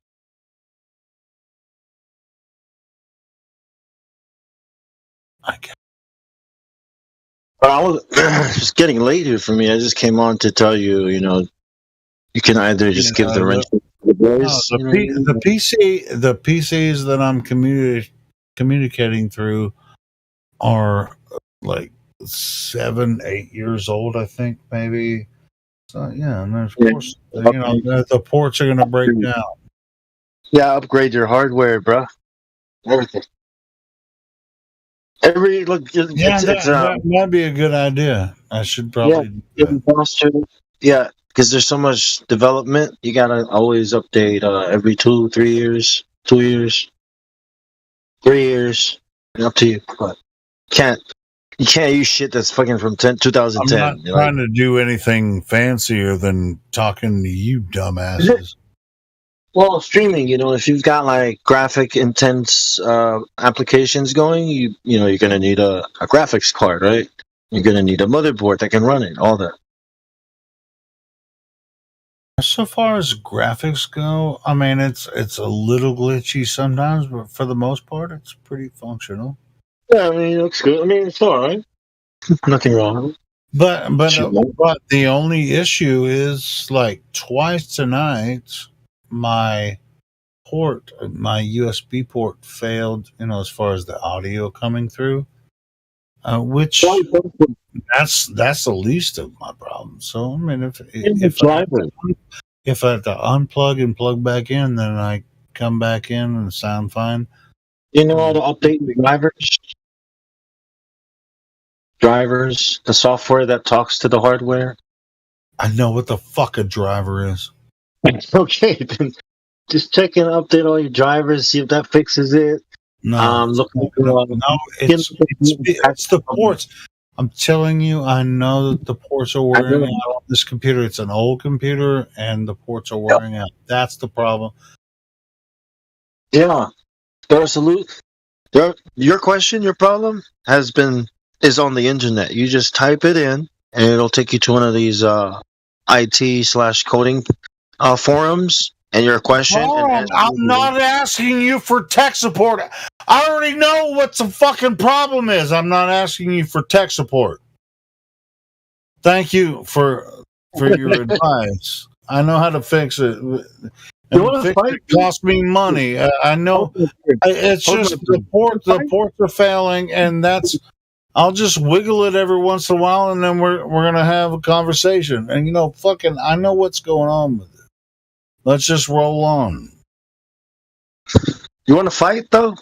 No, I don't want to fight, but I don't know. You're talking to me like I don't know when my ports are failing. My USB ports are failing. Come on, man. You want to fight? I know it's not a software. It's a hardware issue, not a fucking software issue. That mouth. Fucking A, man. You think so? Stop yelling at me. I will tell you this though. I have to go smoke a cigarette and take a piss. Hey, good. I'm gonna go because I just wanted to tell you. Just give the inches to one of the boys, or just fucking disable the chat. I don't have to stress over that shit. YouTube chat. Yeah. What? Yeah. Wait. Say that again. Like, give the wrenches to one of the boys or two of them that you trust. Oh no! I'm gonna start passing out wrenches like nobody's business because these guys are fucking try to take advantage of me, and it's not gonna fucking happen again. Yeah, give it to the YouTube flat earthers, chatters that are always there. So. Go have one. I thought you already had one in there, didn't you?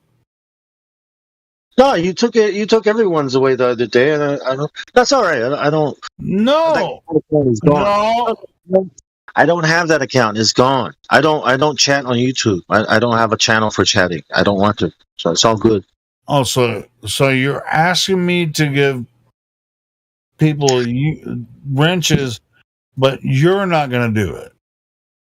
I'm saying the people that are on the YouTube chat regularly every day, the flat earthers. I'm down with that. I'm down with that, and I appreciate that, and I agree with you. And so yeah, shit's gonna change in there very soon. Yeah, Don't worry about it. It's all good. But yeah, go on, have your cigarette, and we'll catch up later. I'm about to get off too. Gotta have a shower and shit. It's sticky. I have a feeling I'm gonna have to start playing the bot. Yeah. Put on the bot. Do you have a on YouTube. recommendation? Do you have something that you've heard lately that should be? There's that time zones hide the flat Earth. Have you seen that one? Check that one on. It's really interesting. It's by that sailor. Kim has been posting. I can't find the goddamn link, but I watched it. That's pretty good. I'll have to. Do you know which one I'm talking about? Pretty slow right now. If I leave and you leave, there ain't nobody talking, so we need to place it. Feels dead air. It's all good. Everybody's sleeping. Give it to when there's people here. Should be alright. Alright, Helio. I'm out. Fuck it. I have no idea what you're saying. You're like distorting. Are you speaking? Habla española. No habla español. No habla. Well, habla inglés? Yes. See. All right. So, do you have a recommendation for a video that we should play on the bot? I'm saying there's a video called they are using time zones to hide flat Earth. That's the title of the video. Let me check it. Yeah, Kim was posting it a lot, and even Indio posted it. It's a good video. I watched it too. Oh shit! Was it awesome. live stream? Shit. Yeah, just search the Discord. It should be in the live stream text. All right, cool. So they are hiding time zones. Huh? Hiding flat Earth time zones.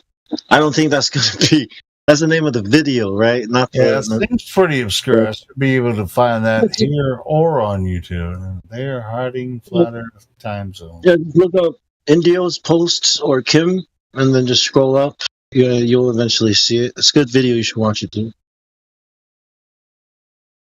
You're gonna be like, "Oh my god, I knew it! I just didn't know how to figure it out." But this guy sales, I'm pretty sure I already told everybody about that shit fucking 5 years. Oh, yeah? But anyway, up in Alaska, Alaska to Russia, that's where 3 hours are lost. So that's a good man. Everyone has different perspectives on it, and yeah. No, it makes a lot of sense the way this guy presented it. So it's a powerful video, in my opinion. The fucking link so I can play it right now. It shows how they opened up the AE map and stretched it out into a ball. And how it changes the time zones. Because it changes the land. It warps the actual map. Everything on. Yeah, but I disagree with that. I think I heard David Weiss talking about it with the. Well, just have a watch. See if it's the same one. I mean, you don't need it to prove that the Earth is flat. Well, either way. Yeah, but it's a good. Knowledge is knowledge. Information is information. We all can come to conclusions based on our. If you're a sailor, it's a great video to watch. It's very useful. It'll help make sense of why things don't make sense. You have to assume a flat surface, of course. You need the horizon. Can't have all that. I'm not going to give an opinion on it until I see what you're talking about. But was it David Weiss? No, it's this dude. He's a champion. Sail. The racing across around the Earth. He's one of those guys, and he's done it so many times. Like, shit. It's a taboo conspiracy. No. It's not one of them. Well, it wasn't taboo conspiracy video you put out. See the thumbnail? The thumbnail says it. They're hiding flat Earth using time zones. That's on the thumbnail. So as you scroll up, you'll see it. Type in Kim Possible and see if I can go through her videos. But I gotta go, man. Just wanted to. Yeah. No, it is. Yeah. Talk to you tomorrow later. Take it easy, okay? Adam is saying that it is Taboo Conspiracy's video. Oh, okay. I'm gonna play it. I'm gonna play it. Perfect. Yeah. Sorry, guys. Yeah. All right. All right. Cool. Thank you. Later, bro. I'm gonna take a piss and smoke again and listen to this. Yeah. Me too. All right, and we're all gonna listen to this. So hold on, let me put it in the I'm bottom. gonna listen to YouTube though. So yeah. Peace out. Yeah, I saw it earlier today, and we'll see what I think about it. I was kind of a little sketchy. Well, we'll see. We'll see. We'll see. You gotta read it though because it's in French. There's not. No. Let's listen, and then we can probably analyze it after we listen. We're gonna have to read it. We're gonna have to record it. The actual thing, text to speech, and then the thing overlay it somehow. The thing. Shit, I don't even remember if I fucking copy the real one. That's probably not a good video to play, but everyone should watch it. But up to you. I don't think it is either. Yeah, because it's in French. So no, wait, is it like French language? What? I think it's in French with subtitles. Is it in French? Yeah, with English subtitle. No, so we can just fuck that. No, we ain't gonna do that on here. That's what I mean. So good. Play with or Romanian or French, or if it's not in English, we're not gonna play the audio. That would be ridiculous because something to do with what's happening in quantum mechanics. The double slit. I guess. I mean, up to you. I just want to talk about reality and how people think reality doesn't matter anymore because of it. That's why. Show them the Earth is flat, and they're like, "Does it matter if it's a simulation anyway?" Fuck. I'm gonna go fishing. Fuck you guys. What are you talking about, Bong? You talking about the double split experiment? The double banana split experiment. Yes. The double split. If you say double split like 3 times, you're going to summon Quantum Eraser. The double slut experiment. What the fuck is this video? Hey, Bong, if you understand it, why you want us to play it here on the live stream? No, I don't. I'm just saying, But I thought you were saying that it's in French, but has subtitles. I'm not going to play that shit on audio. In French. But I know Taboo Conspiracy doesn't speak French. I was annoyed, man. I was like, fuck, I gotta read this shit. So I had to read it and look at the pictures and the videos. So, my bad.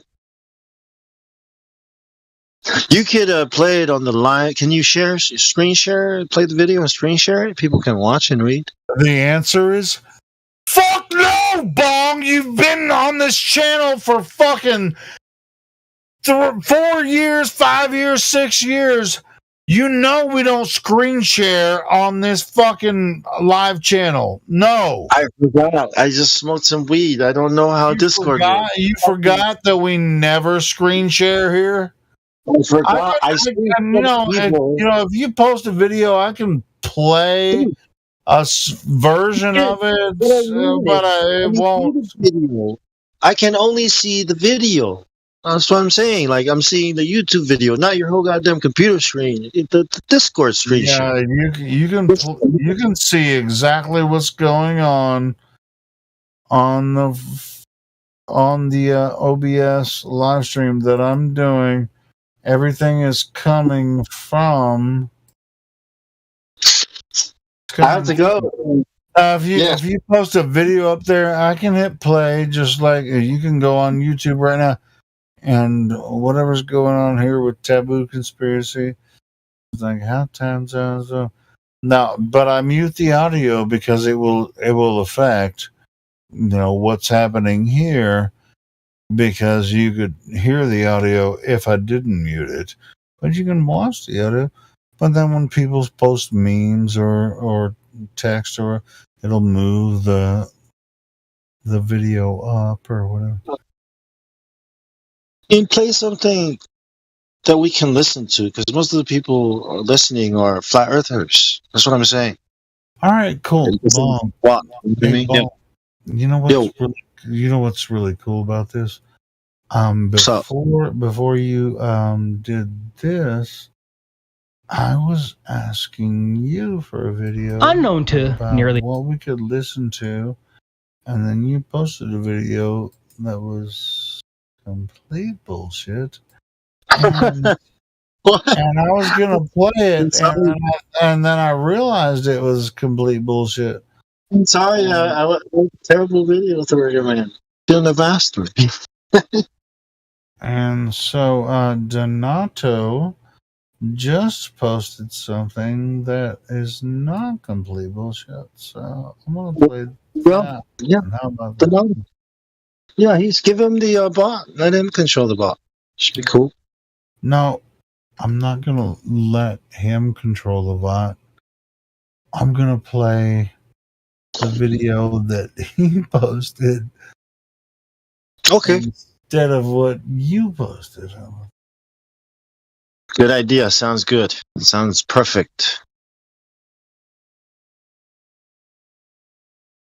You all right? Can I go? Well, I mean, if talking. Hold on. I mean, ultimately, live talking is preferred unless it's like a total shit show. But sometimes that can be fun too. But we don't do shit. Sorry. Go ahead. No, I was just saying. I mean, it could be beneficiary. I mean, it depends on who's talking and whether they're making sense or not. Yeah, exactly. You know what's a shit show? Uranus, black holes. I mean, that's a shit. Hello, everyone. We're going to hear another awesome presentation by Hervé Raboni. As a quick introduction, Hervé sailed around the world as a participant in the 1993 through 94 Whitbread race, which also put Hervé at the 50th south latitude, where he circumnavigated our flat Earth. Hervé has sailed over 100,000 nautical miles and crossed the Atlantic 8 times. To summarize Hervé's presentation, if the globe were real, there should be roughly 24 time zones matching the pathway of the sun in relation to the rotation of the Earth as shown in this illustration. There should be 24 time zones in the north and 24 time zones in the south. These time zones should roughly match longitude lines, and the distances between these time zones should be equal in the north and south at the same latitude. I think everyone can pretty much understand that. Unknown to nearly everyone, this illustration here is misleading and doesn't match reality because there are actually 19 time zones in the north and 32 time zones in the south. That certainly doesn't make sense under the globe. So why are there more time zones in the south than in the north? And it's because the Earth is flat. Under a flat Earth, the 24-hour time zones, like longitude lines, would continually spread this is the first time I've ever as heard the of time this zones move from north to south, Could be interesting. as shown here. Let's see what he's going To hide this fact, the conspirators added extra time zones and half-hour time zones in the south and took away time zones in the north. For example, that is why you can have 4 time zones in the continental United States and 2 in Australia, even though they are about the same width. Time zones hide our flat Earth reality. Anyways, let's get to Hervé's presentation. Please remember that a lot of time and effort goes into these presentations and no one makes any money on this. I also want to thank Florian Mitchell for helping with the translation. Thank you. Bonjour, mon nom est Hervé Riboni. Je suis platiste depuis 7 ans. Je voudrais partager avec vous quelques réflexions concernant le dossier de la Terre plate qui, à ma connaissance, n'ont pas encore été mentionnés dans tout ce que j'ai pu voir et entendre sur le sujet. Le but de cette vidéo est d'amener de nouveaux éléments aux chercheurs de vérité pour aider à la conception d'une carte de la Terre plate. J'ajouterai que cet exposé un peu technique n'est peut-être pas recommandé pour ceux qui abordent le sujet. Mon expérience de marin professionnel dans des courses de voiliers en haute mer m'a amené entre autres à faire un tour du monde par les 50e de latitude sud qui passe par le cap de Bonne-Espérance à la pointe sud de l'Afrique, le cap Lewin en Australie. Hell to the fuck no. If the motherfucker starts talking French, we're not gonna do it. No. Hell to the fuck no. We're gonna... Not because I don't have anything against French, but this is an English fucking Discord. I mean, not that the entire Discord is English. I mean, there's plenty of chances you can go and talk French, but you're not. Dude, I don't even know who. Like, parlez-vous français? Habla inglés? Do you speak English? Motherfuckers. So,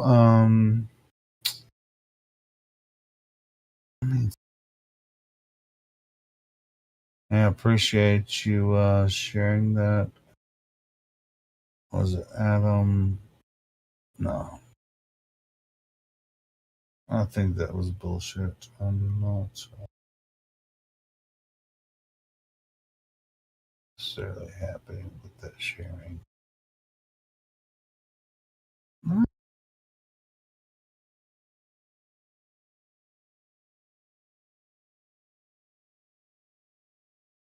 Let me find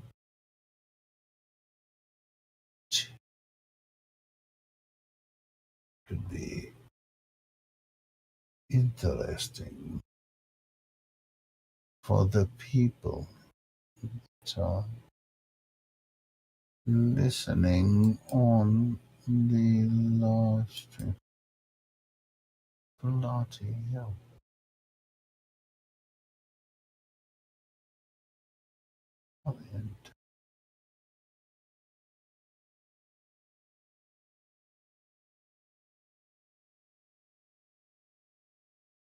You know what? This one,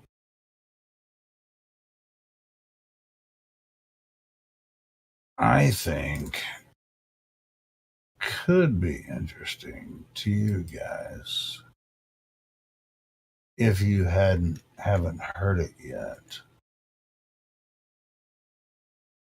Since there's nobody here, I don't see any reason not to play it. Maybe some listeners on YouTube.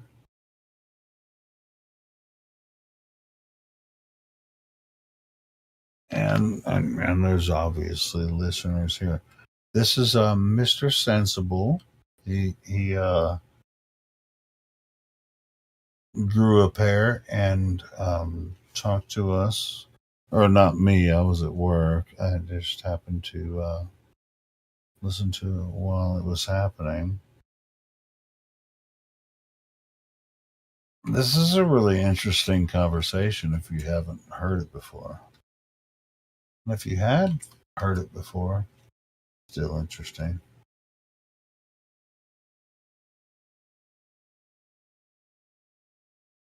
God dang.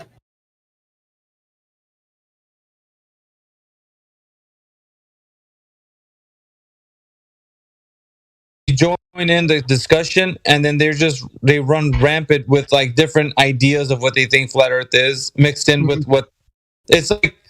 And that's why, like, coming into this forum, a lot of people that have flat Earth tag aren't just flat earthers. They're like they're still in cognitive dissonance. All that residual baggage from their ideas of like, well, they were lied about the globe. Now they're gonna like know the truth. So all the truth, everything that they hear is gonna be, yeah, that's a possibility. No, it's not. So it's like you can't do that.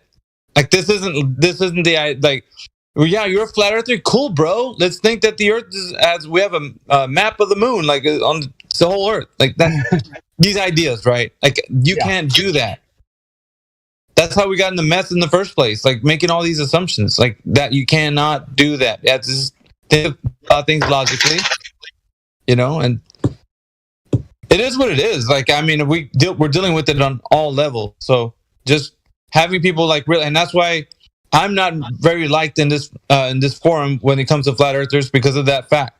I will always just like listen. Like if it's something that you can verify, you can talk about it in a way that we can all look into it, and that's great. I like it. But when it's something that's speculation, just say, hey, it's my speculation.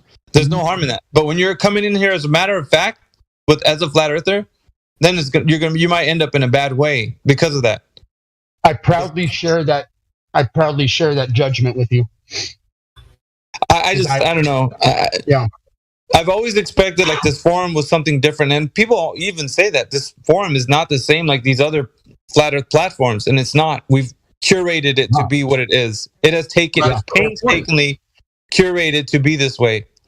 People hate this forum if you can't use your speculation as a matter of fact. And they're like, well, I'll go somewhere. Go ahead, man. Like, that's the point. That's these other forums. There's a time and a place for everything, and the people that have the platform can determine what they want to restrict on their platform. I have no problem with that whatsoever myself. When it comes to especially something like this where you can join and speak and any Joe Blow can show up. So yeah, there's nothing wrong with having some stricter rules, but it's nice to have a place too that if you wanted to get a little deeper with someone that you can go wherever and then talk to them. But again, like you said, oh look, Mr. Sensible popped in here.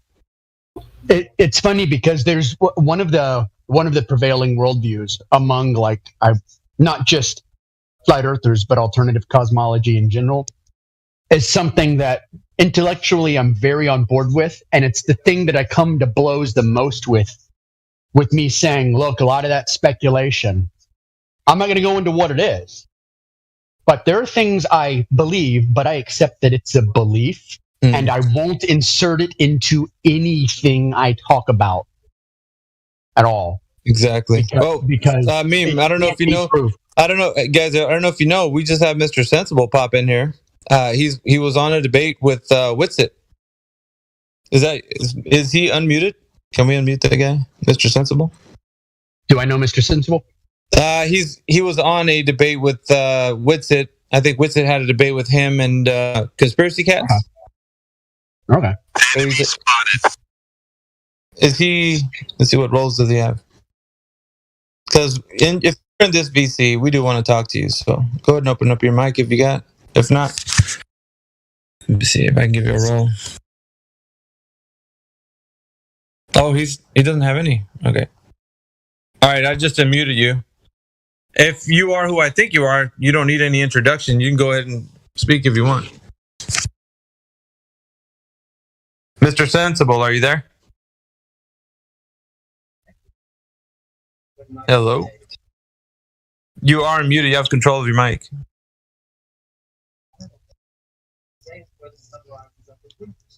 All right, then keep your secrets. All right, keep your secrets.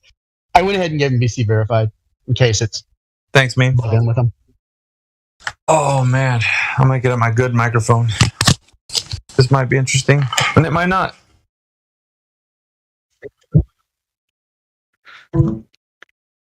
Mr. Sensible, are you there? You could bring it back. Can you hear me? Yeah, we can hear you now. Yeah, I've got some issues trying to get my setup working. My screen's not working. You guys carry on. I'll jump in a few minutes if that's all right. That's all right. Okay, cool.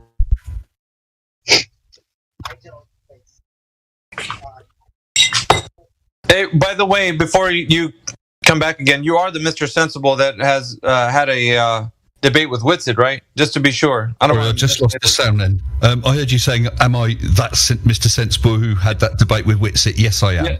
Okay, good. We can just label him Globe Earther then, meme. Okay. He's good to go. No problem.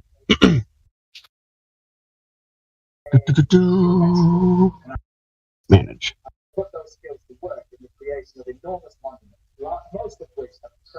Yeah, I think I'm all sorted now. Any other Before he tags? starts talking, I want to make sure it's a one-on-one and a civil conversation. You guys know the rules, sorry. Go ahead, man. But it's an open forum. You guys can chime in. But yeah, this is Mr. Sensible, the guy who had the debate with Witsit. So I guess if you wanted to talk to him about that specific thing, or I don't know, maybe if you want to say something, Mr. Sensible, it's up to you. But we already know your position. But if you want to state it for us, why do you think the Earth is what it is, and what evidence do you have to back that up? So that's usually our introduction for everyone. So you're no different, getting no special treatment or anything. It's just how we operate this forum. So if you just want to give us a rundown of what you think the Earth is and why. Your position, basically. So everybody here knows who doesn't know you. Well, basically, I was just trawling around, and I just saw that I had the 24/7 Discord link on my set of links, and I just thought, oh, I'll have a listen, see what they're talking about. That's all. Yeah, standard globe position. The prevailing view of how the Earth, the solar system, and the galaxy is understood to be and understood to behave. All that you would expect from a globie. Could I ask kind of a cognitive question? Ask away. Sure. If I were to ask you, how do you know for certain that you're in a galaxy, what would your answer be? How do I know that we're in a galaxy? How do you know for certain that you're in a galaxy?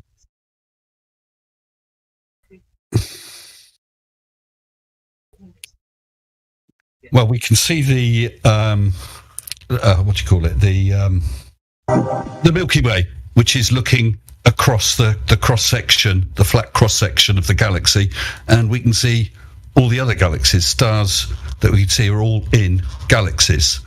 I didn't realise that was contentious at all. Well, I mean, you're talking about the Great Rift, right? Well, isn't the Great Rift one of the gaps between arms of the galaxy? We can see the dust clouds and the band of stars of the Milky Way as we look towards galactic central. Sorry, I got a spam call right then. If you never looked in the mirror, would you ever know what you look like? Well, I guess there's other ways. Look at reflection in water or something. Well, I mean, if you didn't but you can see all the other people. You could feel your face, and you know that you're going to generally look the same. You can see that everyone has subtle differences, or differences to a greater or lesser extent. But you're going to feel that you've got a nose, a mouth, a chin, ears, and so on. Don't you have to first assume that you're in a galaxy to say that you look like the other galaxies? I guess so. Why would you? Why? I mean, I'm not, No. I mean, it's just a nice chat. No, you're not having a go. That's fine. But to assume otherwise would be to assume that we're different than all the other solar systems, that we're special in some way. Okay. I just wanted to get your viewpoint on it. Hey, Mr. Sensible, do you think that we have to imply, or implore, I should say, leaps of logic when we think about the Earth being a globe? Do we have to? Do we have to take leaps of logic? Did you say? Yes, to implore that the Earth is a globe. No, I don't think so. But when we look at the other planets in the solar system, we can see that they're all spheres. I can understand if you were sort of created. This is day one. You walk out. A good starting place would be it's a flat surface. That would be a reasonable first assumption until we investigate further. I wonder if CB, if you have that clip of Michio Kaku, just for Mr. Sensible's sake. I don't know if he's heard science, it or not. we always say that you make observations, you have a theory, you go make more observations, and it's a very, very tedious process. Wrong. Nobody that I know of in my field uses the so-called scientific method. In our field, it's by the seat of your pants. It's leaps of logic. It's guesswork. Sorry, what field is this? Oh, Michio Kaku. You don't know who he is? Is he something? Is that him you were playing? Sorry, that was it. I thought that was someone else on the in the Discord talking. No, that's sorry. Michio Kaku. Michio Kaku, yeah. Yeah, he's a cosmologist, isn't he? Well, yeah, and astrophysicist. He's well known. Yeah. No, I know of him. But I wouldn't say he's somebody to take lightly in the community of people speaking about what like the cosmos is. So he's not somebody to be discredited, is what I would say. He is somebody well within the realm of a respectable, credited person to say he's a science communicator. Let's say. Yeah. Oh, okay. Well, that being the case, he's also saying what it is, how they think about the universe and such. So from this coming from just like, hey man, this is what this guy is saying. What do you think about it? Because obviously it sounded like at the beginning when I asked you the question, you said something opposite to what Michio Kaku said, which sounds like you're in disagreement with him. You can't be in agreement with him because you already stated that you're not. So I just want to make sure that the audience that we have understands that the position you have from the position he has, and let's say, I don't know what credentials you have, or if you have any, or if you don't. But the thing is, you're saying one thing, he's saying another. And that's interesting. Right? I mean, not if you don't think it is. Well, I mean, if he's talking about cosmology, they can't use the scientific method like you can with, I don't know, chemistry, and you can mix certain chemicals, heat them, do whatever, try it again and again and again, repeat it like that. But they come up with thoughts and then look for evidence to try and support them, but it's not that sort of science. They can't carry out those sort of reproducible experiments. What sort of science is that, though? I'm trying to figure out what sort of science is where you implore thoughts and in your. It's just like guesswork. It's what he said, right? Any science starts off with a guess, though, doesn't it? If I add, go on. Real science, right? Real science first up starts off with an observation of physical reality, and where you're observing the effect of something. The guess always comes from what have I observed in order to be able to guess what I can vary in order to prove a cause. That's hard science. So it requires an experimentation. Yeah, I mean, with cosmology, you're observing something and trying to come up with an explanation. But that's just with many aspects, it's going to be hard to come up with an independent variable to manipulate. With some, not so. For instance, like distance to the nearest stars, we can use parallax over 6 months, the parallax from the position of the Earth, and see the change in the apparent position of the star against the background star. Background stars to work out a distance. So with that, there is an experiment you can do. With other things, maybe not so much. What experiment are you referring to? Well, I'm saying with some of the nearest stars, to work out the distance to them, if you take an image of those stars, let's say in January, and you can see it against the background and surrounding stars, you look at the same star 6 months later, it will have apparently moved against that background of stars. You formed a triangle with the baseline being the orbit of the Earth. So what you're saying is the stars move. Stars do move. Wait. Baseline with how the Earth moves? Is that what you said? Because at the end of that, you said the baseline is that the Earth moves. Is that correct? Like I'm just we've moved 6 months around our orbit, so from one side of the sun through to the other side of the sun. So that's half the orbit around. So if you drew a line between the two positions through the sun, that's the base of your triangle. Looking at the star, it is the peak of the triangle. But looking along those two viewpoints, you can see its apparent position has shifted against the background stars. All right, just so like holding your finger in front of your face and closing one eye and then the other eye. Yeah, parallax. Yeah, parallax. we are fully aware of parallax. But for those who don't know what parallax is, maybe you just want to go into that a little bit before I even I don't want to address it yet, because maybe parallax is alien to people at the moment. But if you want to tell them what parallax is and why you're using it in this context, that would be great. Well, take an example. If you stood looking at a tree with a range of mountains off in the distance, you can see that tree, let's say, is dead in line with the peak of one of those mountains. You move a distance to the left or the right, look at that tree again, it will no longer be lined up with the peak of that mountain. That is parallax. Simple as that. Pretty easy to grasp onto if you guys don't know what parallax is, but just for your sake, I wanted him to just kind of explain why he thinks parallax is relevant to this specific topic, and also to get into in my example, the star that we're looking at is that tree. Our baseline, our two positions are the position of the Earth in January, the position of the Earth in June, and that star is no longer lined up with the same background star as it was, just like the tree is no longer lined up with the peak of that mountain. It's like so simple trigonometry, then you can calculate the distance. Right. So simple trigonometry. But before we get into because I do want to talk about that a little bit. Andy, hold my beer, is here. He was listening to a debate that you had with Sid, and he was on edge as to how come somebody was so blatantly ignorant to the fact that the Earth isn't what they're saying it is, right? Being that it's a globe that it shouldn't be, right? So he's taken a very staunch position, and you just made him more dug into the fact that he now is solidified as someone who's going to now bring forth the case for flat Earth. But my thing is this, right?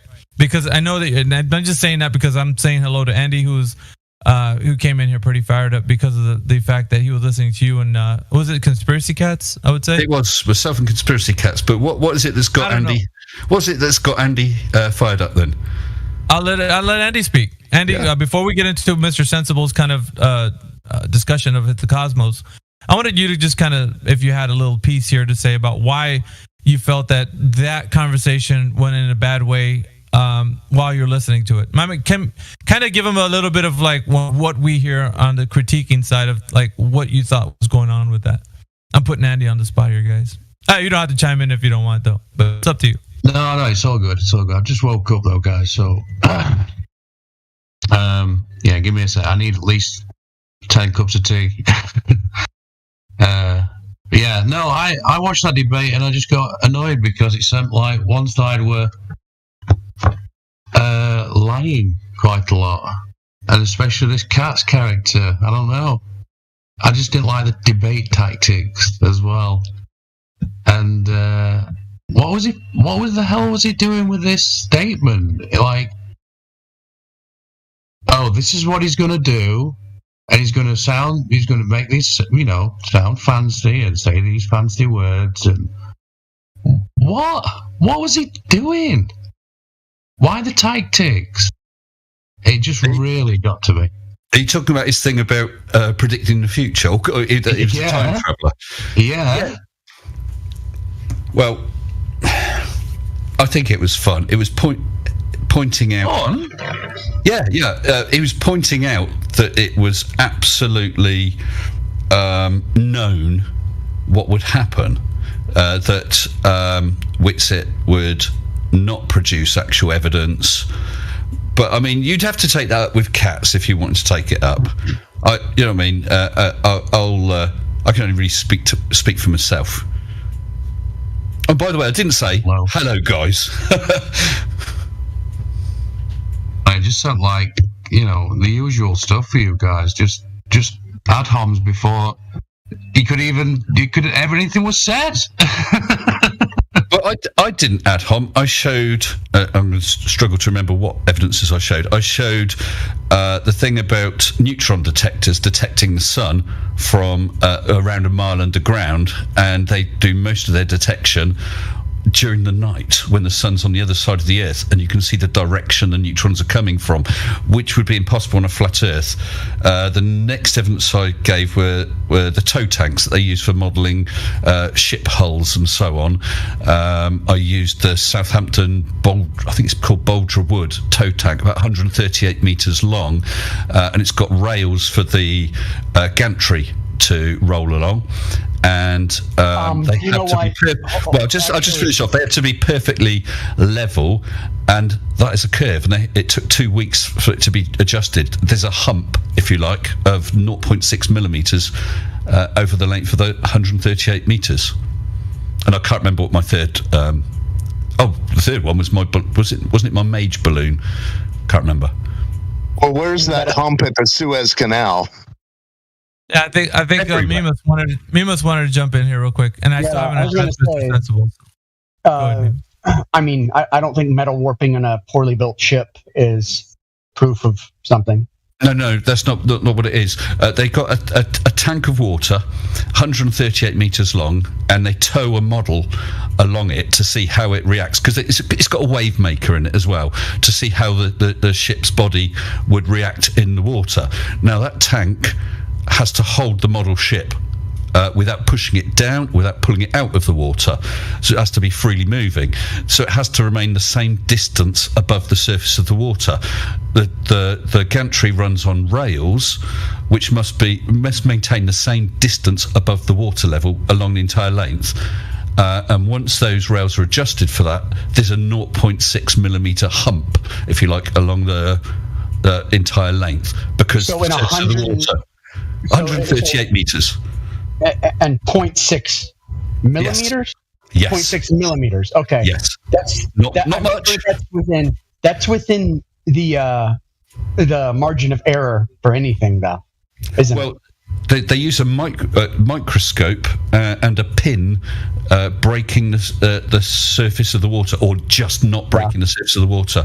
And I think there's about 400. Like on a railway where you get the metal clamps that hold the rail to the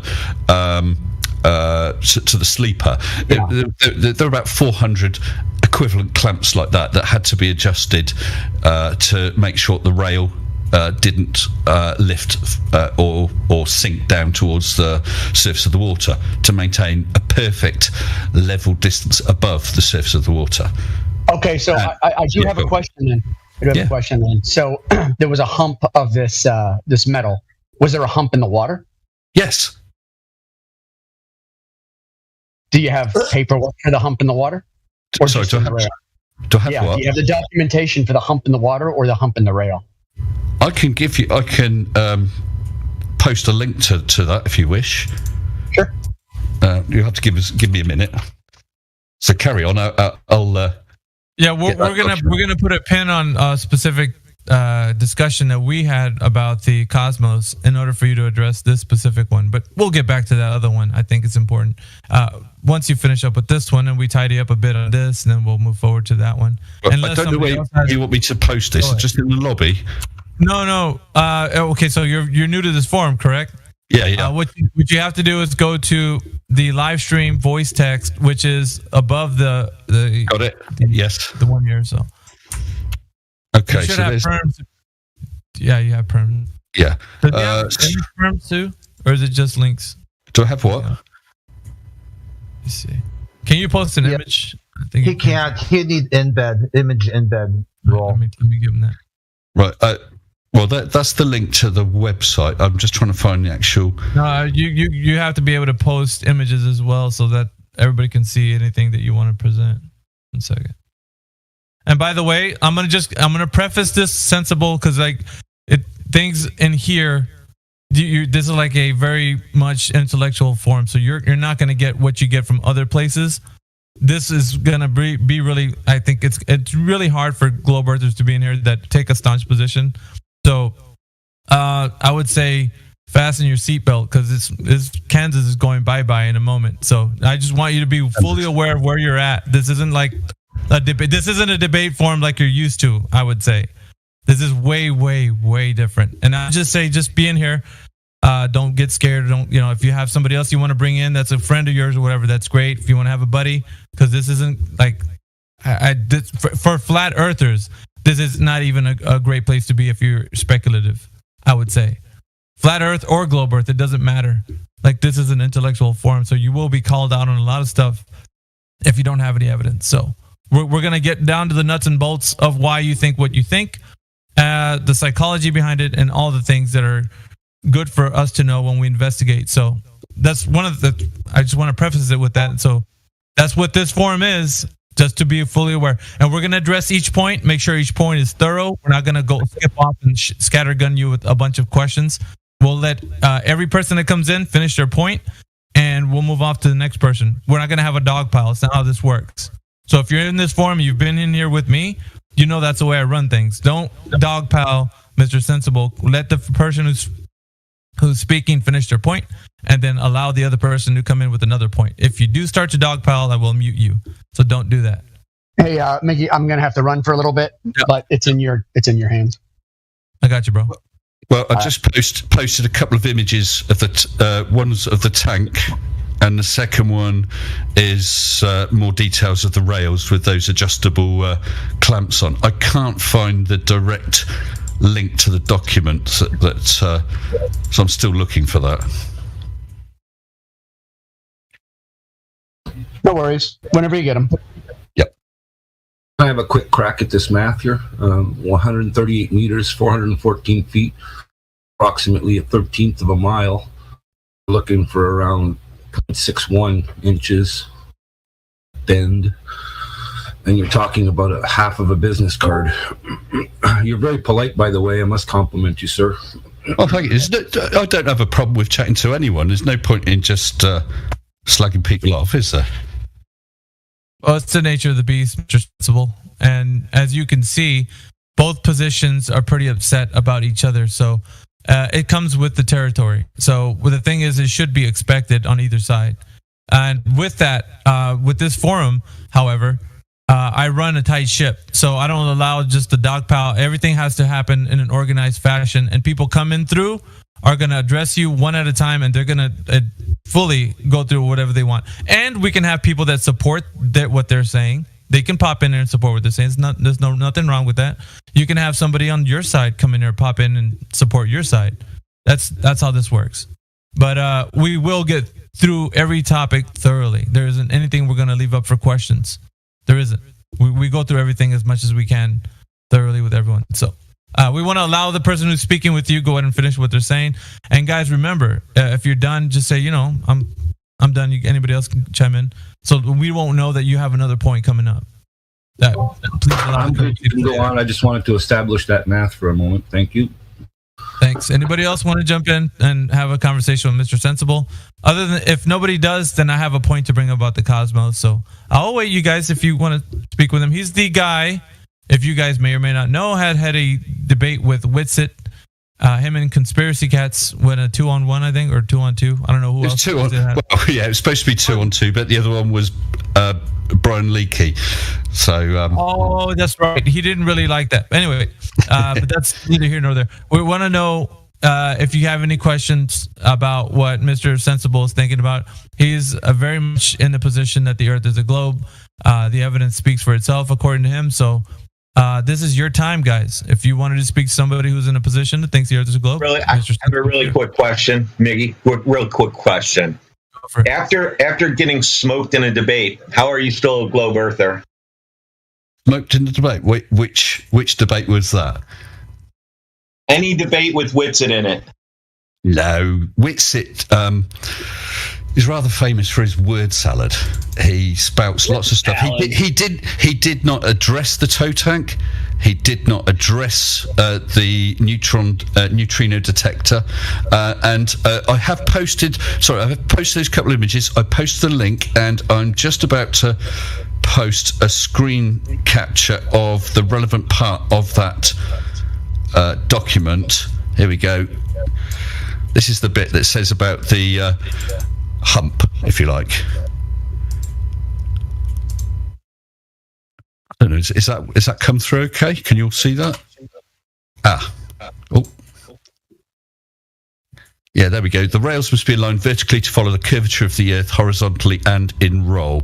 In Southampton, the sagittar for an east-west oriented tank of 138 metres is about 0.6 millimetre. And the top faces of the rails must be level, that's to the surface of the water, within 0.1 millimetre over their length. So that's where I got the figures from Southampton University, okay? Do you have any idea of... So you're saying this university says that the water is bending? Yes, they got the rails. The rails could be adjusted slightly up, slightly down, based on those red sole plates that are in the images that I posted above, and to maintain a perfect height above the surface of the water. Once you have that, so they're all at the top of the rail along its entire length is exactly to within 0.1 millimetre, the same height above the surface of the water, then that rail has a curve of about 0.6 millimetres over its entire length. So we really can't use the rail. What are the rails used for? That kind of proves that the water is flat, though. The rails are used for that gantry. Can you not see the gantry? I know, but the rails are kind of irrelevant because they're built, right? They're not what's level. Yes, they are. That's an instrumental error. That's user error. They build the concrete walls of the tank, obviously as level as they can. They actually let it settle, I think, for a number of months. And then with all those red sole plates, the rails are mounted. Now, of course, just mounting them is not going to be that accurate. They are then adjusted to make sure they maintain the same level above the surface of the water. Right. So they follow the surface of the water. So if the water was absolutely flat, then the rail would be absolutely flat. So they measured up from the surface. They measured up from the surface of the water, and you're talking about a 0.6 of a millimeter variance. Yes. Okay. They used a microscope. They used a microscope showing a needle pressing against the surface tension of the water. Right. So when I go to a machine shop and have them bore out a motor and they have an error, that never happens? Thank you. I'm a machinist. How have you taken into the mechanical variables? How have you excluded them? How have you accounted for them? How do you exclude metal expanding and contracting under stress and heat? When they did that, they could not, and in fact it says in this document that I linked to, they couldn't even use a laser because of refraction. That's how accurate they had to be. So they're going to use accurate instrumentation. It was had to be the same person had to make the adjustments along the entire length, so that he would be making exactly the same adjustment. Because if they change to someone else, they'll see it slightly differently. So how would you account for his error then? Well, I mean, you can read the document. I mean, that's the information I have. They used a microscope and a needle against the surface of the water. I know that. And adjusted it so it's the same at every sole plate. I've done the geodetic robotic systems because I do surveying and stuff. This is not perfect equipment. Oh no! And it even says they're allowing for an error of 0.1 millimeters. Remember, they're looking through a microscope when they do it, but 0.1 millimeters. They can't get more accurate than that. Yeah, but that doesn't mean they're nailing it. Well, they're within 0.1, and that ends up giving you a curve of 0.6 over the 138 meters. 0.6 sounds like they were off somewhere. Yeah, it sounds like they were off. That sounds like user error to me. Well, you'll have to take that up with the university. This isn't me making a claim. This is a university. Know, isn't there a better claim, like you have a natural body of water that you can look over and shouldn't see buildings on the other side or something? Something a little more than this very small margin of error. Right. Well, we always hear about the whole thing about ships disappearing or wind turbines getting sort of chopped off, or Chicago skyline and things like that, which is all out in the natural environment. You've got temperature variations, you've got air density variations and so on. Here is another example to illustrate the same thing. The tanks are actually built and have to allow for the curvature of the Earth. Well, thus demonstrating that they don't have to allow for the curvature of the Earth at all. Well, they're allowing for the curvature of the water caused by because the surface of the water is following the gravitational equipotential, i.e. maintaining the same distance from the centre of the Earth. Here, let's look at this document. Yeah, please do. Yeah. I've got it in front of me as well. Can you? It's not very long, by the way. They accounted. Can you find the part where they accounted for the gravitational pull?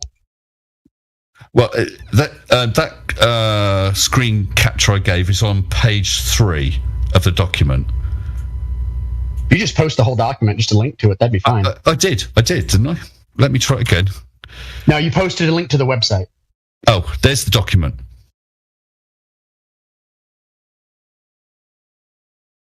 And this will be the same with all tow tanks. It's just the one I used in a couple of debates. As I said, it's on page 3, and it's the bottom left couple of paragraphs. Sorry, page 2, beg your pardon, page 2. Okay, that's page 2. And Dave Hinkle, I didn't say tow tags, I said tow tanks. Tanks.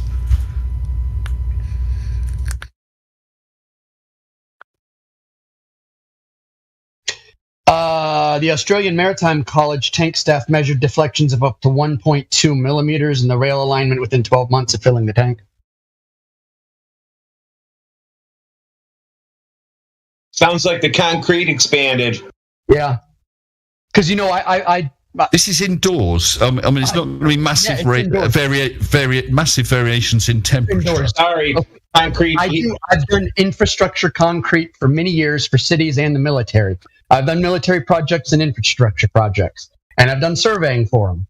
I know what I'm talking about here. Concrete expands and contracts. It doesn't matter. Of course it does. Of course it does. That's why you have expansion joints in long runs of concrete, of course. Exactly. You just said it. Expansion joints. Yeah, expansion joint. And they're there because it flexes and expands and contracts. Even 5 years after you build a building, it can change. Now, it's a microscopic change almost. You wouldn't be able to see it with your eye. But it says right here that one of the tanks they filled had a 1.2 millimeter variance, which is over double. Hold on. What are you looking at? I'm looking at page 2 where it says the staff measured deflections of up to 1.2 millimeters in the rail alignment within 12 months of filling the tank. Concrete. Is that the concrete should be allowed to settle? Yes. There are two things involved: the mounting and the concrete and the metal. So there's a couple factors. So yeah, they got deflections within 12 months, didn't they? And then looking down, so the tank was filmed in June 2015. Alignment started in January 2016 to allow time for the concrete to settle. Yeah. Okay, may I mean, a half inch or something, you'd start to concern me, and I would be looking into this. Other than that, I have to question also this test that they're doing with model boats on this little canal, if you will. What's with the high precision rate here for something that's going to be buoyant, if you will? Because the model of the ship, let me see if I think is there any images there of it? I don't. Well, at the bottom you can see a model of a ship. It's actually suspended below a gantry which runs along those rails, so it's got all the monitoring equipment on it, and I think it goes up to 10 meters per second. It goes quite quickly anyway, but you don't want it pushing that model down into the water or pulling it out of the water, because that will affect the readings. I'm sorry? I can understand quarter inch or more. I can understand that would be a variable. But honestly, we're talking about a test here. This isn't like absolute precision machinery. There's a lot more things in this world that are machined with higher precision. So to me, that test, that's as accurate as you're ever going to get, even if you did have up to a millimeter or more variance. That's dead level as far as I'm concerned.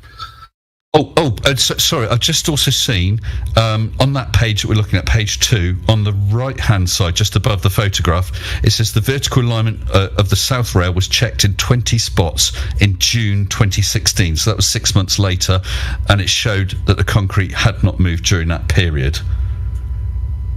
So, I mean, they allowed for any settling and whatever before they adjusted the rail, and checked it 6 months later, and it hadn't moved.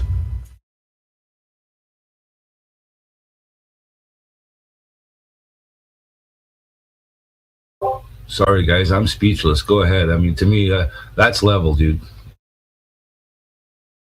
Yes, it is level. It is level, and level is a curve. Absolutely. Wow. At least you got your saying that on boys.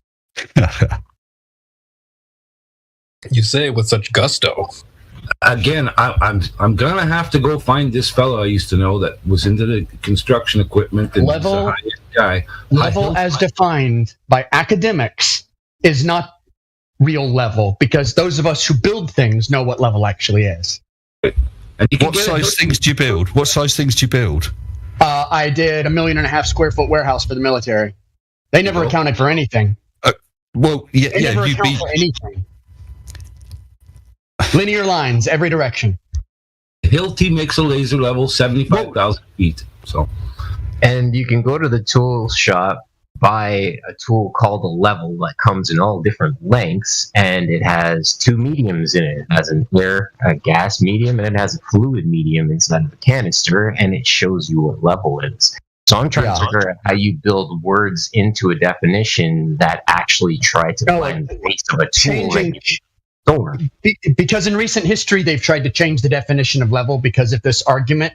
That's not an excuse for the fact that level has always meant right. level. And my point is, no matter how many words and word salad you can throw at me trying to tell me that curve is built into the definition of level, I'm going to tell you I'm going to go buy a tool called a level with a capital L, and I'll smack you over the head with it, because there's no amount of words that you can do to cover up the observation of a level with a tool called a level. Like that's right. If you're talking about talking about a spirit level or a laser level. No, I'm talking about a level. Capital Level. If I'm going to build a deck, if I'm going to hang a TV, if I'm going to interact with the surface to ascertain whether or not it's level and make sure that the stuff I'm building is level, I'm going to use a level. Right now, you're not going to appeal to the definition that they've revised recently to tell me that there's curve built into your idea of level. That's bullshit and a fallacy on its face. No. Yes, Level is the same distance above. So if the surface is curving, if you took Hold on. Do you have validation? Do you have validation of a curving surface, though? Do you have validation? No. I'm giving an explanation of what I mean by level. If let's say you had a very large sphere. Hold on. I'm stopping you because we already know that definition because we hear it all the time. No, that is not. Yeah, what but it's not. About. We are diametrically opposed to that interpretation of what level is. That's so not level. If you're just talking, and the point with, hold on a second here. The point with everything that's being unfalsifiable. Hold on now. If you claim that level and curved are the same thing, and you're just measuring up from 2 spots, so level will always look curved, that's unfalsifiable. That is literally unfalsifiable. We can actually no, it isn't. No, it is unfalsifiable. What you're talking about is horizontal. What you're talking about is horizontal, as in 90 degrees from plumb. 90 degrees perpendicular to plumb. Yes. Yeah. So if I dropped a plumb line, 90 degrees from that is horizontal. If I was hanging a TV or something that you suggested a little while ago, then yeah, you'd use a spirit level or whatever, because you don't have to take curve into account over that short distance. Yeah, if and over 500 distance away, a long distance away, you take another plumb that will not be parallel to the first plumb. So you think if you go to a still lake and you put your theodolite up and you're measuring 500 foot across it and you have identical measurements, there's no curvature? Or is the level of that plumb perpendicular straight line that you're running parallel over the lake, is that curving around the lake too? The perpendicular to plumb is in effect a tangent, isn't it? So if you're on two sides, if you're on two sides of a lake, I think you said 500 meters across, drop two plums, and at each one you had a 90-degree horizontal to those two plums, then they wouldn't be parallel to each other. They would be. No, but no, they would. And they will be. And that's why. And I forget the exact term, but reality. It's not in the drawing in your head. No, I am talking about reality. Have you ever seen The Main Surveyor? I forget the term. I've been on a lake. I'm not delusional enough to think that the water's curving all around me. Have you ever been out on a lake? Well, that tow tank that I just showed was 138 meters. No, let me finish. I'm responding to your point. That tow tank was 138 meters, and it had a 0.6 millimeter. Okay, so over 500 meters, you're only going to have a couple of millimeters. So no, you're not going to see it with the naked eye. How much? Hold on. How much is 0.6 millimeter? How much just over half a millimeter. Half a millimeter. Yes. Half a millimeter. Yes. Do you have any idea how small that is? Yeah. You get two of them in a millimeter. Okay. Now, if you're talking about a 500-meter lake, you can imagine that it's going to be, about 4 times that. So about a couple mil. Hold on. How many millimeters? How many millimeters are in an inch? Because we should have 2 inches of curve on that. How many millimeters are in an inch? It's 2.4. Yes. So you're off by 25 times. So there's no curve. I don't really quite follow what you're saying. Because at 138 meters, you would have about 2 inches of curved Earth. You would not have. You wouldn't. Yes, you would. 2 inches at 138 meters. I'll stop you there. It's 0.615, and if you want to go with your sagitta, you can half that if you like. But either way, it's either 5/8 of an inch or half of that. 5/8 of an inch. I'm sorry. Yeah, that's still way more than a millimeter, isn't it? Well, over 138 meters, you're saying that the globe theory, if you like, would predict over half an inch of curve. Yes. Yeah, that's the exact calculation. That's not wrong. I'm sure that's wrong. Give him half for a sagitta. It's still half of 5/8. Go ahead.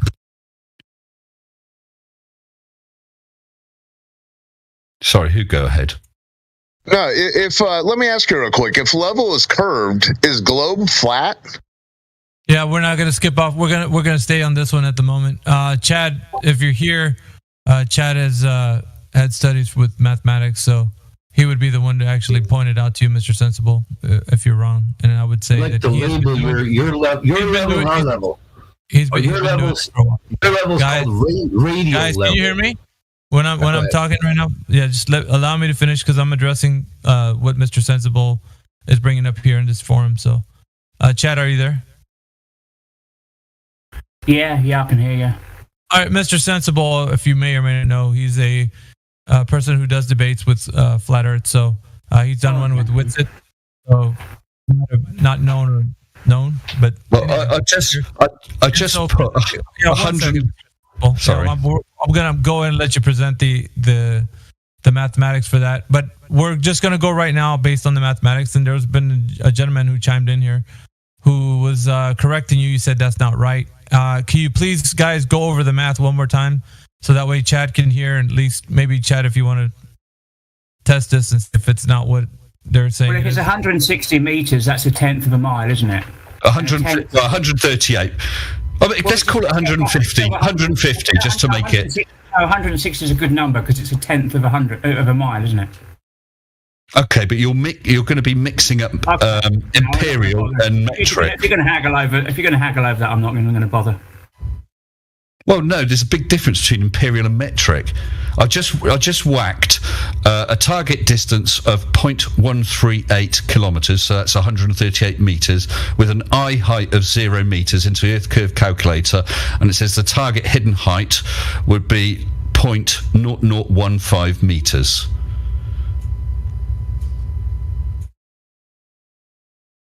That's using the Earth curve calculator at GitHub.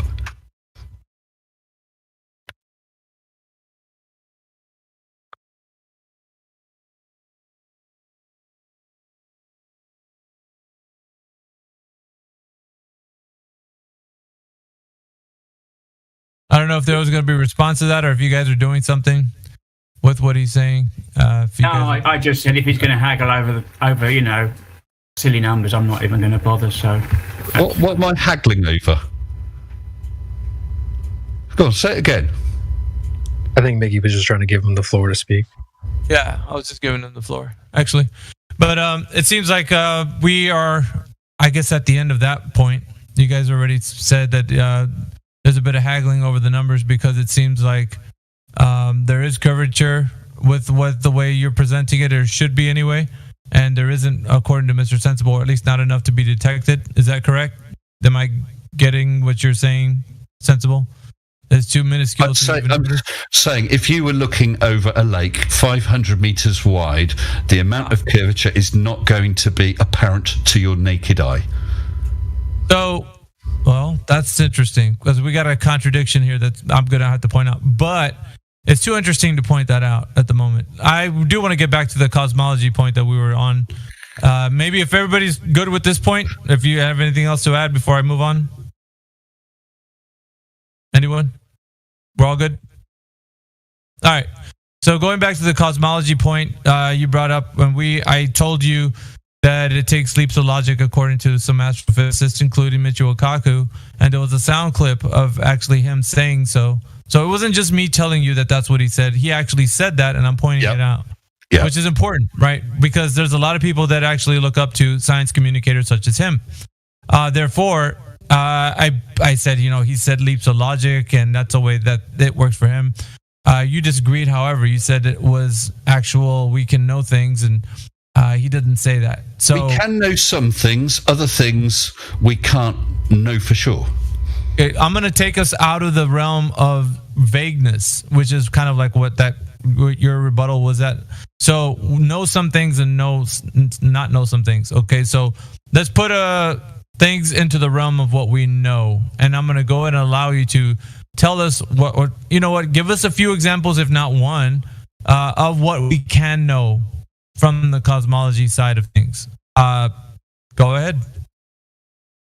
Well, this is not any field I'm a specialist in, but we know certain things, like we know the constituent elements of stars using spectroscopy. Sorry, I struggle saying the word spectroscopy. No, go ahead. Spectroscopy, for sure. Okay, and you say that the way we know those elements is how? Spectroscopy works in a way that, how does it work? First of all, I think using words like these, they're fancy. Some of them are packaged in a way that some other people don't know. The audience sometimes they might be globe Earth proponents and they don't even know what spectroscopy is. Right. Yeah. If they're not in this discussion, they won't know. So enlighten people. Could I just chip in on this one, Maggie? I've got a bit of information on this one. Absolutely. I just wanted either you or you tell us what spectroscopy is, and it doesn't matter who it comes from. Just a quick question to Mr. Sensible. When you're looking at spectroscopy of a star, are you seeing what the actual star is made of, or what its atmosphere is made of? It's light shining through the atmosphere. It's light shining through the atmosphere of the star. So it's the atmosphere of the star. You're seeing what the constituent. But not the actual star itself. Well, the star is a ball of plasma, isn't it, and gas, whatnot, and shining, taking spectrograms of different stars give you different results. But we haven't just to confirm what spectroscopy is. When you take light, you break it up into a rainbow. If that light is shining through a gas, you get what's called Fraunhofer lines, absorption lines, like a barcode, and each element always has the same pattern. So therefore, if you're looking at the light coming from a star, you examine the pattern, the barcodes, if you like, and therefore you can determine what the constituent elements are.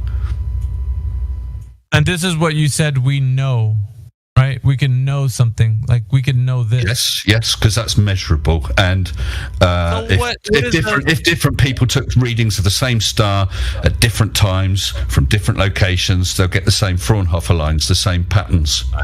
I think the audience might be a bit confused when it comes to things we know, because in this forum, we like to stand on certainty. And I'm going to sound a bit redundant, but 100% certain, right? So now I'm going to turn it around and ask you, are you 100% certain when you say that the star that you are looking at is made up of the specific element that you say that it is made up of? Go ahead. 100% certain. I'm not saying, now I'm going to phrase it this way, again, redundant. 99.999999999% sure. That's not what I'm talking about. That would be more accurate, wouldn't it? Well, no. I'm saying what's accurate is what you are saying, not what we think you're saying. So what are you saying? Tell us directly. What I'm saying is, if they take a spectrogram of the sun, they can determine the elements that the sun is made of. You take a spectrogram of different stars or galaxies, you can tell the same. You can get the same patterns due to the various elements, so you know the elements. Hang on, guys. I want to make very clear this before you guys chime in.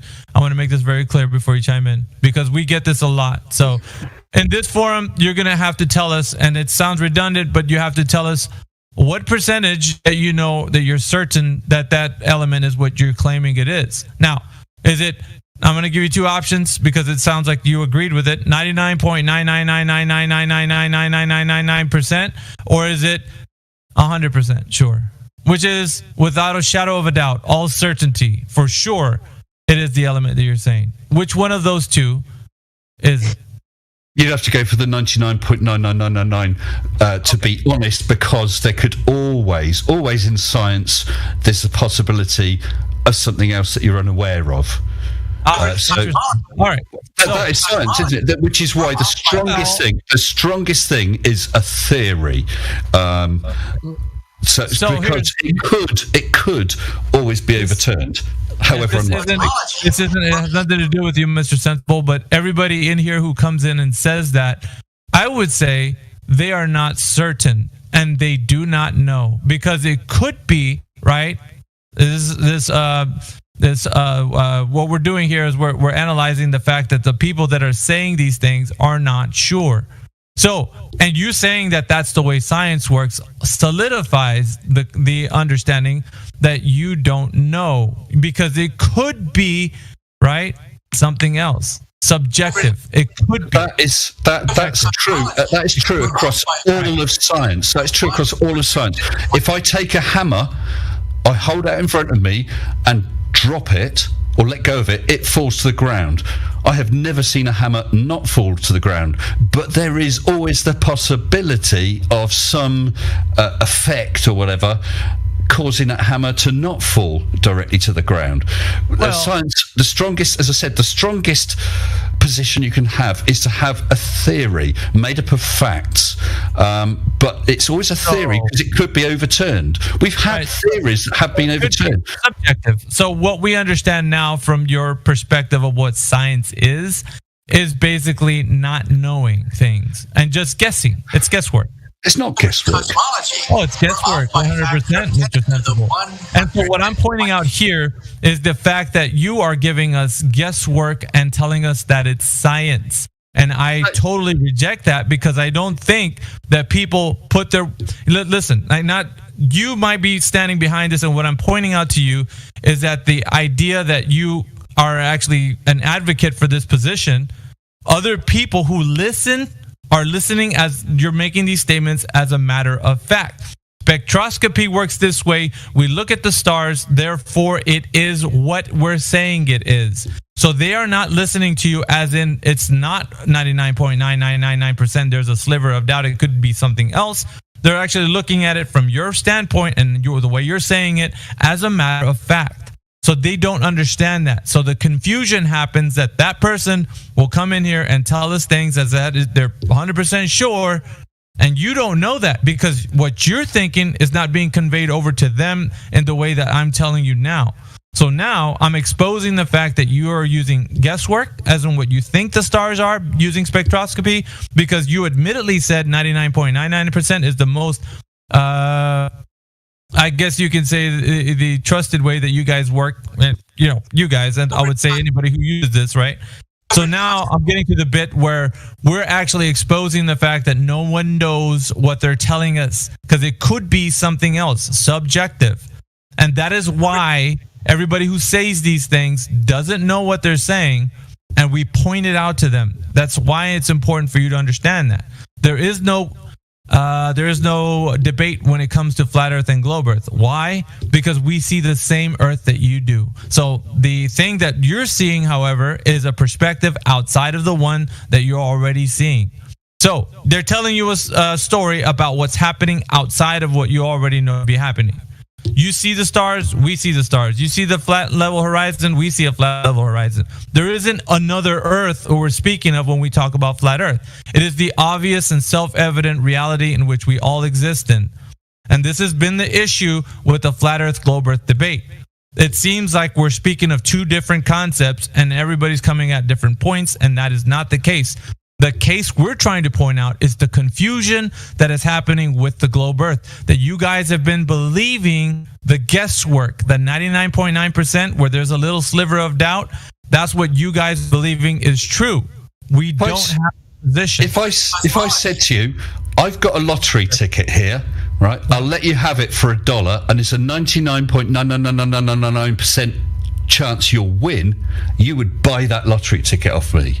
It's not 100% guaranteed, but it's 99.99999. Are we talking about things we don't know once again? Because we don't know, right? The point is, you're pointing out to me, we don't know. You're pointing out to me the same thing that I'm saying to you. So basically, you're arguing my point, which is what I'm telling you. We don't know. So you're telling me we don't know, but this is our best guess, and you're like, "Oh, it's not our guess." We're not talking about a guess. What we're talking about, right? We've got an idea. We've made an observation. We got an idea about what that observation might be showing.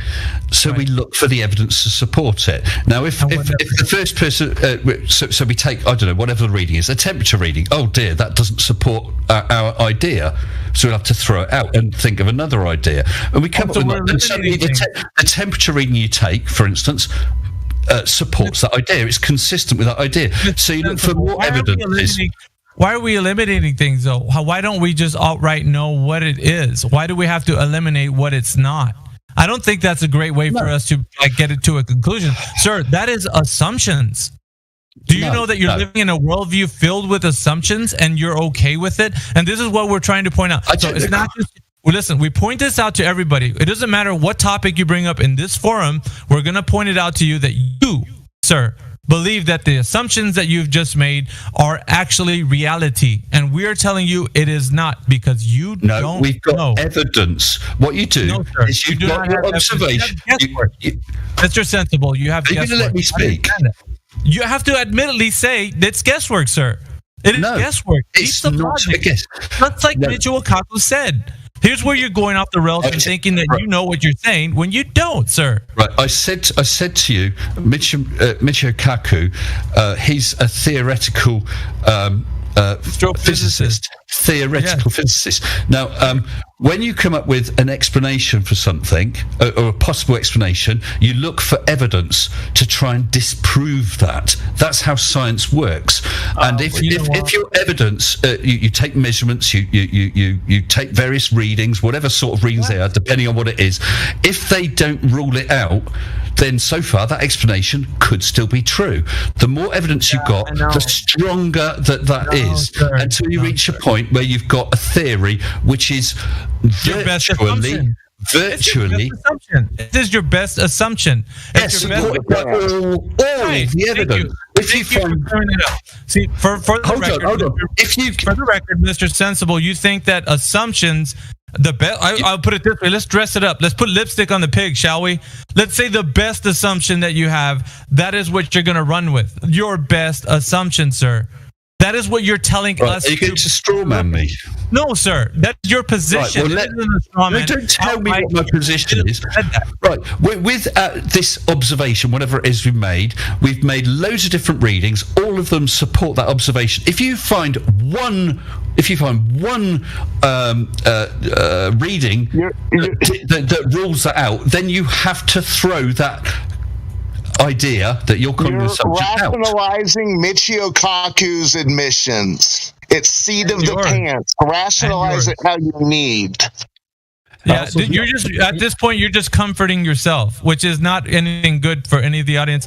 Audience is looking at this like, oh my goodness, the guy is not making any sense, because at one point he said we can look at spectroscopy as a great way to tell us what that is, and now you actually admittedly said we're actually looking at what it's not.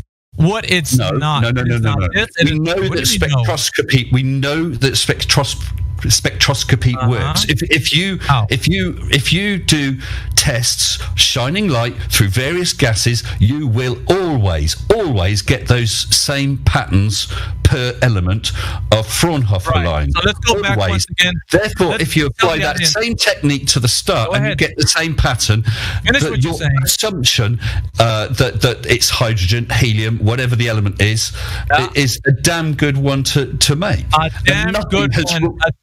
A damn good one isn't knowing for sure, Mr. Sensible. Once again, no, it's for knowing 99.99999% sure. Let the audience decide, because right now they're hearing you say that. I didn't say that, so now you're telling them how you don't know, and I'm just exposing the fact that you don't know. And then so in any intellectual discussion, you're coming in half-cocked, half-baked, or whatever it is you want to use the term. You don't know what's going on. I'm pointing that out to the audience. The audience clearly hears that from you now. So, Mr. Sensible, anywhere you go, in any form you come into, you're going to 99.9999% know of what's going on. And for us, that's not knowing, sir. And so you can say... Don't know anything, then. Tell me something, anything you know. Anything. Thank you. I'm glad you said that. Yeah, come on, tell me something that you absolutely know.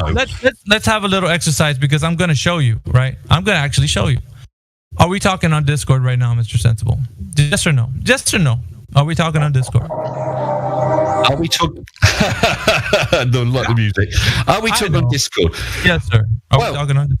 I have an image on my screen that looks like a Discord server.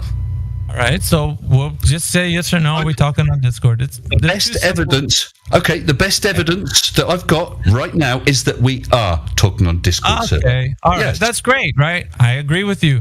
That we're getting somewhere, right? All right, so let's go to the second follow-up question, which is only two. There's nothing really big. Are you 100% sure you're talking on Discord? I know that's redundant, but please answer the question. Am I 100% sure? No. There you go. Audience, that is it. Mr. Sensible, your goose is cooked. You do not know about reality, because you don't know your own reality, sir. I 100% know that you and I are talking on Discord, because it is the platform that we are using. Okay, here's a counterexample. You go to kindly make a donation to my Patreon. I send you a link, okay, and you send me some money. Are you 100% sure that's going to me? It could be some scam link you've got. It looks like my Patreon or your bank account, but that's how people fall victim to scams, because something that looks like something isn't necessarily it. Mr. Sensible, your Patreon link is actually a scam link, dude. The obvious one. Anyway, but that's beside the point. Listen, this is Discord. We're talking on the platform. You agreed at that much point, but see, the breakdown for you is reality. So for us, if we can't know our own reality, then we're not going to listen to talking heads who are telling us that they think they know what's going on with whatever they're saying, with only a 99.99% chance. Because, sir, when it comes down to it, you wouldn't bet your life on that 99.99% at all. So none of the things absolutely you would. Have you ever been in the car? Ridiculous. Have you ever been? Why would you? No. You've been in the car, haven't you? When you drive in your car from A to B, okay, there's an extremely good chance you'll get there safely, but you might not. And if you do have an accident of one sort, there's a good chance with your seatbelts and your what do you call them? Inflatable. I forgot what they call them. The inflatable things that come up. There's an extremely good chance. Airbags. Yeah. But there is the chance you could die. Yeah, here's the thing though. You're pointing out things that we may not know or may know, but the thing that I'm pointing out to you is the things that we know. All right, I'll say it, I always get redundant because I hate it when I do. We know what we know. We don't know what we don't know. It's stupid, right? But I have to say it that way. Anyways, we know what we know. We don't know what we don't know. So when you tell us things that you don't know, assuming things and saying it like you know, then it sounds ridiculous to us as an intellectual form. If you're not able to stand on all 10 toes and declare how you're 100% sure of what you're saying, I'm going to hand wave this and say you're just full of crap.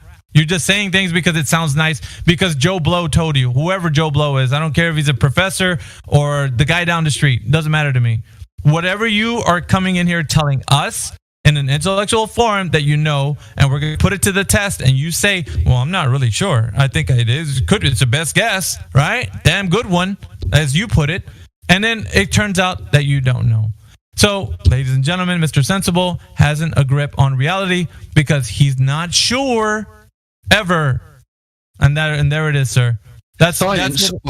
Has to be, by definition, science has to be falsifiable. Every single aspect of science has to be falsifiable, which means it could be wrong. Now, that may be a vanishingly small chance. Sir, you're taking it out of the realm of science, sir. You're taking it out of the realm of science. This is not even science we're talking about. No, sir. We're talking about the most obvious, the self-evident things. I could put it to you this way, not even Discord. I don't even have to know this. I want you to prove it to yourself. What are you doing right now? Are you standing up, sitting down, laying down? What are you doing right now? Just tell me what you're doing.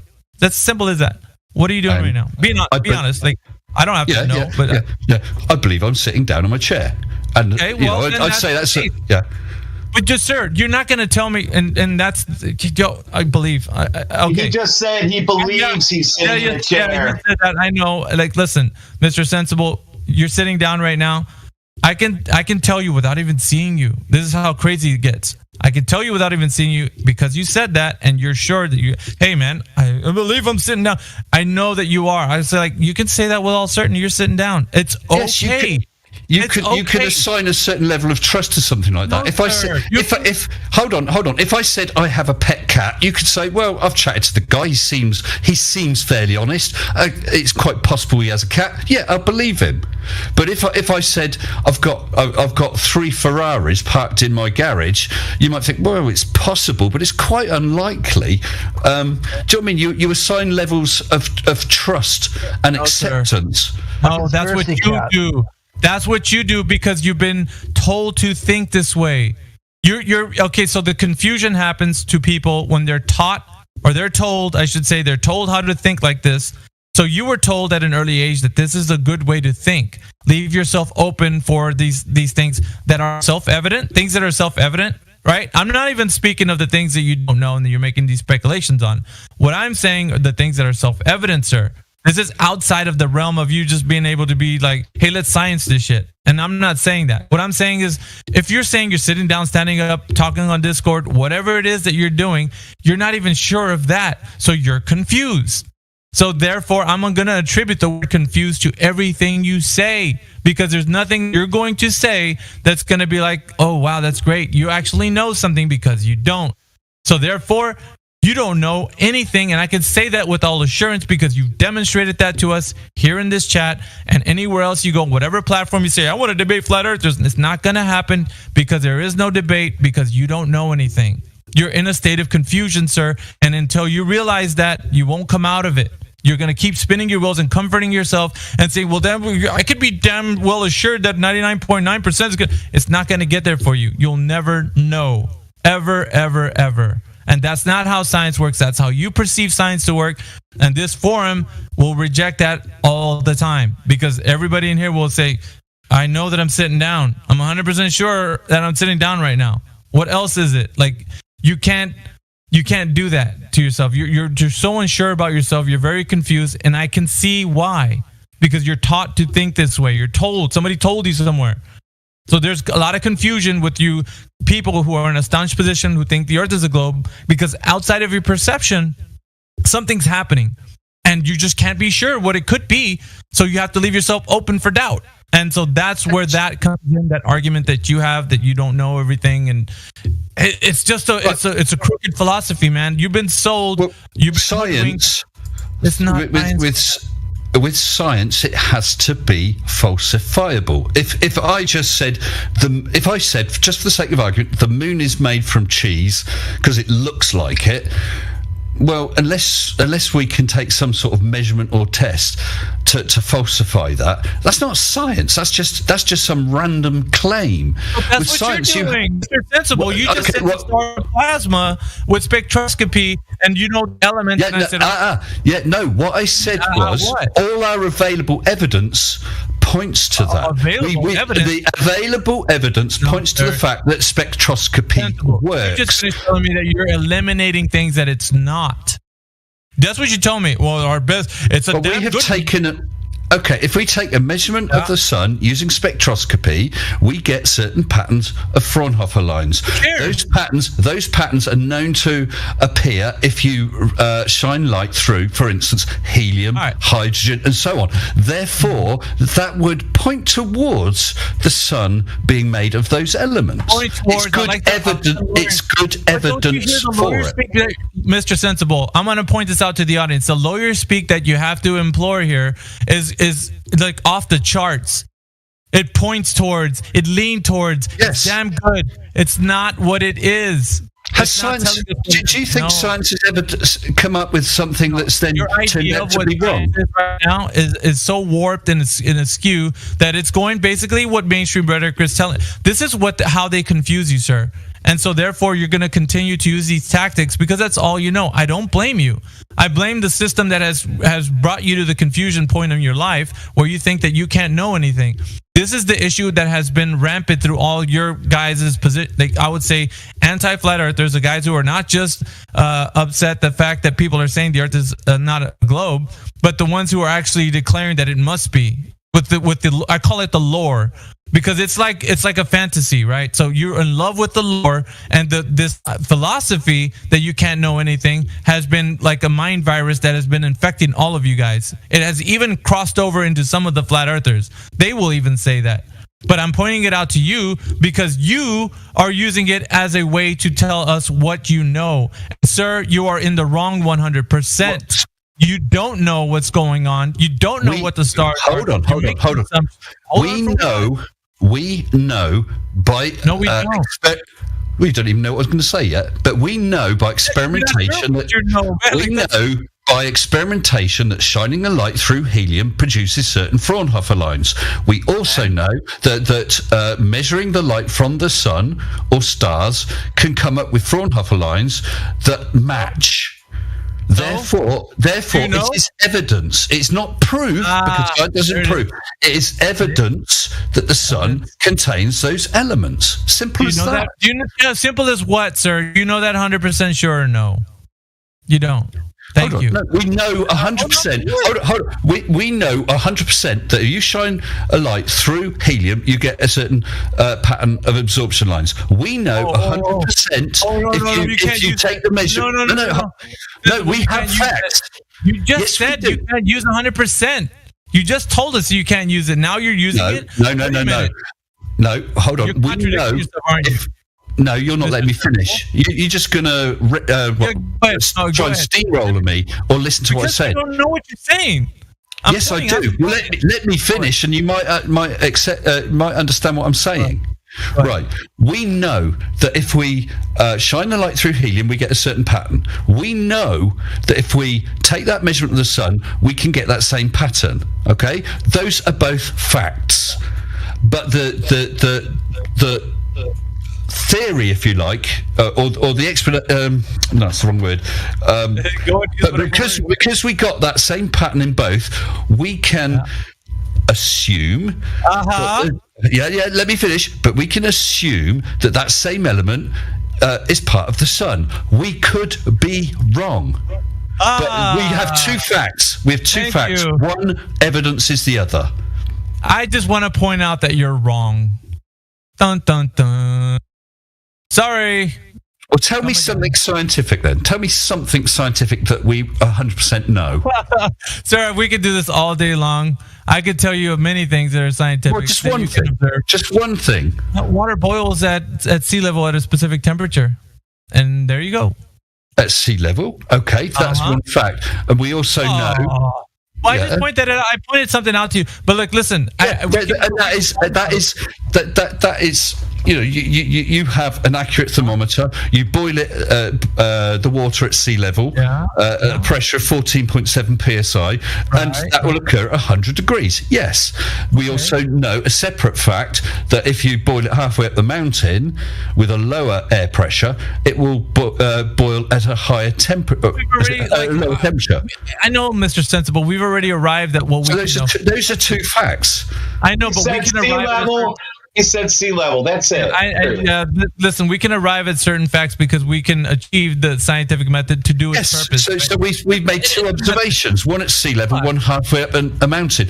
Therefore, we could then come up with an idea. We've got two observations. We could say that air pressure affects the temperature that water boils at. Then we can make a prediction. Well, if we went up higher, it would boil at a lower temperature still. My question to you now would be like, what does it? You asked me to provide at least one scientific. I did that. So anyway, so now on to the next thing, because we've already addressed that you don't know. The audience knows this already.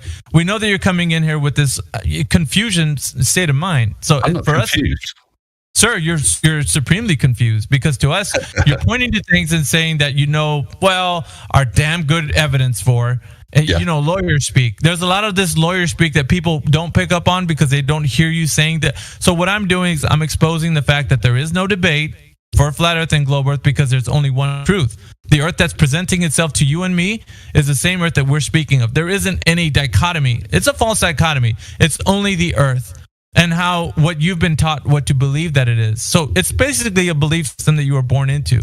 We all were. We have a shed load of independent evidences from Eratosthenes. Mr. Sensible, didn't we cover that? We just covered that. That you said that it's a damn good guess. It's evidence is just leaning towards.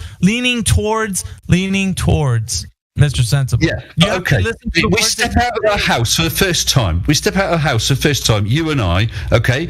We both look, and you say, "Oh, I think the Earth is flat," and I say, "Oh, I think the Earth is curved."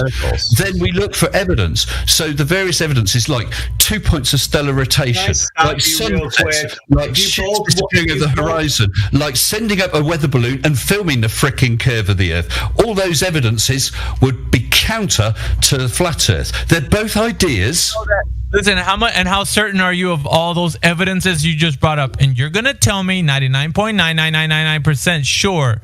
That's what you're gonna tell me, aren't you? Be honest, Mr. Sensible. Well, we have various facts. Be honest with the forum, sir. Be honest with the forum. Well, just tell me that you all have to get a word out. You said be honest, and then you don't let me speak. You're not answering my question. I want you to be honest with the forum. Let everybody know that everything you just said, you're 99.99999% sure, sir. But what difference does that make? It's important. Let everybody know, sir. I don't understand what difference it makes. It makes a huge difference to everybody listening, because they're not taking you for a matter of fact. We want to know where you stand with the information, sir. So it's either you're 100% or you're 0%. You can't be 99% on something. I want you to say it the way you want. But say it. We're not going to leave this because it's important for you. It's 100% or 0%. Yes, sir. Yeah, that makes a credible witness. That's how shit works. If you're not 100% sure, then you shouldn't be witnessing on whatever it is you're attempting to witness on. This is the point. You're not a credible witness in what you've presented so far. This is the problem. Yeah, just tell us what you saw or not what you saw. Actually, you know this whole. We're not going to. I am staying on point. We got that black swan picture, you know, with the oil rigs. Now, hold on. Two people witness it. Two people witness it. We've seen photographs. As much as you want. No, you said 100% or 0%. They both can't be true. So we got two photos of the black swan. One showing the whole rig, one showing half a rig. They're both photographs. Never mind whether you're flat or globe. They are both photographs. They're two different observations with different come up with different results. So if you take any one of them. Okay, how can they both be true if it's either 100% or 0? We're not going there. The audience still hasn't heard Mr. I'm not going there because you don't want me to point out the ridiculousness of that position. Yeah, because you're not, that's not even my argument at the moment. My argument right now is your ignorance. And so I want everybody to know how you don't know. So now we're going to go back to all those evidences you brought up. No, he just said you're either 100% or 0%. So we got your black swan photo that shows the horizon behind it. Therefore, the horizon can always be seen behind it. Only we got photos when the horizon's in front. So you couldn't have been 100%. There's another explanation. Something else we did take into account. So you want to bring something up to get it. Your take. This is the what you guys like to do. You want us to get our eyes off of you, but we're not. No. He said you're either 100% or 0. That is a straw man. No. Listen, is it either an apple or an orange? So is it 100% an apple or 100% an orange? Either Which one is it, or is it 50% an apple? Can we have 50% apple, 50% orange in the same fruit, sir? That's a bit nonsensical. I'm not trying to be funny. It's nonsensical because listen. This is what you're doing in here. You're telling us that you're not sure, but this is your best guess, and so everybody's following like, whoa. No, I'm saying we're 99.99999% sure, and none of the evidence contradicts it. Come up with some evidence that contradicts it, then we can rule it out. The Earth is flat. That what's that supposed to mean? It contradicts what you think that the Earth is. No, that's just an assertion. That's not an evidence. Oh, it's not an assertion. It's self-evident, my man. You and me can go stand at the beach and see a flat horizon, can we not? To the naked eye, yes. You take measurements and you can see the curve. Have a look at mctoon.net, a view of the horizon across some straight edges, and you can see that it's curved. Right. Again, Mr. Sensible, let's think about this. If you have 8 billion people on this place, and they're all putting their hands up stating they observe level, that's 8 billion points of evidence that you have to talk down to say you see level because there's a curve. Do you understand that that is a complete fallacy? I understand you make 8 billion points of people touching the surface saying I see level, and you're going to come along and say, but your curve is actually way deeper than what you're seeing. The Earth is rather big that you're not going to see the naked eye stood on the ground. Australia observes level. Canada observes level. Japan observes level. Yes. Where does your curve show up? The curve is consistent across the whole distance. So where can we see it? Where? Because if everybody is at the surface putting their hands up saying, I see level, then at what subterranean level does your magic curve show up, Mr. Sensible? No, I'd like him to answer that question. He's not going Hold on. I just dumped into voice text an image. There's curve into voice text. Oh, sorry, have I sent it? 1 sec. No, you didn't send it in live. Yeah, 1 second. What's happened there? Maybe you did. There we go. Yeah, it's just gone in now. What is that overlay? What is on that? top of Because I'm asking. Let him explain. I think that you explain what that is, Sensible. This looks like an atmospheric picture, not the surface. That's hilarious. That's a picture from 35 kilometers up from a weather balloon that I sent up. The overlay is the predicted curve. What lens did you have on that camera? Kilometers. Sorry, say again. What lens is on that camera? A non-distorting lens, a rectilinear lens. Really? Because it doesn't line up with pretty much every other weather balloon footage we have. No, because most of them use wide-angle lenses because they want a nice view. That's from my Mage. If you want to see a video of it, I have on my channel. It's called Mage. Mission Above Globe Earth. The Mage. Yeah. So on there, can you post that video, please? Can I post a link to it? Yeah, please. Yeah. Okay, you'll have to give us a second. I'll just call that up. Take your time. I've actually wanted to pick apart Mage for quite some time, so this is perfect. Let me just real quick before you guys get into it. I'm gonna step back here because I've done my bit. But just remember, keep in mind, guys, debating flat Earth and globe Earth is back and forth. And so what we needed to do was point out to Mr. Sensible that he doesn't know what he's talking about. And it's clearly shown today that he doesn't. But he's going to continue on a point, but I don't care. At this point, it's just belief. But if you guys want to take him on debate, I have evidence. It's going to just end into you guys like providing your evidence. He's going to provide his, and it won't get anywhere because he doesn't know that he doesn't know. That needs to be pointed out. At least I fleshed it out a little bit. So in this way, if it comes back around, you can say you don't know what you're saying because you're only 99.9% sure that you know what's going on. But that's fine. I've just posted it. There are 3 cameras on that weather balloon. One was pointing up, looking at the balloon. That's a wide-angle camera, just to show because we had it, and it's just to show the balloon as it expands. There is a rear-facing camera labelled as wide cam, which is just for the view. The main camera, the one that has the strings across it, that is a non-distorting. It is not fisheye. It is not wide-angle. It's a non-distorting lens. That's the image that I'd posted above. Sorry, what's that? Someone's posting something there. And it shows curve. I drew the horizon for you in a green line, and I don't got a curve. Hold on 1 second, I've got a phone going. Well, luckily for Mr. Sensible, level is curved. That's the guy calling that said, hey, don't be presenting that as a curve. A bit shortly. Yep. Sorry, guys, I missed what you said. Say again. I said, luckily for you, level is curved. Right, well, you can see the 2 lines, the yellowish one and the darker one. Those are taut strings. They're spring-loaded or spring-taut strings. So you've got the secret picture of the globe we've all been looking for, and you're complaining about bendy oil cranes. And you need to remember, anytime you reference those oil cranes, the actual geometric horizon of the Earth, if it were a 39, 59-mile radius spheroid, would be in front of both of those oil rigs. They would be behind the curve. I think you've made it clear that you don't quite even understand.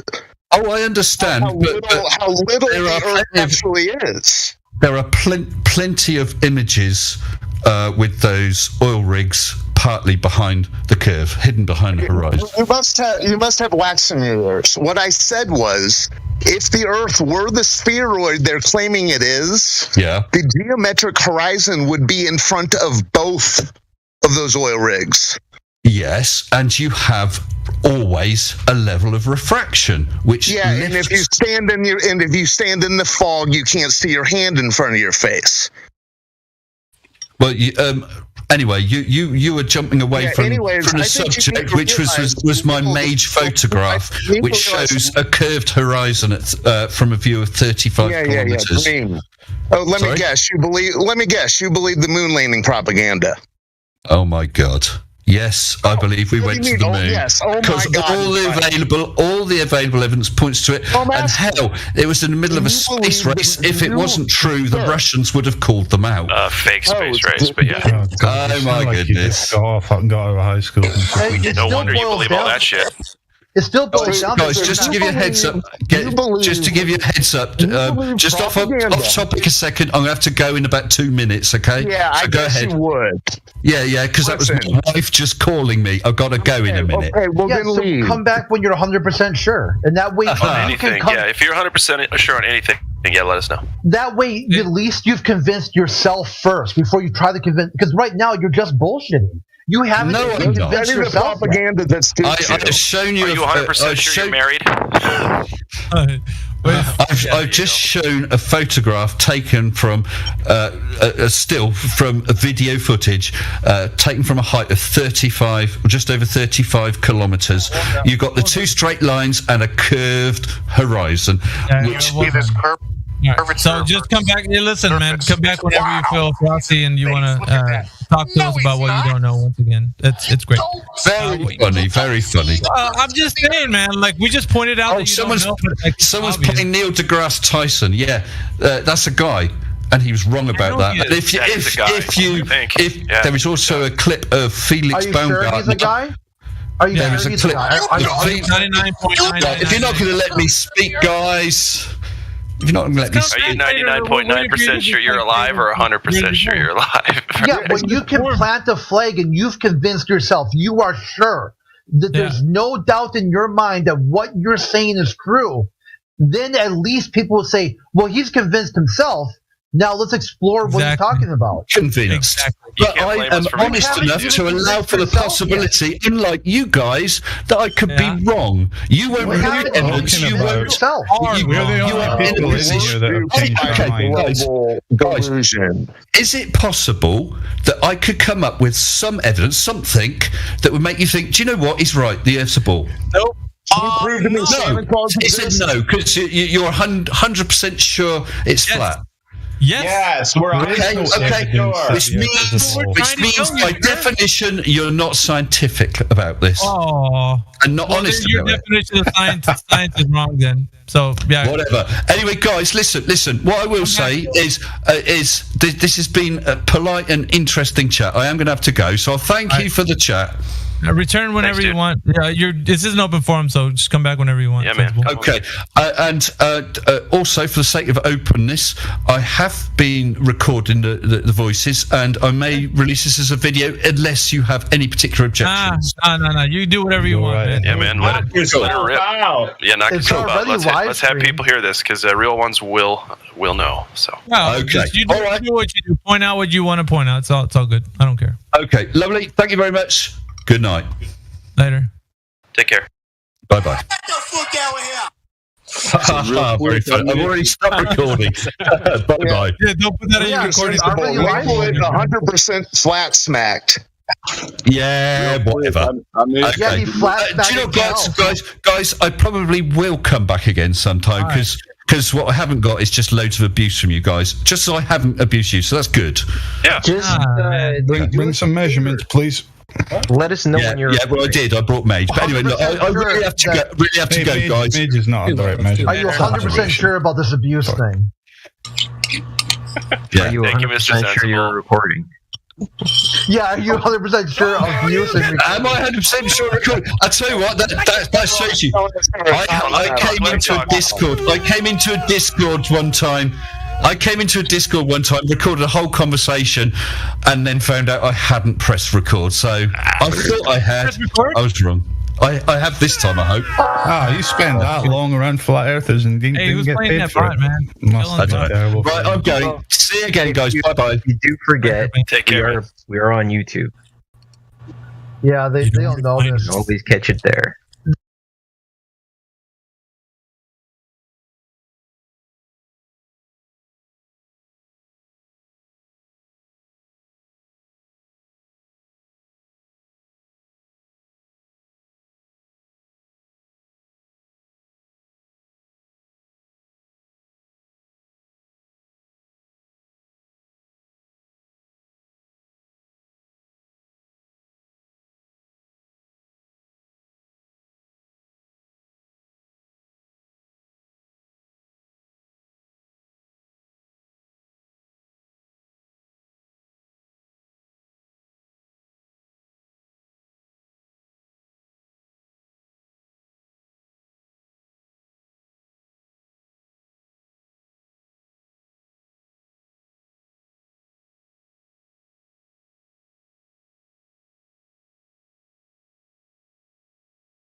taking the class, I guess. Man, I'm up in space, my friend. I'm up with the satellite hanging from a balloon. I'm trying to join you.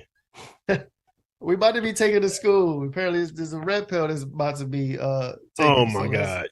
Just looking at you guys, I don't know anything about you, but you guys are already flat earthers. You just don't know it yet.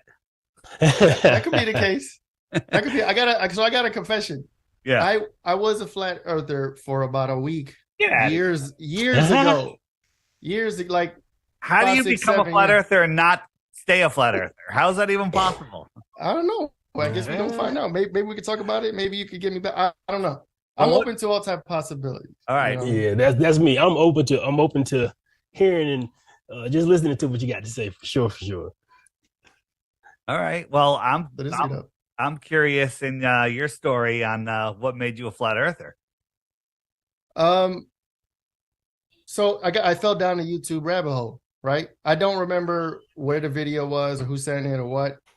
But I clicked one video. It might have been 20, 30 minutes, kept watching. And then for a week, it was a solid week, just watching. And I was, hearing about the different things about the planes and the pilots, and they only have they have specific routes and all this stuff. For a week, it got me. And I was like, something crazy happening. But then I think I just stopped watching, and then I got back to life. Paying bills, working, and stuff like that. you got to just put it on the side. All right. Right. All right. I get it. But it's interesting, though. We love this type of stuff. You know what I find interesting is you're kind of telling the story of reality. And reality is it's easy to believe, but if you really want to know, it takes time and effort. And people just don't want to put in the time and effort. They got other things going on. You got to work. You're busy. You got a girlfriend. Yes. Whatever it is. You got to mow the lawn. Right? I get money. That's true. So I guess we can get started. We're recording. So I was saying that's how we start this thing. Go ahead, my bad. Yeah, this is the figuring shit out. I forget the episode. We should probably stop counting episodes and just fucking going. But I am Bunny Flocks. Yeah. You already know my sites. Lucid Perspective. Check that out. Check out bunnyflocks.com. We got King Author in the building. What's going on? I know what time it is. Unify and Thrive, man. Check out the Cuddy app. Download that. Go to the website. I know what time it is. It should be a good episode today, Frank. I think we're gonna be doing a lot of giggling and going back and forth. But I think he got some. He might be looking like he coming with the facts, bro. He came in with the damn sun in the back. Green screen, that's glass, yeah. I mean, our guest today. He said he in a bloom. Right there. He in space right now. 93 miles away. It's right there. Facts. There. So let me bring on, we have our guest here, Mr. David Weiss, aka Flat Earth Dave.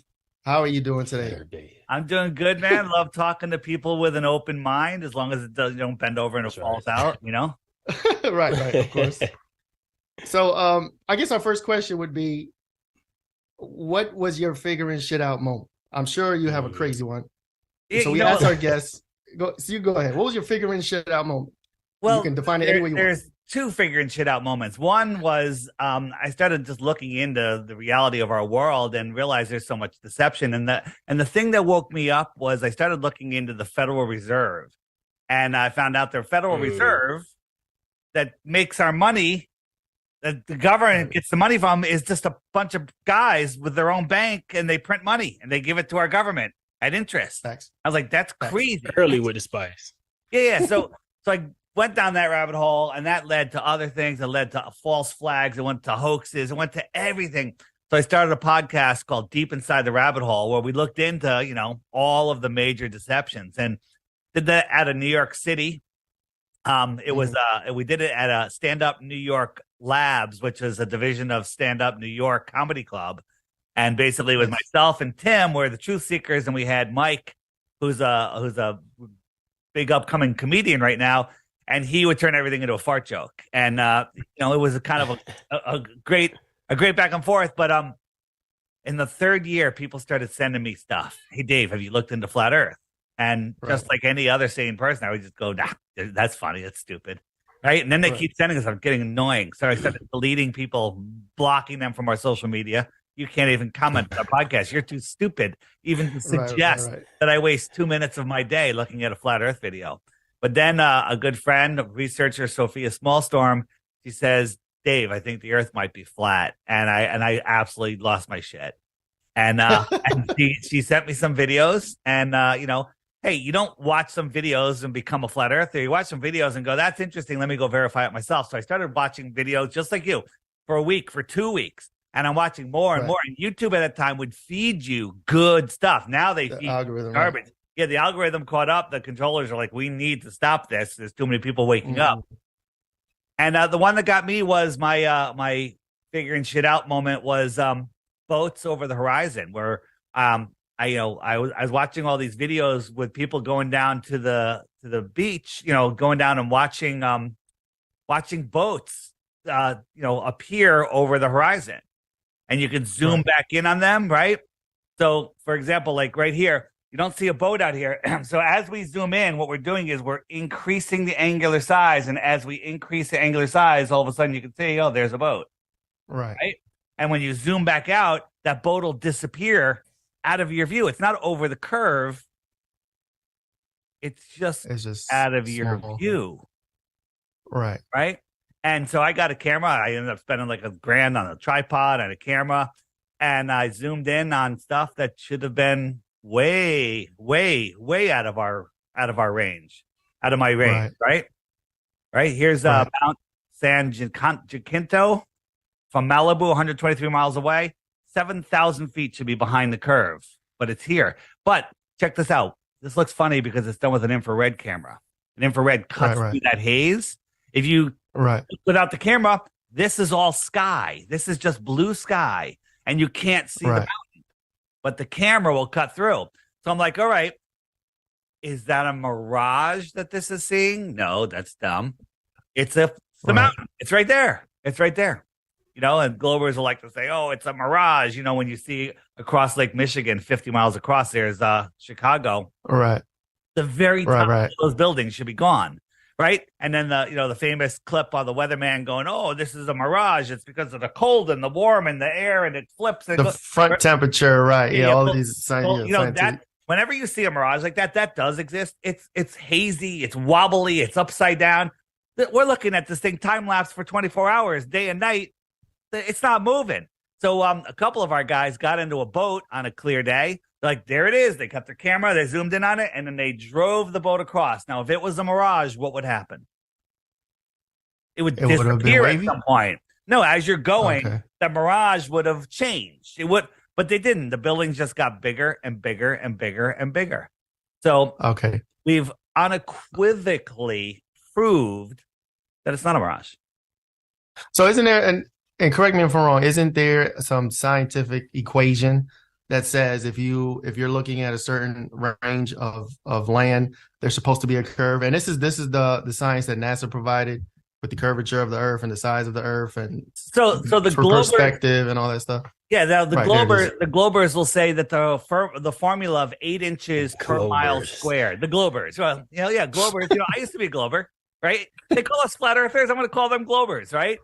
So that's wow. Suck it, All right. So they say that the easy formula is 8 inches per mile squared. Now, whoa, that's crazy. It's easy. It's 8 inches times the number of miles squared. Because if it was 8 inches per mile, that would just be a ramp. 8 inches, 8 inches, 8 inches. No, we don't live on a ramp. We live. Well, supposedly we live on a ball. So it's 8 inches the first mile. 1 times 8. And then 2 times 2 is 4 times 8 is 32 inches. The third mile is 6 feet. And so it gets, as you're going out, the drop is more severe. Okay. So I'm going to bring up some high school math, and this is easy. Pythagorean theorem. When you have a right angle, a squared, b squared equals c squared. Let's just go through it real quick for those people that are freaking out. Oh my God. Yeah, just a quick math refresher, guys. We're not doing too much.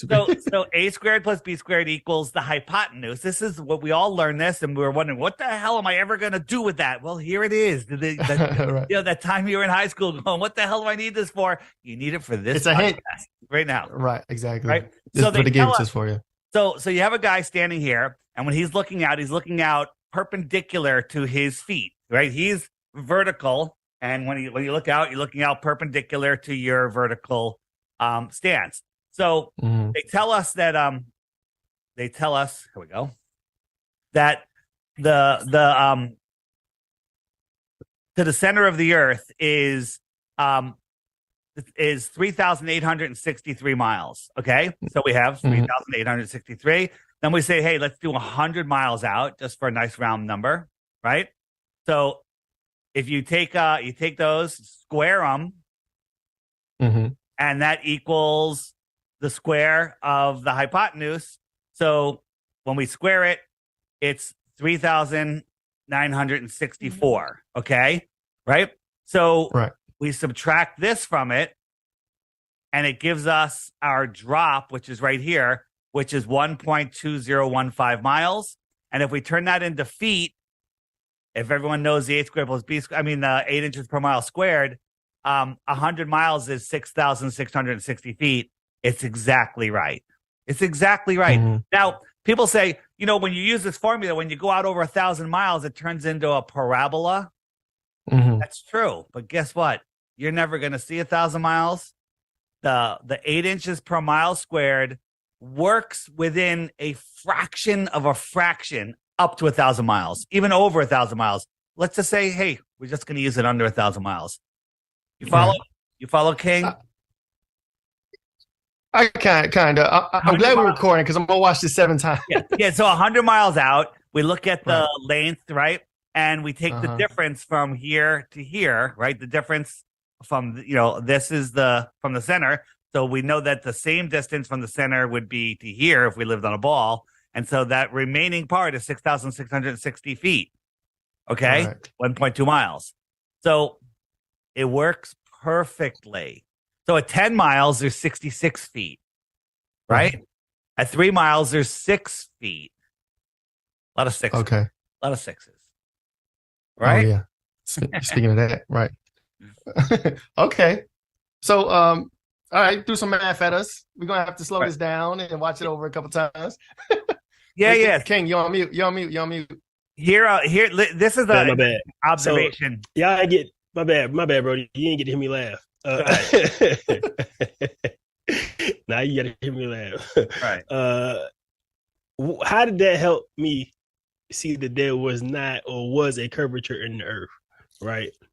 Well, it tells you what the curvature should be. You're never going to see the curvature. Now, you're going to think you saw a curvature because of optics, and we're going to look into that. But if you get a glass, you can't really see it here. If you get a glass of water and you hold it up to your eye level so your eyes are skimming right across the top of that water, extend that out, and that's where your horizon is. So we're on a building here. This is a sister building of it that's at the same height. And if you skim across, it lines right up with the horizon because the horizon always tries to rise to your eye level. I've heard that before. The ground ramps up and the sky ramps down. And the sky, being infinitely farther and bigger, will ramp down behind it. And that's why things will disappear behind the horizon. So when you see the sun, looks like it's going down.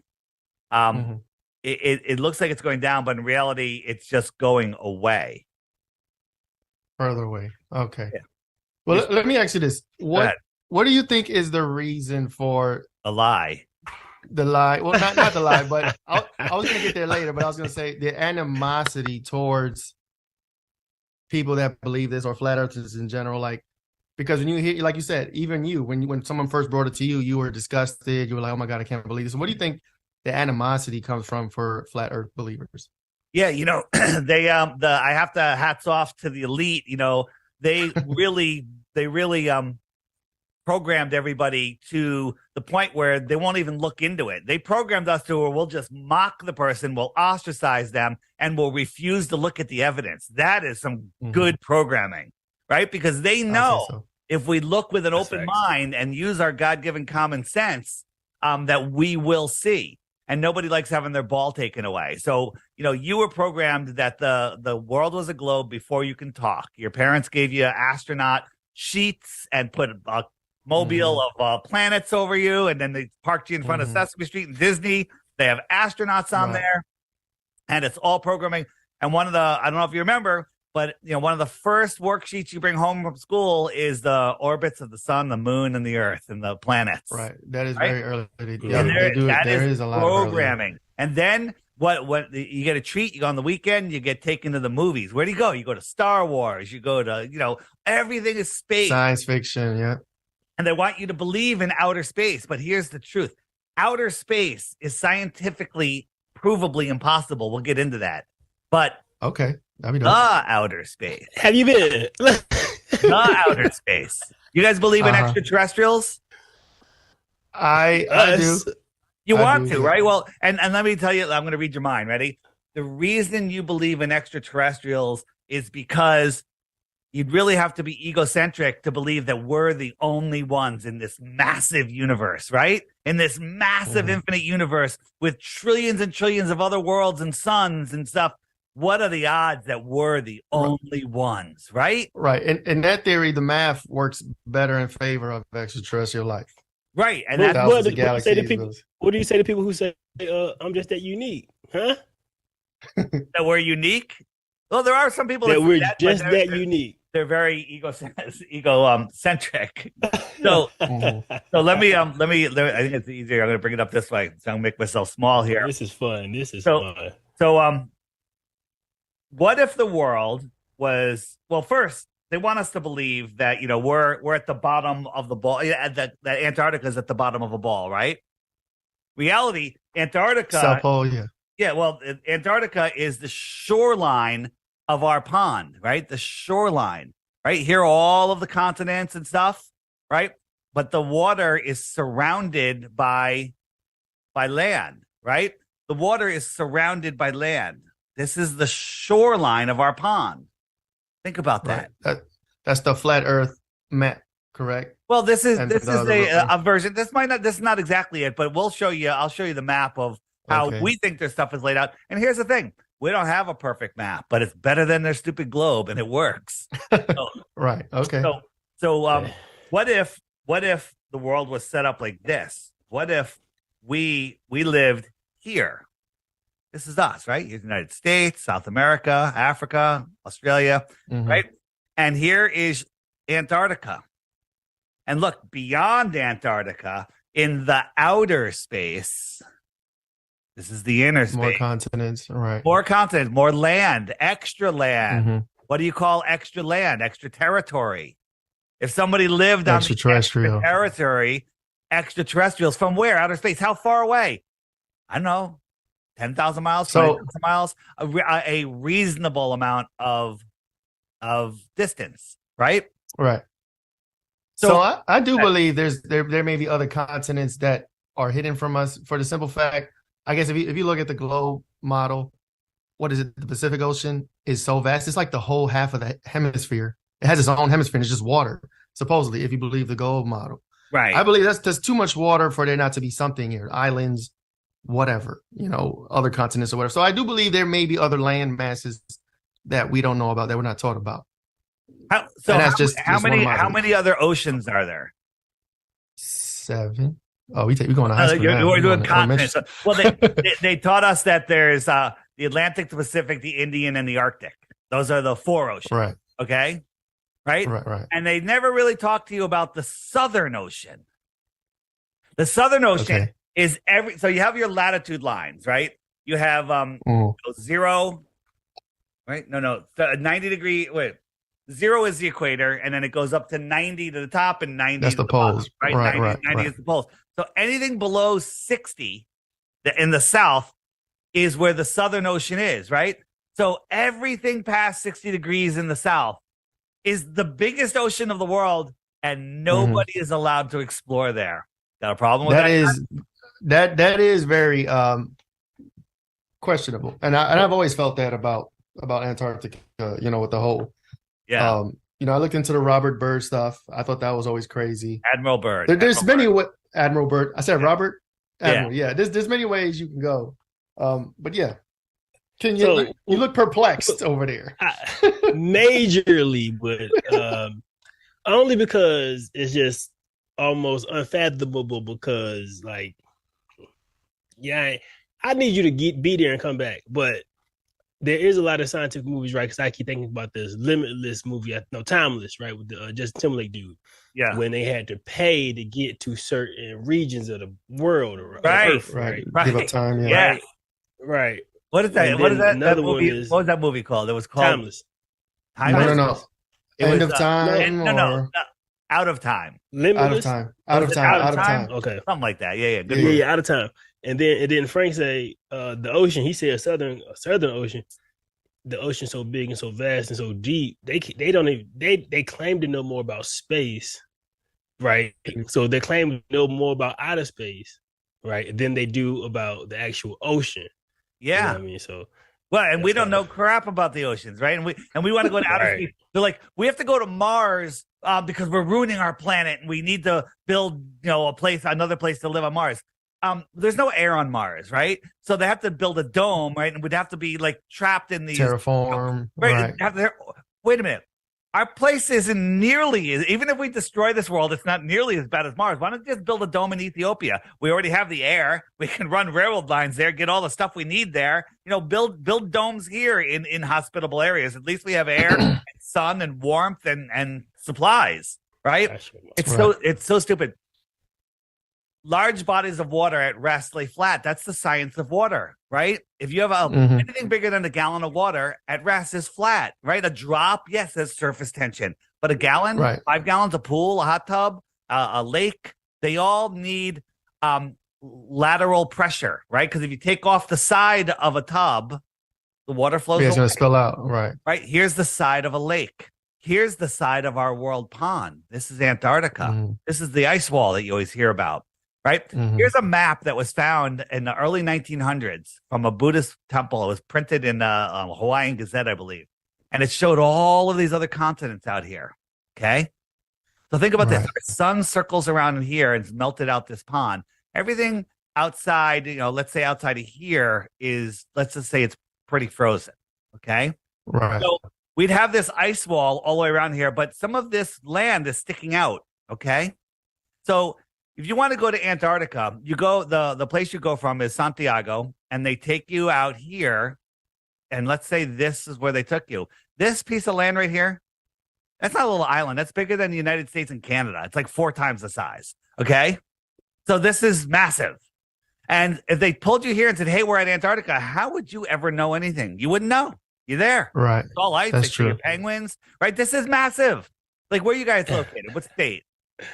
I'm in Virginia. Yeah, Virginia. Okay. All right. So I live in Connecticut here. Long Island. You ever been to Long Island, New York? Right. Long Island. If you look up from the ocean to Long Island, do you even know that Connecticut exists, let alone California, let alone the Pacific Ocean? You don't know crap. Yeah. You're stuck on the South Shore of Long Island. All right. So if you're here, you could believe you're on a continent at the bottom of a ball. So here's something interesting. You know, the elite are worried about global warming, right? Global warming, right? I think they're worried about passages being opened up to get out here, right? So check this out. This is interesting. This is a world. You can track all of the cargo ships all over the world. You go to the site, and you click on any of these. It'll tell you what the ship is, where it's registered, what's on it, where it's going, everything. Gives you everything you need. Okay, we found some ships 400 miles inside of the shoreline of Antarctica. How did they get there? This is supposed to be land or ice, but there's ships out here. So that's radar? That's an actual... This is not... well, they say that radar is tracking them, and then on these southern ones, they go, well, satellites are tracking them. I'm not buying any of that. I'm not buying any of that. All right? But we can see that there's ships out here. What if these ships are going to these outer lands? So we found this ship and we clicked on it, and it's giving us no information other than it's 560 meters. That's almost 2,000 feet long, 80 meters wide. This is a friggin' aircraft carrier size ship. This is massive. I don't even know. I gotta look up how big an aircraft carrier is. This is a massive ship, right? This ship could have so much stuff on it we don't know, right? Right. So we look it up, and where is it from? It's from an island called Kiribati. So Kiribati, look out here in the middle of the South Pacific. Right. Where you don't even see what I was talking about. You zoom in, right? You zoom in on Kiribati and check it out. It's this little sand atoll, right? Wow. Who lives here? Sand people. Okay. This is a sandbar. And the Chinese government is highly involved with this country. They just gave them $10 billion. So let's just assume I'm right. Earth is I believe flat. that. All of those continents are out there, and there's been shipping lanes. They're shipping. They're sending people, food. There's trade. There's all sorts of stuff is going in and out of there. How would you, in Virginia, ever know about it? You never even heard of Kiribati until just now. Right. Right. That's real. I encourage anybody to go on Google Earth and zoom in the middle of the South Pacific and zoom in, and you're going to find all these little islands, and just zoom in, and it's like, where are these places? And they have airstrips, and they have all sorts of stuff. So there's a whole nother world here within our world, let alone they may have access to outside our world, to the extra territory.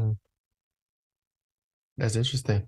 Isn't that interesting? What do you think is it is? I love theories like this. I love pondering things like this. But I have to ask, and what do you think is the purpose of the lie? What do you think NASA's role is, and what really is NASA about? Yeah, because some people. Some of the things that happen, when you talk about this stuff, you post it or whatever. If you take away the censorship and the banning of accounts and all that stuff, you got people that will just jump on and Google something and go straight to a NASA website, point to Bill Nye, point to Neil deGrasse Tyson, and say, "Look what they said." You mean Bill Nye, the lion guy with the bow tie, or Neil deGrasse Tyson, the alleged rapist and failed actor? That guy? Oh, Lord. Okay. Sure. Okay. These are actors. These are actors leading the world stage. Man. Okay. All right. So, so you got look at our pond, right? Our world pond, and then Antarctica is the shoreline around us. So how do you stop people? You know what? Let me back up. If you had a tiger as a pet, full-grown tiger, and you live on a half acre with a fence, and you had him in the backyard, what's he going to do? He's going to pace around that fence all day long. He's like, I want to get out of here. So then you get a bigger yard. You get 10 acres. All right, he's happier, but he sees that fence. He still wants to go to the fence. Then you put him in a safari park that's 50 miles around. Lion's pretty happy. He sees the fence. He's like, I'll go this way, right? Put a human in there. Make it 500 miles around. Make it 5,000 miles around. Put a human in there. What happens when he sees the fence? Turn around. He wants to go to the other side of the fence. We're human. We don't. You can't contain us. So how do you stop people from thinking about it? Well, you take your pond and the shoreline of your pond, and you wrap it around a globe. So you take the shoreline and you wrap it around, and you say, "There's nothing else to discover, Truman. This is it." Right. This is it. Yeah, Truman Show's crazy. This is it. And so they trap you on a ball. Okay? That makes sense. Psychoanalytically, psycho whatever. You know the word I'm trying to say. Yeah. The freaking brain programming brainwash shit, psycho shit. Psycho warfare. That makes sense. Yeah. They're controlling your mind like that, right? And then you say, well, let me go check out Antarctica. So you Google Antarctica from space, right? There's no shots from space, but high altitude shots of Antarctica, all cartoons. Why is that? And I agree, and that does raise suspicion and awareness, because I've seen the Photoshop images of extra clouds, the same clouds in different areas where NASA will show a photo of the Earth, and I've seen that. Right. And it does raise suspicion, and it does point to NASA's lying about something. But I'm not sure that the conclusion that can be derived from that is flat Earth. I feel like, if anything, that proves NASA's lying about something. They're photoshopping images. They're doing some type of photo editing. But I don't think that's evidence of flat Earth. I think that's evidence of NASA being deceptive. Yeah. So we're gonna let's go down that rabbit hole, and we'll just take care of NASA and SpaceX. I'm confused.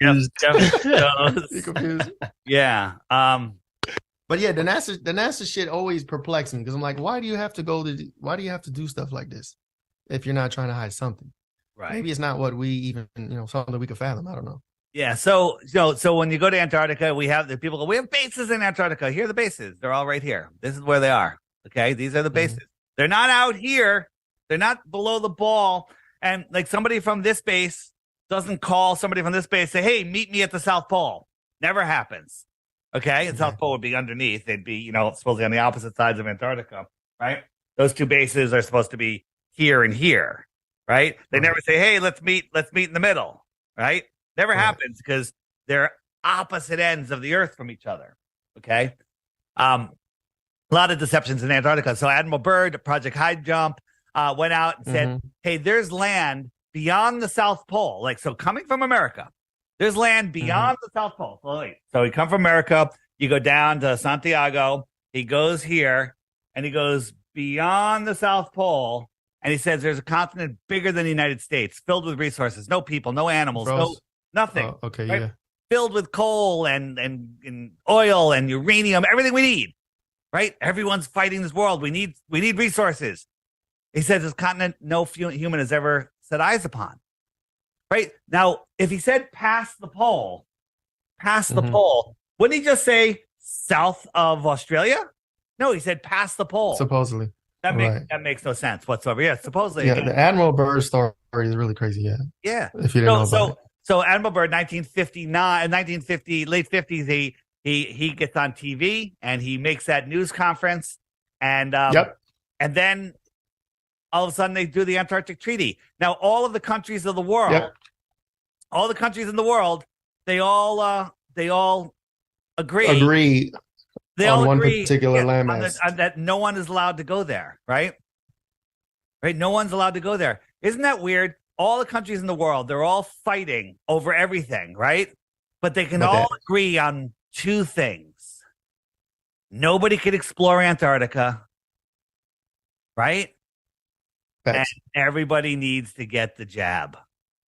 Oh, don't get me How is started that on possible?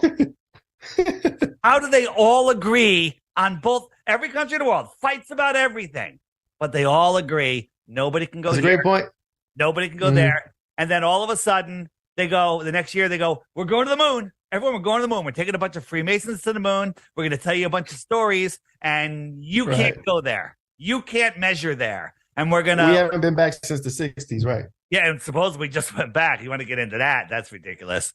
I didn't know about it. About Artemis. You don't even know about Artemis? We just went to the moon. It came back yesterday. Did it, King? You're mute again. Didn't even know. You keep putting your thing on mute. Yeah. What were you saying? Nah, I was talking about. I was saying Tesla just sent the damn rocket past the moon, right? So supposedly. Yes. SpaceX. Artemis. So Artemis went to the moon, and this is what they showed us, right? This is supposedly Earth here. Okay, so here's a shot. This is like they always got the selfie of themselves, and here's Earth, and then all of a sudden it disappeared. It's gone. Where'd it go? What happened? Lights go out? Can you explain that other than this being another layer and it getting turned off? Where'd it go? In Photoshop? It's like another layer. It's like I could put on a layer behind me. Like, right. If there's one thing that I can say about photography from these vehicles, from these organizations, is they are all very shoddy, suspicious, cartoon looking. And then when you see the Photoshop clouds, copy and paste, all of that, it just blows the whole lid off the shit. But again, I don't feel like that it proves flat Earth. I feel like it proves. I don't need them to prove flat Earth. I'm showing. I claim NASA is here to make you believe you can live on a ball, to make you believe that outer space is real, to make you believe that you're insignificant, and